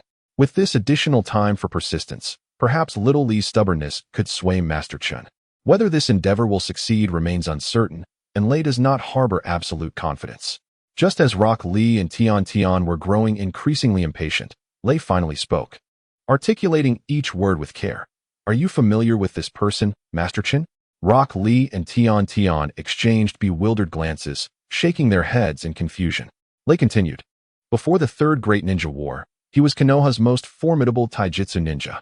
Rock Lee's eyes brightened momentarily, recalling that his teacher had indeed mentioned such a figure, though it was said he had passed away. Lei chuckled, "No, he merely faked his death. He still resides around Konoha. However, this old man is rather stubborn." Having resolved not to take on any disciples after the death of his student, Rock Lee gritted his teeth and declared, "Lei, Please tell me how to find him. I will exert every effort to win over this esteemed ninja, Master Chun. Lei continued, it is quite simple. One of his granddaughters resides in the Hidden Leaf Village, and her name appears to be Asami. As for how you might locate this young girl, that is for you to devise. She is merely an ordinary individual, not a ninja. Every day, Asami visits the cemetery to bring her beloved teacher his favorite rice balls. At that time, you may stealthily follow her. Once the teacher makes his appearance, how you persuade him is beyond my concern. However, Li, you must also be prepared for the possibility of failure. Li Lok nodded vigorously. Determination etched across his face. I understand. I will do my utmost. Lei added, should your approach to the teacher fail, I possess another method that could enhance your strength in a short time, albeit with certain risks involved. Li Lok replied, Lei, just tell me. No matter how perilous it may be, I am willing to give it a try, as long as it leads to greater strength. Lei tapped the table thoughtfully. Currently, your training under Gai-sensei is a steady and gradual approach, but progress is rather slow. I have a more unconventional method that you might consider. You need to forge a 500-pound iron ball and a chain several hundred meters long, transport them to the seaside, and bind yourself to the iron ball before sinking to the ocean floor. The deeper you descend, the greater the water pressure you will experience. In that critical moment before the impending crisis, all your latent potential will be unleashed. However, you may also attach a small knife to your pant leg, so that if you find the pressure unbearable, you can sever the rope and escape to the surface. This method carries inherent dangers, as the water pressure may inflict damage upon your internal organs, so consider it a contingency plan. Li Lok's eyes widened in astonishment, and he nodded emphatically. I will consult with Teacher Guy beforehand and ask him to supervise. Tian, who had been listening intently, could no longer contain her curiosity and competitive spirit. Lei, what about me? Do you have a way for me to become stronger? Lei gazed at the youthful and vibrant Tian before him, recalling scenes from the world of Naruto where she wielded an array of ninja tools to attack her foes, finally fixating on the large fan used by Temari. Tian's abilities were not weak, yet her methods of attack were rather singular, making her susceptible to counterattacks. Gradually, she had been distanced by the rapidly advancing other members of Team 11. She utilized space ninjutsu to store a plethora of various weaponry within scrolls, summoning them all at once during combat. To illustrate, imagine if Tian summoned 1 billion shurikens, each affixed with an explosive tag aimed at an individual or a group. How would one respond to such a barrage? Only wind techniques could counteract this attack. This exemplifies the drawback of having overly simplistic methods of assault. If Tian possessed not only a vast array of concealed weapons, but also formidable close combat taijutsu skills. Even when facing a ninja adept in wind techniques, she could engage in close quarters, employing both her physical prowess and the ability to manipulate her ninja tools with strings to strike her opponent. However, being a female ninja from a particularly affluent family, she found herself reluctant to engage in close combat, preferring to stand at a distance and simply throw money, rather than risk herself in battle. Without wealth, one could not accumulate such a vast assortment of ninja tools. In addition to enhancing Tian's melee combat skills, there exists another technique that can bolster her strength, the composite attack method of ninjutsu combined with hidden weapons. He recalls that her chakra attributes seem to be fire, earth, and wind. In the context of Naruto, Tian's chakra attributes are not explicitly mentioned. This is a creative inference based on her skills, such as Fireball, Water Iron Cannon, and Explosive Dragon Strike. Please refrain from disputing this, as winning a debate does not equate to validity. Wind Release can augment the lethality and versatility of her hidden weapons, while Fire Release, in conjunction with her close combat techniques, can adeptly circumvent her current weaknesses. Among the characters in KOF Fighters that have been illuminated for Lei, Mai Shiranui's fighting style closely aligns with Tian's, though it remains uncertain whether she is inclined to learn such techniques. Beyond the combination of melee combat and fire release, there are two additional avenues for enhancement. The first involves leveraging Tian's proficiency in space-time ninjutsu for reinforcement, such as preparing formidable mechanical beasts and powerful hidden weapons. Her space-time ninjutsu is not to be underestimated, while other space scrolls merely create a few square meters of space, serving as mere backpacks. Tian's scroll can accommodate a vast array of compressed ninja tools, frequently utilized for transporting supplies during the Fourth Great Ninja War. In the original narrative of Naruto, She is referred to by Aoba Yamashiro as the legendary portable warehouse, having summoned vast oceans and gigantic ships. This is a unique talent of hers, regrettably stifled under Might Guy's tutelage, as he lacks expertise in space-time ninjutsu. The second point is to further enhance her long-range capabilities with hidden weapons, allowing for a multifaceted approach. All that is required is to teach her the shadow clone technique, a forbidden skill that Lei must acquire. However, this plan currently resides in a confidential stage and cannot be disclosed at this time.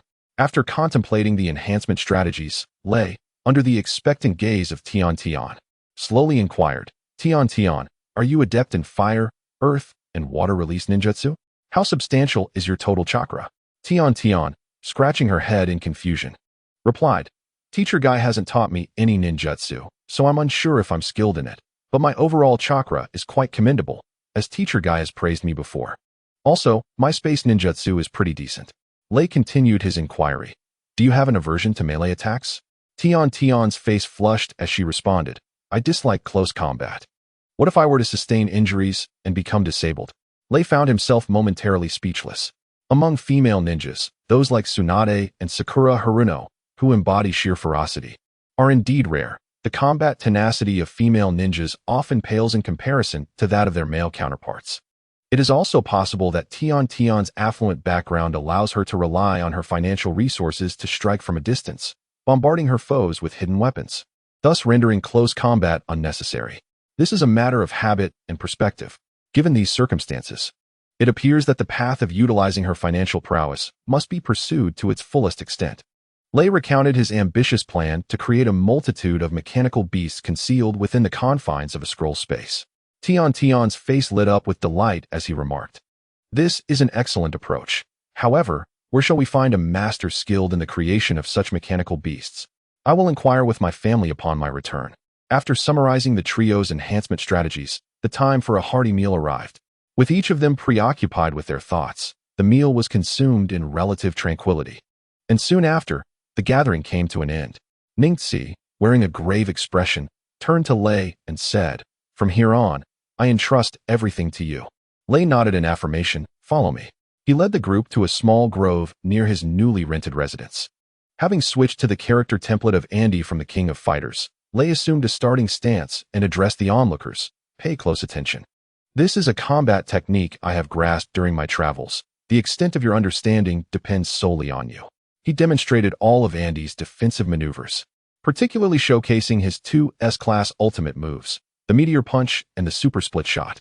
Lee Rock and Tian gasped in awe from the sidelines, while Lee Rock mimicked the moves, deeply engrossed.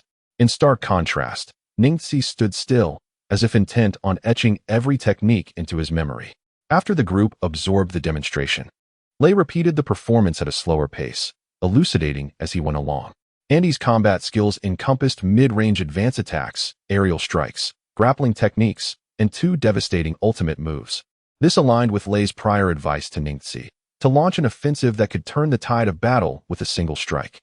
However, Lei did not incorporate any combined ninjutsu of wind and fire into those two ultimate moves. Ningxi, you possess a chakra affinity for fire, earth, and water, allowing you to integrate ninjutsu into your techniques, which would significantly amplify their lethality. Once Lei completed his exposition, he approached the trio. By this time, even Tian had joined Lee Rock in practicing the moves. Ningxi, however, sat cross-legged on the ground, eyes closed.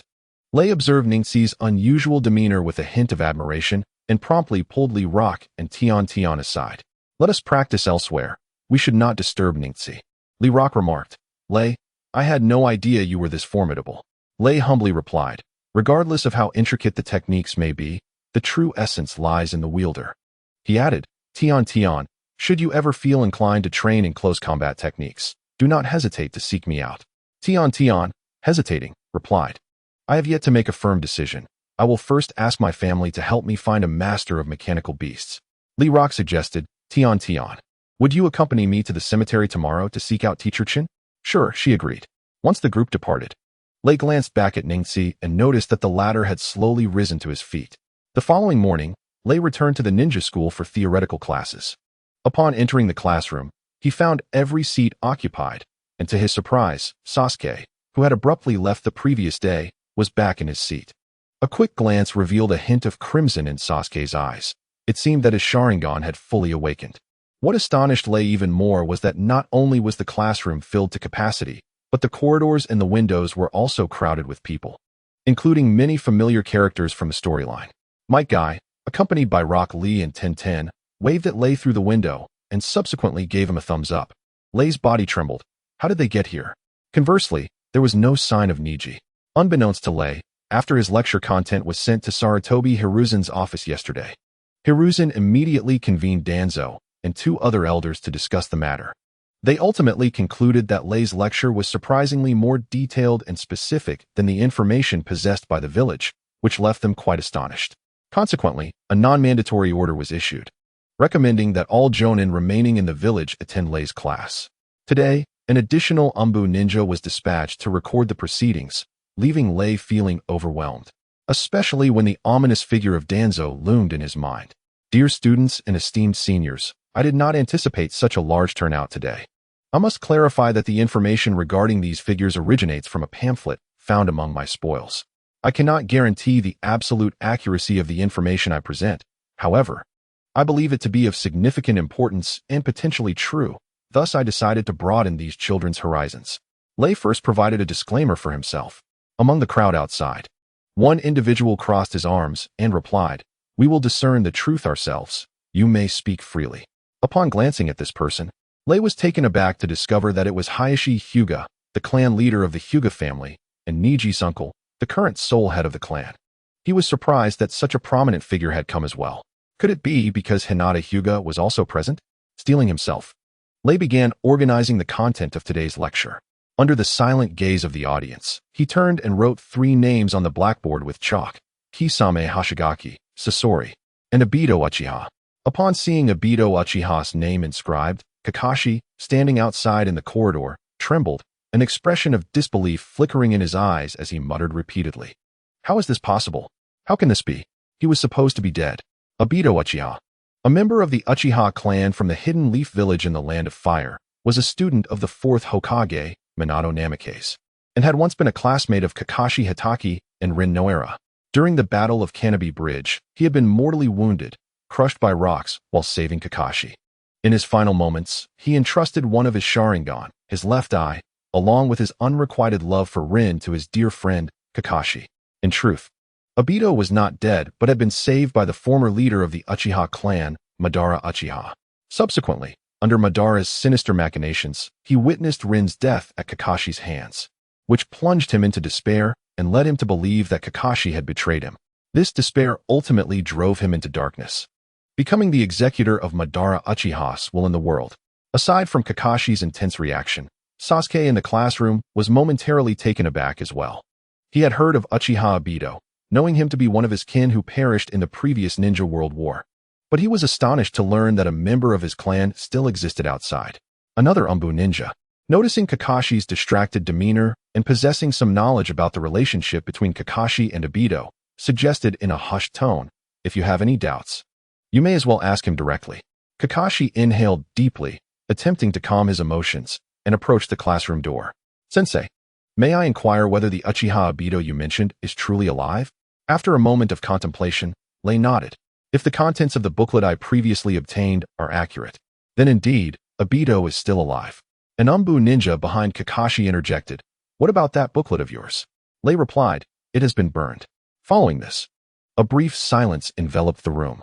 Lei gestured to the others present. "If anyone has questions regarding my upcoming lecture, please feel free to ask."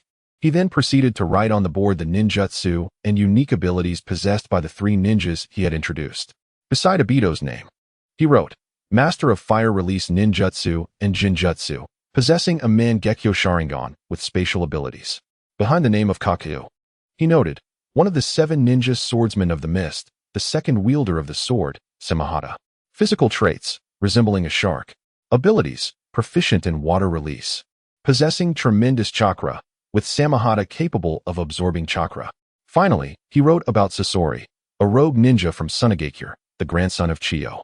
Abilities, a genius puppeteer, skilled in human puppetry, and mastering the bloodline limit of magnet release. After Lei summarized the 3 individuals on the blackboard, the students in the classroom showed little reaction, while the audience outside could not help but gasp in astonishment.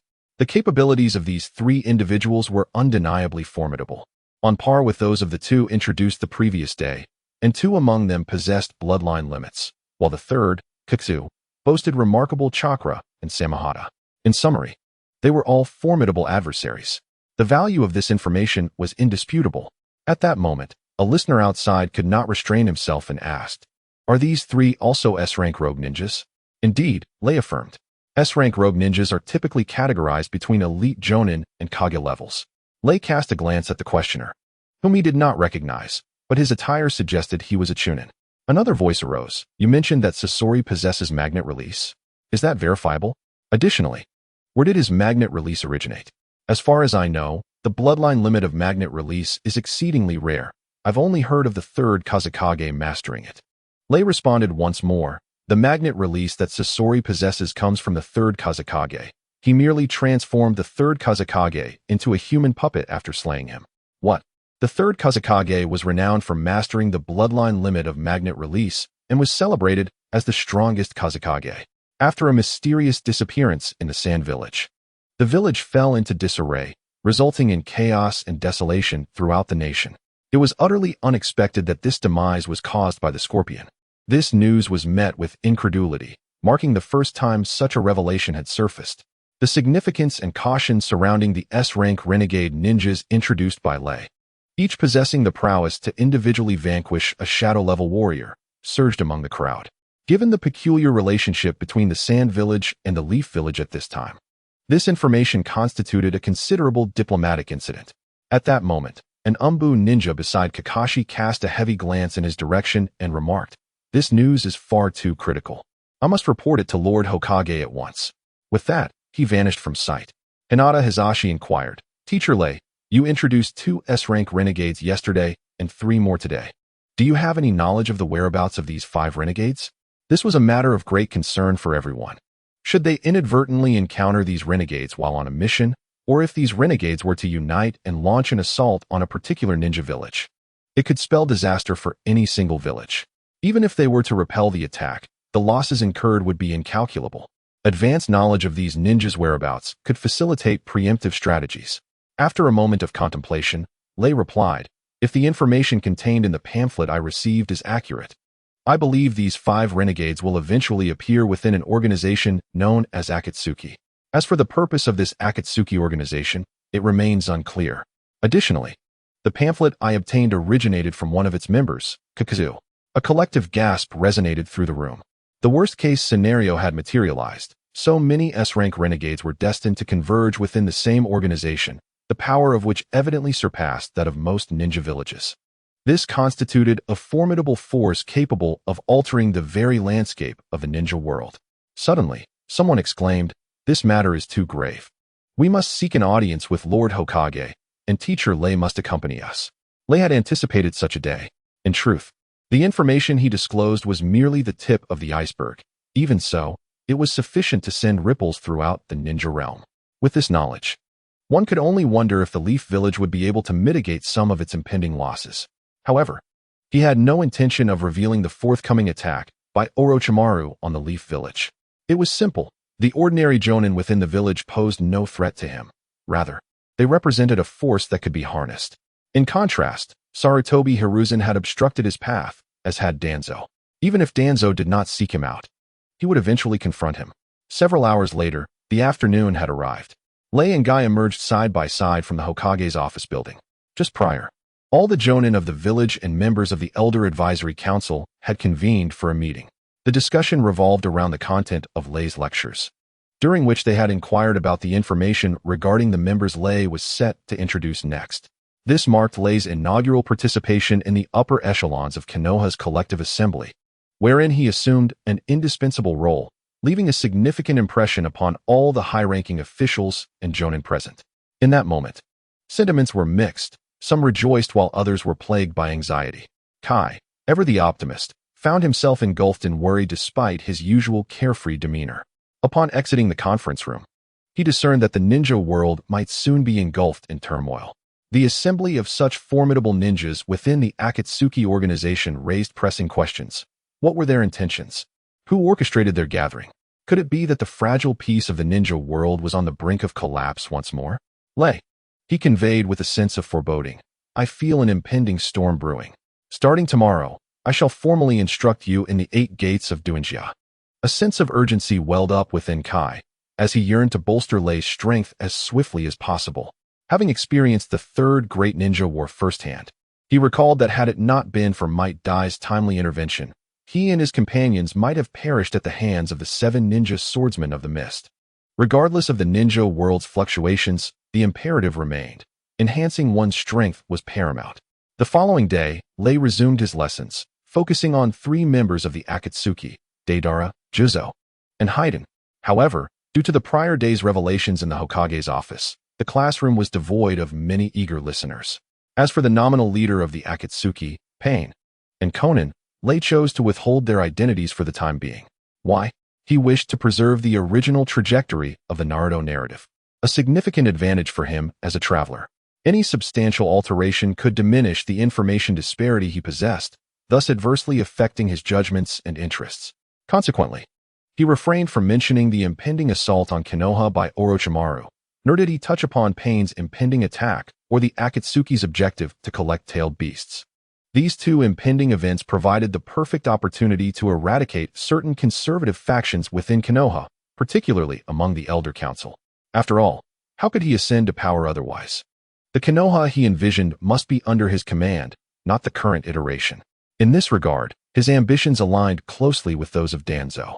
However, Lei's methods were more temperate and astute than Danzo's, bolstered by the advantages of his King of Fighters panel and his understanding of the original plot. Konoha would undoubtedly flourish under his guidance more than under Danzo's. Thus, controlling Konoha was merely the first step towards achieving his goals. As for the second step, Hashirama Senju's attempts to conclude conflicts and establish the 5 great shinobi villages for relative peace had evidently failed. Therefore, Lei contemplated an alternative strategy that resided within him. Furthermore, what was the purpose of the feudal lords? Lei aspired to become the singular king within the Naruto universe, believing that only in doing so could he bring an end to the prolonged strife within the ninja realm. To put it succinctly, Lei was, at his core, a refined egoist, yet he held a firm belief that his approach would yield better results than those of others. Although Uchiha Itachi made a pact with Sarutobi Hiruzen before leaving the village and chose to become an undercover agent beside the enigmatic figure, Obito, it is evident from the subsequent attack on Konoha by Pain and Jiraiya's willingness to enter the lion's den to gather information about Pain that Itachi did not fully convey the knowledge he possessed to the higher-ups of Konoha. Or rather, he only shared a fraction of it. Clearly, after departing from the village, Itachi's thoughts became increasingly intricate. This complexity is likely the reason behind the fervent discussions held by the village regarding the information in Raikage's possession. It is plausible that the data held by Konoha's leadership is neither as detailed nor as specific as what Raikage has disclosed. Teacher Raikage, the 8 rogue ninjas you introduced in class these past few days possess strength at the level of a Kage. May I inquire how we should respond if we inadvertently encounter them while on missions outside the village? The question was raised by Ino Yamanaka, one of the 12 ninja guardians. Raikage cast a glance at Shikamaru, who was frowning in contemplation not far from him, and suspected that this question was likely prompted by him. It was time to summarize this theoretical lesson. Ino, your inquiry is quite astute. The purpose of this lesson is not to prepare you for combat against these Akatsuki members, as your current abilities are still quite limited. Should you unfortunately cross paths with any of the 12, the outcome will not hinge on your strength or performance, but rather on how your supervising teacher manages the situation. Shikamaru could not help but interject. Teacher Raikage, if each of our teams works in unison and coordinates precisely, combined with the guidance of our supervising teacher, can we defeat these members of the Akatsuki? Raikage replied with a smile. You have posed 2 questions. I shall first address whether victory is possible, and then I shall discuss how to handle an unexpected encounter.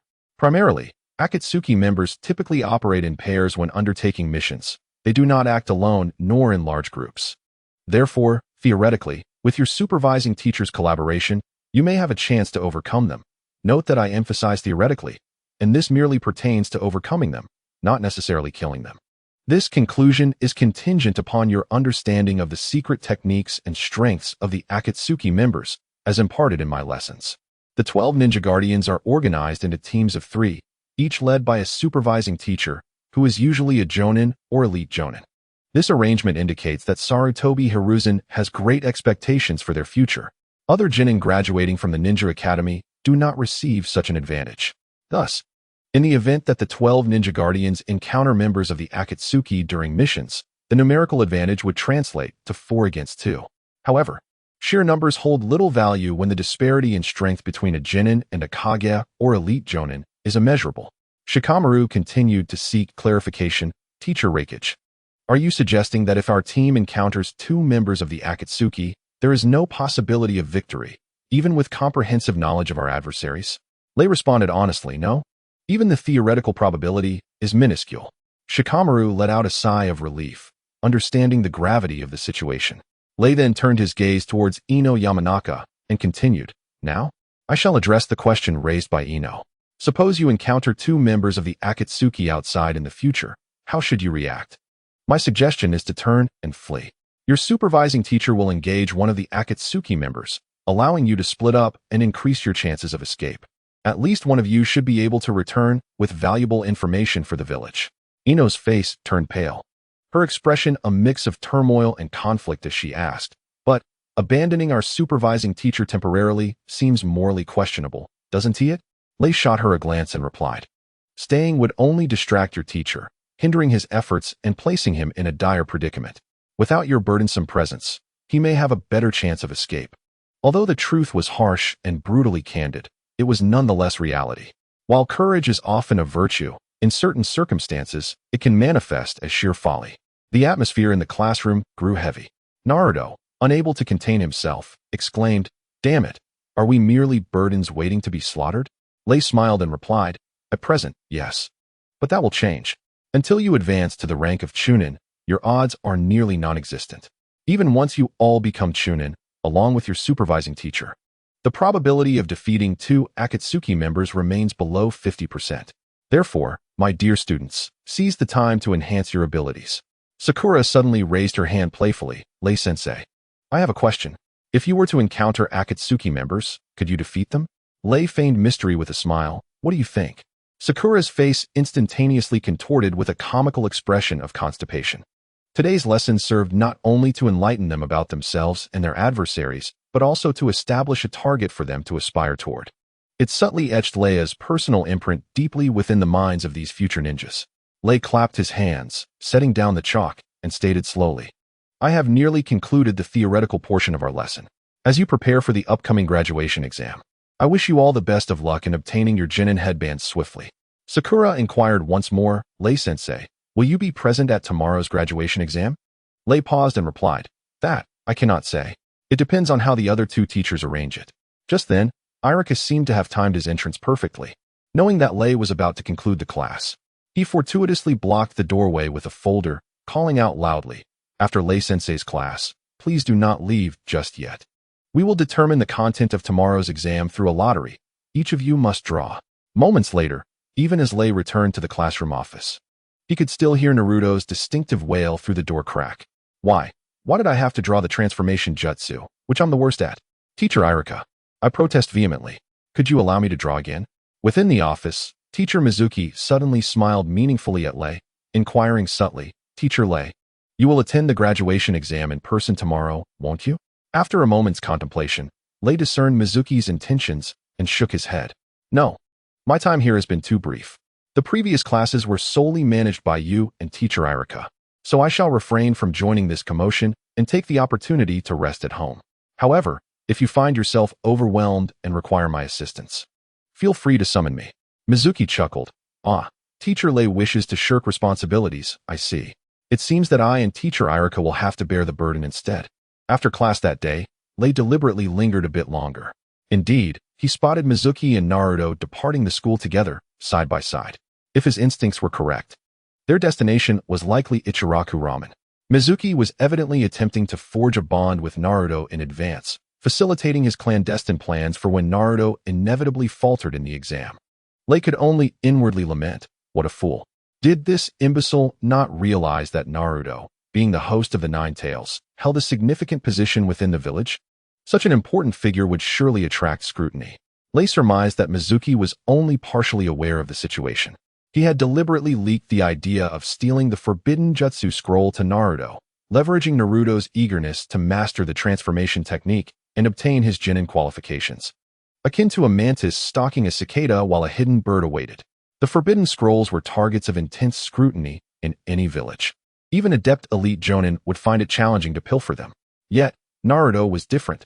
He existed in a realm of his own within the village. What was deemed off-limits to others was merely a playground for his mischief.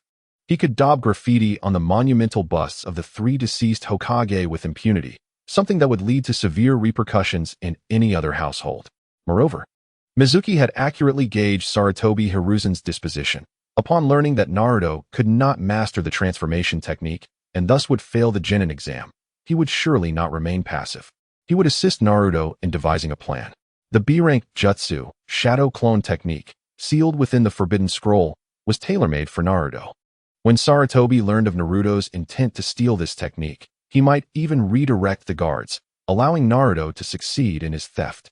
At that point, Mizuki could snatch the forbidden scroll from Naruto, executing his own cunning ploy. The sole oversight Mizuki made was neglecting that Sarutobi possessed a crystal ball, enabling him to monitor Naruto's activities within the village at all times. Lei observed Mizuki and Naruto, who appeared as good friends as they departed, shook his head, and then made his way to Guy's house. Nearby, the woods echoed with sounds of impact and the swish of air. Yet, there was no sign of Rock Lee and Tintin in the courtyard. Utilizing the body flicker technique, Lei arrived at a vantage point at the edge of the woods, discovering none other than Niji practicing within the forest. At this moment, Niji's martial art style was not purely gentle fist, but rather an amalgamation of the combat techniques of the king of fighters Andy, demonstrated to him by Lei, and the principles of gentle fist. With a subtle exhalation, Niji projected a chakra sphere the size of a water barrel from his left hand. Strangely, this chakra sphere did not launch forth. Instead, it coalesced before his palm. However, this was not merely a chakra sphere, but a mass of compressed air enveloped in chakra, causing the chakra to propel the compressed air into a continuous rotation. Theoretically, it bore some resemblance to the Rasengan taught by Jiraiya to Naruto, though it was fundamentally different. The Rasengan involved the incessant compression and rotation of chakra, ultimately forming a small sphere the size of a fist with devastating lethality. In contrast, the technique Niji was executing was a synthesis of Andy's wave technique, flying fist, and 8 trigrams air palm. The 8 trigrams air palm utilizes compressed air to launch an air projectile, representing the sole mid-range offensive method within the gentle fist style. Andy's technique, which combines air compression with fire manipulation, harmoniously complemented Niji's abilities. Remarkably, after only 2 demonstrations by Lei a few days prior, Niji had adeptly fused the flying fist with the 8 trigrams air palm, and the power of this new technique evidently surpassed that of the original 8 trigrams air palm. The 8 trigrams air palm is characterized by its mid-range attack, speed, and intangibility, while the flying fist is a close-range assault that emphasizes compression and explosive force. Although this new iteration of the 8 trigrams air palm appeared to shift the attack range from mid to close, its potency had undoubtedly increased exponentially, marking a significant breakthrough. Squinting, Lei could not help but admire Niji's innate talent. What astonished him even further was what transpired next. After practicing the new 8 trigrams air palm alone for a while, Niji embarked on a new endeavor. This time, he not only generated a chakra air sphere in his left hand, but also gathered another in his right. He then brought the 2 spheres together, resulting in a visible increase in the size of the combined chakra air sphere, accompanied by rapid compression and friction between the 2 spheres, rendering the entire chakra air sphere unstable and in a state of accelerated rotation. Just as it seemed the air sphere would spiral out of control, Niji forcefully propelled the spinning sphere outward. A resounding bang echoed as the sphere collided with a nearby tree, cleaving the trunk in 2, causing a section over 10 meters long to topple over and kick up a cloud of dust upon impact. Niji stood still, breathing heavily. His sleeves tattered as if sliced by willow branches from the spinning chakra sphere, and his skin beneath was marred with spiderweb-like wounds, resembling cuts from a razor wind. This technique was already beginning to reveal the embryonic form of Andy's ultimate move, Flying Meteor Fist. Is this what you taught Niji? Unbeknownst to him, a figure had materialized beside Lei. It was Guy. Lo contemplated for a moment before responding candidly. it is not entirely accurate. I did impart some knowledge to Tian and Li Rock as well, but they have evidently failed to absorb it. Thus, the results we see this time are primarily attributed to Niji's innate talent and relentless effort. Kai, wearing a resigned expression, remarked. Li seems to be possessed these past few days. After each training session, he vanishes and returns at night utterly exhausted. When I inquire, he merely states that he has met someone formidable. And Tian, she has gone home, reportedly on your suggestion to seek assistance from a master in crafting a mechanism. Lu laughed heartily, experiencing a joy akin to the anticipation of forthcoming rewards and transformations. The enhancement of the third team's strength signifies an increase in the power upon which Lu and Kai can rely in the future, undoubtedly a positive development. Kai continued to lament, though Niji still trains with me. You can see that the techniques he practices have transcended the realm of taijutsu, merging ninjutsu and taijutsu. I find myself lacking in guidance for him in this regard. He appeared both helpless and disheartened, as if his prized disciple had been spirited away. Their conversation caught Niji's attention. After resting momentarily, he approached the duo, nodded at Lu, and inexplicably inquired, "Did you see everything just now?" "Indeed, I did. That technique was what you previously taught me. Since you witnessed it, would you be so kind as to bestow upon it a name? It has surpassed the domain of Gentle Fist." Lu pondered briefly before suggesting, "Let us call it the Soaring Fist and the Soaring Meteor Fist." Previously, Lu had demonstrated another of Andy's signature moves, the Super Cracking Bullet, which relies on fiery and physical attacks propelled by the legs. For some reason, Niji had not practiced this technique, perhaps due to his long-standing commitment to the Gentle Fist, leaving him less enthusiastic about footwork. Lu suddenly proposed, "You are not particularly adept with wind release. Why not experiment by integrating fire release into your air chakra sphere? This would amplify its potency, albeit increasing its peril as well." Niji contemplated this, glanced at his disheveled sleeves, and nodded. "I will seek an opportunity to try it later. My apologies, Teacher Kai." "Teacher Lu, but I must return to change my clothes. I beg your pardon." Once Niji departed, Kai looked at Lu, sensing an intangible pressure. His nephew's manifest talent grew increasingly extraordinary, while his own disciples approached their training with heightened seriousness and diligence, inadvertently creating a sense of oppression. Kai placed a hand on Li's shoulder and declared, "Lu, it is time for us to train in the 8 gates." This time, Lu did not hesitate. "Very well, Uncle Kai." A quarter of an hour later, in the courtyard, Kai guided Lu hand in hand in unlocking the first gate of the 8 gates. The fundamental principle of the 8 gates lies in unbinding the pathways of chakra within the body to temporarily acquire tremendous power. The efficacy of the 8 gates is contingent upon the practitioner's inherent physical condition. Thus, the stronger one is before unlocking the gates, the greater the power unleashed thereafter. The practitioner's power multiplies exponentially, resulting in varying degrees of potency when different individuals activate the 8 gates of might.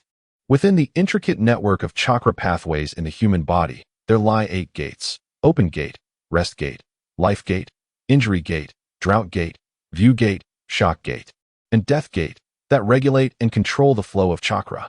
These gates impose limitations on the chakra within the body, yet this technique allows one to forcibly transcend these boundaries, thereby unleashing a strength that can be exponentially greater than one's innate potential. Activating the 8 gates signifies an enhancement of speed and strength for the practitioner. However, this surge of power comes at a cost, inflicting damage upon the user, akin to the principles of the 7 wounds fist. This is why the technique is classified as forbidden. Every individual possesses these 8 gates, and anyone who trains sufficiently to withstand the burden of opening them can do so. It is now the time to open the open gate. Lei stands focused, with Kai positioned behind him. Kai's thumb presses against the crown of Lei's head, applying continuous pressure and massage at a specific point as a faint chakra emanates from his hand, stimulating the acupoints associated with the open gate. The open gate and rest gate are located at the head, directly linked to the brain's nerves, requiring a gradual intensification of chakra to break through the restrictions of these acupoints. For an inexperienced novice, excessive force could easily lead to damage to the brain's nerves, making this process exceedingly sensitive and perilous. Lei, now serious, adopts a crouched stance, feeling the subtle chakra flowing into his scalp. He concentrates his own chakra into a singular line and propels it towards the acupoint of the open gate. With a resounding thud, Lei suddenly feels a significant lightness enveloping his entire being. In an instant, his body brims with power. This thud does not signify an actual sound emanating from his body, but rather a signal felt from the nerve center in his brain, reminiscent of the occasional ringing in one's ears. Noticing Lei's anomalous state, Kai shifts his thumb a few centimeters to another acupoint and instructs, Lei, remain vigilant. The next is the rest gate. Strive to breach both acupoints in one go. Lei's determination aligns with Kai's. Under the external stimulus, his chakra surges forth once more towards the open gate. This impact process lasts approximately a minute. The relative ease of this endeavor is due to the locations of the open and rest gates.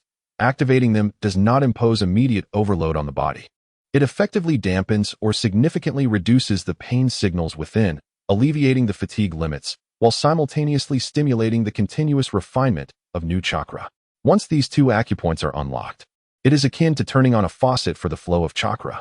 At this moment, Lei has breached the threshold of the 8 gates of might. Standing within its vestibule, he becomes exceedingly exhilarated, unable to contain himself as he leaps into the air, wildly unleashing punches and kicks to vent the surging power and energy within him. At the entrance of the courtyard, Ningji reappeared after changing his clothes at home and tending to his injured arm. He promptly activated his Byakugan. Observing that the chakra flow and network within Lei had markedly changed compared to their previous encounter. How could this be? Ningji felt a slight surprise within. The total chakra within Lei had increased several fold since their earlier battle, yet that was not the crux of the matter. Rather, it was the layer of crimson aura enveloping Lei's body that caught his attention. This aura had been sensed during their duel, but now, influenced by the chakra's explosive surge, Ningji noted an increase in both its concentration and density. Could this be the reason he managed to defeat me? To this day, Ningji could not comprehend why his so-called absolute defense, the heavenly spin, had failed to guard against the strike Lei had delivered with his shoulder. He had sensed the additional layer of red aura surrounding Lei, yet had not thought deeply about it at the time. Was this what they referred to as sage arts? Although Ningji had never been exposed to such techniques, he was aware of their existence. Sage arts, in essence, constituted a different form of energy, distinct from chakra. Ningji's understanding of sage arts was limited, compelling him to suppress this notion for the time being. Meanwhile, Lei recklessly unleashed his power for several minutes. Discovering that with the increase in chakra, both his speed and strength had been further amplified, approximately 23 times that of his previous capabilities. The 8 gates, undoubtedly, was one of the most potent forbidden techniques of Konoha. Given the excessive strain on his body and the subsequent damage that would ensue, Lei swiftly concluded the 8 gates mode. As for whether to open the 3rd gate, he felt no urgency. Upon activating the 2nd gate, he had already sensed a hint of strain. Post 8 gates mode, the feeling of overload remained within his tolerable limits, akin to that of an average person completing a half marathon. A night of rest would suffice to restore most of his combat capabilities. Should he attempt to open the 3rd gate, the uncertainty of success, even with Guy's assistance, did not entice him. The greater the power, the more significant the strain on the body, leading to greater eventual damage. The 1st and 2nd gates emphasized mental fortitude and willpower, although some physical conditioning was also required, roughly a balance of both mind and body. Consequently, upon concluding the 8 gates mode, he experienced a dual fatigue stemming from both his body and spirit. He felt exhausted, drowsy, yet still a distance away from complete depletion. Should he forcibly activate the 3rd gate at that moment, he doubted his body could withstand the resultant overload. It would be a case of diminishing returns. After all, most of his strength derived from the prowess of the King of Fighters panel. In terms of physical conditioning, he was even inferior to the current Shaoli. Thus, Lei held a complex relationship with the 8 gates technique, both admiration and resentment. He resolved to train only to the point of unlocking the 5th gate, akin to the level Shaoli exhibited during his battle against Gaara in the original narrative. The subsequent 6th, 7th, and 8th gates would remain sealed until the moment of dire necessity. Simultaneously, the cultivation process would gradually unfold.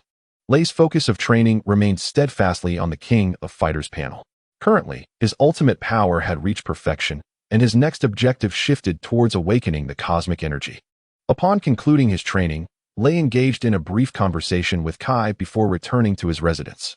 After taking a refreshing bath, he lay on his bed, contemplating his gains and losses. With his current abilities, he should be classified at the elite Jonin level. If coupled with a strategic understanding of his adversaries, he could potentially exhibit shadow-level prowess in specific contexts and against particular opponents. As long as he did not encounter formidable foes, his self-preservation was assured. Even if he did, would he not simply flee? Days passed, and the ninja school attended by Lei commenced its holiday. Lei found himself in a period of relative leisure, spending his time either resting at home or delving into the combat techniques of various illuminated King of Fighters characters. These techniques varied with each character template he switched to. However, the ultimate power and chakra energy genuinely belonged to him. With increasing proficiency, one day he would be able to manifest most of the abilities of any given King of Fighters character without the need to switch templates. That evening, after finishing his training, Lei lay in bed, preparing to drift into slumber, when suddenly, Mizuki appeared in the courtyard in a flurry. "Lei-sensei, are you asleep? Wake up quickly. There's been an incident. The Hokage has ordered us to gather all the teachers in the village to search for Naruto." Instantly, Lei sprang from his bed, realizing that Mizuki's plan had already been set into motion. He feigned curiosity and asked, "What has happened?" Mizuki responded from the courtyard, "Naruto has stolen the village's forbidden sealing technique scroll. The Hokage has commanded us all to search for him. After notifying you, I must inform the others, so please hurry." "Wait a moment, I will get dressed and then search for Naruto." "Mizuki, do you know where Naruto has fled?" Mizuki replied, "He is definitely not at home. Someone has already checked there.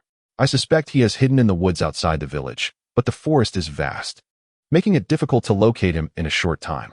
We shall have to search separately. Lei-sensei, once you are ready, head to the woods on your own. I will notify the other teachers." As Lei pulled open his bedroom door, he caught a glimpse of Mizuki departing. He hesitated for a moment, swiftly removing his outer coat to reveal a snug black bodysuit beneath, and donned a mask emblazoned with a wind symbol across his face. These items had been meticulously procured during his brief stay in the village where he encountered Tsunade. He had bought around 10 bodysuits, storing them in a spatial scroll, and similarly possessed a dozen masks acquired from a toy store. With a sly grin, Lei chose not to rush aimlessly towards the small woods outside the village, but rather opted to discreetly follow Mizuki's lead. He had already switched to the character template of Kyo, and with the enhancement of wind attributes, he stealthily trailed behind Mizuki, silent as a shadow. Despite Sarutobi Hiruzen's outward display of anger, summoning all the teachers from the Ninja Academy to search for Naruto, he was, in fact, monitoring Naruto's every move through his crystal ball. Sarutobi secretly wished for Naruto to be found a little later, allowing him to learn the forbidden techniques contained within the sealing scroll, and at the very least, to possess the strength required to graduate from the Ninja Academy, thus ensuring a smooth transition to becoming a genin. As for the side effects of these forbidden techniques, they could be fatal to other ninjas. However, for Naruto, who harbored the Nine Tails within him, it was a perfect match. Indeed, after circling around a few times, Mizuki suddenly changed direction and dashed straight towards the outskirts of the village. Lei suspected that during their interactions over the past few days, Mizuki had intentionally placed some deceptive markers on Naruto, ensuring that he would locate him swiftly and reclaim the sealing scroll.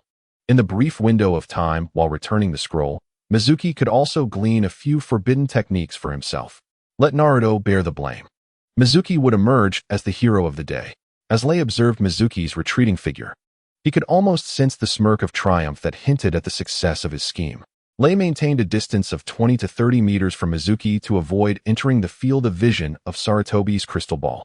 What was unfolding was a classic tale of the mantis stalking the cicada, with the yellow bird lurking behind. In a mere 10 minutes, Mizuki arrived at the woods outside the village, where patches of mottled moonlight cast an eerie glow upon him. After surveying the surroundings for a moment, he selected a direction and sprinted off. Lei silently followed suit. A few minutes later, the sounds of a heated argument reached Lei's ears. It was Naruto and Irika. It seemed the inertia of the original narrative remained powerful, as Irika had fortuitously located Naruto ahead of schedule. "Naruto, the Hokage is furious. Every ninja in the village is searching for you, including our academy teachers and members of the Umbu.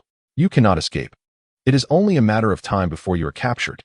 Hand over the sealing scroll, and I will plead for your forgiveness," Irika implored. Naruto's face betrayed caution as he retorted, "Irika-sensei, are you here to catch me?" From the shadows, a voice interjected, "Naruto, of course, Irika-sensei is here to apprehend you. Once he captures you, he can return and take credit with the Hokage." Mizuki stepped forth from the darkness.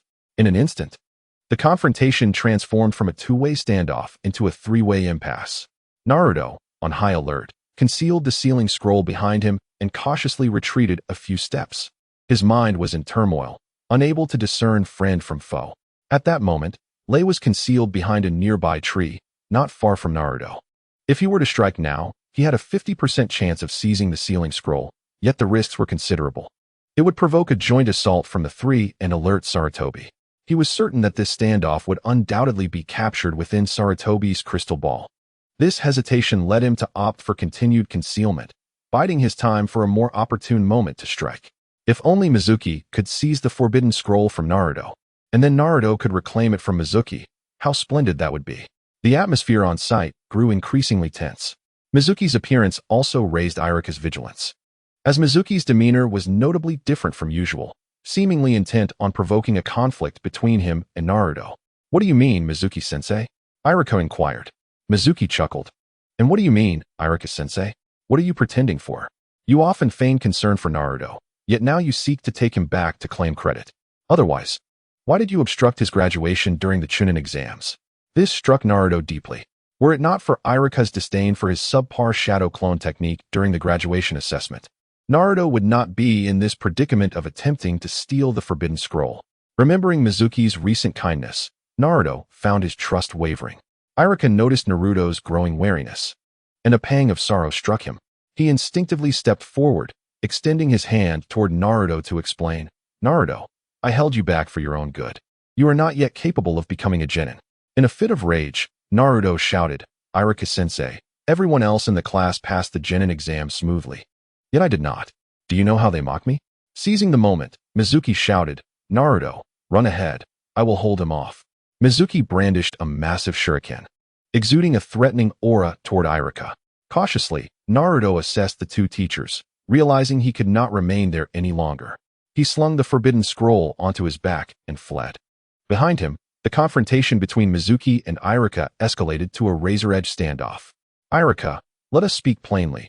We all know that Naruto bears within him the fearsome Nine Tails, which is the reason for his isolation in the village.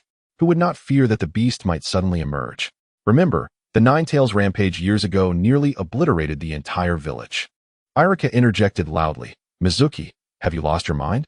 Nearly everyone knew of the Nine Tails sealed within Naruto, except for Naruto himself. At that moment, Naruto had not run far. He could hear their voices clearly, awakening painful memories of being shunned and scorned by the villagers since childhood. He brushed his sleeve across his tear-stained eyes and darted past his hiding spot. The distance between them was less than 5 meters, and Rei could hear Naruto's murmured words clearly. "Irika-sensei, so you too have deceived me. Everyone has lied to me." This unfolding scene further solidified Naruto's resolve to become a genin. Only through strength could he earn the respect of others. And mastering the shadow clone technique and graduating successfully were the first steps toward that strength.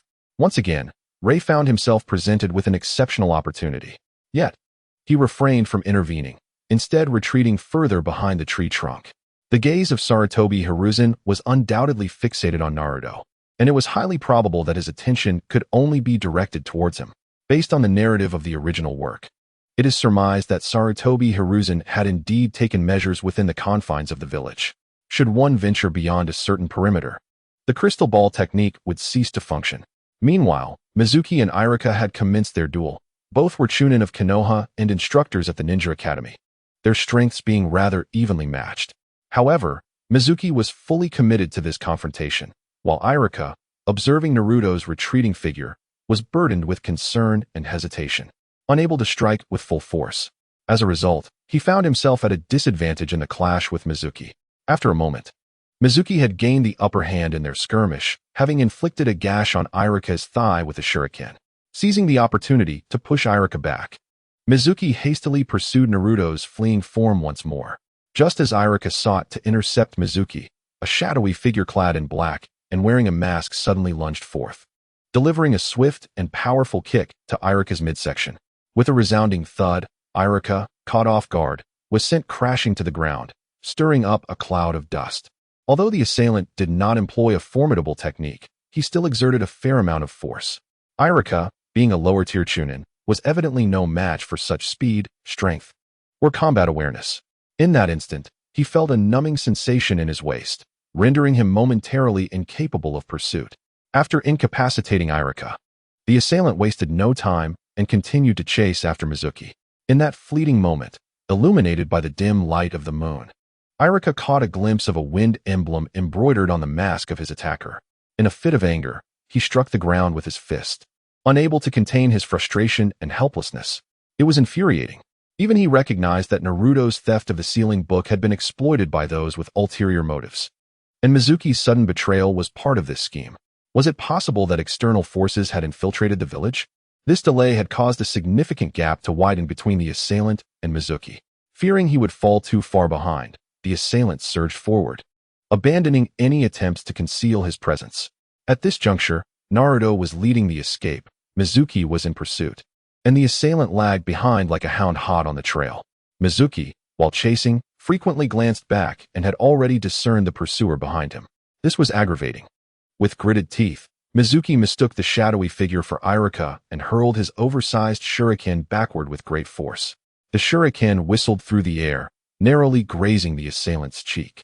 Frowning, the assailant noticed that after the shuriken missed, it unexpectedly curved and was aimed back at him.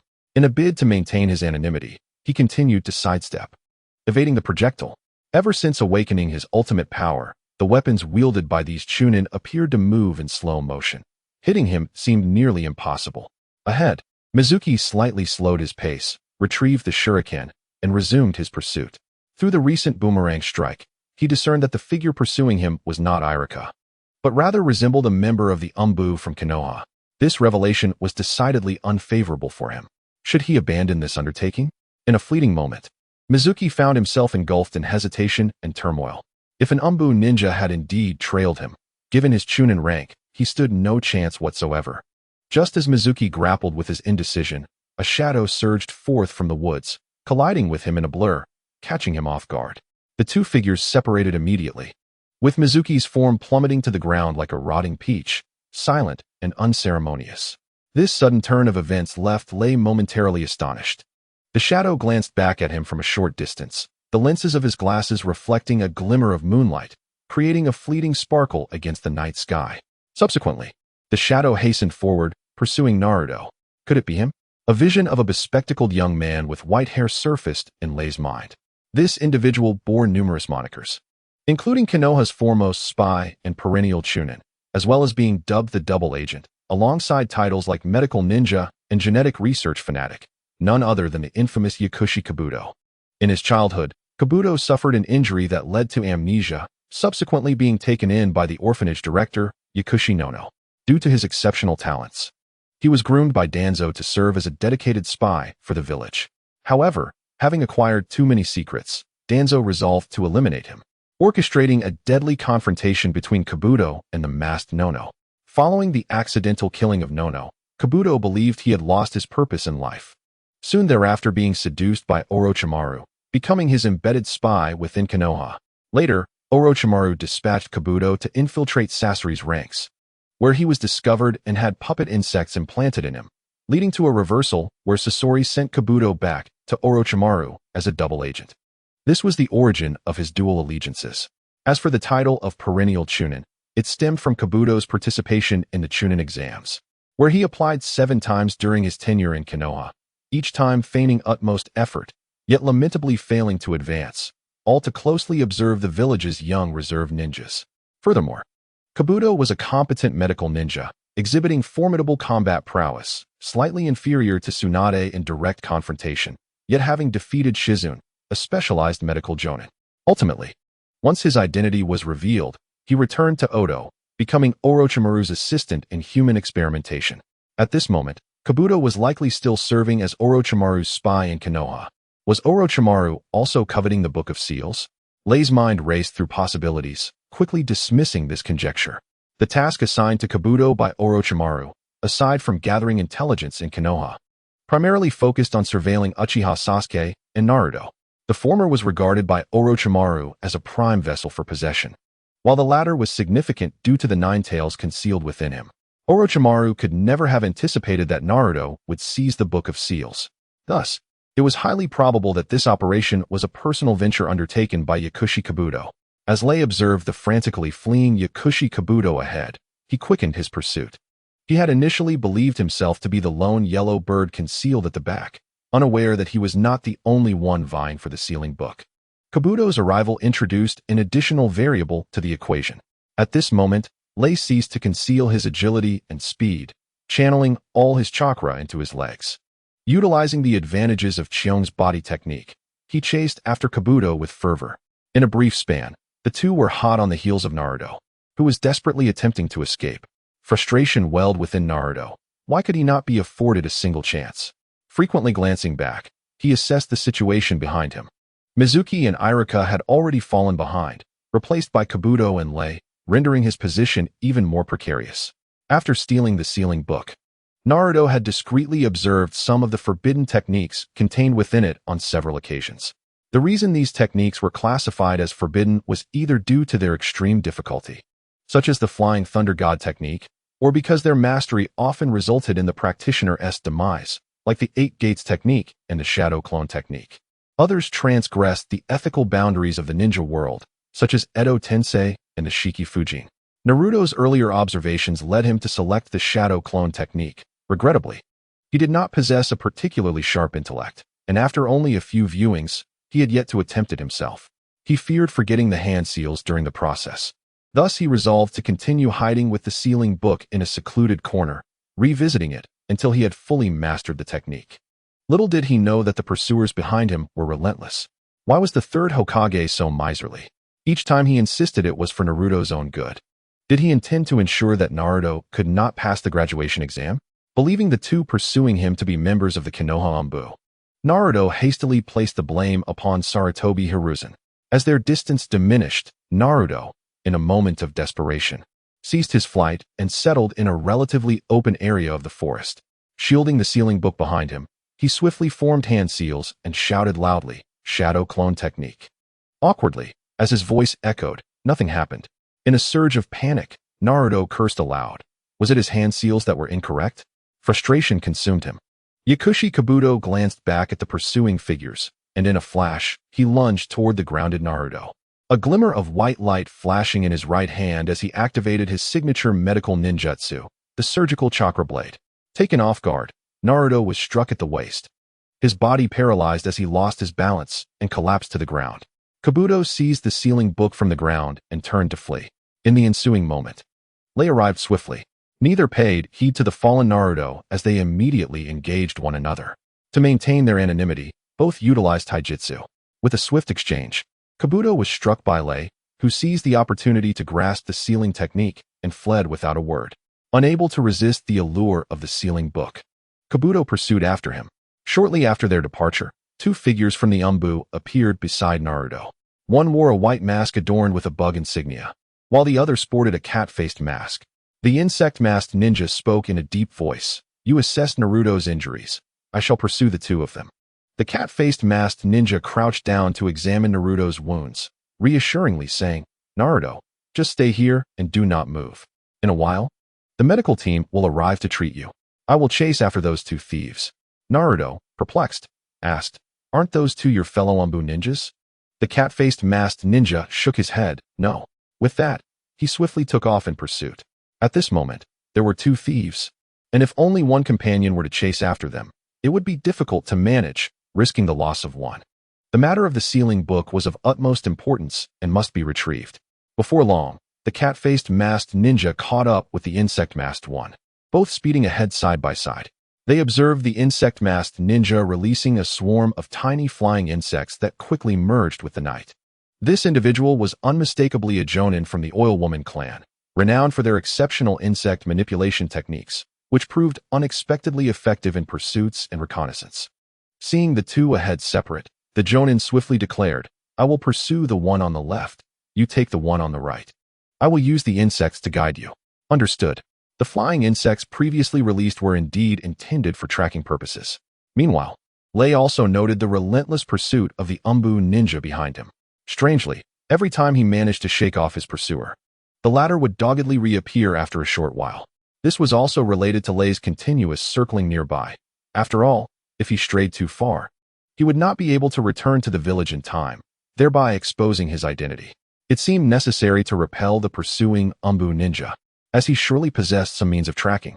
Lei could not immediately ascertain the identity of the Umbu ninja behind him, based on his understanding of the world of Hokage. Several Umbu ninjas excelled in tracking, such as Kakashi and the Oil Woman clan's insect manipulation techniques. If it were the latter, it would be manageable, as there were numerous methods to counter their bizarre insect attacks. However, if it were Kakashi, the situation would become more complicated. Kakashi was reputed to be evenly matched against anyone, a nickname derived from the Sharingan he inherited from Obito Uchiha. He could be considered a half-bloodline limit ninja, particularly the most troublesome type of ocular bloodline limit ninja. But the Sharingan could be both a blessing and a curse.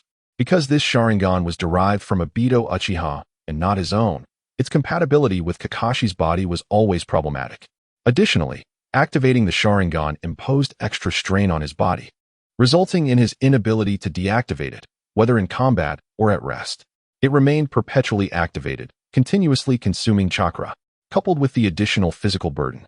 This predicament rendered Kakashi perpetually low on chakra. He often found himself in a flurry of activity, only to discover his chakra had been depleted. Even Naruto, in a non-nine-tailed state, possessed a chakra reserve 4 times greater than Kakashi's. Despite these factors, Lei held a significant apprehension toward Kakashi.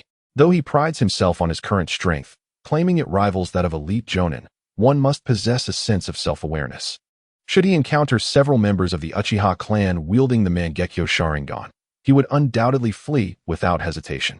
The Jinjutsu cast by the Mangekyo Sharingan poses a formidable challenge for him at present. Furthermore, another reason complicates matters. He is unable to exert his full power, as he must conceal his identity and suppress his true abilities. Determined to assess the strength and identity of the shadowy ninja behind him, he resolved to examine the sealing book he had acquired, for it was inconceivable to leave without gleaning its secrets. A mere 10 minutes of evasion would suffice for him to exploit the forbidden techniques contained within. Thus, he ceased to flee, taking his stand upon a sturdy tree trunk. The Umbu ninja behind him also halted, maintaining a distance of over 20 meters. Regardless of your identity, this is Konoha, and the sealing book is not something you can abscond with. I advise you to relinquish it and accompany us back. It would be the wisest course of action for you. Once the masked ninja spoke, he finally obtained the information he sought, which elicited mixed emotions. The good news was that the ninja pursuing him was not Kakashi, but Yamato. The fortunate aspect was that Yamato was also a wielder of the wood-release bloodline limit, making him no ordinary opponent. Yamato, during the time Orochimaru resided in Konoha, had secretly collaborated with Danzo to forcibly transplant the cells of the first Hokage, Senju Hashirama, into a batch of experimental infants. The outcome was disastrous, as all 59 subjects perished, leading Orochimaru to believe the experiment a failure. However, when Danzo returned to the laboratory, he discovered Yamato, the sole survivor, and thus salvaged a potential asset. Yamato was subsequently regarded as a secret weapon by Danzo, hidden within the roots, only to be reclaimed by Kakashi through the intervention of the third Hokage, right before Danzo's eyes, eventually leading to his introduction into the Umbu. Yamato stands as one of the few inheritors of the first Hokage's would release within Konoha, and notably, the only successful experimental subject from that era. Despite being dubbed the beggar version of Senju Hashirama, even such a version embodies the essence of a deity within the ninja world. Confronted with the implicit threat posed by Yamato, he remained immobile. Yamato, taking the initiative, launched a probing attack. Wood release, great forest technique. Yamato swiftly formed hand seals, causing numerous wooden vines to surge forth from his arms, aiming directly at him. He nimbly leapt to evade the assault.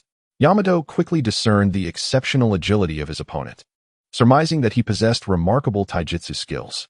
Consequently, he formed seals once more. Wood release, wooden pillar wall. A series of wooden pillars arched from the ground, forming a protective arch around Yamato. Wood release, forest birth. The earth erupted in a cacophony as trees shot forth from the ground, rapidly uprooting themselves to form towering giants. An array of colossal trees intertwined to create a miniature forest. The battlefield, once merely the two of them, now became densely populated both on the ground and in the air. He felt an ominous sense of foreboding. To my astonishment, Yamato proves to be quite a formidable adversary. After a mere probing attempt, he unleashes his formidable abilities, summoning towering trees that are clearly not mere decorations. Shortly, they will transform into instruments of assault against him. To add to Lei's embarrassment, his opponent swiftly conjures a wooden shield, enveloping himself in a structure reminiscent of a shelter, leaving only a small opening in front. Even though Lei seeks to close the distance for a counterattack, the opportunity slips away. This wood-release technique epitomizes both offense and defense. Once his rear is secured, Yamato forms another set of hand seals. The wood-release, thorn-killing technique comes to life as the surrounding trees seem to awaken, their branches and vines morphing into tendrils that surge towards Lei from all directions. The situation quickly turns dire for him, although Lei adeptly leaps to evade the onslaught. His speed surpasses that of the encroaching vines, yet the space for his evasions continues to dwindle. It is time to counterattack. The strength of wood release lies in its unyielding nature, combining the ability to ensnare, hinder, defend, and assault, capable of single-handedly challenging an entire legion. Moreover, Yamato's wood release is a combination of earth and water. Thus, he is not only proficient in wood release, but also in earth and water ninjutsu, classifying him as a quintessential elite shinobi of composite techniques. Failing to eliminate him swiftly means his resilience will only amplify as the battle progresses. Fortunately, Lei's intention is not to vanquish Yamato, but merely to momentarily evade him. Utilizing the moment of evasion, Lei retrieves a storage scroll from his waist, performing a one-handed hand seal before pressing down on it, extracting a 2-pound bottle of sake. Subsequently, he indulges in a hearty drink. Having assumed the role template of Zhen Yuan Zhai, his movement speed noticeably diminishes. Observing the increasingly close vines in pursuit, Lei inhales deeply through his nostrils. Puffing his cheeks like a frog, he infuses his chakra into the sake, then expels it, unleashing a torrent of flames. The ultimate technique of Zhen Yuan Zhai, the explosive flame cannon, is distinct from the fire release techniques in the world of Naruto, possessing a remarkable aftershock and devastating potency. As the flames erupt upon contact with the air, they transform into explosive fireballs, reminiscent of a rocket launch, continuously detonating in succession and forming expanding circular outlines. The further back these outlines extend, the larger their coverage becomes. Upon reaching the pursuing vines, these fireballs ignite fiercely, accompanied by the crackling sound of the surrounding air. The explosive flame cannon detonates 5 times before finally subsiding, leaving the area engulfed in a sea of flames. However, this technique alone cannot defeat Yamato. For while fire release may counter wood release, Yamato is not solely reliant on wood release. He also excels in water release. Resolute, Lei decides to press on. Transitioning once more to the Dongzhang template, ready to unleash the Muay Thai master Dongzhang's ultimate technique, the Death Tornado. In a moment, the wind fanned the flames, and a tornado swept through the inferno, lifting the fire's tongues to dizzying heights. At this juncture, Lei finally found a moment to breathe. Perched upon the trunk of a distant tree, he observed that Yamato's position had been fortified by an earthen wall soaring several meters high, deftly evading the brunt of Lei's skills. Furthermore, Yamato was swiftly weaving hand seals. The technique of water release, waterfall technique, surged forth from the top of the earthen barrier, cascading into the fiery abyss and instantly conjuring a veil of white mist that obscured the scene. With the visibility diminishing, Yamato had already executed wood release, earth release, and water release in succession. Lei furrowed his brow, contemplating the tenacity of his adversary. He promptly shifted to the template of Sakazaki Yuri.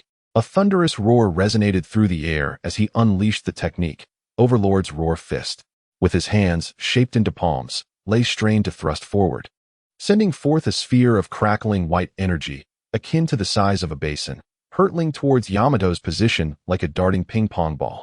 Casting a fleeting glance in Yamato's direction, he turned and departed before the outcome materialized. Yamato's surroundings were enveloped in a thick mist, but this water release was his own. Infused with his chakra, a sense of impending danger pressed upon him, prompting Yamato to swiftly retreat into the shelter of his wooden hideout. Without delay, he formed new hand seals, wood release, tree world wall, and wood release, wood clone. The door of the hut, previously ajar, was soon obstructed by a towering tree, while Yamato's true form emerged from the earth. With a resounding crash, the Overlord's Roar Fist struck the spot he had just vacated. creating a basin-sized hole in the tree world wall, while the wooden clone remained behind to absorb the blow, instantly reduced to a pile of dark ash. After a minute, Yamato crawled out from the earth, warily surveying his surroundings. Sensing that his formidable opponent had retreated, he chose not to pursue, but instead crouched down, clutching his chest, and coughed violently, staring silently at the remnants of his burnt clone. The tornado had long since dissipated, and the inferno, continuously doused by the waterfall, gradually transformed into a misty haze. Yamato stood several dozen meters from the chaotic scene, reflecting on the devastation as if it were the aftermath of a comet's collision. When had a ninja of such formidable composite jutsu emerged from within the village? This was a vital piece of intelligence that must be conveyed to the Hokage. As for the stolen sealing book, Yamato would not relent. The next phase of pursuit would hinge upon Sarutobi Hiruzen's directives, and reinforcements would undoubtedly be dispatched. Clutching a branch, he infused it with chakra, transforming it into a bird-like model that soared towards the Hokage's office within the village. After a while, his separated ally, Yamanaka Inoichi, returned to the scene. He cast a glance at the chaotic scene of the bonfire and envisioned the fierce battle that had just transpired. The two exchanged a knowing look, each feeling a twinge of unspoken sentiment, and simultaneously inquired, "How fared your encounter?"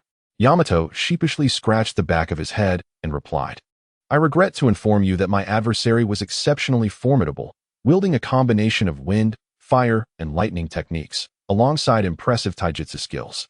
He managed to escape with the sealing book." Yono Shimpo added, "The opponent I faced was exceedingly cunning, proficient in yang release. I lost a significant number of my insects. And ultimately, he slipped away using the currents of water. What shall we do now?" Yamato pondered. "I have already sought assistance from Lord Hokage. We must await reinforcements to continue the pursuit. It is imperative that the sealing book does not fall into his hands. The sealing book is considered a top-secret asset of Konoha, and if it were to be leaked, the repercussions would be immense." Meanwhile, Lei sensed that Yamato was not in pursuit and found a secluded spot, under the silvery glow of the moon. He hastily began to peruse the sealing book in his possession. It contained a transcription of over a dozen forbidden techniques from Konoha, including the Flying Thunder God technique, the Reaper Death Seal, Edo Tensei, the Eight Gates, the Shadow Clone technique, the Exploding Tag technique, and the Soul Binding technique. Lei bypassed the others and focused intently on the Shadow Clone technique. Gradually, he began to form hand seals. After several iterations, he felt he had nearly memorized it.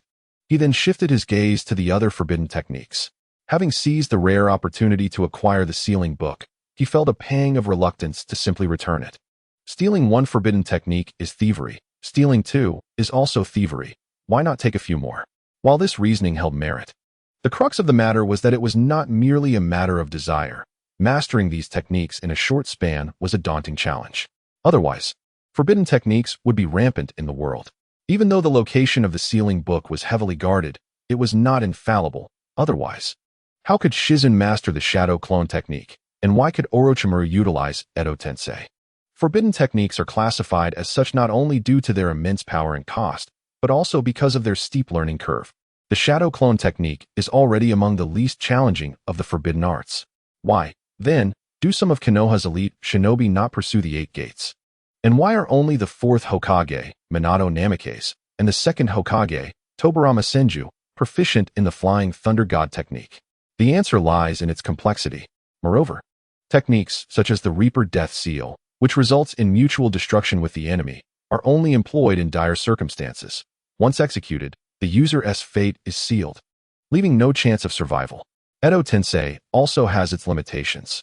One must first obtain the body of the ninja to be resurrected, and even a common ninja's corpse holds little value. Furthermore, for exceptionally powerful and mentally resilient ninjas, even if summoned back to life, they can often dispel the Edo Tensei on their own. After contemplating for a moment, Lei redirected his focus to the space-time ninjutsu section. Aside from the S-rank forbidden technique, the Flying Thunder God, it also detailed the B-rank Flying Thunder God / the A-rank Flying Thunder God second stage, and the Flying Thunder God instantaneous rotation technique. Lei's strength lies in his physical techniques, particularly those space-time ninjutsu that enhance his agility. The Flying Thunder God technique eludes him. Yet he contemplates attempting some B and A-rank jutsus of lesser difficulty. Resolute in his decision, Lu begins to swiftly observe and learn a few of them. However, it soon dawns upon him that he had underestimated the challenge. The Flying Thunder God, conceived by the second Hokage, Senju Tobarama, constitutes an independent system of jutsu. Mastering it is a prerequisite for any related techniques. Once one grasps even a single aspect, the subsequent learning becomes significantly easier. With no other option, Lu reluctantly shifts his remaining time towards the Edo Tensei technique. His choice is informed by the fact that Orochimaru will employ Edo Tensei in his impending assault on Konoha. Lu does not expect to master it merely by watching for a few minutes. Instead, he hopes to uncover potential vulnerabilities within this formidable technique. Indeed, its overwhelming power is another aspect that draws him in. As Lu immerses himself in learning, he suddenly detects a faint sound of barking nearby, prompting him to cautiously stow away the sealing book and hastily return. If his instincts are correct, the support team from the village must have arrived, led by Kakashi, known for his tracking prowess. He recalls that Kakashi's contract beast is a ninja dog, implying that his study time has come to an end. At this moment, Naruto leans against a tree stump, repeatedly massaging his numb lower limbs with his hands. His mouth is equally restless, lamenting the theft of the sealing book, which has also attracted the attention of the Umbu. He anticipates a severe reprimand from the Hokage, wishing fervently that he could reclaim the stolen book. However, his aspirations are thwarted by his current inability. Following a blow from the mysterious assailant, his lower body has become unresponsive. As Naruto grits his teeth in frustration, a shadow suddenly emerges from the darkness, crashing down upon him. Momentarily stunned, he gazes at the object that has struck him, and to his astonishment, he realizes it is none other than the sealing book that was just stolen from him. Struggling to lift his upper body, he opens the sealing technique and quickly scans its contents, enveloped by an overwhelming wave of joy. Indeed, it is the sealing book. Could it be that someone heard his heartfelt wish and returned it to him? In a burst of elation, Naruto beams widely, scanning his surroundings for any sign of anomaly, but finding none. He swiftly reconsiders his strategy. When he encounters the Hokage, he will claim that he defeated the thief and personally retrieved the sealing book. Perhaps, not only will he evade punishment, but he may also earn accolades. Naruto, ever the optimist with a straightforward mind, readily embraces the serendipitous recovery of the sealing book.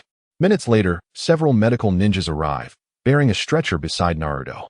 One of them, visibly anxious, inquires, "Naruto, we heard that the sealing book you had was taken by a mysterious individual, and that you were injured as a result?"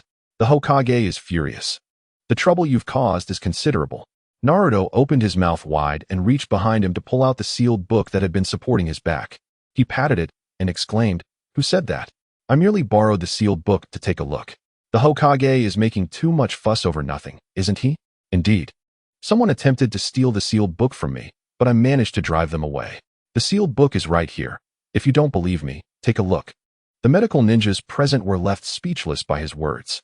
The leading Umbu ninja who came to provide assistance was none other than Kakashi. Guided by a ninja dog, he quickly reunited with Yamato and the others, preparing to pursue the assailants when he suddenly received a signal from the medical ninjas. They hurried over and discovered the recovered sealed book. In the Hokage's office, despite the late hour, the lights were still ablaze. Sarutobi Hiruzen opened the sealed book and scrutinized its contents, slowly nodding in acknowledgement. "Please recount to me in detail what transpired," he instructed. Yamanaka and Noichi and Yamato took turns describing their encounters with the adversaries and the ensuing chase. After contemplating for a moment while puffing on his pipe, Hiruzen continued. "What did Naruto say?" Kakashi replied with a peculiar expression. Naruto stated that someone did indeed attempt to steal the book from him, but he managed to chase them off. He had hidden it in advance, fearing we might take the sealed book when he encountered Yamato earlier. Is Naruto injured? He is currently receiving treatment at the hospital. He was struck by a chakra scalpel, but he should recover after 2 days of rest. Hiruzen organized his thoughts, piecing together the scene he had witnessed in the crystal ball, and quickly reconstructed the situation with considerable accuracy. There were 2 mysterious individuals involved, one proficient in taijutsu and a combination of wind, fire, and lightning techniques, while the other specialized in yang release and wielded a chakra scalpel. The latter was responsible for stealing the sealed book and injuring Naruto. As for the former, it was evident that he was on our side. He had reclaimed the sealed book from the medical ninja and returned it to Naruto. Is that about the gist of it? Several ninjas exchanged glances, and Yamato spoke first. During my battle with this composite ninja, it was clear that he did not intend to kill me. Hiruzen had never fully believed Naruto's account. He understood him too well. It was quite surprising to find that such a commendable person had emerged from a convoluted situation. Were he to learn of this outcome, he might well burst into laughter. Furrowing his brow, Hiruzen realized that the village harbored many formidable spies, which was indeed distressing. We must identify this individual. Kakashi, please investigate at the Konoha hospital to see if any medical ninja skilled in chakra scalpel left the vicinity unnoticed. Also, discreetly look into matters on the root side. Understood. Hokage-sama. The others took their leave in succession. Once they had departed, Hiruzen stepped out of his office and stood by the glass window. In truth, his request for Kakashi to investigate was merely a facade. He had already deduced the identity of the spy. In the entirety of Konoha, there exists but one domain that eludes his complete dominion, the Root organization, under the command of Danzo. This adept spy, skilled in the art of chakra surgical blades, undoubtedly hails from the depths of Root. Given the rarity of ninjas proficient in yang release and possessing formidable combat prowess, Danzo must treasure such talents like precious gems. However, it remains uncertain whether this recent theft of the sealing book was indeed orchestrated by Danzo. This old acquaintance has become increasingly restless of late. He is well aware of Danzo's ambition to ascend to the position of Hokage, and he understands that Danzo's intentions are far from noble. He would resort to any means necessary to achieve his goals. This realization was precisely why he had vehemently advocated for Minato Namikaze to take up the mantle of the fourth Hokage, only for Minato to meet his untimely demise amidst the chaos of the Nine Tails incident shortly thereafter. Following Minato's death, Konoha teetered on the brink of collapse, compelling him to return to the role of Hokage in a moment of desperation, a position he has maintained ever since. The insidious machinations of Danzo weigh heavily upon his mind. Not only is Danzo an old comrade who once fought alongside him, but he also wields the power of Root. Should he choose to confront Danzo now, or even engage in battle, it could lead to Konoha's further weakening due to internal strife. What fate awaits Konoha then?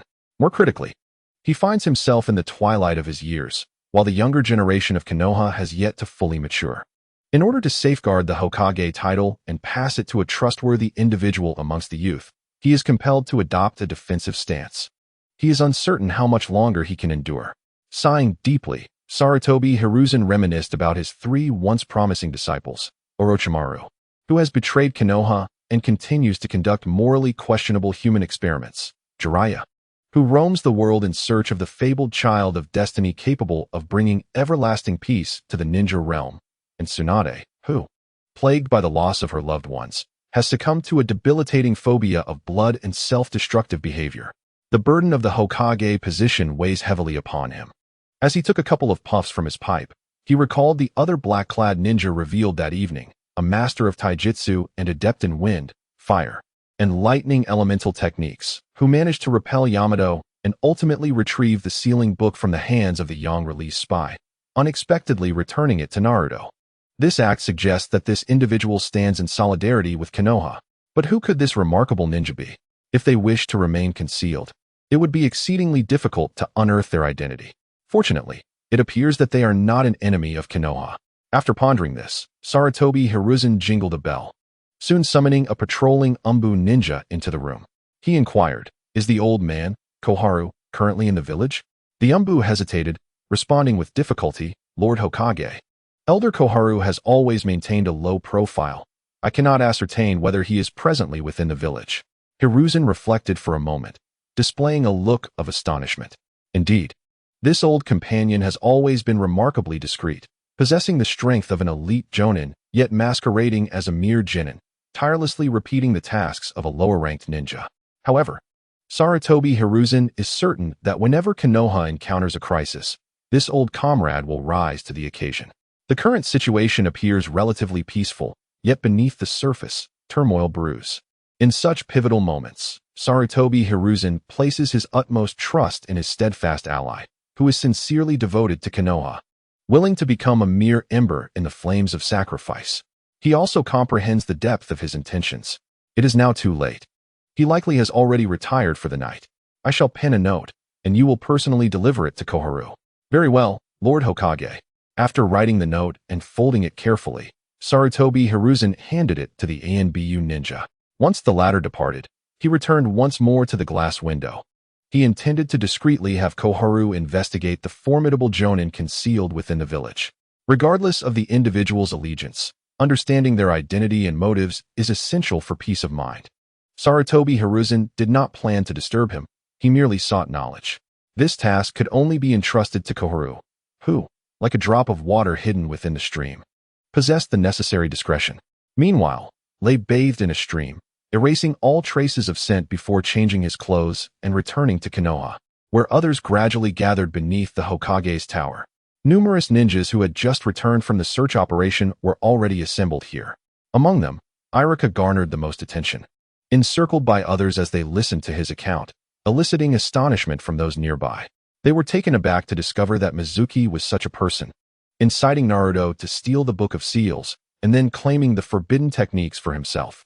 It was fortunate that this scoundrel was uncovered. Otherwise, Irika-sensei, we owe you our gratitude for exposing such a villain in our village. Irika-sensei, are your injuries serious? Irika glanced at Marino Ibiki, who stood on the platform, clad in a trench coat, silently surveying the crowd below. Ibiki was a special jonin in the ANBU's interrogation division, bearing 2 deep scars across his face that instilled dread at a mere glance. It was said that once a person was placed in his hands, even the most deeply buried memories would be extracted without exception. Sensing Irika's scrutiny, Ibiki's gaze shifted toward him, causing Irika to shudder, as if his very thoughts were laid bare. His heart tightened. Mizuki had just been brought in by the members of the interrogation division. He wished to inquire about Mizuki's condition, but dared not. Moreover, he felt that Naruto's audacity in attempting to steal the Book of Seals had a small part to do with him. Thus, Irika had exerted himself especially during the pursuit, returning despite his injuries to relay the intelligence. Little did he know that 2 even more formidable players lurked behind him and Mizuki. Moments later, an ANBU ninja approached Ibiki and whispered something. The latter nodded and addressed the gathered crowd. Everyone, please return to your homes. Do not leave the village for the next few days and be prepared to receive messages from our interrogation division at any time. Additionally, should any discoveries arise in the coming days, or should there be any intention to conceal clues, do not hesitate to approach me. Our department has always adhered to the principle of leniency for honesty. If we were to uncover leads that inadvertently implicate you during our interrogation, the consequences would be quite dire. The crowd below was swept by Senna Ibi's cold gaze, causing an involuntary tremor of unease within. Lei feigned ignorance, blending into the throng as he returned to his abode. Once they departed, Senna Ibi turned to one of his subordinates and inquired, "Have the individuals in the crowd below been registered?" "Yes, my lord. They have been duly recorded." "Excellent. Please provide me with the list of all participants in tonight's search." It turned out that Sarutobi Hizashi had not only entrusted the task of hunting spies to Kakashi, but had also delegated a portion of it to Senna Ibi. Kakashi was responsible for the ninja hospital and the route, a tactic known as shaking the mountain to scare the tiger. Meanwhile, the interrogation department was tasked with sifting through the entire village and the ninjas involved in the search, a strategy referred to as disturbing the grass to startle the snake. The true clandestine maneuver, however, lay with Marahoshi Kogai. Upon returning to his dwelling, Lei meticulously inspected his surroundings before closing the door. With a crisp sound, he executed the shadow clone technique, resulting in another Lei materializing beside him. The two exchanged wary glances, a peculiar sensation washing over them, as if the clone possessed its own thoughts and consciousness. Indeed, this is the remarkable prowess of the shadow clone technique. It not only creates a tangible clone, but also allows it to retain a portion of the original's combat prowess, complete with independent awareness and thought, which is why it is deemed a forbidden technique. While the clone exists, it continuously drains the original's chakra.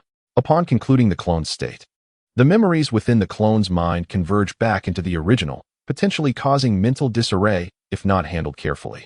Despite its numerous drawbacks, the shadow clone technique remains an essential skill for Lei. At last, he had achieved his desire. To be prudent, Lei opted to create only one clone this time, simultaneously gauging the chakra consumption of his original form. He then sat cross-legged, signaling for the clone to do the same. After several minutes, he gradually concluded the clone state. In an instant, Lei's mind was indeed enriched with a coherent segment of memories, leaving him seated in contemplation for several minutes to regain his composure. Exhaling deeply, Lei acknowledged that the shadow clone technique still harbors vast potential for exploration. These findings warrant a discrete location for personal verification, not to mention the acceleration and training speed. If multiple clones were conjured for simultaneous practice, the rate of improvement would multiply exponentially. Naruto, whose full name is Uzumaki Naruto, belongs to the Uzumaki clan, renowned for their remarkable chakra reserves. Coupled with the fact that Naruto houses the nine tails within, he is never lacking in chakra. This leads to the shadow clone technique becoming a formidable asset in Naruto's hands, as he summons an overwhelming number of clones to collectively overwhelm his opponents, a straightforward yet brutal tactic that borders on wastefulness. The technique of multiple shadow clone jutsu can summon 7 or 8 clones even on the silent figure, who is a in-release medical ninja and possesses the strength of a high-ranking ninja, albeit lacking in combat prowess, but not in chakra. Based on this estimation, coupled with Lei's earlier test, he surmised that he could summon a maximum of 2 clones at once, and their combat duration would not exceed 15 minutes. Otherwise, his chakra would be entirely depleted. He could only attempt this again outdoors at a later time. However, Lei possesses a significant advantage as a dual-core driver.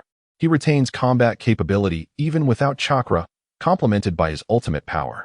From this perspective, the multiple shadow clone jutsu is not only suitable for Naruto, but equally for him. With these thoughts clarified, Lei extinguished the light and lay down to sleep. The following day, as a teacher at the Ninja Academy, Lei found himself in a state of holiday. He retrieved a map of the village's surroundings and searched diligently, discovering the most secluded spot near the cemetery. No wonder Teacher Chin chose to hide away here.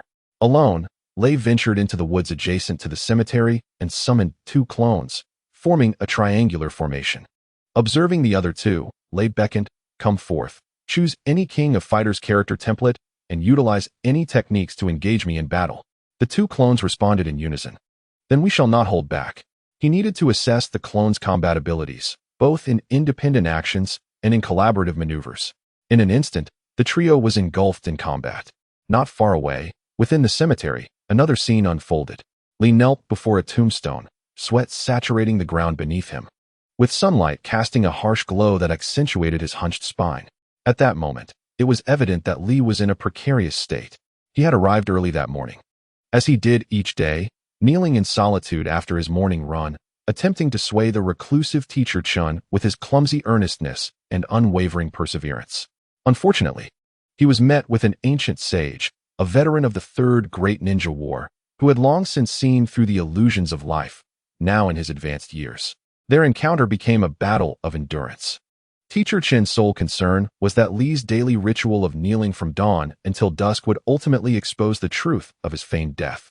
That would be troublesome indeed. Suddenly, a tree branch nearby trembled as an elderly man, donned in sunglasses and a yellow jacket, his hair in disheveled braids and adorned with 2 long beards, leapt down. He squatted before Lee, gently tapping his forehead. "Listen, young Lee, you have knelt here for several days now. I have consumed the rice balls you offered, and I appreciate your courtesy and respect. As an elder who toiled for the village during the Third War, I acknowledge these gestures are expected from the younger generation. Your unwavering devotion is commendable, but I worry you are squandering your precious youth on an old man like me. It is hardly worth it. Go back. You have a master who can teach you." Tears streamed down Lee's face as he pressed his forehead against the ground, his voice trembling with emotion. "Teacher Chun, you are a master of physical techniques, the strongest man in Konoha, while I am but a wretch, incapable of ninjutsu or jinjutsu, relegated to learning only taijutsu. I yearn to grow stronger quickly. I implore you to teach me even a single technique." Teacher Chin puffed out his beard and shook his head. "You are still a genin in Konoha, correct?" "Yes," Lee replied. "Listen to me. Being a genin is quite advantageous. Do not rush to grow stronger. Though we currently enjoy a period of peace, the Fourth Shinobi World War is inevitable. When that time comes, the missions assigned to genin, chunin, and jounin will differ vastly. The higher the rank, the more arduous and perilous the tasks become, increasing the likelihood of death. Genin, on the other hand, if paired with the right individuals and blessed with good fortune, may escape calamity and survive to see another day. For genin are merely cannon fodder on the battlefield and seldom warrant special attention from the enemy. If you wish to learn, I can teach you the art of feigning death, it may one day save your life. Teacher Chin's unorthodox assertions left young Li utterly astonished. After a moment's contemplation, he ventured, "But, Teacher Chin, is it not true that greater strength and skill equate to a higher chance of survival?" With a weary sigh, Teacher Chin admonished, "You fool. To what extent must one's abilities reach to ensure absolute safety? Is there truly such a thing as invincibility? Does such a being exist in this world? Consider the fourth Hokage, Minato Namikaze. Was he not powerful? Yet he met a swift demise, living not longer than I have. And what of the first Hokage, Hashirama Senju? Did he not perish just as swiftly? Moreover, how many truly stand atop the ninja world? The majority of ninjas toil their entire lives, merely achieving the status of jounin, which is the limit for most common ninjas. You must understand that the world is largely populated by ordinary individuals. If you only reach the level of jounin, you may find yourself less secure than as a genin. Your teacher belongs to the Might clan, correct? You have studied the 8 gates, yes? Let me impart one final piece of advice. Cultivate the 8 gates only to the 6th. Never venture further, lest I fear you may not live past 30. With that, Teacher Chin sighed deeply, gazing up at the shadows cast by the trees, a vision of a stout man flickering in his mind. This man, resembling the young Li of today, had no mastery of ninjutsu or jinjutsu, yet possessed remarkable talent in taijutsu and an admirable work ethic. He was taken as a disciple by Teacher Chun, but ultimately perished in the Third Shinobi World War. To encourage someone to become a ninja is less prudent than advising them to remain a civilian. At least civilians enjoy a measure of safety. Even in death, their fate is not as tragic as that of a ninja. Why do so many foolish youths relentlessly strive to become jounin? Do you believe I would deceive you? Li, filled with regret, lifted his head. He recalled Lei's previous counsel. This old man was not easily persuaded. He should prepare for a fruitless return. During this period, he had visited daily, with the only progress being a few exchanged words. He sensed no sign of softening from the elder. Furthermore, Teacher Chin's words, while disheartening, bore the weight of reason. He was, after all, looking out for Li's well-being. Yet, Xiao Li felt an undeniable sense of dissatisfaction, especially after witnessing Ning Xi's recent advancements. He was uncertain how much longer he could linger here. Was he destined to resort to desperate measures? Crafting a colossal iron ball for training in the depths of the ocean, as Lei had previously suggested? Xiao Li lay on the ground, furrowing his brow, his face resembling a bitter melon, while his heart was a tumult of contradictions. To leave like this would be unthinkable. To remain, however, left him uncertain if he could truly sway the stubborn old man before him. Thus, he resolved to seek an alternative. After wrestling with his thoughts for a moment, he steeled his determination. Slowly, he rose to his feet and bowed to Teacher Chun, imploring, "Might you grant me one final wish? I long to witness your legendary technique, the Leaf Dragon God, with my own eyes. Just once, please. Should I succeed in deciphering your technique, I humbly request to be taken as your disciple." Standing firm, Xiao Li bent at a 90-degree angle, unwilling to rise. Sensing Xiao Li's resolve in his words, Teacher Chin let out a chuckle. "Do you honestly believe you can unravel my Leaf Dragon God through direct confrontation? Xiao Li, are you familiar with the meaning of overestimating oneself?" He continued, "Very well. I shall allow you a glimpse of my Leaf Dragon God, in hopes that it dissuades you. Should you fail to comprehend it, I trust you will cease your pursuits." The persistence of Xiao Li had begun to wear on Teacher Chun, prompting him to propose a verbal wager to resolve matters once and for all. Xiao Li's spirits revived. He gradually took several steps back, one hand resting on his lower back, while the other gestured forward as if inviting a challenge, his posture ready for battle. Yet, his condition was far from optimal. Having knelt from morning until afternoon without a drop to drink, his legs trembled slightly as he stood. With a resolute expression, he reassured himself. Whether or not he could decipher the technique, the opportunity to witness the fabled Leaf Dragon God firsthand would make the journey worthwhile. Even if the chances of success were slim, he would exert every effort. Teacher Chin stroked his beard, deciding to forego any pretense in order to dissuade Xiao Li. He raised a leg and spun in place like a top, exclaiming, "Leaf Dragon God." A whirlwind erupted from the ground, swirling rapidly as it ascended over 20 meters into the sky. Teacher Chin's entire form was enveloped within the vortex, as if animating the very cyclone itself. Gradually, the head of an eastern dragon emerged at the summit, while the dragon's body formed within. The surrounding branches were sent flying, creating a magnificent spectacle that left Xiao Li in awe. He bit his lip, a wave of despair washing over him as he grappled with the overwhelming might of the technique. No, he could not give up. Open the doors, the rest gate, open. The life gate, the injury gate, open. Pressured by the dragon's formidable presence, Shaoli stood firm and activated the 8 gates, unlocking 4 of them in one go. He refrained from opening the 5th gate, aware that his current physical state was not optimal and forcing it could lead to injury. Subsequently, Young Lee removed the weights strapped to his legs. The earlier feelings of frustration and helplessness were swiftly washed away by the surging chakra within him, leaving no trace behind, and instead filling his heart with newfound courage. Amidst the whirlwind, the provocative voice of Teacher Chen echoed, "Ah, so this is the 8 gates of opening, is it? Let this old man witness it." With determination, Lee pressed his back foot firmly against the ground, unleashing a torrent of fierce chakra as he charged towards the position of the dragon god. Under Teacher Chen's command, the dragon's head above let out a thunderous roar, twisting its body before descending upon Lee with a menacing bite. Upon contact, a clash of forces reverberated through the air. Lee's figure was engulfed by the dragon's maw, and he found his balance shattered by the slicing wind blades, subsequently being hurled into the air like a discarded rag. As he landed, he discovered his face, legs, and arms marred with wounds from the wind blades, with streams of blood flowing freely, the once ferocious power within him dissipating entirely. The 8 gates of opening had unexpectedly been released. Rising to a seated position, Lee gazed upwards at the roaring Konoha dragon god, his heart heavy with bitterness. From within the dragon, Teacher Chen's triumphant voice resonated. "Now do you understand what it means to retreat in the face of difficulty? There is no future in being a ninja." Lai, observing from behind a nearby tree, silently watched the unfolding events. It was his suggestion for Lee to confront the old man before him. Little did he expect that this old fellow would remain as impervious as he was in the original tale. Who was Lee? He was the future elite of his faction. Yet this old man, despite holding the title of Konoha's strongest taijutsu ninja, chose to live in seclusion like a coward, ostensibly disenchanted with the turmoil of war and life and death. In reality, it was a blatant act of shirking responsibility, all while spouting convoluted rhetoric to brainwash the youth. The recent confrontation between the two, appearing fair and just, was in fact a display of the old man's disregard for martial ethics. Lee was in a dire state.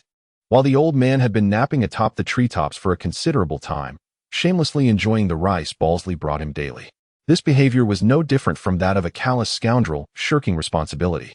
Most crucially, one must consider the master when dealing with a dog. Was Lee someone who could be easily trifled with? Seizing the opportunity, Lai utilized the body flicker technique to leap onto a nearby branch and shouted, "Old man, is this how you bully a hungry young man?" Teacher Chen's surprised voice emerged from the whirlwind. "Who are you?" Despite Lai's disguise in a black bodysuit and mask adorned with a pattern of wind, his voice, laced with anger, betrayed his identity. Lee, recognizing the voice, was momentarily taken aback. To Teacher Chen, Lai was merely an unexpected intruder, unaware of his own folly in challenging him. The intention to subdue the Konoha dragon god that Chun had initially entertained was now set aside. "I am but a mere passerby." Imbued with a sense of justice and responsibility, unable to tolerate an elderly man, on the verge of being laid to rest, misleading the youth with his fallacies. Teacher Chen let out a hearty laugh, having witnessed the previous exchange. He remarked that the old man was ineffectual and suggested that one might as well give it a try. The old fellow seemed intrigued.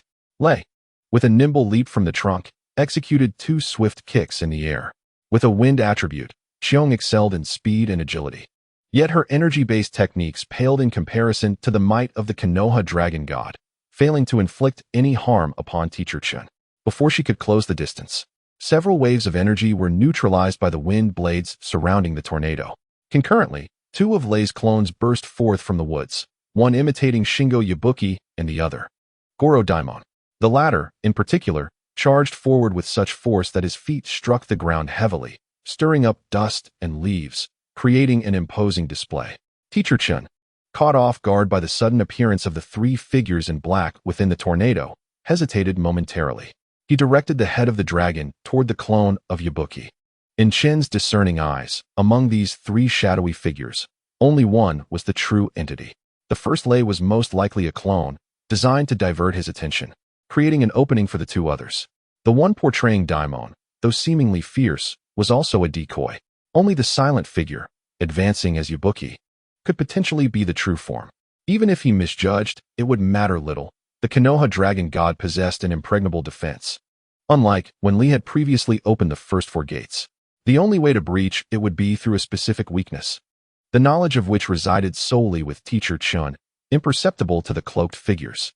Having participated in the Third Great Ninja War and lived a full life, Teacher Chun was exceptionally seasoned in combat. As the dragon descended toward the figure in black, Lei had safely returned to the trunk, narrowing his eyes before leaping once more into the air.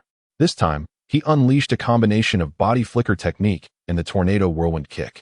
Although the Tornado Whirlwind Kick appeared to be a sharp offensive maneuver, it was fundamentally a technique for rapid advancement.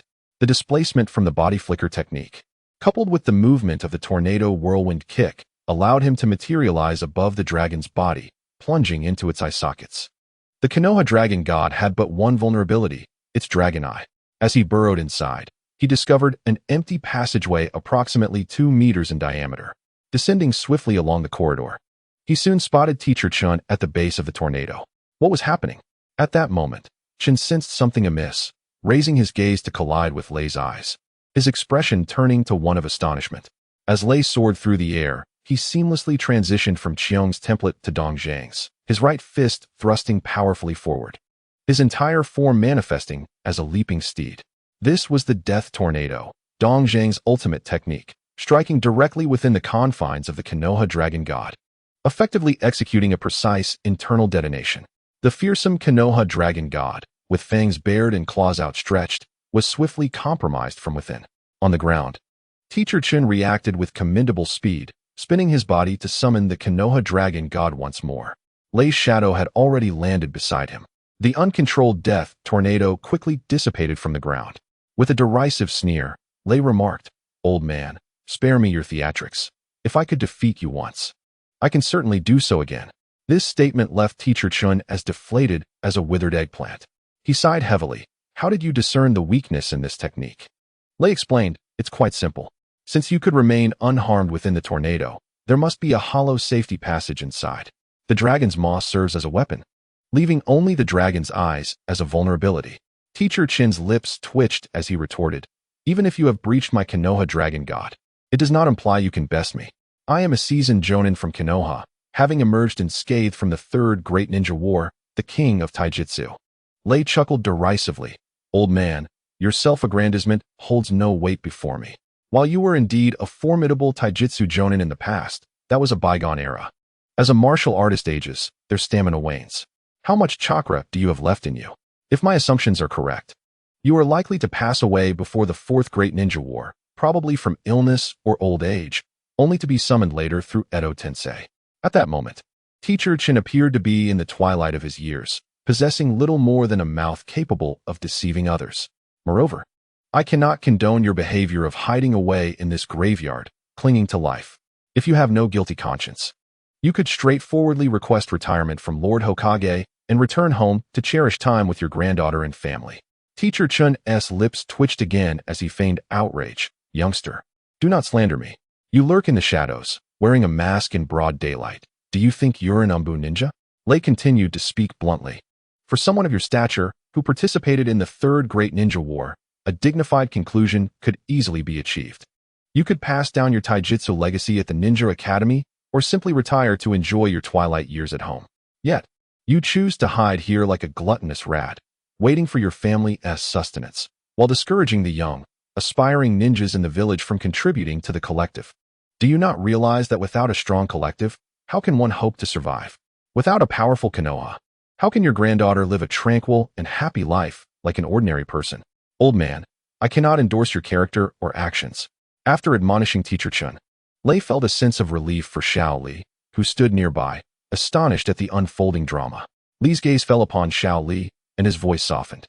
"Li, it's time for you to return. There is little to learn here from a mere brute. You would be better off studying under my guidance." Xiao Li, filled with excitement, pointed at Lu. Lu made a shushing gesture. "Let us depart together."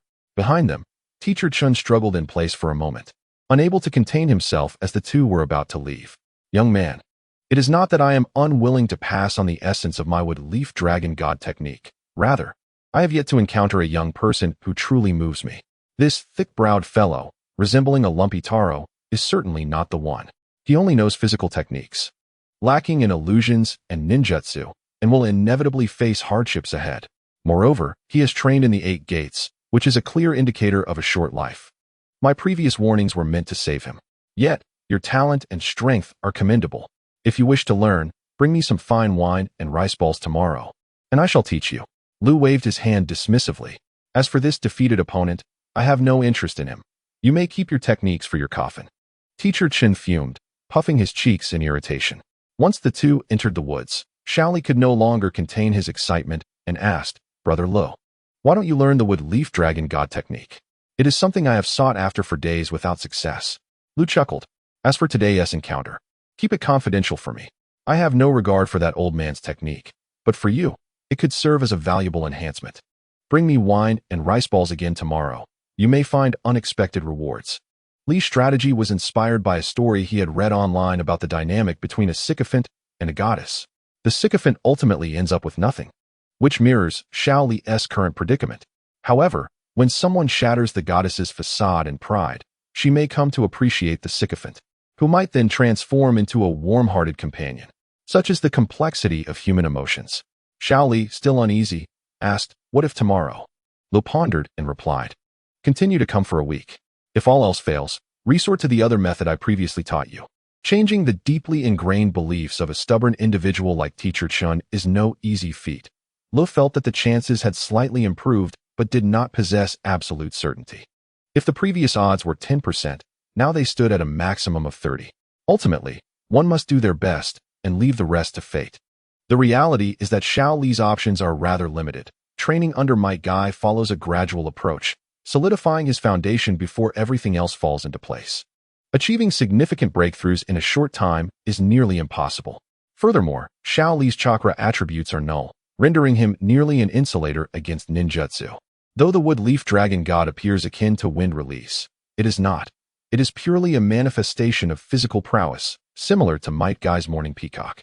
Under the condition that Shaoli opens the 5th gate, combining it with the wood leaf dragon god offers a rare mid-range offensive capability, enriching Shaoli's arsenal. While the 8 gates are formidable, it is advisable to avoid opening the final few. Each gate opened is a gamble with one's body, and the 8th gate is a wager of life itself. It is not worth the risk. At this moment, Shaoli maintained a furrowed brow, unable to suppress his curiosity. He inquired once more, Brother Lei, is there truly no way for me to accompany you in your training? Lei pondered for a moment, realizing that, at this stage, it was indeed not feasible. Unless Shaoli could comprehend the mystical arts, specifically the grand cosmic power within the KOF Fighter system, which, at its core, shares its essence with the natural world. Even Lei himself had yet to awaken this grand cosmic power, let alone Shaoli.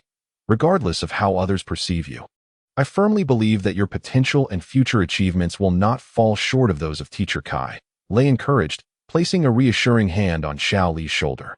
The latter was immediately moved to tears, having endured numerous setbacks under Teacher Chen's guidance. It was only Lei and Teacher Kai who trusted him so deeply. Yes, Brother Lei, I will not let you down. I am aware of your progress, and I shall not lag behind for long.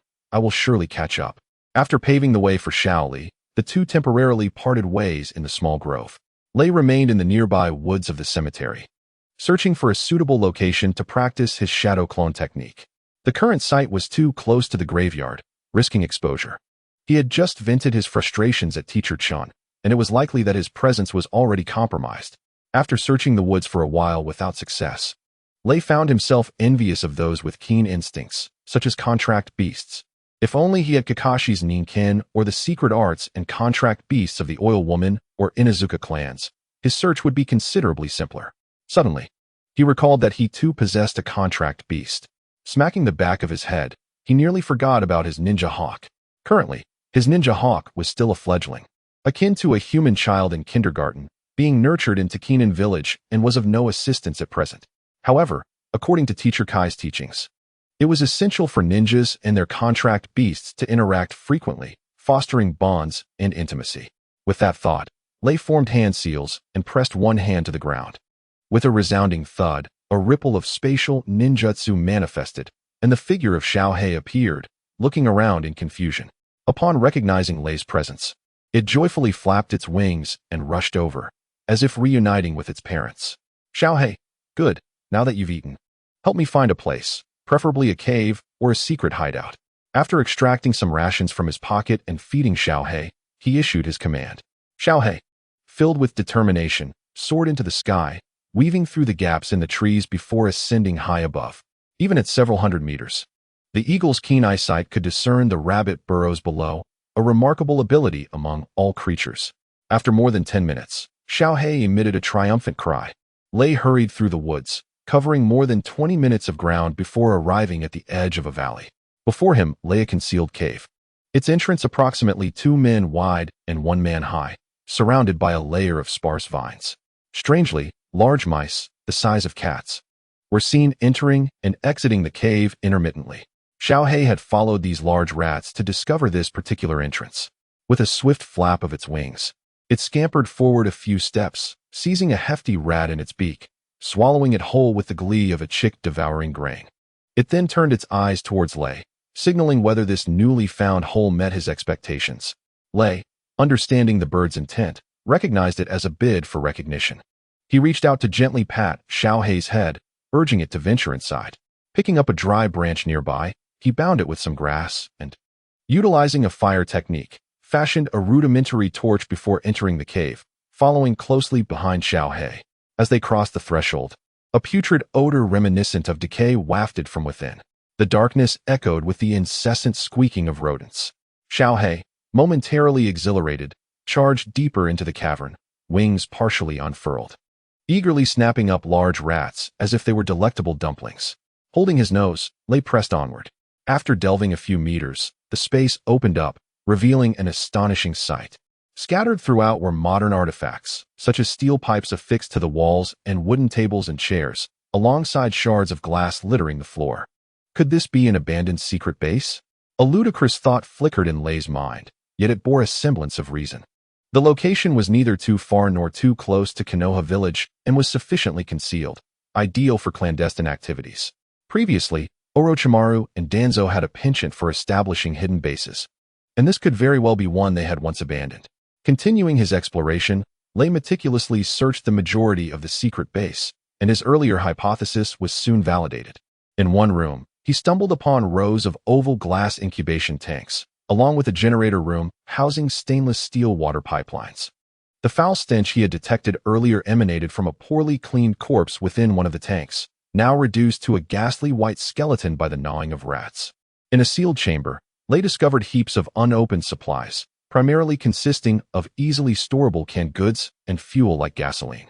As for why this base fell into disuse, one might ponder Orochimaru's defection plan. A treasure trove indeed. Lei felt a surge of joy. Although the base had undergone some hasty sabotage during its evacuation, evident from the hurried destruction of key areas, most of the items remained intact and could be readily utilized with minimal tidying. After a thorough search, Lei found no water storage, prompting him to ponder the matter until Xiaohei nudged him toward a sealed iron door. Upon opening it, a familiar rumble filled the air, a sound both Lei and Xiaohei recognized. A waterfall was nearby. No wonder it cannot retain water within. Lei followed the passage to its terminus, discovering that the entrance was situated within a hollow space behind a waterfall, perched midway up the mountainside. Standing there in contemplation for a moment, he soon retraced his steps back to the initial entrance. If he were to seal this entrance using earth techniques, the concealment of this secret base would be significantly enhanced. As for Orochimaru, who was aware of the base's existence, he would not be returning to Konoha anytime soon. Even if he did, it would be to partake in the Konoha collapse plan. With several months remaining until the plan's execution, Lei now hesitated over whether to utilize the secret base immediately or to wait until after the Konoha collapse. After some reflection, he decided to proceed with caution. After all, even if it were organized now, it would serve no immediate purpose. Before leaving, Lei collected some vines nearby to obscure this entrance to the valley. He resolved to use this vicinity for his clandestine training of the multiple shadow clone technique. That day, after spending some time playing with Xiaohei, he employed summoning techniques to return Xiaohei to Takigakure, then made his solitary way back to Konoha. In the evening, while Lei was in the first-floor living room preparing a meal, an unexpected visitor appeared at the door. "Lei, are you home? Kakashi, dressed casually and bearing a gift, emerged at the entrance of the yard. Yes, please come in. I'm just cooking noodles. They will be ready shortly, so please wait a moment. Lei retrieved the meat and egg noodles from the pot, placing them in a large porcelain bowl and bringing it to the dining table. After wiping his hands, he went to greet his guest. Kakashi had already descended the steps at the entrance of the living room. He sniffed the air, catching the familiar aroma of noodles, which caused a hint of embarrassment to flicker across his face. Lei, it seems I've arrived at an inopportune time. Perhaps I should wait outside until you finish dinner? Lei laughed heartily. It doesn't matter, as long as you don't mind, Kakashi-senpai. After all, there's no one else here, so you might as well come in. As long as Kakashi was not uncomfortable, he truly did not mind. He himself would certainly not be embarrassed. Lei had only recently moved into this new house and had been preoccupied with various matters, often leaving early and returning late, leaving unmistakable traces of a bachelor-esque life in his home.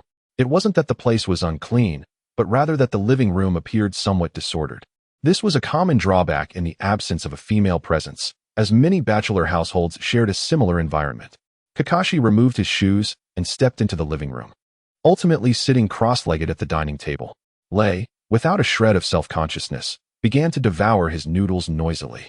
Kakashi observed Lei as he ravenously consumed his meal, his gaze involuntarily twitching, secretly glancing towards the kitchen. How wonderful it would be to have a bowl of those fragrant meat and egg noodles right now. Unfortunately, Lei, like a dense blockhead, showed no consideration for the etiquette of hospitality. At only 13 or 14 years of age, he was still a young adolescent living independently, and the fact that he could cook food adequately was commendable. One could not expect him to intuitively grasp the finer details of hospitality. As Lei slurped his noodles, he immersed himself in contemplation regarding the reason for Kakashi's visit. Being a seasoned shinobi of Konoha and a peer of Might Guy, Kakashi would not pay him a visit without a compelling motive. Could it be related to Obito? Lei recalled the scene from his classroom where he had spoken of the Akatsuki and Obito. At that time, Kakashi was still a member of the Umbu. His demeanor markedly unusual. If Kakashi were to inquire about Obito, should he disclose the information or remain silent? If he chose to speak, how much could he reveal? Would it bear any repercussions? Might it arouse suspicion in others? These questions loomed large in his mind, demanding careful consideration. Across the table, Kakashi noticed Lei engrossed in his noodles, failing to acknowledge him for an extended period. Unable to contain himself, Kakashi stood up and said, Lei, do you have hot water at home? I'll go pour myself a cup of tea. Lei immediately slapped his forehead, preparing to rise. Feeling quite embarrassed, he said, I completely forgot to serve you tea, Kakashi-senpai. It's quite all right, you needn't get up. I can manage it myself. Living alone is not easy. Kakashi replied as he made his way to the kitchen. After locating a clean teacup, he shook the hot water bottle, only to relent and glance at the iron pot on the stove. As the enticing aroma of the food wafted into his nostrils, he inexplicably set down the teacup and lifted the lid of the pot.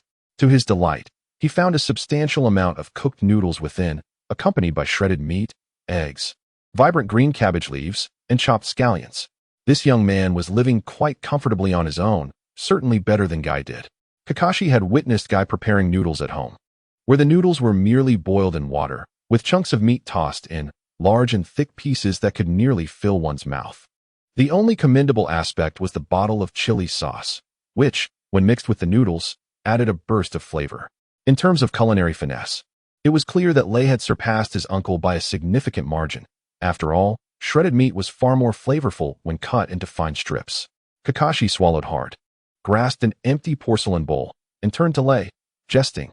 Lei, you scoundrel, here I am visiting you on an empty stomach, and you don't even offer me a meal? From behind him, Lei's voice came sheepishly. Kakashi-senpai, I'm so sorry, I completely forgot. I'll serve you a bowl right away, as long as you don't mind my cooking. No need, I can manage on my own. You truly lack the basic etiquette of hospitality. Do take note in the future, Kakashi admonished. A moment later, Kakashi sat at the table, a bowl of noodles in front of him, slurping away. Lei had already finished his meal and seized the opportunity to prepare 2 cups of hot tea for them. Once Kakashi had polished off his noodles, Lei took the initiative to clear the empty bowl. When he returned to the table, Kakashi was already cradling his cup of tea. Lost in thought, Lei seized the moment to express his gratitude. Kakashi-senpai, I had previously asked Uncle Guy to request some earth release techniques from you, and I haven't had the chance to thank you yet. Kakashi's thoughts were abruptly drawn back to reality. After a brief pause, he remarked, I am glad to assist you. Should you encounter any uncertainties in your training, feel free to seek my guidance. Your Uncle Kai is proficient in taijutsu, yet he may not possess the same depth of understanding regarding ninjutsu as I do. All right, I shall not be overly polite. I am curious to know what brings you here, Kakashi-senpai, replied Lei.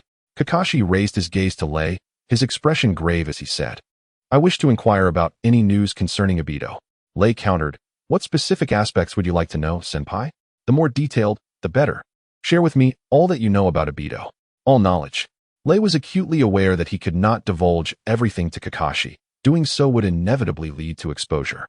He could only selectively share certain pieces of information regarding Obito.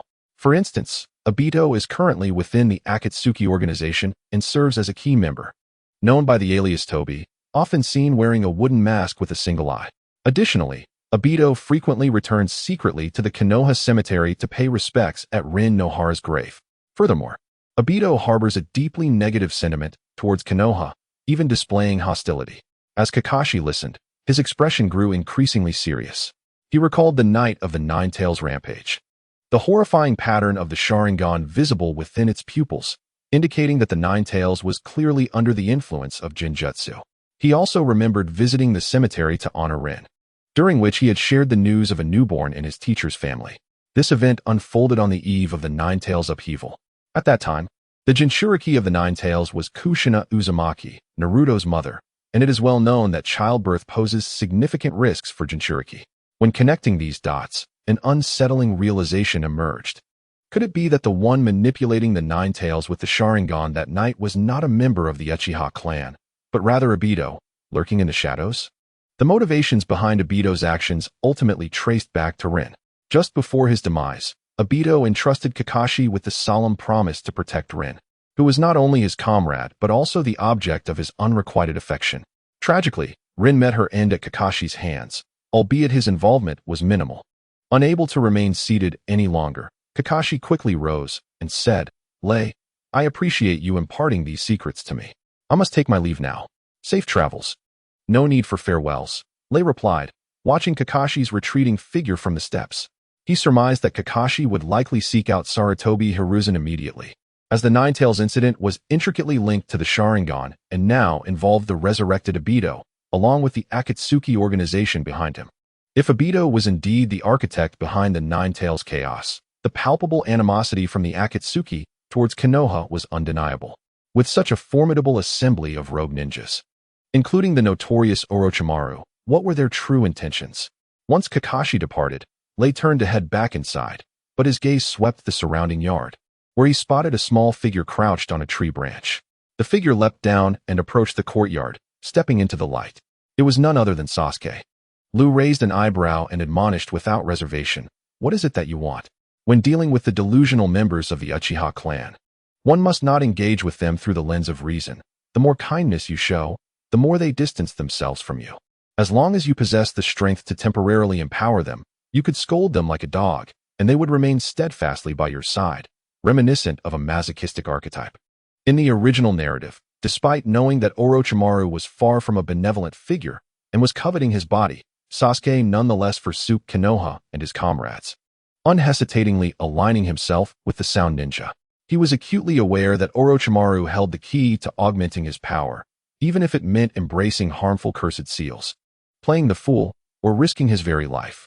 This reflects a deep-seated pride harbored within the Uchiha clan, for they believe that as long as their Sharingan continues to evolve, no matter the schemes at play, all will ultimately be shattered by the kaleidoscope of the Sharingan. This relentless pursuit of power, this unwavering confidence in one's lineage, is both obsessive and foolish. Is it any wonder they are dubbed the Two Pillars? Among the Uchiha, the clan leader Fugaku is inept. Shursui is excessively kind and easily swayed, while Obito is naively innocent, easily led astray. Sasuke embodies the spirit of a rebellious youth, immature yet eager to challenge authority. Only Itachi stands as a beacon of wisdom and intellect among them, though tragically so.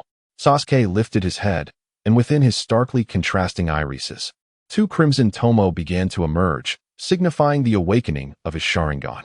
Just as Lu anticipated that Sasuke was foolishly attempting to challenge him, The latter unexpectedly knelt before him in a gesture of profound respect, proclaiming, "Teacher Lu, I recognize your strength. Please impart your wisdom upon me so that I might grow stronger. I am willing to pay any price for this." Lu, having set aside his earlier wariness, chuckled lightly and replied, "Who told you I am strong? I am merely a lowly genin." Sasuke countered, "The knowledge you shared in class has been validated by the Umbu and Lord Hokage, indicating that you have indeed triumphed over the Akatsuki's Kakazu in battle. Subsequently, I sought out Niji and discovered he was training a novel technique. Surely, this is a lesson you imparted to him. If you can teach Niji, why not me?" Lee's brow twitched as he flatly refused. "I apologize, but although I have been your teacher for a few days, you have graduated from the Ninja Academy, and I see no necessity to instruct you further." Sasuke, undeterred, raised his gaze defiantly and inquired, "Is it simply because I am too weak? I have awakened my Tomo Sharingan and have been diligently practicing, fully mastering its power. If you are willing to teach me, I too can become formidable, and I will do whatever you ask of me." His desire for vengeance was palpable. Lu refrained from articulating his reasons for refusal. Yet Sasuke had already ensnared himself in the narrow-minded belief that his weakness was the sole reason for Lee's reluctance to teach him, a classic trait of the Uchiha clan. Not only are they rigid, but they are also prone to extremes, clinging to their convictions with dogged determination. Leaning down from his elevated position, Lei scrutinized Sasuke before him. His reluctance to teach Sasuke was not due to the latter's perceived weakness, but rather his own ignorance regarding how to instruct him. Moreover, while Naruto may possess a hint of foolishness and mischief, he ultimately embodies a positive, sunny disposition and an understanding of gratitude. As for Sasuke, one might question whether he would, upon receiving a precious lesson today, return the next day wielding an 18-centimeter Qinglong Yin Yue Dao to stab Lei in the back. Cold-blooded and a wolf in sheep's clothing. These were the labels that characterized Sasuke in his early days. By the time this individual matured, the grass on Lei's grave would have likely grown several feet high. With this in mind, I command you to vanish from my presence at once. Although I do not possess the capacity to teach you, rest assured that in a few days, the Hokage will assign you a capable instructor who can enlighten you. Depart now. Your current weakness dissuades me from taking you under my wing. Are you satisfied?" A flicker of emotion crossed Sasuke's face, clearly indicating his acceptance of the reality that his inadequacy led to Lei's unwillingness to teach him. He bowed deeply once more before utilizing the body flicker technique to disappear from Lei's sight. Returning to his bedroom, Lei picked up a cup of tea from the table, a hint of derision illuminating his expression. This fruitless endeavor of teaching was better left to Kakashi. After all, Kakashi had painstakingly taught Sasuke the lightning release technique, Chidori, only for him to meet a grim fate during the Chunin exams. What was the outcome? A confrontation with weapons drawn. Presently, Lei contemplated whether he could leverage Sasuke's connections to manipulate Orochimaru and seize the latter's hidden treasures. Within the Akatsuki organization, Orochimaru was not wholly devoted to pain. Rather, he harbored ulterior motives. His base housed numerous promising individuals possessing bloodline limits, which were the rare resources Lei required to unlock all characters in King of Fighters. If his calculations were correct, it would not be long before Kakashi's team would depart the village for the Land of Water to undertake their first mission. Among the adversaries they would encounter was a character who piqued Lei's interest, Haku, who possessed the Ice Release bloodline limit. It appeared that a journey beyond the village was on the horizon. At this moment, Lei came to appreciate the benefits of being a ninja school teacher. No labor and yet a salary, along with ample free time. A most delightful arrangement. In Chapter 13, Will of Fire, I pinned a scene where Sarutobi Hiruzen instructed Kakashi to communicate with Might Guy, granting permission for Guy to impart the 8 Gates technique to the protagonist. Many have contested this, arguing that the 8 Gates belong solely to the Might clan and questioning why the Hokage's approval was necessary. However, there exists no textual evidence within the entirety of Naruto asserting that the 8 Gates were invented by Might Guy, nor was it stated that they were the creation of the second Hokage, Senju Tobirama. While numerous forbidden techniques were indeed developed by the second Hokage, the 8 Gates were not among them. The technique first emerged when Might Guy employed it against the 7 ninja swordsmen of the Mist. Although the text does not explicitly delineate the origins of the 8 Gates, one can infer and validate their provenance through indirect knowledge. For instance, Kakashi is known to have learned the 8 Gates, albeit only the first 2. What accounts for his ability? It might have been Might Guy who imparted this knowledge. Or perhaps this martial art has long existed within the village of Konoha, albeit with a limited number of practitioners due to the numerous characteristics of the 8 gates. What features deter others from undertaking this path? Firstly, the practice of the 8 gates imposes an increasing physical burden, akin to the 7 injuries fist, representing a self-destructive technique that seems to disdain the longevity of life. Thus, few dare to pursue it. Secondly, while the initiation into the 8 gates is relatively straightforward, it demands a certain tenacity, a willingness to endure pain, hardship, and injury, embracing suffering as a form of cultivation, much like the life of an ascetic. Few are inclined to embrace such a lifestyle. Ultimately, it is only Might Guy, who possesses poor talent in ninjutsu and cannot even pass the entrance examination of the Ninja Academy, along with Rock Lee, who lacks any chakra affinity, who choose to cultivate the 8 gates. Their decision to practice this technique is not due to its superiority, but rather because they find themselves with no alternatives. It is akin to being presented with a manual for a formidable sword, who would willingly engage in such practice unless absolutely necessary. The aforementioned drawbacks indicate that the 8 gates is not an advanced ninjutsu. The other inhabitants of Konoha refrain from pursuing it simply because they deem it beneath them, as they have superior options available. Now, let us speculate on the origins of the 8 gates, based on 2 pieces of evidence. Firstly, Kakashi is capable of utilizing the 8 gates, at least the initial 2. Secondly, during the final confrontation between Might Guy and the Sage of the 6 Paths, the sage remarked as he observed Guy's escalating mastery of the 8 gates. The 8 gates, how seldom have I encountered it in battle. To think it is not the red steam, I truly underestimated it. These statements convey a clear message. The sage possesses knowledge of the 8 gates, and his era dates back significantly. Does this imply that the 8 gates already existed during his time? After witnessing Guy open the 8th gate, the sage remarked, "Is this the blood steam of the 8 gates fully opened?" It does not appear particularly remarkable. This statement sufficiently suggests that the sage had only heard of the 8 gates but had never witnessed it in action. Some speculate whether the sage learned of the 8 gates through Obito. Even if he heard about Might Dai's confrontation with the 7 ninja swordsmen from Obito at that time, Might Dai emanated green steam, not red. This implies that the technique may have existed even in the era of the sage, during the Warring States period, or even earlier. For a considerable duration, Kakashi served as a rival to Might Guy, embodying the archetype of a peerless genius, while Guy played the role of the relentless pursuer. Moreover, Kakashi, being a disciple of the 4th Hokage, Minato Namikaze, and a member of the direct lineage of the 3rd Hokage, Hiruzen Sarutobi, raises the question of whether he would humbly seek out Might Guy to learn the 8 gates. Given his character and status, such an action seems implausible. It is highly probable that Kakashi acquired his knowledge of the 8 gates from Hiruzen Sarutobi or Minato Namikaze. In conclusion, the origins of the 8 gates likely trace back to a martial tradition that has long been established within the village of Konoha. We arrive at this conclusion through the process of elimination. Firstly, it is not the 2nd Hokage, Tobirama Senju, who invented the 8 gates technique. Although he is renowned as the great innovator of the ninja world, his focus primarily lay in ninjutsu. The 3rd Hokage, Hiruzen Sarutobi, was a disciple of the 2nd Hokage and himself possessed a profound mastery of ninjutsu, embodying the essence of his mentor, Tobirama Senju.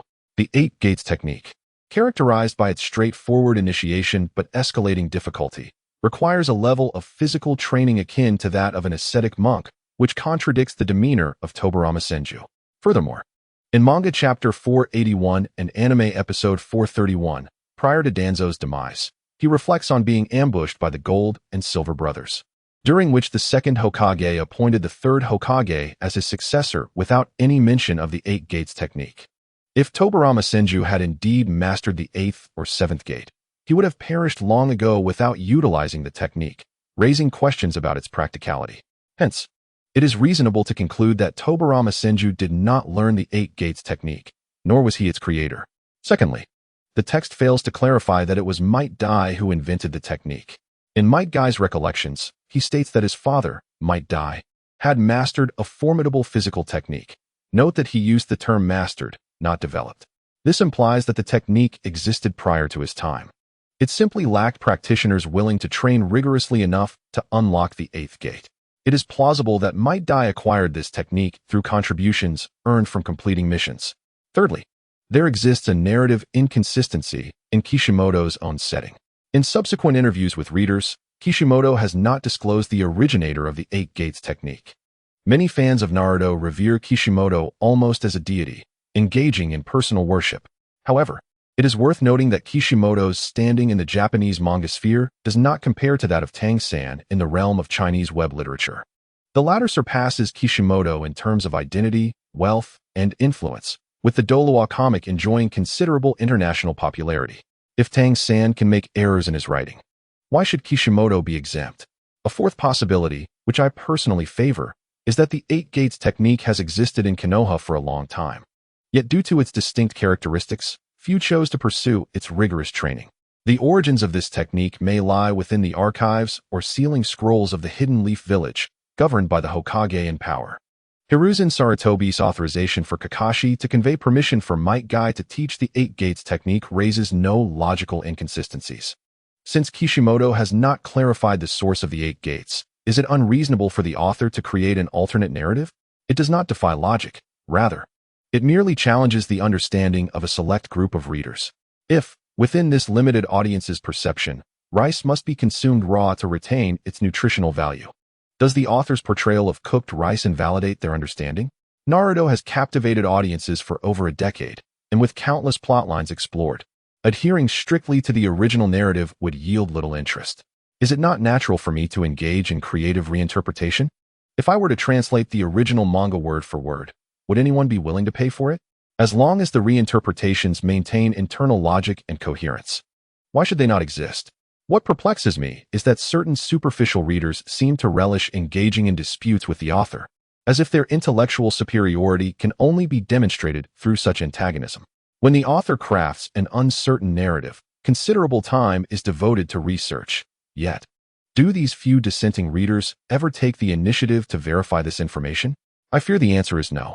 Why is there such reluctance to place trust in the author? Furthermore, some readers express concern that the power system in the Hong Kong version of King of Fighters is excessively formidable, predicting that my writing will inevitably falter. Yet, the power dynamics in the latter part of Naruto also collapsed. Why is there no apprehension regarding my potential missteps? Acknowledging that the power system may be flawed, is it not conceivable that the author might make appropriate adjustments to maintain coherence? Successfully writing a narrative to the point of publication is no trivial endeavor. The author continually engages in research and revisits films to capture the essence of thrilling moments. I sincerely hope that a small number of readers can exhibit greater patience and less skepticism. Any typographical errors or inappropriate word choices that are identified will be rectified promptly. And I extend my gratitude to those readers who bring such matters to my attention.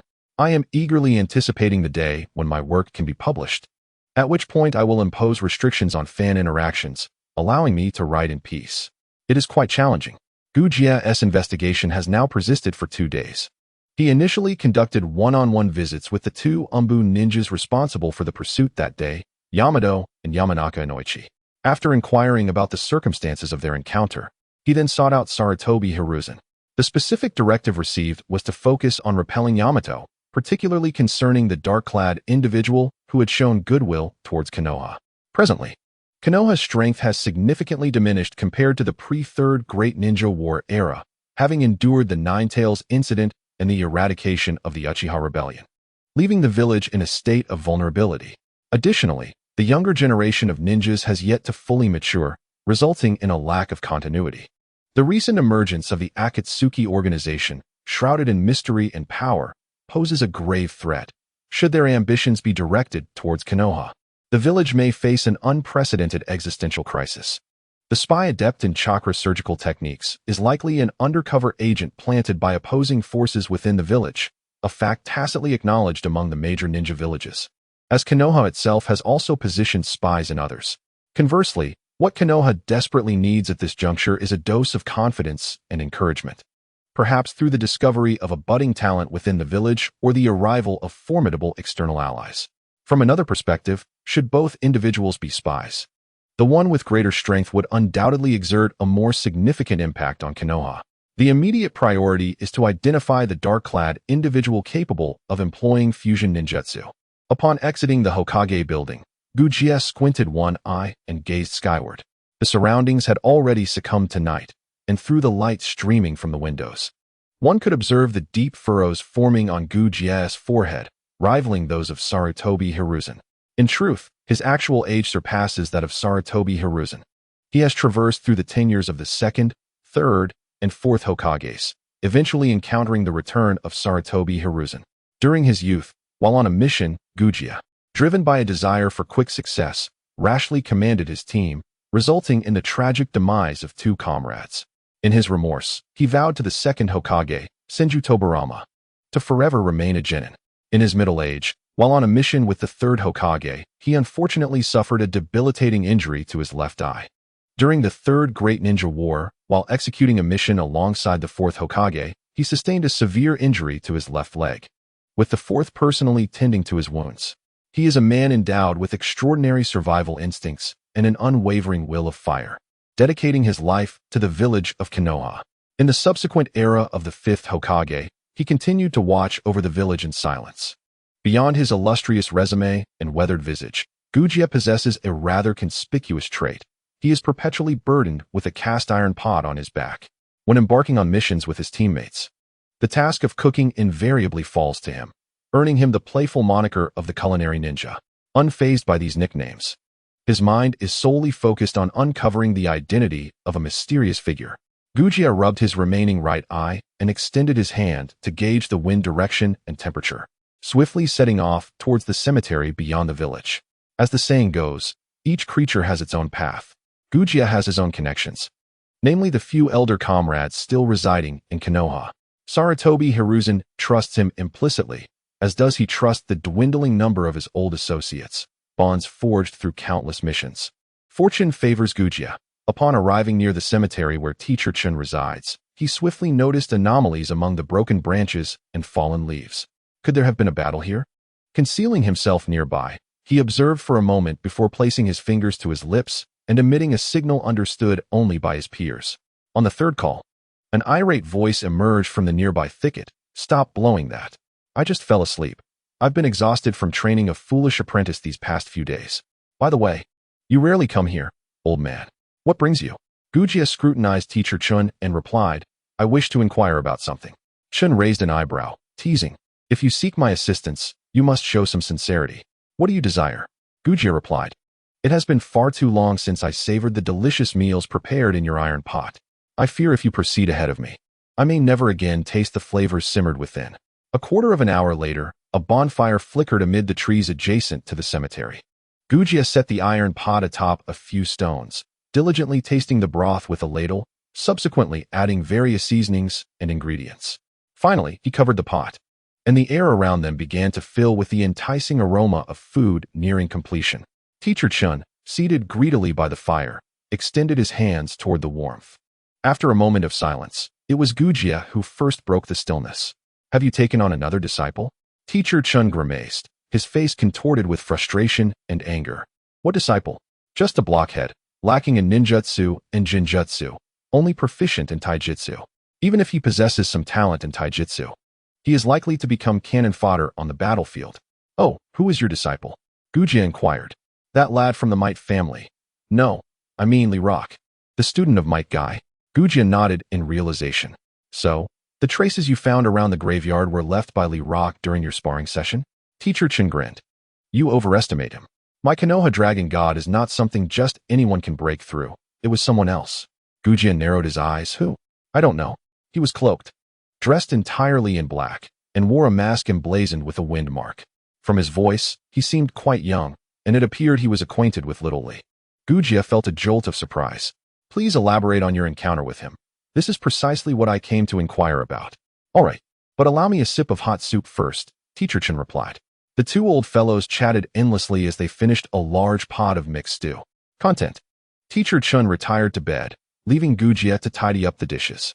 However, he had made significant progress today. To his astonishment, he had unearthed these crucial clues so swiftly. From Teacher Chun, he learned that this cloaked figure not only wore an identical outfit to the black-clad individual who had fought with Yamato that day, but also possessed taijutsu and wind release abilities. Next, all that was needed was to find traces of fire and lightning release from the opponent to ascertain their identity. Furthermore, Gujia had formulated his own list of potential candidates for the mysterious black-clad figure. Knowingly rock, possessing remarkable talent in taijutsu, and being quite young, it was undoubtedly someone from the Might family. Might Guy could be ruled out, which left only Niji and Might Lei.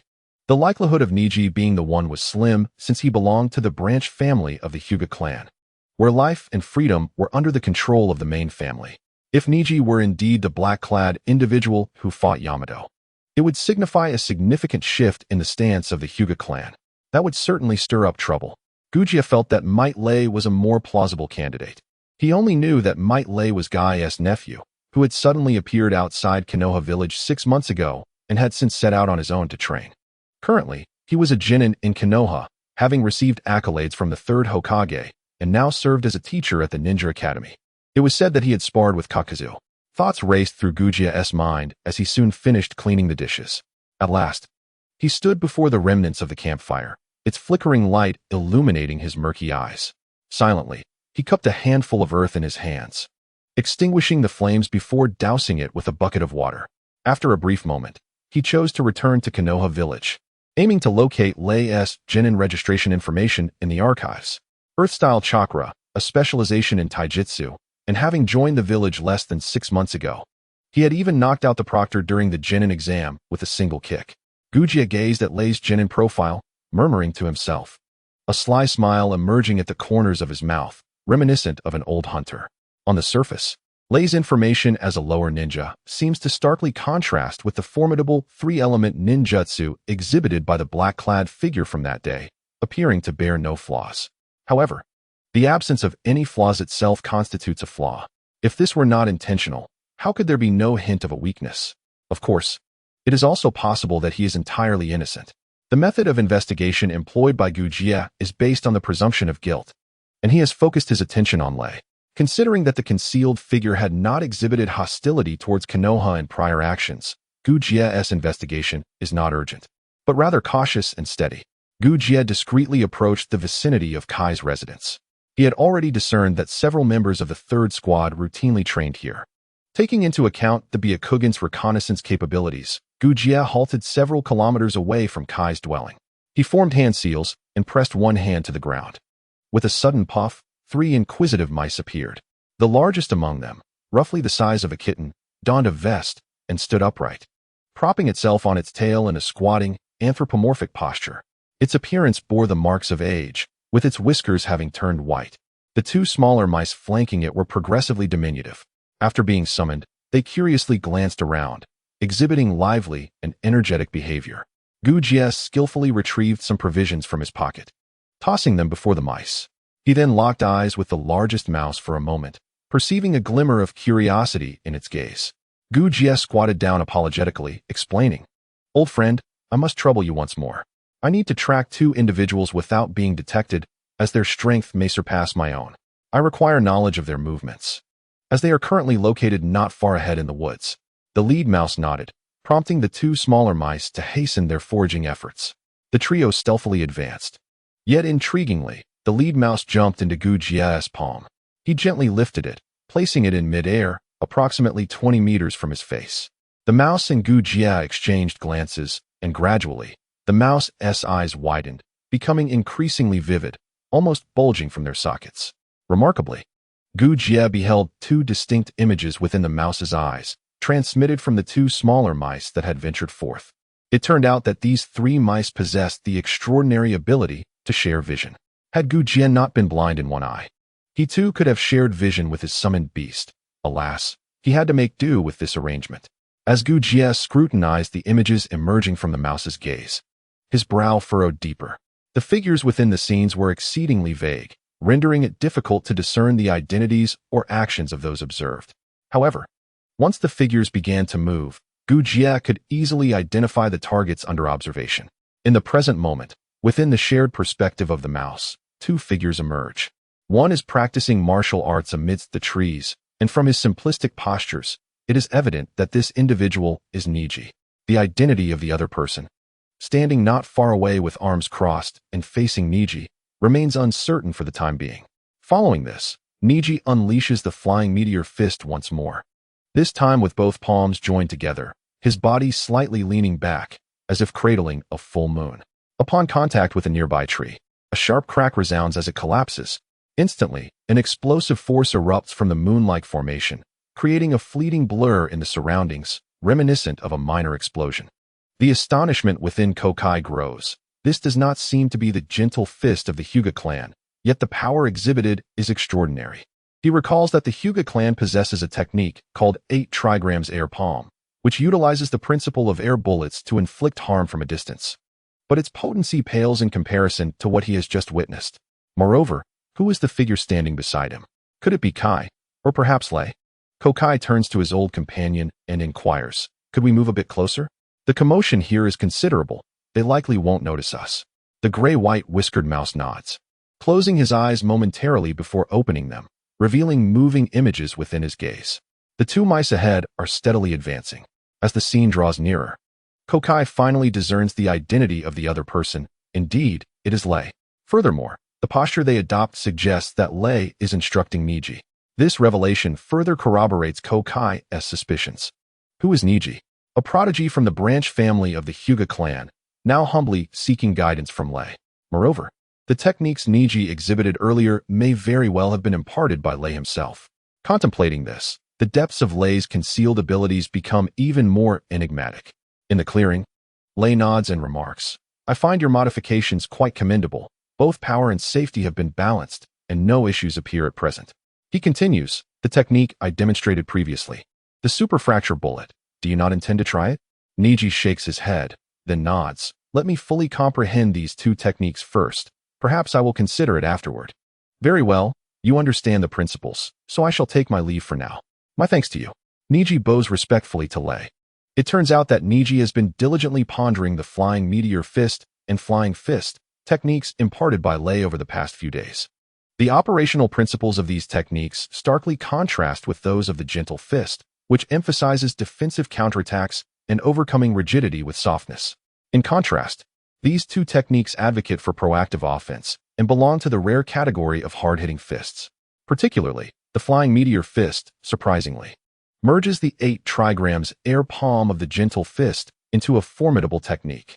However, after demonstrating it previously, Niji inadvertently injured his arms during execution. For some time, he has been contemplating how to enhance his offensive power while avoiding self-injury. It was only yesterday that he overcame this hurdle, and today he eagerly summoned Lei for assistance in refining his technique. Gazing at Lei's departing figure, Niji's mind replayed the scene of Lei executing the super rupture bomb technique. Unlike the meteor fist, this maneuver incorporated elements of fire release. Niji contemplated secretly attempting it at an opportune moment, until he could ascertain his proficiency. He would not prematurely confess to Lei that he was training in this technique. After all, what if the results were less than satisfactory? Did he not value his reputation? Unbeknownst to him, Lei remained oblivious to being followed, continuing with his usual regimen. During the day, he trained in the woods, mastering the shadow clone technique, primarily focusing on combining it with the abilities of various KOF Fighters characters. For instance, he could summon 4 clones, allowing himself and his duplicates to simultaneously unleash a myriad of superpowers. In an instant, this enabled the amalgamation of 5 elemental ninjutsu and physical techniques. Although the strength of the shadow clones was only around 30% of his own, this was still formidable enough to instill fear. This technique had undoubtedly reached the level of a shadow ninja. Regrettably, Lei could currently summon only 2 clones, and with his original self, he could at most execute a truncated version of 3 elemental ninjutsu and physical technique combinations. The journey ahead was long, and he needed to strive further. Little did he know that what he deemed as mediocre was, in the eyes of Gujiya, akin to a tempestuous upheaval. He was indeed employing the shadow clone technique. It was true that the identity of the black-clad individual I was tasked to investigate by the 3rd Hokage was none other than him. His shadow clone technique could independently perform 5 elemental ninjutsu and synergize effectively. He had also trained in the 8 gates of the Might Guy clan and could already open 2 of them. Most crucially, he was merely 13 years of age. Gujiya could hardly wait a moment longer and promptly reported his findings to the 3rd Hokage. In the Hokage's office, the 3rd Hokage sat behind his desk while Gujiya stood in the center of the room, his expression as impassive as a still pond, recounting his investigative results in a calm and measured tone. He first conveyed the outcome before detailing the process. The third Hokage inhaled from his pipe, narrowing his eyes as he muttered to himself, "It's actually him. I never would have imagined." The young boy from the Might Guy clan, Might Lei, was the one who had stealthily reclaimed the Book of Seals from the thieves and returned it to Naruto.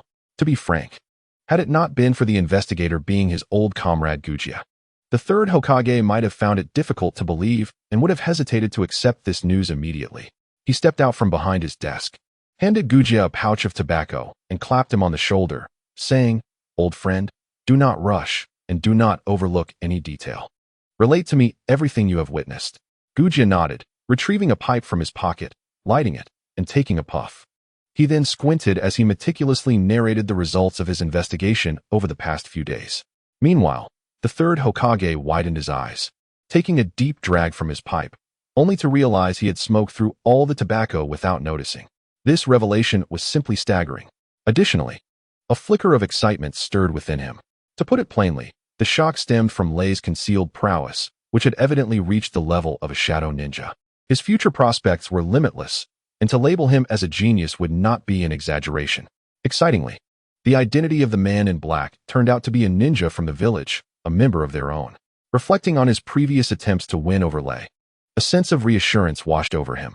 Konoha had indeed extended its kindness towards Lei, making it unsurprising that he would secretly return the Book of Seals to Naruto. As for Lei's clandestine study of the shadow clone technique, it had become a trivial matter. It could simply be regarded as a reward for reclaiming the Book of Seals. As long as the third Hokage confirmed that this individual was on their side, Lei's strength would only serve to benefit them. Learning a forbidden technique was hardly a concern. The critical issue remained whether Lei's heart was aligned with the village of Konoha. The third Hokage suppressed his joy, stowing away his pipe, and pondered, "Old friend, with your intuition and observation, do you believe Lei's heart lies with the village?" After all, he did not graduate from the Ninja Academy, nor was he raised within the village. Gujia contemplated for a moment, recalling how Lei had guided Niji in his training. He nodded and said, "He is a person bound by connections. Previously, he helped Rock Lee find a master, and now he has personally instructed Niji. His roots lie within the village." "That's good to hear. Splendid indeed. We have a promising successor in Konoha," the third Hokage exclaimed, laughing heartily, momentarily lost in pride. The only downside was that Lei was not a direct descendant of the Hokage faction. However, the concept of direct lineage was partly innate and partly cultivated. For instance, through strategic marriages, one could transform a non-direct descendant's talent into their own kin, thereby ensuring stability. Such delicate matters were not suitable to divulge to Gujia. "Well done this time, my old friend. You may return to rest now." "Understood, Hokage-sama." Once Gujia departed, the third Hokage swiftly decided to convene a high-level meeting. The term high-level here specifically referred to individuals such as Mitarashi Anko, Tazuna Ko, and Shimura Danzo, among a select few. These three, like Sarutobi Hiruzen in their youth, were among the 6 personal guards of the second Hokage and had shared classes together. As for Shimura Danzo, aside from Sarutobi Hiruzen, he wielded the most influence within this small group, having control over the root organization that had branched off from the shadows. Why did Sarutobi Hiruzen summon Danzo? Firstly, it was to foster internal unity. Even if he intentionally omitted Danzo from this meeting, the details would likely reach him afterward, potentially leading to unnecessary misunderstandings. Secondly, it was an opportunity to admonish Danzo directly, urging him to let go of any minor grievances with Lei. It would be unwise to jeopardize the future pillar of the village's younger generation, and the Hokage trusted that Danzo understood the gravity of this matter. After all, Lei and Danzo were not of the same generation. Lei posed no inherent threat to Danzo. A moment later, the 4 gathered in Sarutobi Hiruzen's office. Sarutobi glanced at his aging comrades before slowly speaking.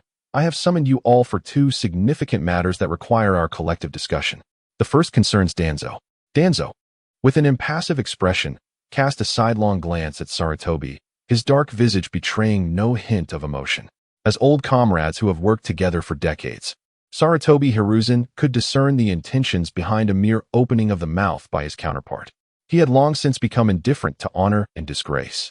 Previously, the village had uncovered 2 mysterious individuals linked to the disappearance of the sealing book, one of whom had been identified as Kabuto Yakushi from the root organization. Due to his exposure, he had failed in his attempt to steal the sealing book and had since left the village. Regarding this matter, Danzo, do you have anything to say?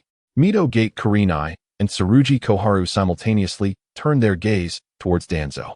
A flicker of anger finally crossed his face.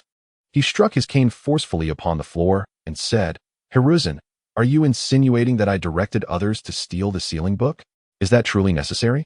If I wished to observe the sealing book, would I not simply ask you directly? I am certain you would not refuse me. Mito Gate Kurenai and Tsurugi Koharu again turned their attention to Sarutobi Hiruzen. They had discerned that he was seizing the opportunity to admonish Danzo, and the impetus for this admonition stemmed from Danzo's incessant restlessness and his covetous gaze upon the position of Hokage. The thought of these two engaging in internal strife further deepened the lines on their faces. Sarutobi Hiruzen, unflustered, took a leisurely puff from his pipe and remarked, I did not accuse you of orchestrating the theft of the sealing book. However, given that a breach has occurred within your root, do you not hold a managerial responsibility as its leader?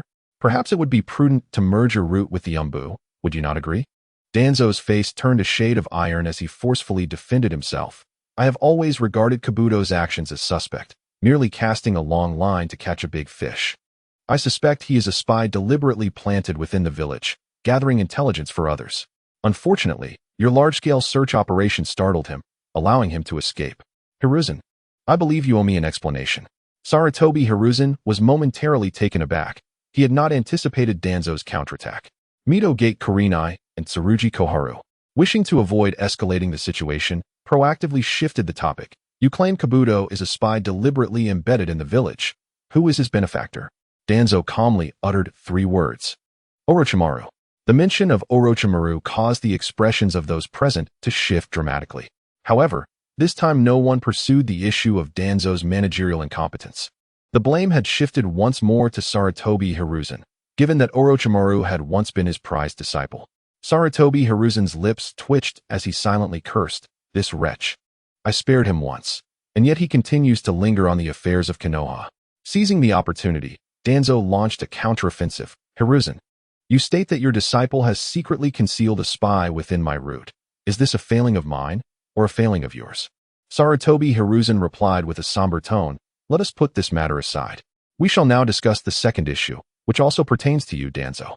A hint of sarcasm appeared on Danzo's face. No one understood this old friend better than he. In times of crisis, Hiruzen was always hesitant, indecisive, and lacked the decisive demeanor and authority expected of a Hokage. As he aged, he became increasingly muddled, forever aspiring to be a mere paper pusher. In the present-day Konoha, it is truly unfortunate to have such a Hokage. It would be better if he were to step aside. Contemplating this matter, Danzo felt a surge of indescribable resentment within him. When Minato Namikaze succeeded the 4th Hokage, both Orochimaru and he had intended to compete for the position.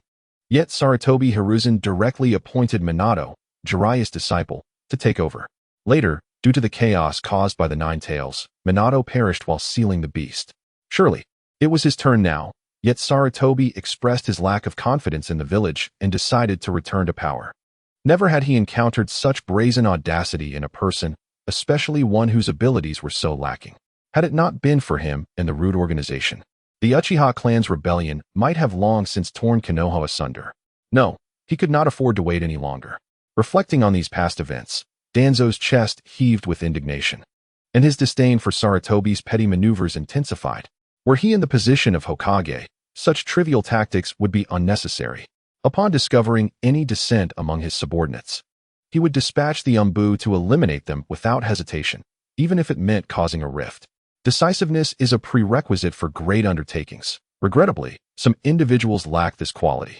The assembly remained oblivious to Danzo's growing thoughts of eliminating Sarutobi. Sarutobi took a puff from his cigarette, and abruptly the atmosphere shifted. He mentioned that Danzo had previously shown interest in a young talent from the village, seeking to recruit him into Root, only to be outright rejected. Enraged, Danzo slammed his hand on the table and shot a cold, sidelong glance, saying, Hiruzen, what do you mean by bringing this up? This matter was already embarrassing enough. However, Sarutobi had chosen to raise it in a high-level meeting, seemingly to mock him.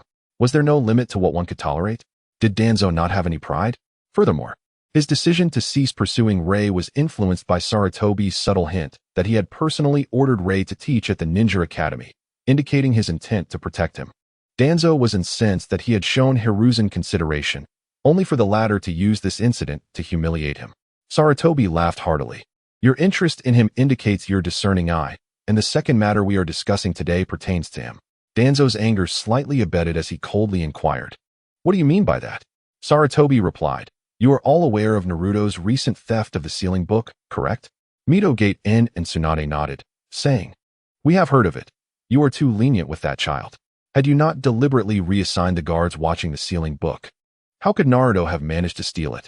Danzo scoffed. Had I been Hokage, none of this would have occurred. Ultimately, it is your fault, Hiruzen. Sarutobi offered an awkward laugh. The theft of the sealing book led to the revelation of two hidden figures in the village.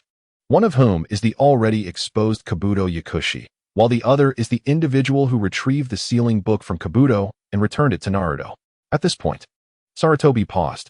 The three individuals seated at the table were far from foolish, and their thoughts inevitably drifted to the recent incident involving Sarutobi, Hiruzen's distasteful encounter with Danzo.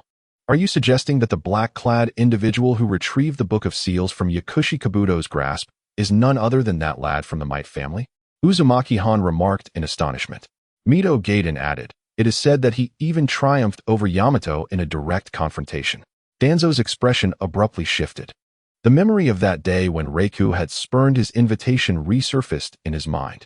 He had approached Reiku, believing he possessed the potential to withstand the formidable assault of several jonin from Takigakure and emerge unscathed, envisioning a promising future. Little did he anticipate Reiku's remarkable growth to this extent. It should be noted that Yamato had been nurtured within Root, the sole survivor of Orochimaru's early experiments involving the transplantation of the first Hokage cells onto more than 50 children. Yamato bore the same bloodline limit, would release.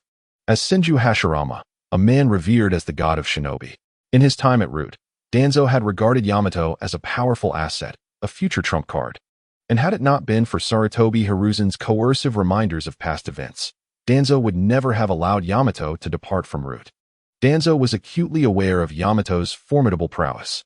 The notion that 13-year-old Reiku could have repelled Yamato in a one-on-one encounter was preposterous.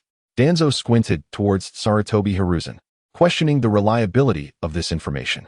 Hiruzen replied, Yamato himself conveyed this to me. That day, Reiku employed wind, lightning, and fire techniques during their duel. I have verified this through my investigations, and among the jonin in the entire village, there are likely few capable of wielding three elemental techniques. Danzo cast a disbelieving glance at Mito Gaiden and Uzumaki-han, who both nodded slowly in affirmation. Danzo's lips twitched as he retorted angrily at Sarutobi Hiruzen. Are you bringing this up before me because you fear I might harbor resentment over that day's rejection and deliberately seek trouble with this boy? Hiruzen replied solemnly. We are all aware of your character and methods. Reiku's future is boundless, and the emergence of such talent within our village is a tremendous boon. It is imperative that we cultivate a nurturing environment for him. After uncovering his identity, I refrained from any actions or manipulations.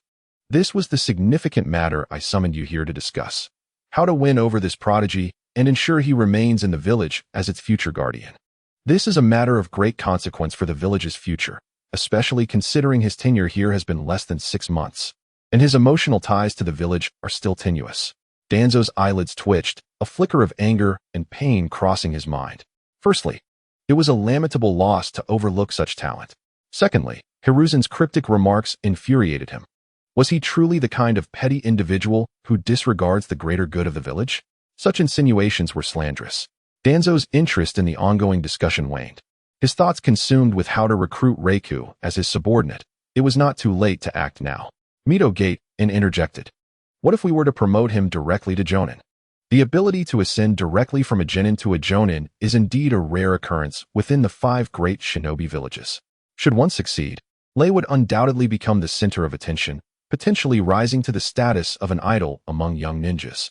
After all, what young people crave is precisely such a dazzling spectacle. The prospect of becoming the most charming figure in Konohagakure is undeniably alluring. However, Sarutobi Hiruzen shook his head. He had previously proposed promoting Lei to special chunin, but the request was outright declined. Each jonin embodies an independent circle of interests, representing fame, strength, and the recognition of higher authorities. Given that Lei has rejected such accolades, it is likely that his aspirations do not lie within these superficial pursuits.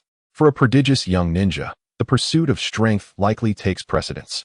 Mito Kamen continued, suggesting that if he has any demands regarding ninjutsu or taijutsu, they should be accommodated to the best of their abilities. Sarutobi Hiruzen nodded, acknowledging that arrangements were indeed in place, but they were insufficient. This underscores why Sarutobi Hiruzen overlooked Lei's clandestine practice of the shadow clone technique. After all, the meat is still in their own pot, and it bears no significant consequence. Suddenly, the previously reticent Toka Shorin interjected, "Young people are full of vigor. If neither profit nor fame can satisfy him, then only one avenue remains." Danzo abruptly interjected, "Allow me to handle this matter. I assure you he will be content." Sarutobi Hiruzen exchanged a glance with Mito Kamen and Toka Shorin, but remained silent. Danzo was consumed with thoughts of how to secure this future prodigy for himself and lacked the patience to continue the discussion with these old-timers. He was a man of action, ready to implement his plans. Once Danzo departed, Sarutobi Hiruzen became increasingly anxious, fearing that Danzo might steal the initiative.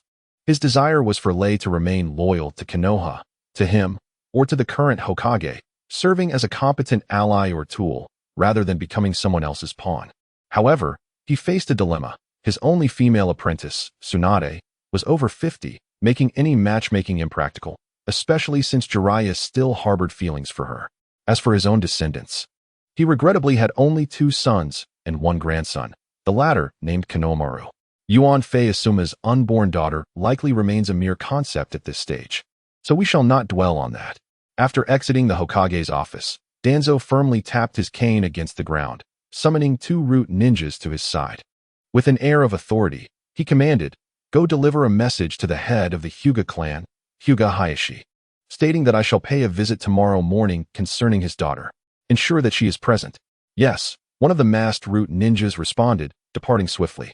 Danzo gazed skyward, his remaining eye shifting thoughtfully, contemplating another matter that he must address alone. That evening, clad in a black cloak, Danzo departed from Konoha under the cover of night, pausing in a grove located 50 kilometers from the village. A moment later, a figure emerged from behind the great tree. It was none other than the elusive Yakushi Kabuto. Sought after by Konoha, Danzo, with eyes resembling those of a dead fish, fixed his gaze upon Kabuto, a fleeting glimmer of murderous intent flashing in his expressionless demeanor. He spoke coldly.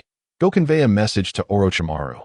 Inform him that I am willing to cooperate with his plan, but the timeline must be expedited." Yakushi Kabuto had once served as a spy under Danzo's command, but had unwittingly turned against him, becoming an infiltrator planted by Orochimaru within the village. Crucially, Danzo had been unaware of this development until now, which accounted for the malice visible in his gaze. As a prospective Hokage wielding the power of life and death, he despised being deceived. He was not like that old fool Sarutobi Hiruzen. Under the oppressive aura emanating from Danzo, Kabuto took a step back, retreating into the shadows cast by the branches. "Lord Danzo," he said, "I also have a message from Lord Orochimaru to convey to you.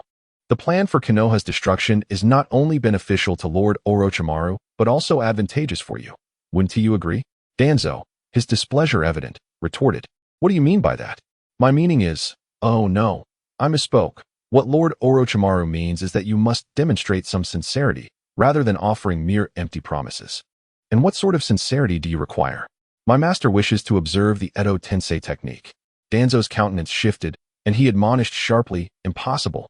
Were it not for your foolish and reckless actions, I might still have been able to borrow the sealing scroll from Sarutobi, but now, even if I wished to borrow it, he would be suspicious of my ties to Orochimaru."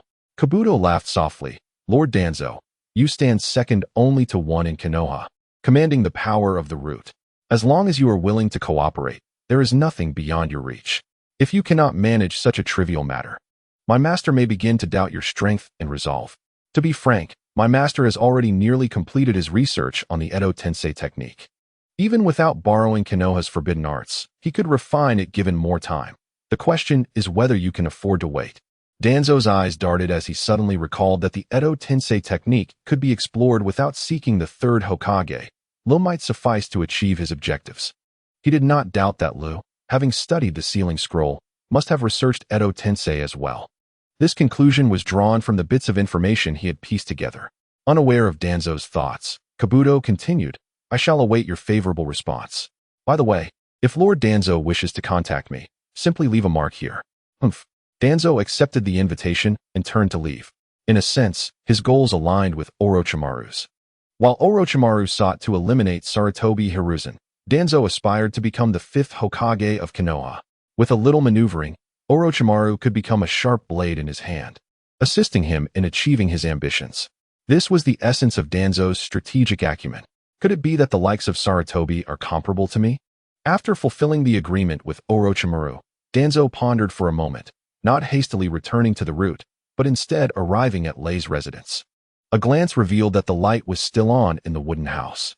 Danzo rapped his cane against the steps, producing a series of resounding knocks. Soon, a window on the second floor opened, and Lei's head emerged. Upon seeing Danzo's silhouette standing in the night, an involuntary exclamation of disbelief escaped Lei's lips, immediately considering whether this old man had come to trouble him. However, he quickly dismissed that thought. If Danzo intended to take action against him, he would not do so personally. He could simply issue a command to the root. Furthermore, even if Danzo were to engage him directly, Lei held an 80% confidence in his ability to defeat him. As for the hidden Sharingan concealed beneath Danzo's bandages, which had been transplanted from Uchiha Shursui, though the ultimate Jinjutsu, Kodoamatsukami, was formidable, its cooldown period had not yet elapsed. Having come to this understanding, Lei coldly inquired, To what do I owe the pleasure of your late-night visit, Lord Danzo? Danzo, devoid of expression, replied, Come down, we shall speak in the living room. Moments later, the two sat cross-legged at the dining table. The atmosphere was somewhat tense. Lei could hardly fathom that Danzo would pay him a personal visit. Was this not akin to a weasel paying a New Year's visit to a chicken? Nevertheless, observing Danzo's current demeanor, it seemed he was not there to cause trouble. Moreover, there were no root ninjas accompanying him, indicating that he likely had a matter of a more private nature to discuss. Could it be yet another invitation to join the root organization? Joining was out of the question, yet if a tempting bait were presented, he would not mind assessing its quality first, should it prove satisfactory. He would not hesitate to partake in it. As for subsequent collaboration, that could indeed be possible. Danzo's obsession was to become Hokage. In the objective of usurping the previous Hokage, their goals were actually aligned. The thought of the Uchiha brothers flashed through Lei's mind. Should he wish to resolve the issue of Danzo, he might not even need to intervene personally. Even seated cross-legged, Danzo maintained an air of superiority. Squinting as he scrutinized Lei before him, a flicker of envy crossing his mind. At 13, such youth was indeed enviable, with boundless potential for the future. Fortunately, Lei's status was still lowly, and his connections in the village minimal. The Might clan, after all, was merely a small family of civilian ninjas, posing no threat to his ambitions for the Hokage position. Otherwise, Danzo's demeanor would surely differ. Lei, I have come today to discuss a collaboration, which would bring you only benefits, not drawbacks. As for the earlier misunderstandings, my eagerness for talent led me to overlook the manner of my approach, causing you displeasure. However, my intentions were good. Should you join the root, you would have support in Konoha, gaining access to resources and backing that others could only dream of, thus fully unleashing your future potential. I assure you, I am not exaggerating, and this proposal remains valid. Lei spoke softly, Lord Danzo, I appreciate your admiration. Let us proceed directly to the next matter. Joining the root and becoming a mere tool in Danzo's hands would undoubtedly lead to various restrictions in the future. Only a fool would accept such a fate. Danzo paused, a flicker of displeasure crossing his face. He sensed no respect in Lei's tone. However, considering the genius before him, he chose to endure it. Danzo continued, You shall transcribe the forbidden technique of Edo Tensei from the Book of Seals and teach it to me.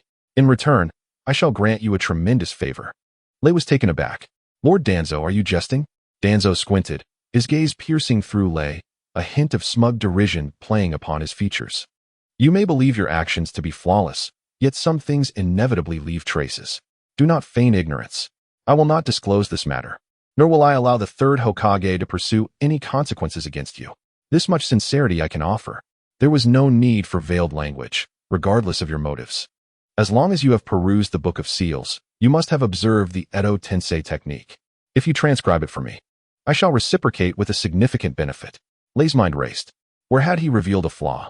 During his confrontation with Yamato, he had only displayed wind, lightning. and fire release techniques. His true expertise lay in taijutsu and earth release, which he believed he had concealed well. But no, he had demonstrated wind release prowess while battling Teacher Chun. Could it be that this old man had revealed something? Observing Danzo closely, Lei noted the latter's unwavering confidence, laced with a mocking undertone. Lei quickly regained his composure. Even if Konoha's high-ranking officials discovered that he was the black-clad figure from that day, it would not pose a significant issue, for he had reclaimed the Book of Seals from Kabuto and subsequently returned it to Naruto. Such a selfless act should not invite criticism, but rather commendation. As for whether he had secretly perused its contents before returning it, well, one could only speculate. Since Danzo was aware of it, the third Hokage likely knew as well. However, Lei would certainly not admit to anything. Lord Danzo, why not elaborate on the benefits you mentioned? Danzo revealed a sly smile reminiscent of a cunning fox. Your Might clan has a fragile foundation in Konoha, unable to stand alone.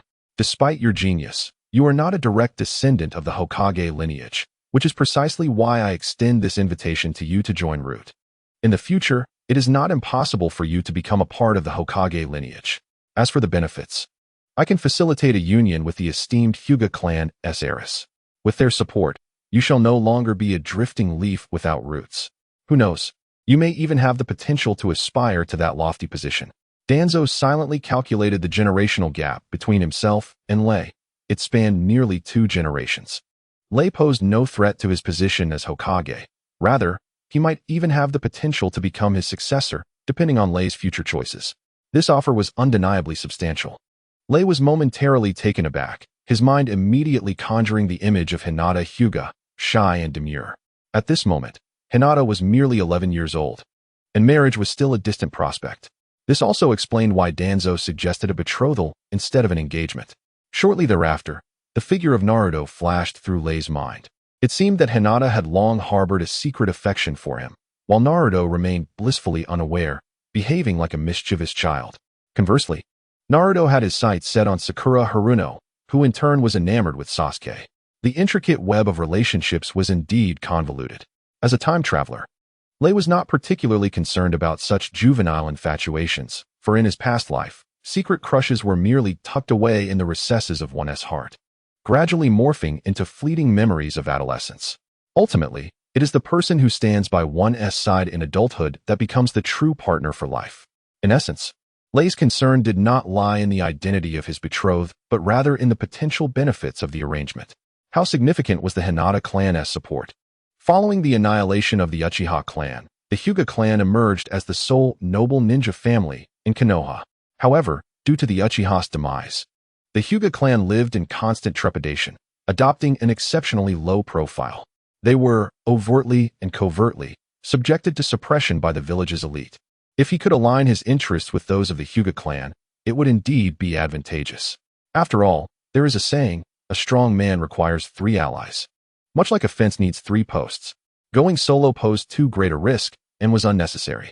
After considerable contemplation, Lei recalled the caged bird seal etched upon Niji's forehead. If that were the case, aiding Niji in breaking the caged bird curse would surely be more feasible. A flicker of pride crossed Danzo's face. So, you sense my sincerity, do you? Lei snapped back to reality and inquired, what is the nature of the relationship between Lord Danzo and Hyuga Hayashi? This was a challenge to Danzo's ability to facilitate the matter. With a cold grunt, Danzo replied, as long as I speak, he will not dare to refuse. Moreover, with your demonstrated talents, being the son-in-law of the Hyuga clan is more than sufficient. He would be delighted. I plan to personally visit Hyuga Hayashi tomorrow morning. If you are concerned, you may accompany me. Finally resolute, Lei agreed, very well. If I sense your sincerity, I shall reciprocate. Danzo, pleased, rose to his feet, declaring, excellent. In silence, the two had sealed a pact. The residence of Hyuga Hayashi was situated in a corner of Konoha village, near the mountains. It was not particularly secluded, as the main road of the village lay right at its doorstep. In contrast to the Uchiha clan, who had been forced into a more conspicuous existence, the Hyuga clan had always maintained a low profile. The estate was encircled by a square courtyard wall of white and green tiles, spanning approximately the size of a football field. Within the courtyard, there were trees and a pond, with the main house connected to the entrance by a long corridor. At this moment, Hyuga Hayashi stood with the 11-year-old Hinata, respectfully awaiting at the door. The reason for bringing Hinata to the entrance to greet the guests was primarily due to the news that the visitors included not only Danzo, but also Might Guy. Hinata's father, Hayashi Hyuga, still had a recollection of this young man, as he had previously attended a class where Guy was instructing Hinata, eavesdropping from outside the window. In a certain sense, Guy and Hinata shared a somewhat loose teacher-student relationship. At this moment, Hinata stood listlessly to the side, her gaze directed downwards, lost in thought, appearing rather dazed. Upon noticing Danzo and his entourage approaching, Hayashi admonished his daughter, saying, "Hinata, pay attention. The guests have arrived. Do not speak out of turn unless permitted." Hinata raised her eyes to glance at the distant figures of Danzo and Guy, then quickly lowered her head, feeling somewhat bashful, and murmured, "Understood." Danzo was accompanied by 4 root ninjas, 2 in the front and 2 in the back. Guy, however, walked casually beside Danzo, previously having been subtly advised by a root ninja to keep a distance from Danzo, which he silently declined. From Guy's perspective, he viewed Danzo as a collaborator rather than a subordinate. As a time traveler, he naturally possessed a sense of detachment and superiority when regarding anyone in the Naruto world. Although this mindset remained deeply concealed within him, to allow Danzo to walk alongside him was already a gesture of respect. Expecting him to lag behind was simply unrealistic. Danzo paid little mind to these subtle antics. Once he acknowledged Guy's talent and worth, he displayed an admirable generosity, especially since he had a request of Guy at this moment. "Lord Danzo, upon receiving your invitation yesterday, I had my servants prepare the estate for your visit," Hayashi began. Nodding in greeting, Danzo quietly acknowledged with a nod and replied, "Let us proceed inside." Hayashi then nudged his daughter, prompting Hinata to stutter a greeting towards Guy. "Teacher Guy, it has been a long time." Her voice was barely above a whisper, akin to the buzzing of a mosquito. Before she could finish her sentence, her head bowed shyly. Guy responded with a warm smile, "Hello, Hinata. It's been a while." Ahead of them, Hayashi led Danzo into the corridor, when suddenly, Danzo paused on the steps and turned to look back at Guy and Hinata, remarking, "Today, I have come with a piece of joyful news concerning Hinata. Let her join us shortly." Hayashi was momentarily taken aback, instinctively guessing what this delightful news might entail, and reflexively agreed, "Very well." Upon entering the parlor, 2 elder members of the Hyuga clan awaited them. They rose to bow respectfully to Danzo, and the group silently knelt side by side in front of the coffee table. On one side sat Danzo and Guy, while on the opposite side were Hayashi and Hinata. The 2 elders of the Hyuga clan knelt 2 meters behind Hayashi. Even the esteemed elders held a subordinate status within the Hyuga clan, as only one family could be the main branch, with only one head of the clan. All others were merely branches.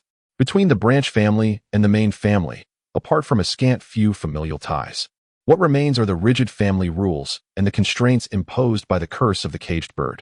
Danzo lifted his cup of tea, taking a sip as he observed the expressions of the individuals present in the room.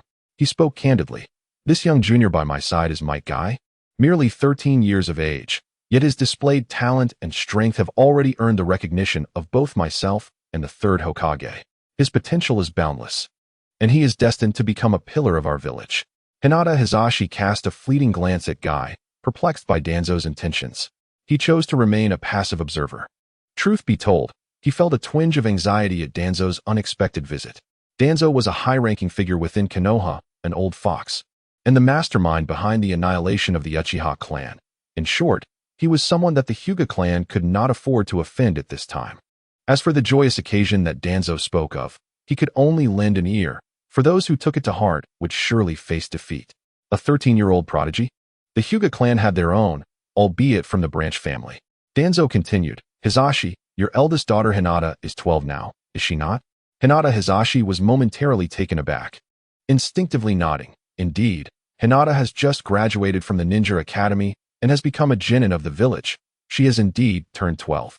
Hearing her name mentioned, Hinata grew increasingly flustered, causing her head to droop lower, resting between the 2 rocks of the valley.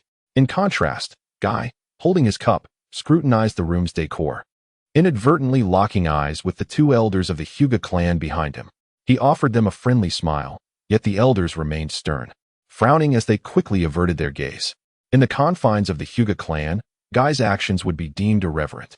How could a junior dare to gaze directly at his elders? Such behavior was considered exceedingly impolite. Danzo continued, As fate would have it, the young Might Guy, at 13, is 1 year older than Hinata. Do you not find them to be an excellent match? It would be fortuitous to arrange an engagement ahead of time. What? Hinata Hisashi was taken aback, his brows furrowing with concern. Was this the joyous occasion Danzo referred to? To Hisashi, it was clearly an overreach of Danzo's authority, an act of coercive intrusion into his familial matters. Had anyone else uttered such words, Hisashi would have swiftly slapped them away. However, Danzo was no ordinary individual. He was the architect behind the Uchiha clan's demise. The two elders behind Hisashi began to cough repeatedly, subtly reminding him not to yield to Danzo's intimidating presence. Hisashi politely retorted, "Lord Danzo, you must be jesting. My daughter is still quite young, and there are no plans for an engagement. Even if there were, it must be a match of equal standing. What does it matter if this Might lad possesses extraordinary talent? He cannot serve as a support for the Hyuga clan, nor can he alleviate the greatest anxiety that lies hidden deep within our hearts." What is the Hyuga clan's greatest anxiety? Undoubtedly, it is the issue of safety, especially after the Uchiha clan had been silently eradicated by the village. The security issue has become increasingly pronounced. Additionally, there exists a pressing development concern, which could illuminate a promising future for the Hyuga clan, significantly elevating their standing. They are averse to experiencing once more the oppressive tactics of the Hokage lineage, which led to the tragic suicides of their kin. Should circumstances permit, the Hyuga clan is not averse to aspiring for the Hokage position, thereby becoming true dignitaries of the Land of Fire. Danzo's sinister smile crept across his face as he mused. Do you think I have come here merely to jest? Allow me to remind you to contemplate the future of your clan. With that, he rose, his insinuation unmistakable. He harbored no doubt that the Hyuga clan would dare to reject his proposition. Before departing, he deliberately turned to glance at Lei, cryptically stating, "Your Hinata's engagement with Might Guy will serve as an advantage for your family. You will eventually grasp the implications of my words.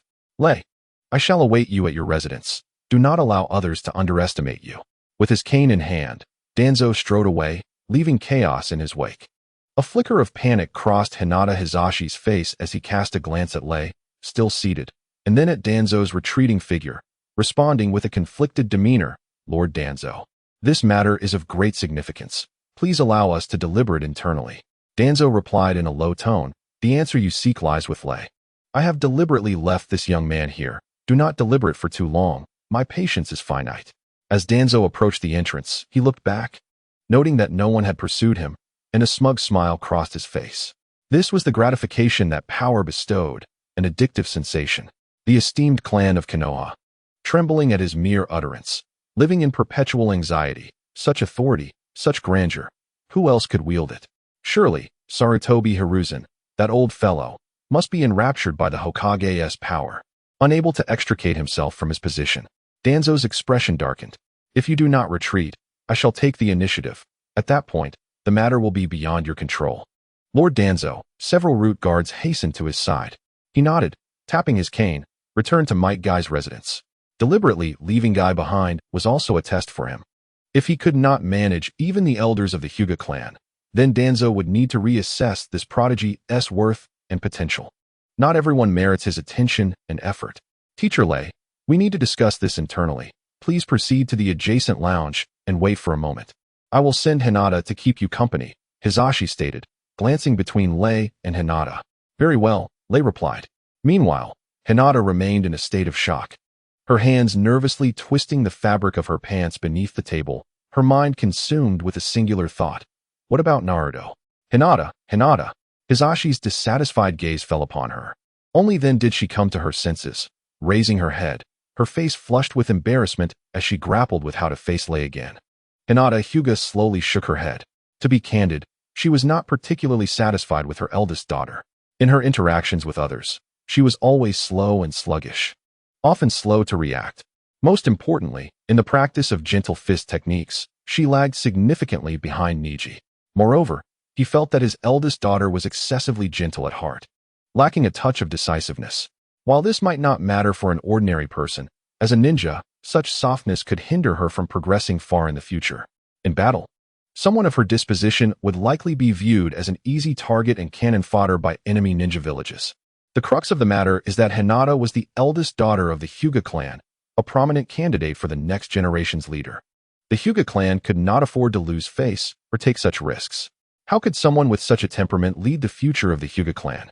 Hinata Hayashi sighed, but chose not to dismiss Hinata again.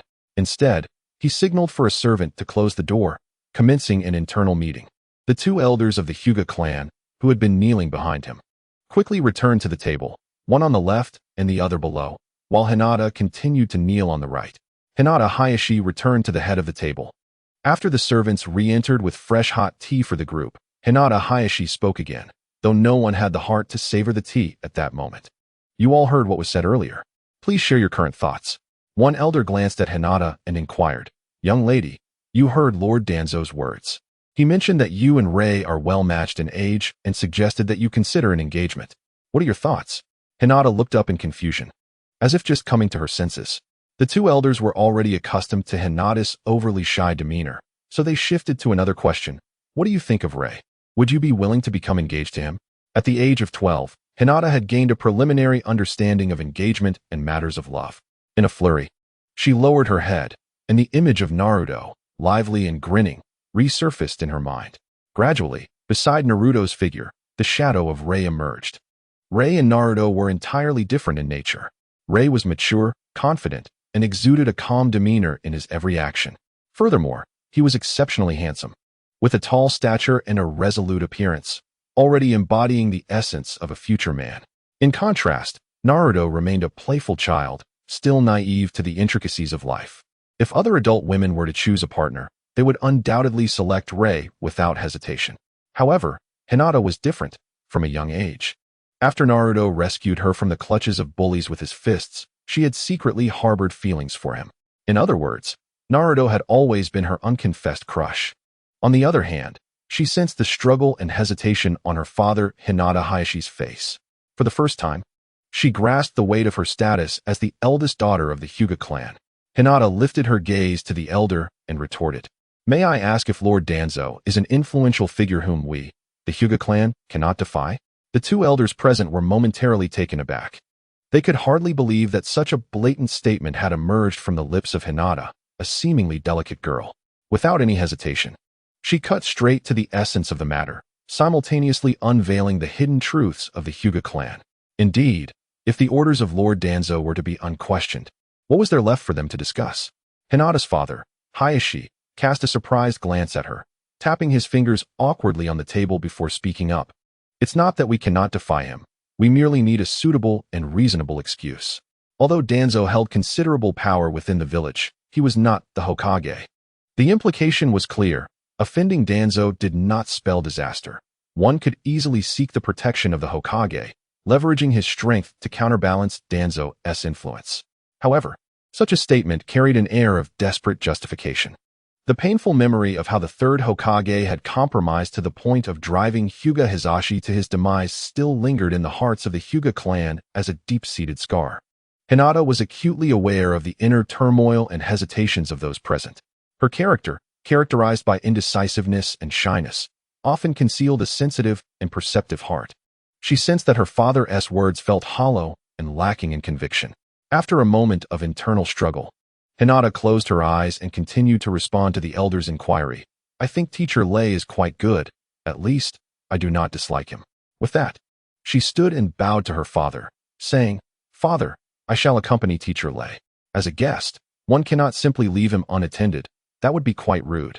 For the first time, a resolute and unflinching demeanor emerged from Hinata's fragile form, casting a heavier silence over the room.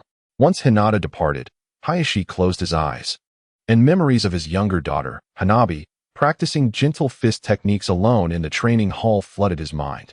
Hanabi, his second daughter, was Hinata's younger sister. Despite Hayashi being the current head of the Hyuga clan, the inevitable curse of the caged bird would soon descend upon both daughters as they matured. This meant that one would ascend to the main family, while the other would be relegated to the branch family. The unfortunate one would ultimately bear the mark of the caged bird. Although this rule was harsh and devoid of compassion, it had preserved the Hyuga clan's lineage until now, a tradition sacred and difficult to alter. Hinata, as the eldest daughter, was expected to become the next head of the clan, provided she demonstrated sufficient capability. However, as Hinata's shortcomings came to light, While Hanabi exhibited increasing potential to become an exceptional ninja, Hayashi began to waver in his decision. Thoughts of appointing his younger daughter as the next head began to surface. Hanabi seemed better suited to lead the future of the Hyuga clan than her elder sister. Yet, this notion had not grown strong enough to compel immediate action. He felt a lingering need to grant his eldest daughter some time and patience for growth. Now, with Danzo's emergence, he found himself compelled to make a definitive choice once more. One of the elders spoke up, saying, "Head of the family, I have been pondering the words left by Lord Danzo before his departure. He mentioned that Lei would become a formidable asset to our Hyuga clan and remarked that Lei is a rare genius. It seems that those present have fallen into a misunderstanding, as their focus has been solely on the pressure imposed by Danzo, contemplating the consequences of defying him and whether the Hyuga clan can bear such repercussions, without considering the possibility of a mutually beneficial outcome. In other words, they have completely overlooked Might Lei, who accompanied Danzo." Another elder scoffed, "What genius? What future asset? Have we not seen enough talents within the village? Our Hyuga clan has its own genius. What good does that do us?" The underlying implication was that even Niji, despite being the clan's prodigy, was marked by the cursed seal of a caged bird. Niji could not even overcome his own fate. Kakashi was also hailed as a genius of his generation. Yet now he is merely an ordinary Umbu ninja. As for Uchiha Itachi, well, let us not delve into that. The Hyuga clan certainly does not desire a genius who would annihilate their own family. All these individuals bore the label of genius. While such talents could potentially assist the Hyuga clan in the future, they do not guarantee the continuation of our lineage or the elevation of our standing within the village. At the very least, we should not be reduced to trembling in fear at Danzo's mere presence. It is utterly suffocating. The previous elder continued, "Regardless, the individual is merely next door. The head of the family could certainly assess this genius's strength for himself, if he indeed possesses the potential to alter our clan's predicament. Agreeing to this betrothal would not be out of the question. I have heard that despite his youth, he once faced off against Kakazu during his earlier travels outside the village and returned unscathed." An elder nearby displayed a look of astonishment. "But that Kakazu, who fought with the first Hokage decades ago, who else could it be? Was this assertion credible?" Hyuga Hayashi nodded. "It is fundamentally true. However, it is said that Lei was accompanied by several jonin from the Takigakure, even with the advantage of numbers. To emerge unscathed from a direct confrontation with Kakazu is indeed remarkable. Kakazu is no fool. Would he not target the weakest first? An ordinary genin would barely withstand a single exchange with him." The two elders reached a consensus in that moment. If this were the case, it would be prudent to test him. Hyuga Hayashi rose and declared, "I share the same intention. Please observe from the sidelines." In a nearby lounge, Lei sat cross-legged before a tea table, sipping tea. Hinata, fidgeting and with her head bowed, sat across from him, her gaze nearly fixated on the tabletop. Too shy to meet Lei's eyes, Lei suddenly spoke, "Hinata, your tea has gone cold." Startled, Hinata hastily lifted her teacup, preparing to take a sip, only to inadvertently let it slip from her grasp, causing it to tumble to the ground. With remarkable agility, Lei swiftly extended his body to catch the teacup. Yet he was unable to prevent some tea from spilling, landing on Hinata's chest and leaving two distinct marks. In that instant, Hinata felt a wave of embarrassment wash over her. "Excuse me for a moment, Lei-sensei," she stammered, rising hurriedly and bowing before turning to flee, presumably to change her attire. Lei smiled at her retreating figure and resumed sipping his tea with confident composure. From his earlier observations, it was evident that the Hyuga clan would likely not dare to refuse Danzo's proposal and visit. However, they would undoubtedly engage in a pretense of reluctance before acquiescing, as maintaining face was essential to them. Nevertheless, such posturing would likely prove futile, failing to alter the inevitable outcome. In essence, he was on the brink of becoming the future son-in-law of the Hyuga family. Of course, that would only come to fruition after Hinata turned 15.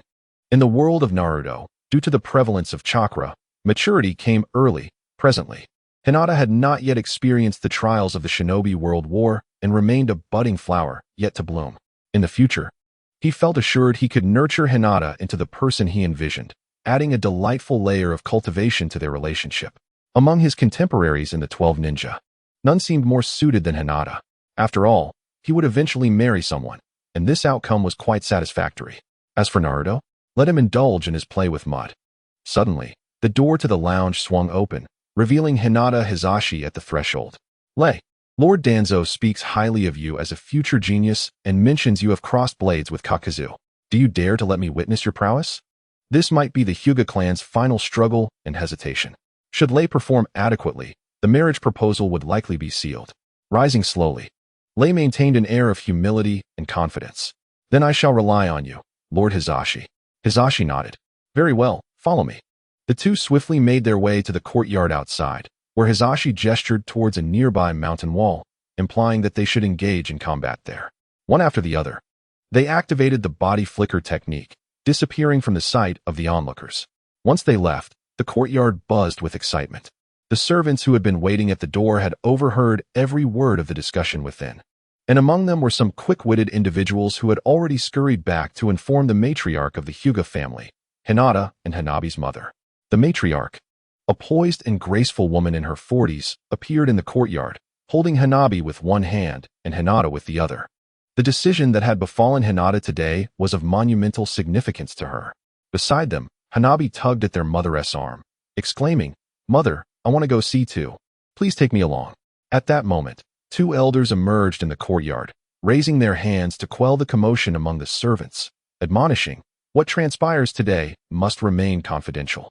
Otherwise, you shall face the family's wrath. We shall proceed first." After issuing the gag order, they cast a glance at the Hinata mother-daughter duo before vanishing from sight using the body flicker technique. Regarding the matriarch, the two elders exhibited a demeanor of utmost respect, maintaining a respectful distance. In terms of status, one represents the matriarch of the Hyuga clan, while the other embodies the elders of the same lineage, with the former holding a slight superiority. From a familial perspective, those who typically ascend to the position of elder within the Hyuga family are generally uncles or elder relatives of Hyuga Hizashi, thus establishing a clear generational hierarchy. Crucially, within the entirety of the Hyuga clan, aside from Hyuga Hizashi and his two daughters, all other members have been inscribed with the curse mark of a caged bird, including Hinata's mother. In matters of familial authority, this matriarch may not necessarily wield more power than the two elders. At least the latter have the capacity to influence governance, whereas the matriarch's voice is often disregarded. This explains why the two elders admonished the subordinates in front of her. Pertaining to the selection of her future son-in-law, the matriarch was certainly compelled to accompany them, especially since her daughters were also filled with aspirations. Casting a glance at Hinata, the matriarch proposed, "Let us take your sister along and proceed together." Hinata nodded in agreement. Subsequently, the three vanished from the courtyard using the body flicker technique. Specifically, the matriarch held Hanabi in her arms while Hinata followed closely behind. Prior to her marriage, the matriarch of the Hyuga clan also held the rank of a chunin. The residence of the Hyuga Hizashi family is situated at the outskirts of the Hidden Leaf village. Not far beyond the compound lies a towering rock face that reaches over 20 meters in height. Ascending this cliff, a small grove of trees can be seen not too far behind. This grove serves as an exclusive training ground for the Hyuga clan, rarely visited by other ninjas residing in the vicinity. Before the grove, Lei and Hyuga Hizashi stood facing each other. The two elders swiftly utilized their Byakugan to survey the surroundings, confirming that aside from Hinata and her mother, no one else was present. One elder nodded towards Hyuga Hizashi. The latter, with his hands clasped behind his back, exhibited a hint of pride and authority. Addressing Lei, "Lord Danzo has proclaimed you a prodigy capable of altering the fate of our Hyuga clan, a potential ally for our family's future and the happiness of my daughter. Therefore, I assure you that I shall give my utmost effort during our encounter. I shall not go easy on you, yet I will not take your life. I hope you will hold nothing back as well." Lei furrowed his brow and nodded. Very well. He had been contemplating strategies for engaging Hyuga Hizashi on his way here. To be honest, he held no certainty of victory. As the current head of the Hyuga clan, Hyuga Hizashi was in his 40s, at the pinnacle of a ninja's combat prowess, having participated in the Great Ninja Wars, and his experience in battle far surpassed Lei's. The volume of chakra within him was also unmatched. More critically, facing such a masterful form of gentle fist, there were almost no exploitable weaknesses. Although Hyuga Hizashi had not frequently displayed his combat abilities in the Naruto world, during Orochimaru's plan to destroy Konoha, he single-handedly pursued over 10 sound ninjas, and when besieged by several adversaries, he decisively eliminated numerous opponents with a single enhanced version of his technique, leaving behind a crater approximately 10 meters in diameter once the dust settled. This is the true power of the gentle fist, far surpassing the still-maturing prowess of Niji. As the head of the Hyuga clan, Hinata Hisashi is not confined like a caged bird. Thus, his Byakugan possesses a genuine 360-degree field of vision. Moreover, his techniques, the 8 trigrams empty palm and the 8 trigrams empty wall palm, allow him to unleash chakra shockwaves over a distance of 30 meters, providing him with a means of mid-range attack. Against adept taijutsu practitioners like those skilled in the gentle fist, most ninjutsu proves ineffective, as they will not simply remain in place waiting for the jutsu to strike. Jinjutsu is not within Lei's repertoire. Therefore, he must resort to the strategy previously employed against Niji, a direct confrontation, utilizing brute strength to overcome finesse. However, the tactics that proved effective against Niji may not necessarily apply to Hisashi, as their combat capabilities reside on entirely different levels. From Lei's understanding of the Naruto world, Hisashi ranks among the foremost in the second tier of taijutsu, just below the likes of the fourth Raikage, Might Guy, and Tsunade. This presents a significant challenge. Lei furrows his brow. Must he wait for Hisashi to make the first move? Hisashi's Byakugan is activated, keenly observing his opponent. What perplexes him further is that within Lei flows a vein imbued with white chakra, while a dark red aura envelopes his body. Hisashi's Byakugan cannot discern the nature of this crimson haze. With narrowed eyes, Lei gradually solidifies his resolve. His advantage lies in possessing the King of Fighters panel and the already awakened ultimate power. Thus, he shall engage technique against technique, judo against the gentle fist, and ultimate power against chakra, confronting Hisashi head-on. Even in close quarters, the gentle fist would sever the chakra points within him, suppressing Lei's strength, effectively disabling one engine of his dual core. He must rely on his ultimate power. Moreover, before Hisashi's gentle fist gradually nullifies his chakra, there exists a brief window to unleash his chakra energy explosively. If utilized wisely, this period could yield unexpected results. Lei does not aspire to truly defeat Hisashi. Rather, he aims to showcase a portion, if not most, of his strength in this contest to impress his future father-in-law. If this is the case, the challenge diminishes significantly. My apologies, Lord Hisashi. Lei nods toward him, seamlessly transitioning into the persona of Guy Mato. Instantly, a formidable power surges throughout his being as he loosens his limbs, the joints in his arms and legs cracking audibly. Opening the 8 gates, the opening and rest gates activate. Since his chakra is destined to be restrained by Hisashi's gentle fist, it is better to unleash an explosive outpouring instead. Multiple shadow clone technique. With hand seals, Lei swiftly creates 2 identical clones of himself, one to the left and one to the right. The 2 elders of the Hyuga clan observing nearby comment as if witnessing a grand performance. Marveling at this display. Is this the 8 gates technique of the Might Guy clan?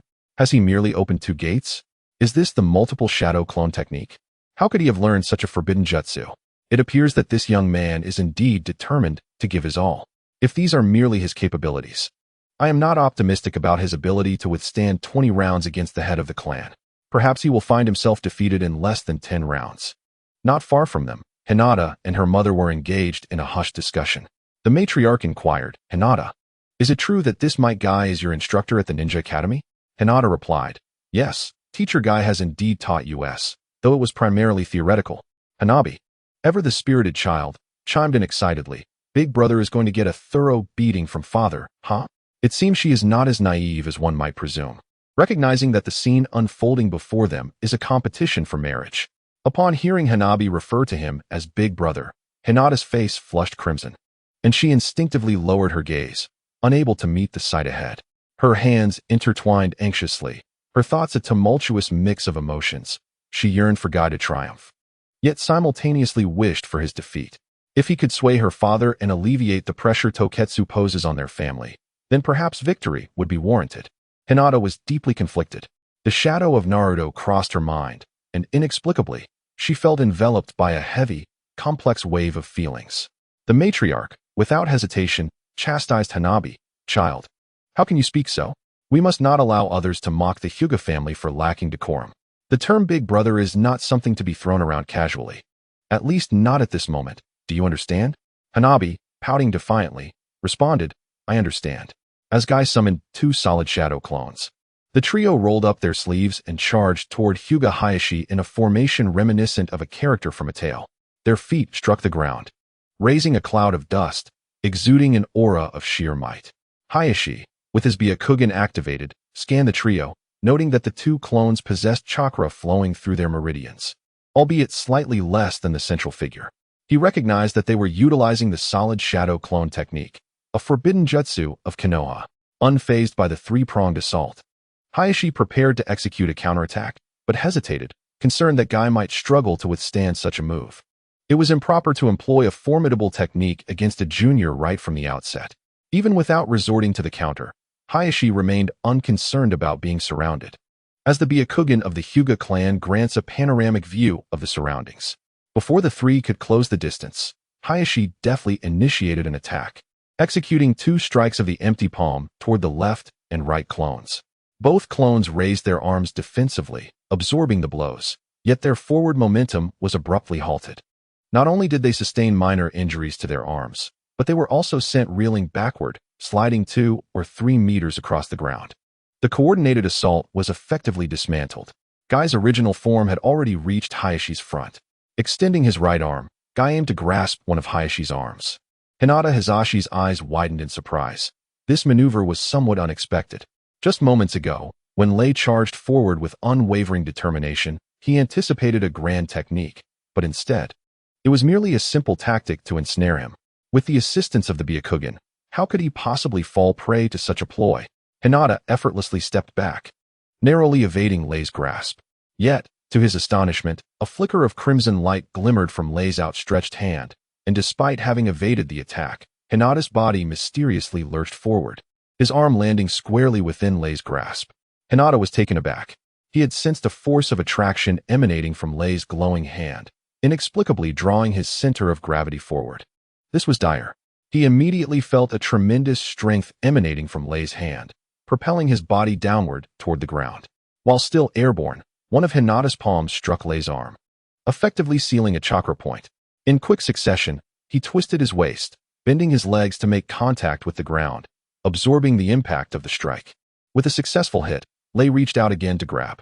The technique Chikabin was activated once more, and as usual, a flicker of red light danced within his palm. Still haunted by the previous event, Hinata decided not to conceal his strength this time. 8 trigrams return erupted forth, unleashing a powerful chakra field that rebounded Lei's attack. However, Hinata's technique retained a measure of restraint. Otherwise, Lei would not merely be pushed back 5 to 6 meters, but would also sustain some injuries. The principle behind return lies in the instantaneous transformation of the body into a spinning gyroscope, utilizing the gentle fist to simultaneously activate chakra energy at hundreds of chakra points throughout the body, forming a circular absolute defensive barrier. This absolute defense, of course, is only effective against physical attacks. In theory, as long as the rotational speed is sufficiently high, combined with the 360-degree support of the Byakugan, it can indeed withstand any physical assault. The more chakra activated from the body's points, the greater the power of return. As Lei was rebuffed by the technique, he sensed that the flow of chakra in his right arm had nearly ceased, a realization he had prepared himself for. Even without chakra, he possessed the ultimate power of single-core propulsion. Just after fending off the primary attack from Lei, 2 shadow clones surged from either side, each extending a hand towards Hinata. Another assault? Hinata cast a cold glance at the 2 clones, a flicker of irritation igniting within him. He executed return once more from his position. The 2 clones, possessing only 30% of Lei's original strength and resilience, stood no chance against the enhanced force of Hinata's technique. A circular pit, approximately 3 meters in diameter, was carved into the earth beneath him, and the clones vanished without a trace. After unleashing return twice in succession, Hinata found his chakra reserves significantly depleted. Standing still as he began to breathe heavily, with the distraction of his clone, Lei took a moment to catch his breath before charging forward with audacity once more. Hinata Hizashi decided to initiate a counterattack. The 8 trigrams 64 palms began to strike towards Lei's body. However, just as Lei closed the distance of 2 or 3 meters, he executed a quick roll on the ground, evading to Hinata Hizashi's rear, his hands reaching out towards Hizashi's ankles. This strike, a blend of stealth and agility, might prove effective against ordinary taijutsu ninjas, Yet this time he faced Hinata Hisashi, endowed with a 360-degree field of vision. With a firm push against the ground, Hisashi vaulted into the air, evading the attack. In a sudden burst, Lei's body surged upward from a crouched position, his left hand reaching skyward as an eerie red light flickered into existence.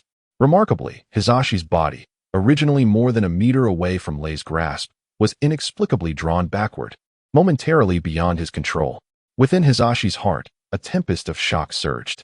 How could this be? He had clearly evaded capture. This style was completely unlike that of the Might family's taijutsu. The forceful and direct approach, merging grappling techniques with judo, was a style Hisashi had never encountered before. Initially perceived as brutishly simple, he only grasped its formidable complexity and dominance through first-hand experience. As the large hand seemed poised to seize him, Hisashi could no longer afford to hold back any of his strength. He invoked his ultimate defense once more. In a swift motion, his body twisted and spun through the air like a nimble fish, utilizing the chakra storm generated from hundreds of chakra points within to neutralize the attack. Upon landing, Hisashi cautiously retreated a few steps, re-establishing distance from Lei. At that moment, he had shed his previous ease and arrogance, now facing the battle with the gravitas it demanded. The onlookers were left bewildered by the unfolding conflict. Lei's attack style, seemingly blunt and devoid of finesse, had compelled Hisashi to employ his ultimate technique thrice. It is well known that the ultimate defense, or kaiten, is a last resort in the gentle fist, consuming vast amounts of chakra with each use. And it is not a technique to be employed lightly. The head of the clan's condition appeared troubling. The two elder spectators, both jonin of the Hyuga clan, had recognized the unfortunate reality that Hisashi was at a disadvantage. This conclusion left them in astonishment. Could the clan had be intentionally holding back? Yet, looking at Hisashi's heaving chest, that did not seem plausible. This Might Lei's techniques are peculiar. Did you see that fleeting red light from his palm? The chakra points in his arms had been sealed by the energy rebounding from kaiten, yet he appeared unaffected. In the arena, Hisashi's expression turned grave. Internally, he resolved, I cannot afford to underestimate him this time, for this young man's techniques are exceedingly strange. Among the onlookers, only Huahua seemed oblivious to the changing dynamics of the scene. Instead, he fervently waved his arms, cheering for Hinata Hisashi, urging him on. Come on, father. Lei continued to stand firm, forming hand seals for the multi-shadow clone technique. Summoning two more clones. This time, he sensed a significant reduction in their power compared to before. This was due to the several close encounters with Hinata Hisashi, during which the opponent's gentle fist technique had infiltrated his arm's chakra points, sealing the chakra flowing within. Any taijutsu ninja engaged in close combat would find their chakra points sealed by the chakra energy emitted by their opponent upon contact. Consequently, as the battle progressed, the chakra within him diminished further. The method of the 8 trigrams gentle fist, in principle, is contrary to the 8 gates released formation. However, Lei had mentally prepared himself. The two clones he summoned this time were merely meant to provide him cover. After adjusting his mindset, Lei charged forth toward Hinata Hisashi. The latter, unexpectedly altering his tactics, found himself retreating in fear of his opponent's close-range combat, despite his usual prowess in it. Utilizing the 8 trigrams empty wall palm, Hinata struck forward with both hands, retreating as he attacked. As Lei surged forward, the two clones swiftly positioned themselves in front of him, forming a straight line toward Hinata Hisashi.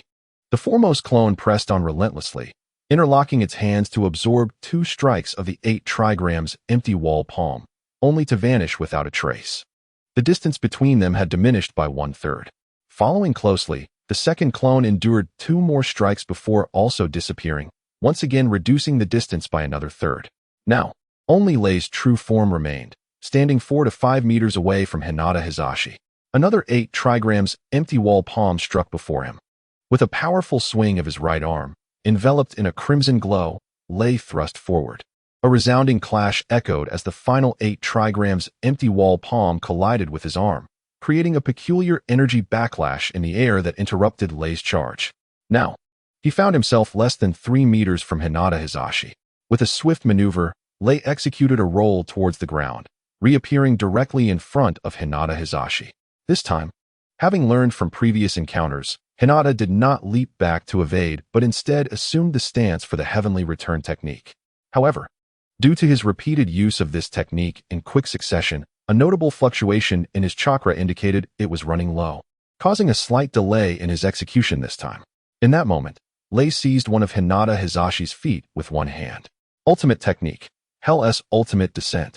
Following that, he grasped the other foot as well, binding Hinata with immense strength. With a force akin to tossing a sack of rice, Lei hurled Hinata Hizashi towards the ground. In a desperate bid, Hinata extended his hands to strike the ground just before impact, attempting to mitigate the force of the blow. The first strike landed with a resounding thud. With a resounding thud, the ground erupted in a cloud of dust. Hyuga Hizashi's hands made contact with the earth, sparing his body from substantial harm. Following swiftly was the second strike, aimed at the opposite side of the ground, with Hizashi's hands once again leading the way. Then came the third and fourth blows. Hizashi's arms had succumbed to fractures, and his head met the ground with a jarring impact, leaving him dazed, blood gushing from his nose. Head of the family. The two elders nearby sensed Hizashi's peril and rushed to intervene. Lei, sensing the moment was ripe, hurled Hizashi into the air and formed hand seals, summoning two shadow clones. The three Leis stood in unison. Fire release, great fireball technique. Wind release, deadly tornado. Lightning release, thunderous roar punch. In an instant, the heavens and earth seemed to shift in hue. One elder scooped up Hizashi and darted away, leaving another elder behind to execute a powerful technique known as Kaiten. However, having witnessed Lei's prowess in the spectacle of the combined ninjutsu, he did not underestimate the situation. Instead, he channeled every ounce of chakra within him into this technique. He must remain to hold the line. This was the fate of the branch family of the Hyuga clan. Kaiten is renowned for its absolute defense against physical attacks, yet against the 5 elemental ninjutsu. Its defensive capabilities were rather mediocre, akin to forming a bubble-like sphere of chakra around oneself. Bang, bang, bang. After 3 successive impacts, the elder left behind was struck by the thunderous roar punch, his body flung away and crashing heavily onto the ground more than 10 meters distant. Lei stood firm, resembling a celestial being descended from the heavens. This time, the combined ninjutsu possessed only a third of the power he had previously exerted to the fullest, for his chakra had been nearly depleted. There was a sense of thunderous noise with little ring. During their exchange, he had keenly sensed Hizashi's moment of overconfidence, seizing the opportunity to mount a fierce onslaught, unexpectedly managing to suppress Hizashi entirely. This prompted a shift in his strategy. He aimed to shatter the Hyuga family's arrogance and subdue Hizashi, paving the way for him to reclaim the Hyuga clan for his own ends. As for whether anyone would perish, Hizashi would likely emerge unscathed. However, the fate of the elder who braved the thunderous roar punch remained uncertain. Lei could only hope for his safety. The onlooking Hinata and her mother were momentarily stunned, particularly Hinata, who struggled to reconcile the Lei before her with the one who had taught them in class. He was fierce, ruthless, and domineering. Yet, her mindset was now entirely consumed with concern for her injured father. Father! The trio exclaimed in unison, rushing towards Hyuga Hizashi. The elder, who lay on the ground after enduring a devastating blow from the raging roar, emitted a groan, struggling to lift his head. His face and body were charred black, and his eyes, filled with a horrifying glint, gazed vacantly at Lei, who stood nearby. Suddenly, his body convulsed, and he fell into unconsciousness. Lei surveyed the scene before rushing to the side of Hinata Hayashi. Lord Hinata, are you all right? I apologize for my momentary lapse in control, which resulted in your injury. Hinata Hayashi regarded Lei with a complex expression, glancing at the motionless elder on the ground, and uttered a few words. First, take me back. Then ensure he is sent to the hospital. Lei nodded and swiftly carried the elder towards the Konoha hospital. Hinata Hayashi had only suffered broken arms, a minor injury for a skilled jonin adept in taijutsu. Aside from the embarrassment of being in such a state, it was hardly a serious matter, and he would recover in a month or so. For the sake of his dignity, Hinata Hayashi would certainly avoid the hospital. After all, what would become of his reputation as the head of the Hyuga clan if word of this incident got out? However, the elder who had sustained injuries while saving him was in a more severe condition, having suffered internal damage, thus a hospital visit was unavoidable. Prioritizing the urgent matters at hand, Lei acknowledged, I shall come to apologize at your estate another day. Before departing, he cast one last glance at Hinata Hayashi. Upon returning home from the hospital, Lei discovered the main hall's door wide open, with 2 root ninjas standing guard at the entrance. Danzo sat alone, his back to the doorway, quietly sipping tea. Lei strode in with an imposing gait, picked up a cup of cold tea from the table, and drank it in one gulp. Danzo squinted, assessing the aura emanating from Lei, and inquired with a seasoned air, "After my departure, did you engage with him?" Lei nodded. "Yes, we did. What was the outcome?" "I broke Hinata Hayashi's arms. One of their branch family elders took a hit from my lightning release technique and lost consciousness. I've just returned from the hospital. He should be out of danger." "What? You broke Hinata Hayashi's arms? And knocked out a branch elder?" Danzo's hand trembled, momentarily questioning whether he had misheard. "So, do you think this matchmaking endeavor has succeeded?" Lei asked, eager for Danzo's insight despite having his own suspicions. As he recognized the depth of Danzo's cunning and the different perspectives he possessed, Danzo chuckled softly, a note of satisfaction in his tone. "As long as you don't perform too poorly in the contest, the outcome will remain unchanged. I personally intervened to facilitate this match. Would the Hyuga clan dare to oppose my influence?" The so-called contest was merely a pretext for self-justification. Families of such stature valued their reputation. "Given the results you just described, I believe there will be no issues arising. Can we proceed with our transaction?" Lei calmly poured himself a cup of hot tea and replied, "The items can be given to you, but I suggest we wait until everything is finalized." Dealing with an astute individual like Danzo required Lei to tread carefully, calculating each step with precision. At this stage, he still possesses the value of utility that Danzo seeks, marking a period of collaborative synergy between the two, during which Danzo is unlikely to betray him. However, once Danzo perceives that he has lost his usefulness and that his interests diverge, it is conceivable that he might act against him without hesitation. After all, this is an individual audacious enough to orchestrate an assassination against the Hokage. Just then, a root ninja entered, reporting, "Lord Danzo, Miss Hinata from the Hyuga clan has arrived," seemingly to seek out Might Guy. Danzo smiled knowingly and urged, "Quickly, send the girl away, then come in so we can finalize this transaction. My patience is limited." Naturally, Guy also displayed a glimmer of triumph, as the Might clan was expanding and taking significant strides forward. It was possible that by the time he wed, Might Guy would still be a bachelor.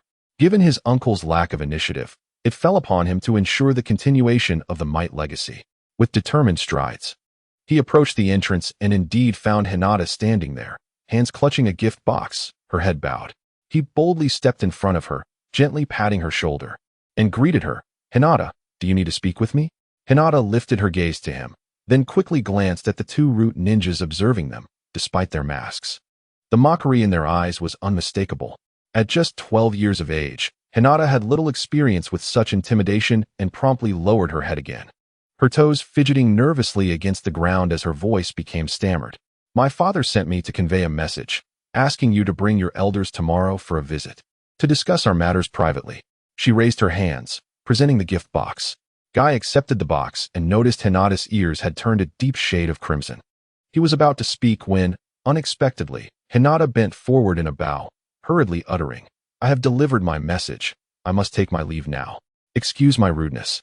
As he watched her retreating figure, Guy chuckled softly to himself, then examined the gift box in his hands. Upon opening it, he discovered a dark green belt exuding a delightful, yet unidentifiable fragrance. Was this a token of their acquaintance? It was likely selected by Hinata's mother. As for the engagement, given that she had come alone to deliver the message, it seemed almost certain.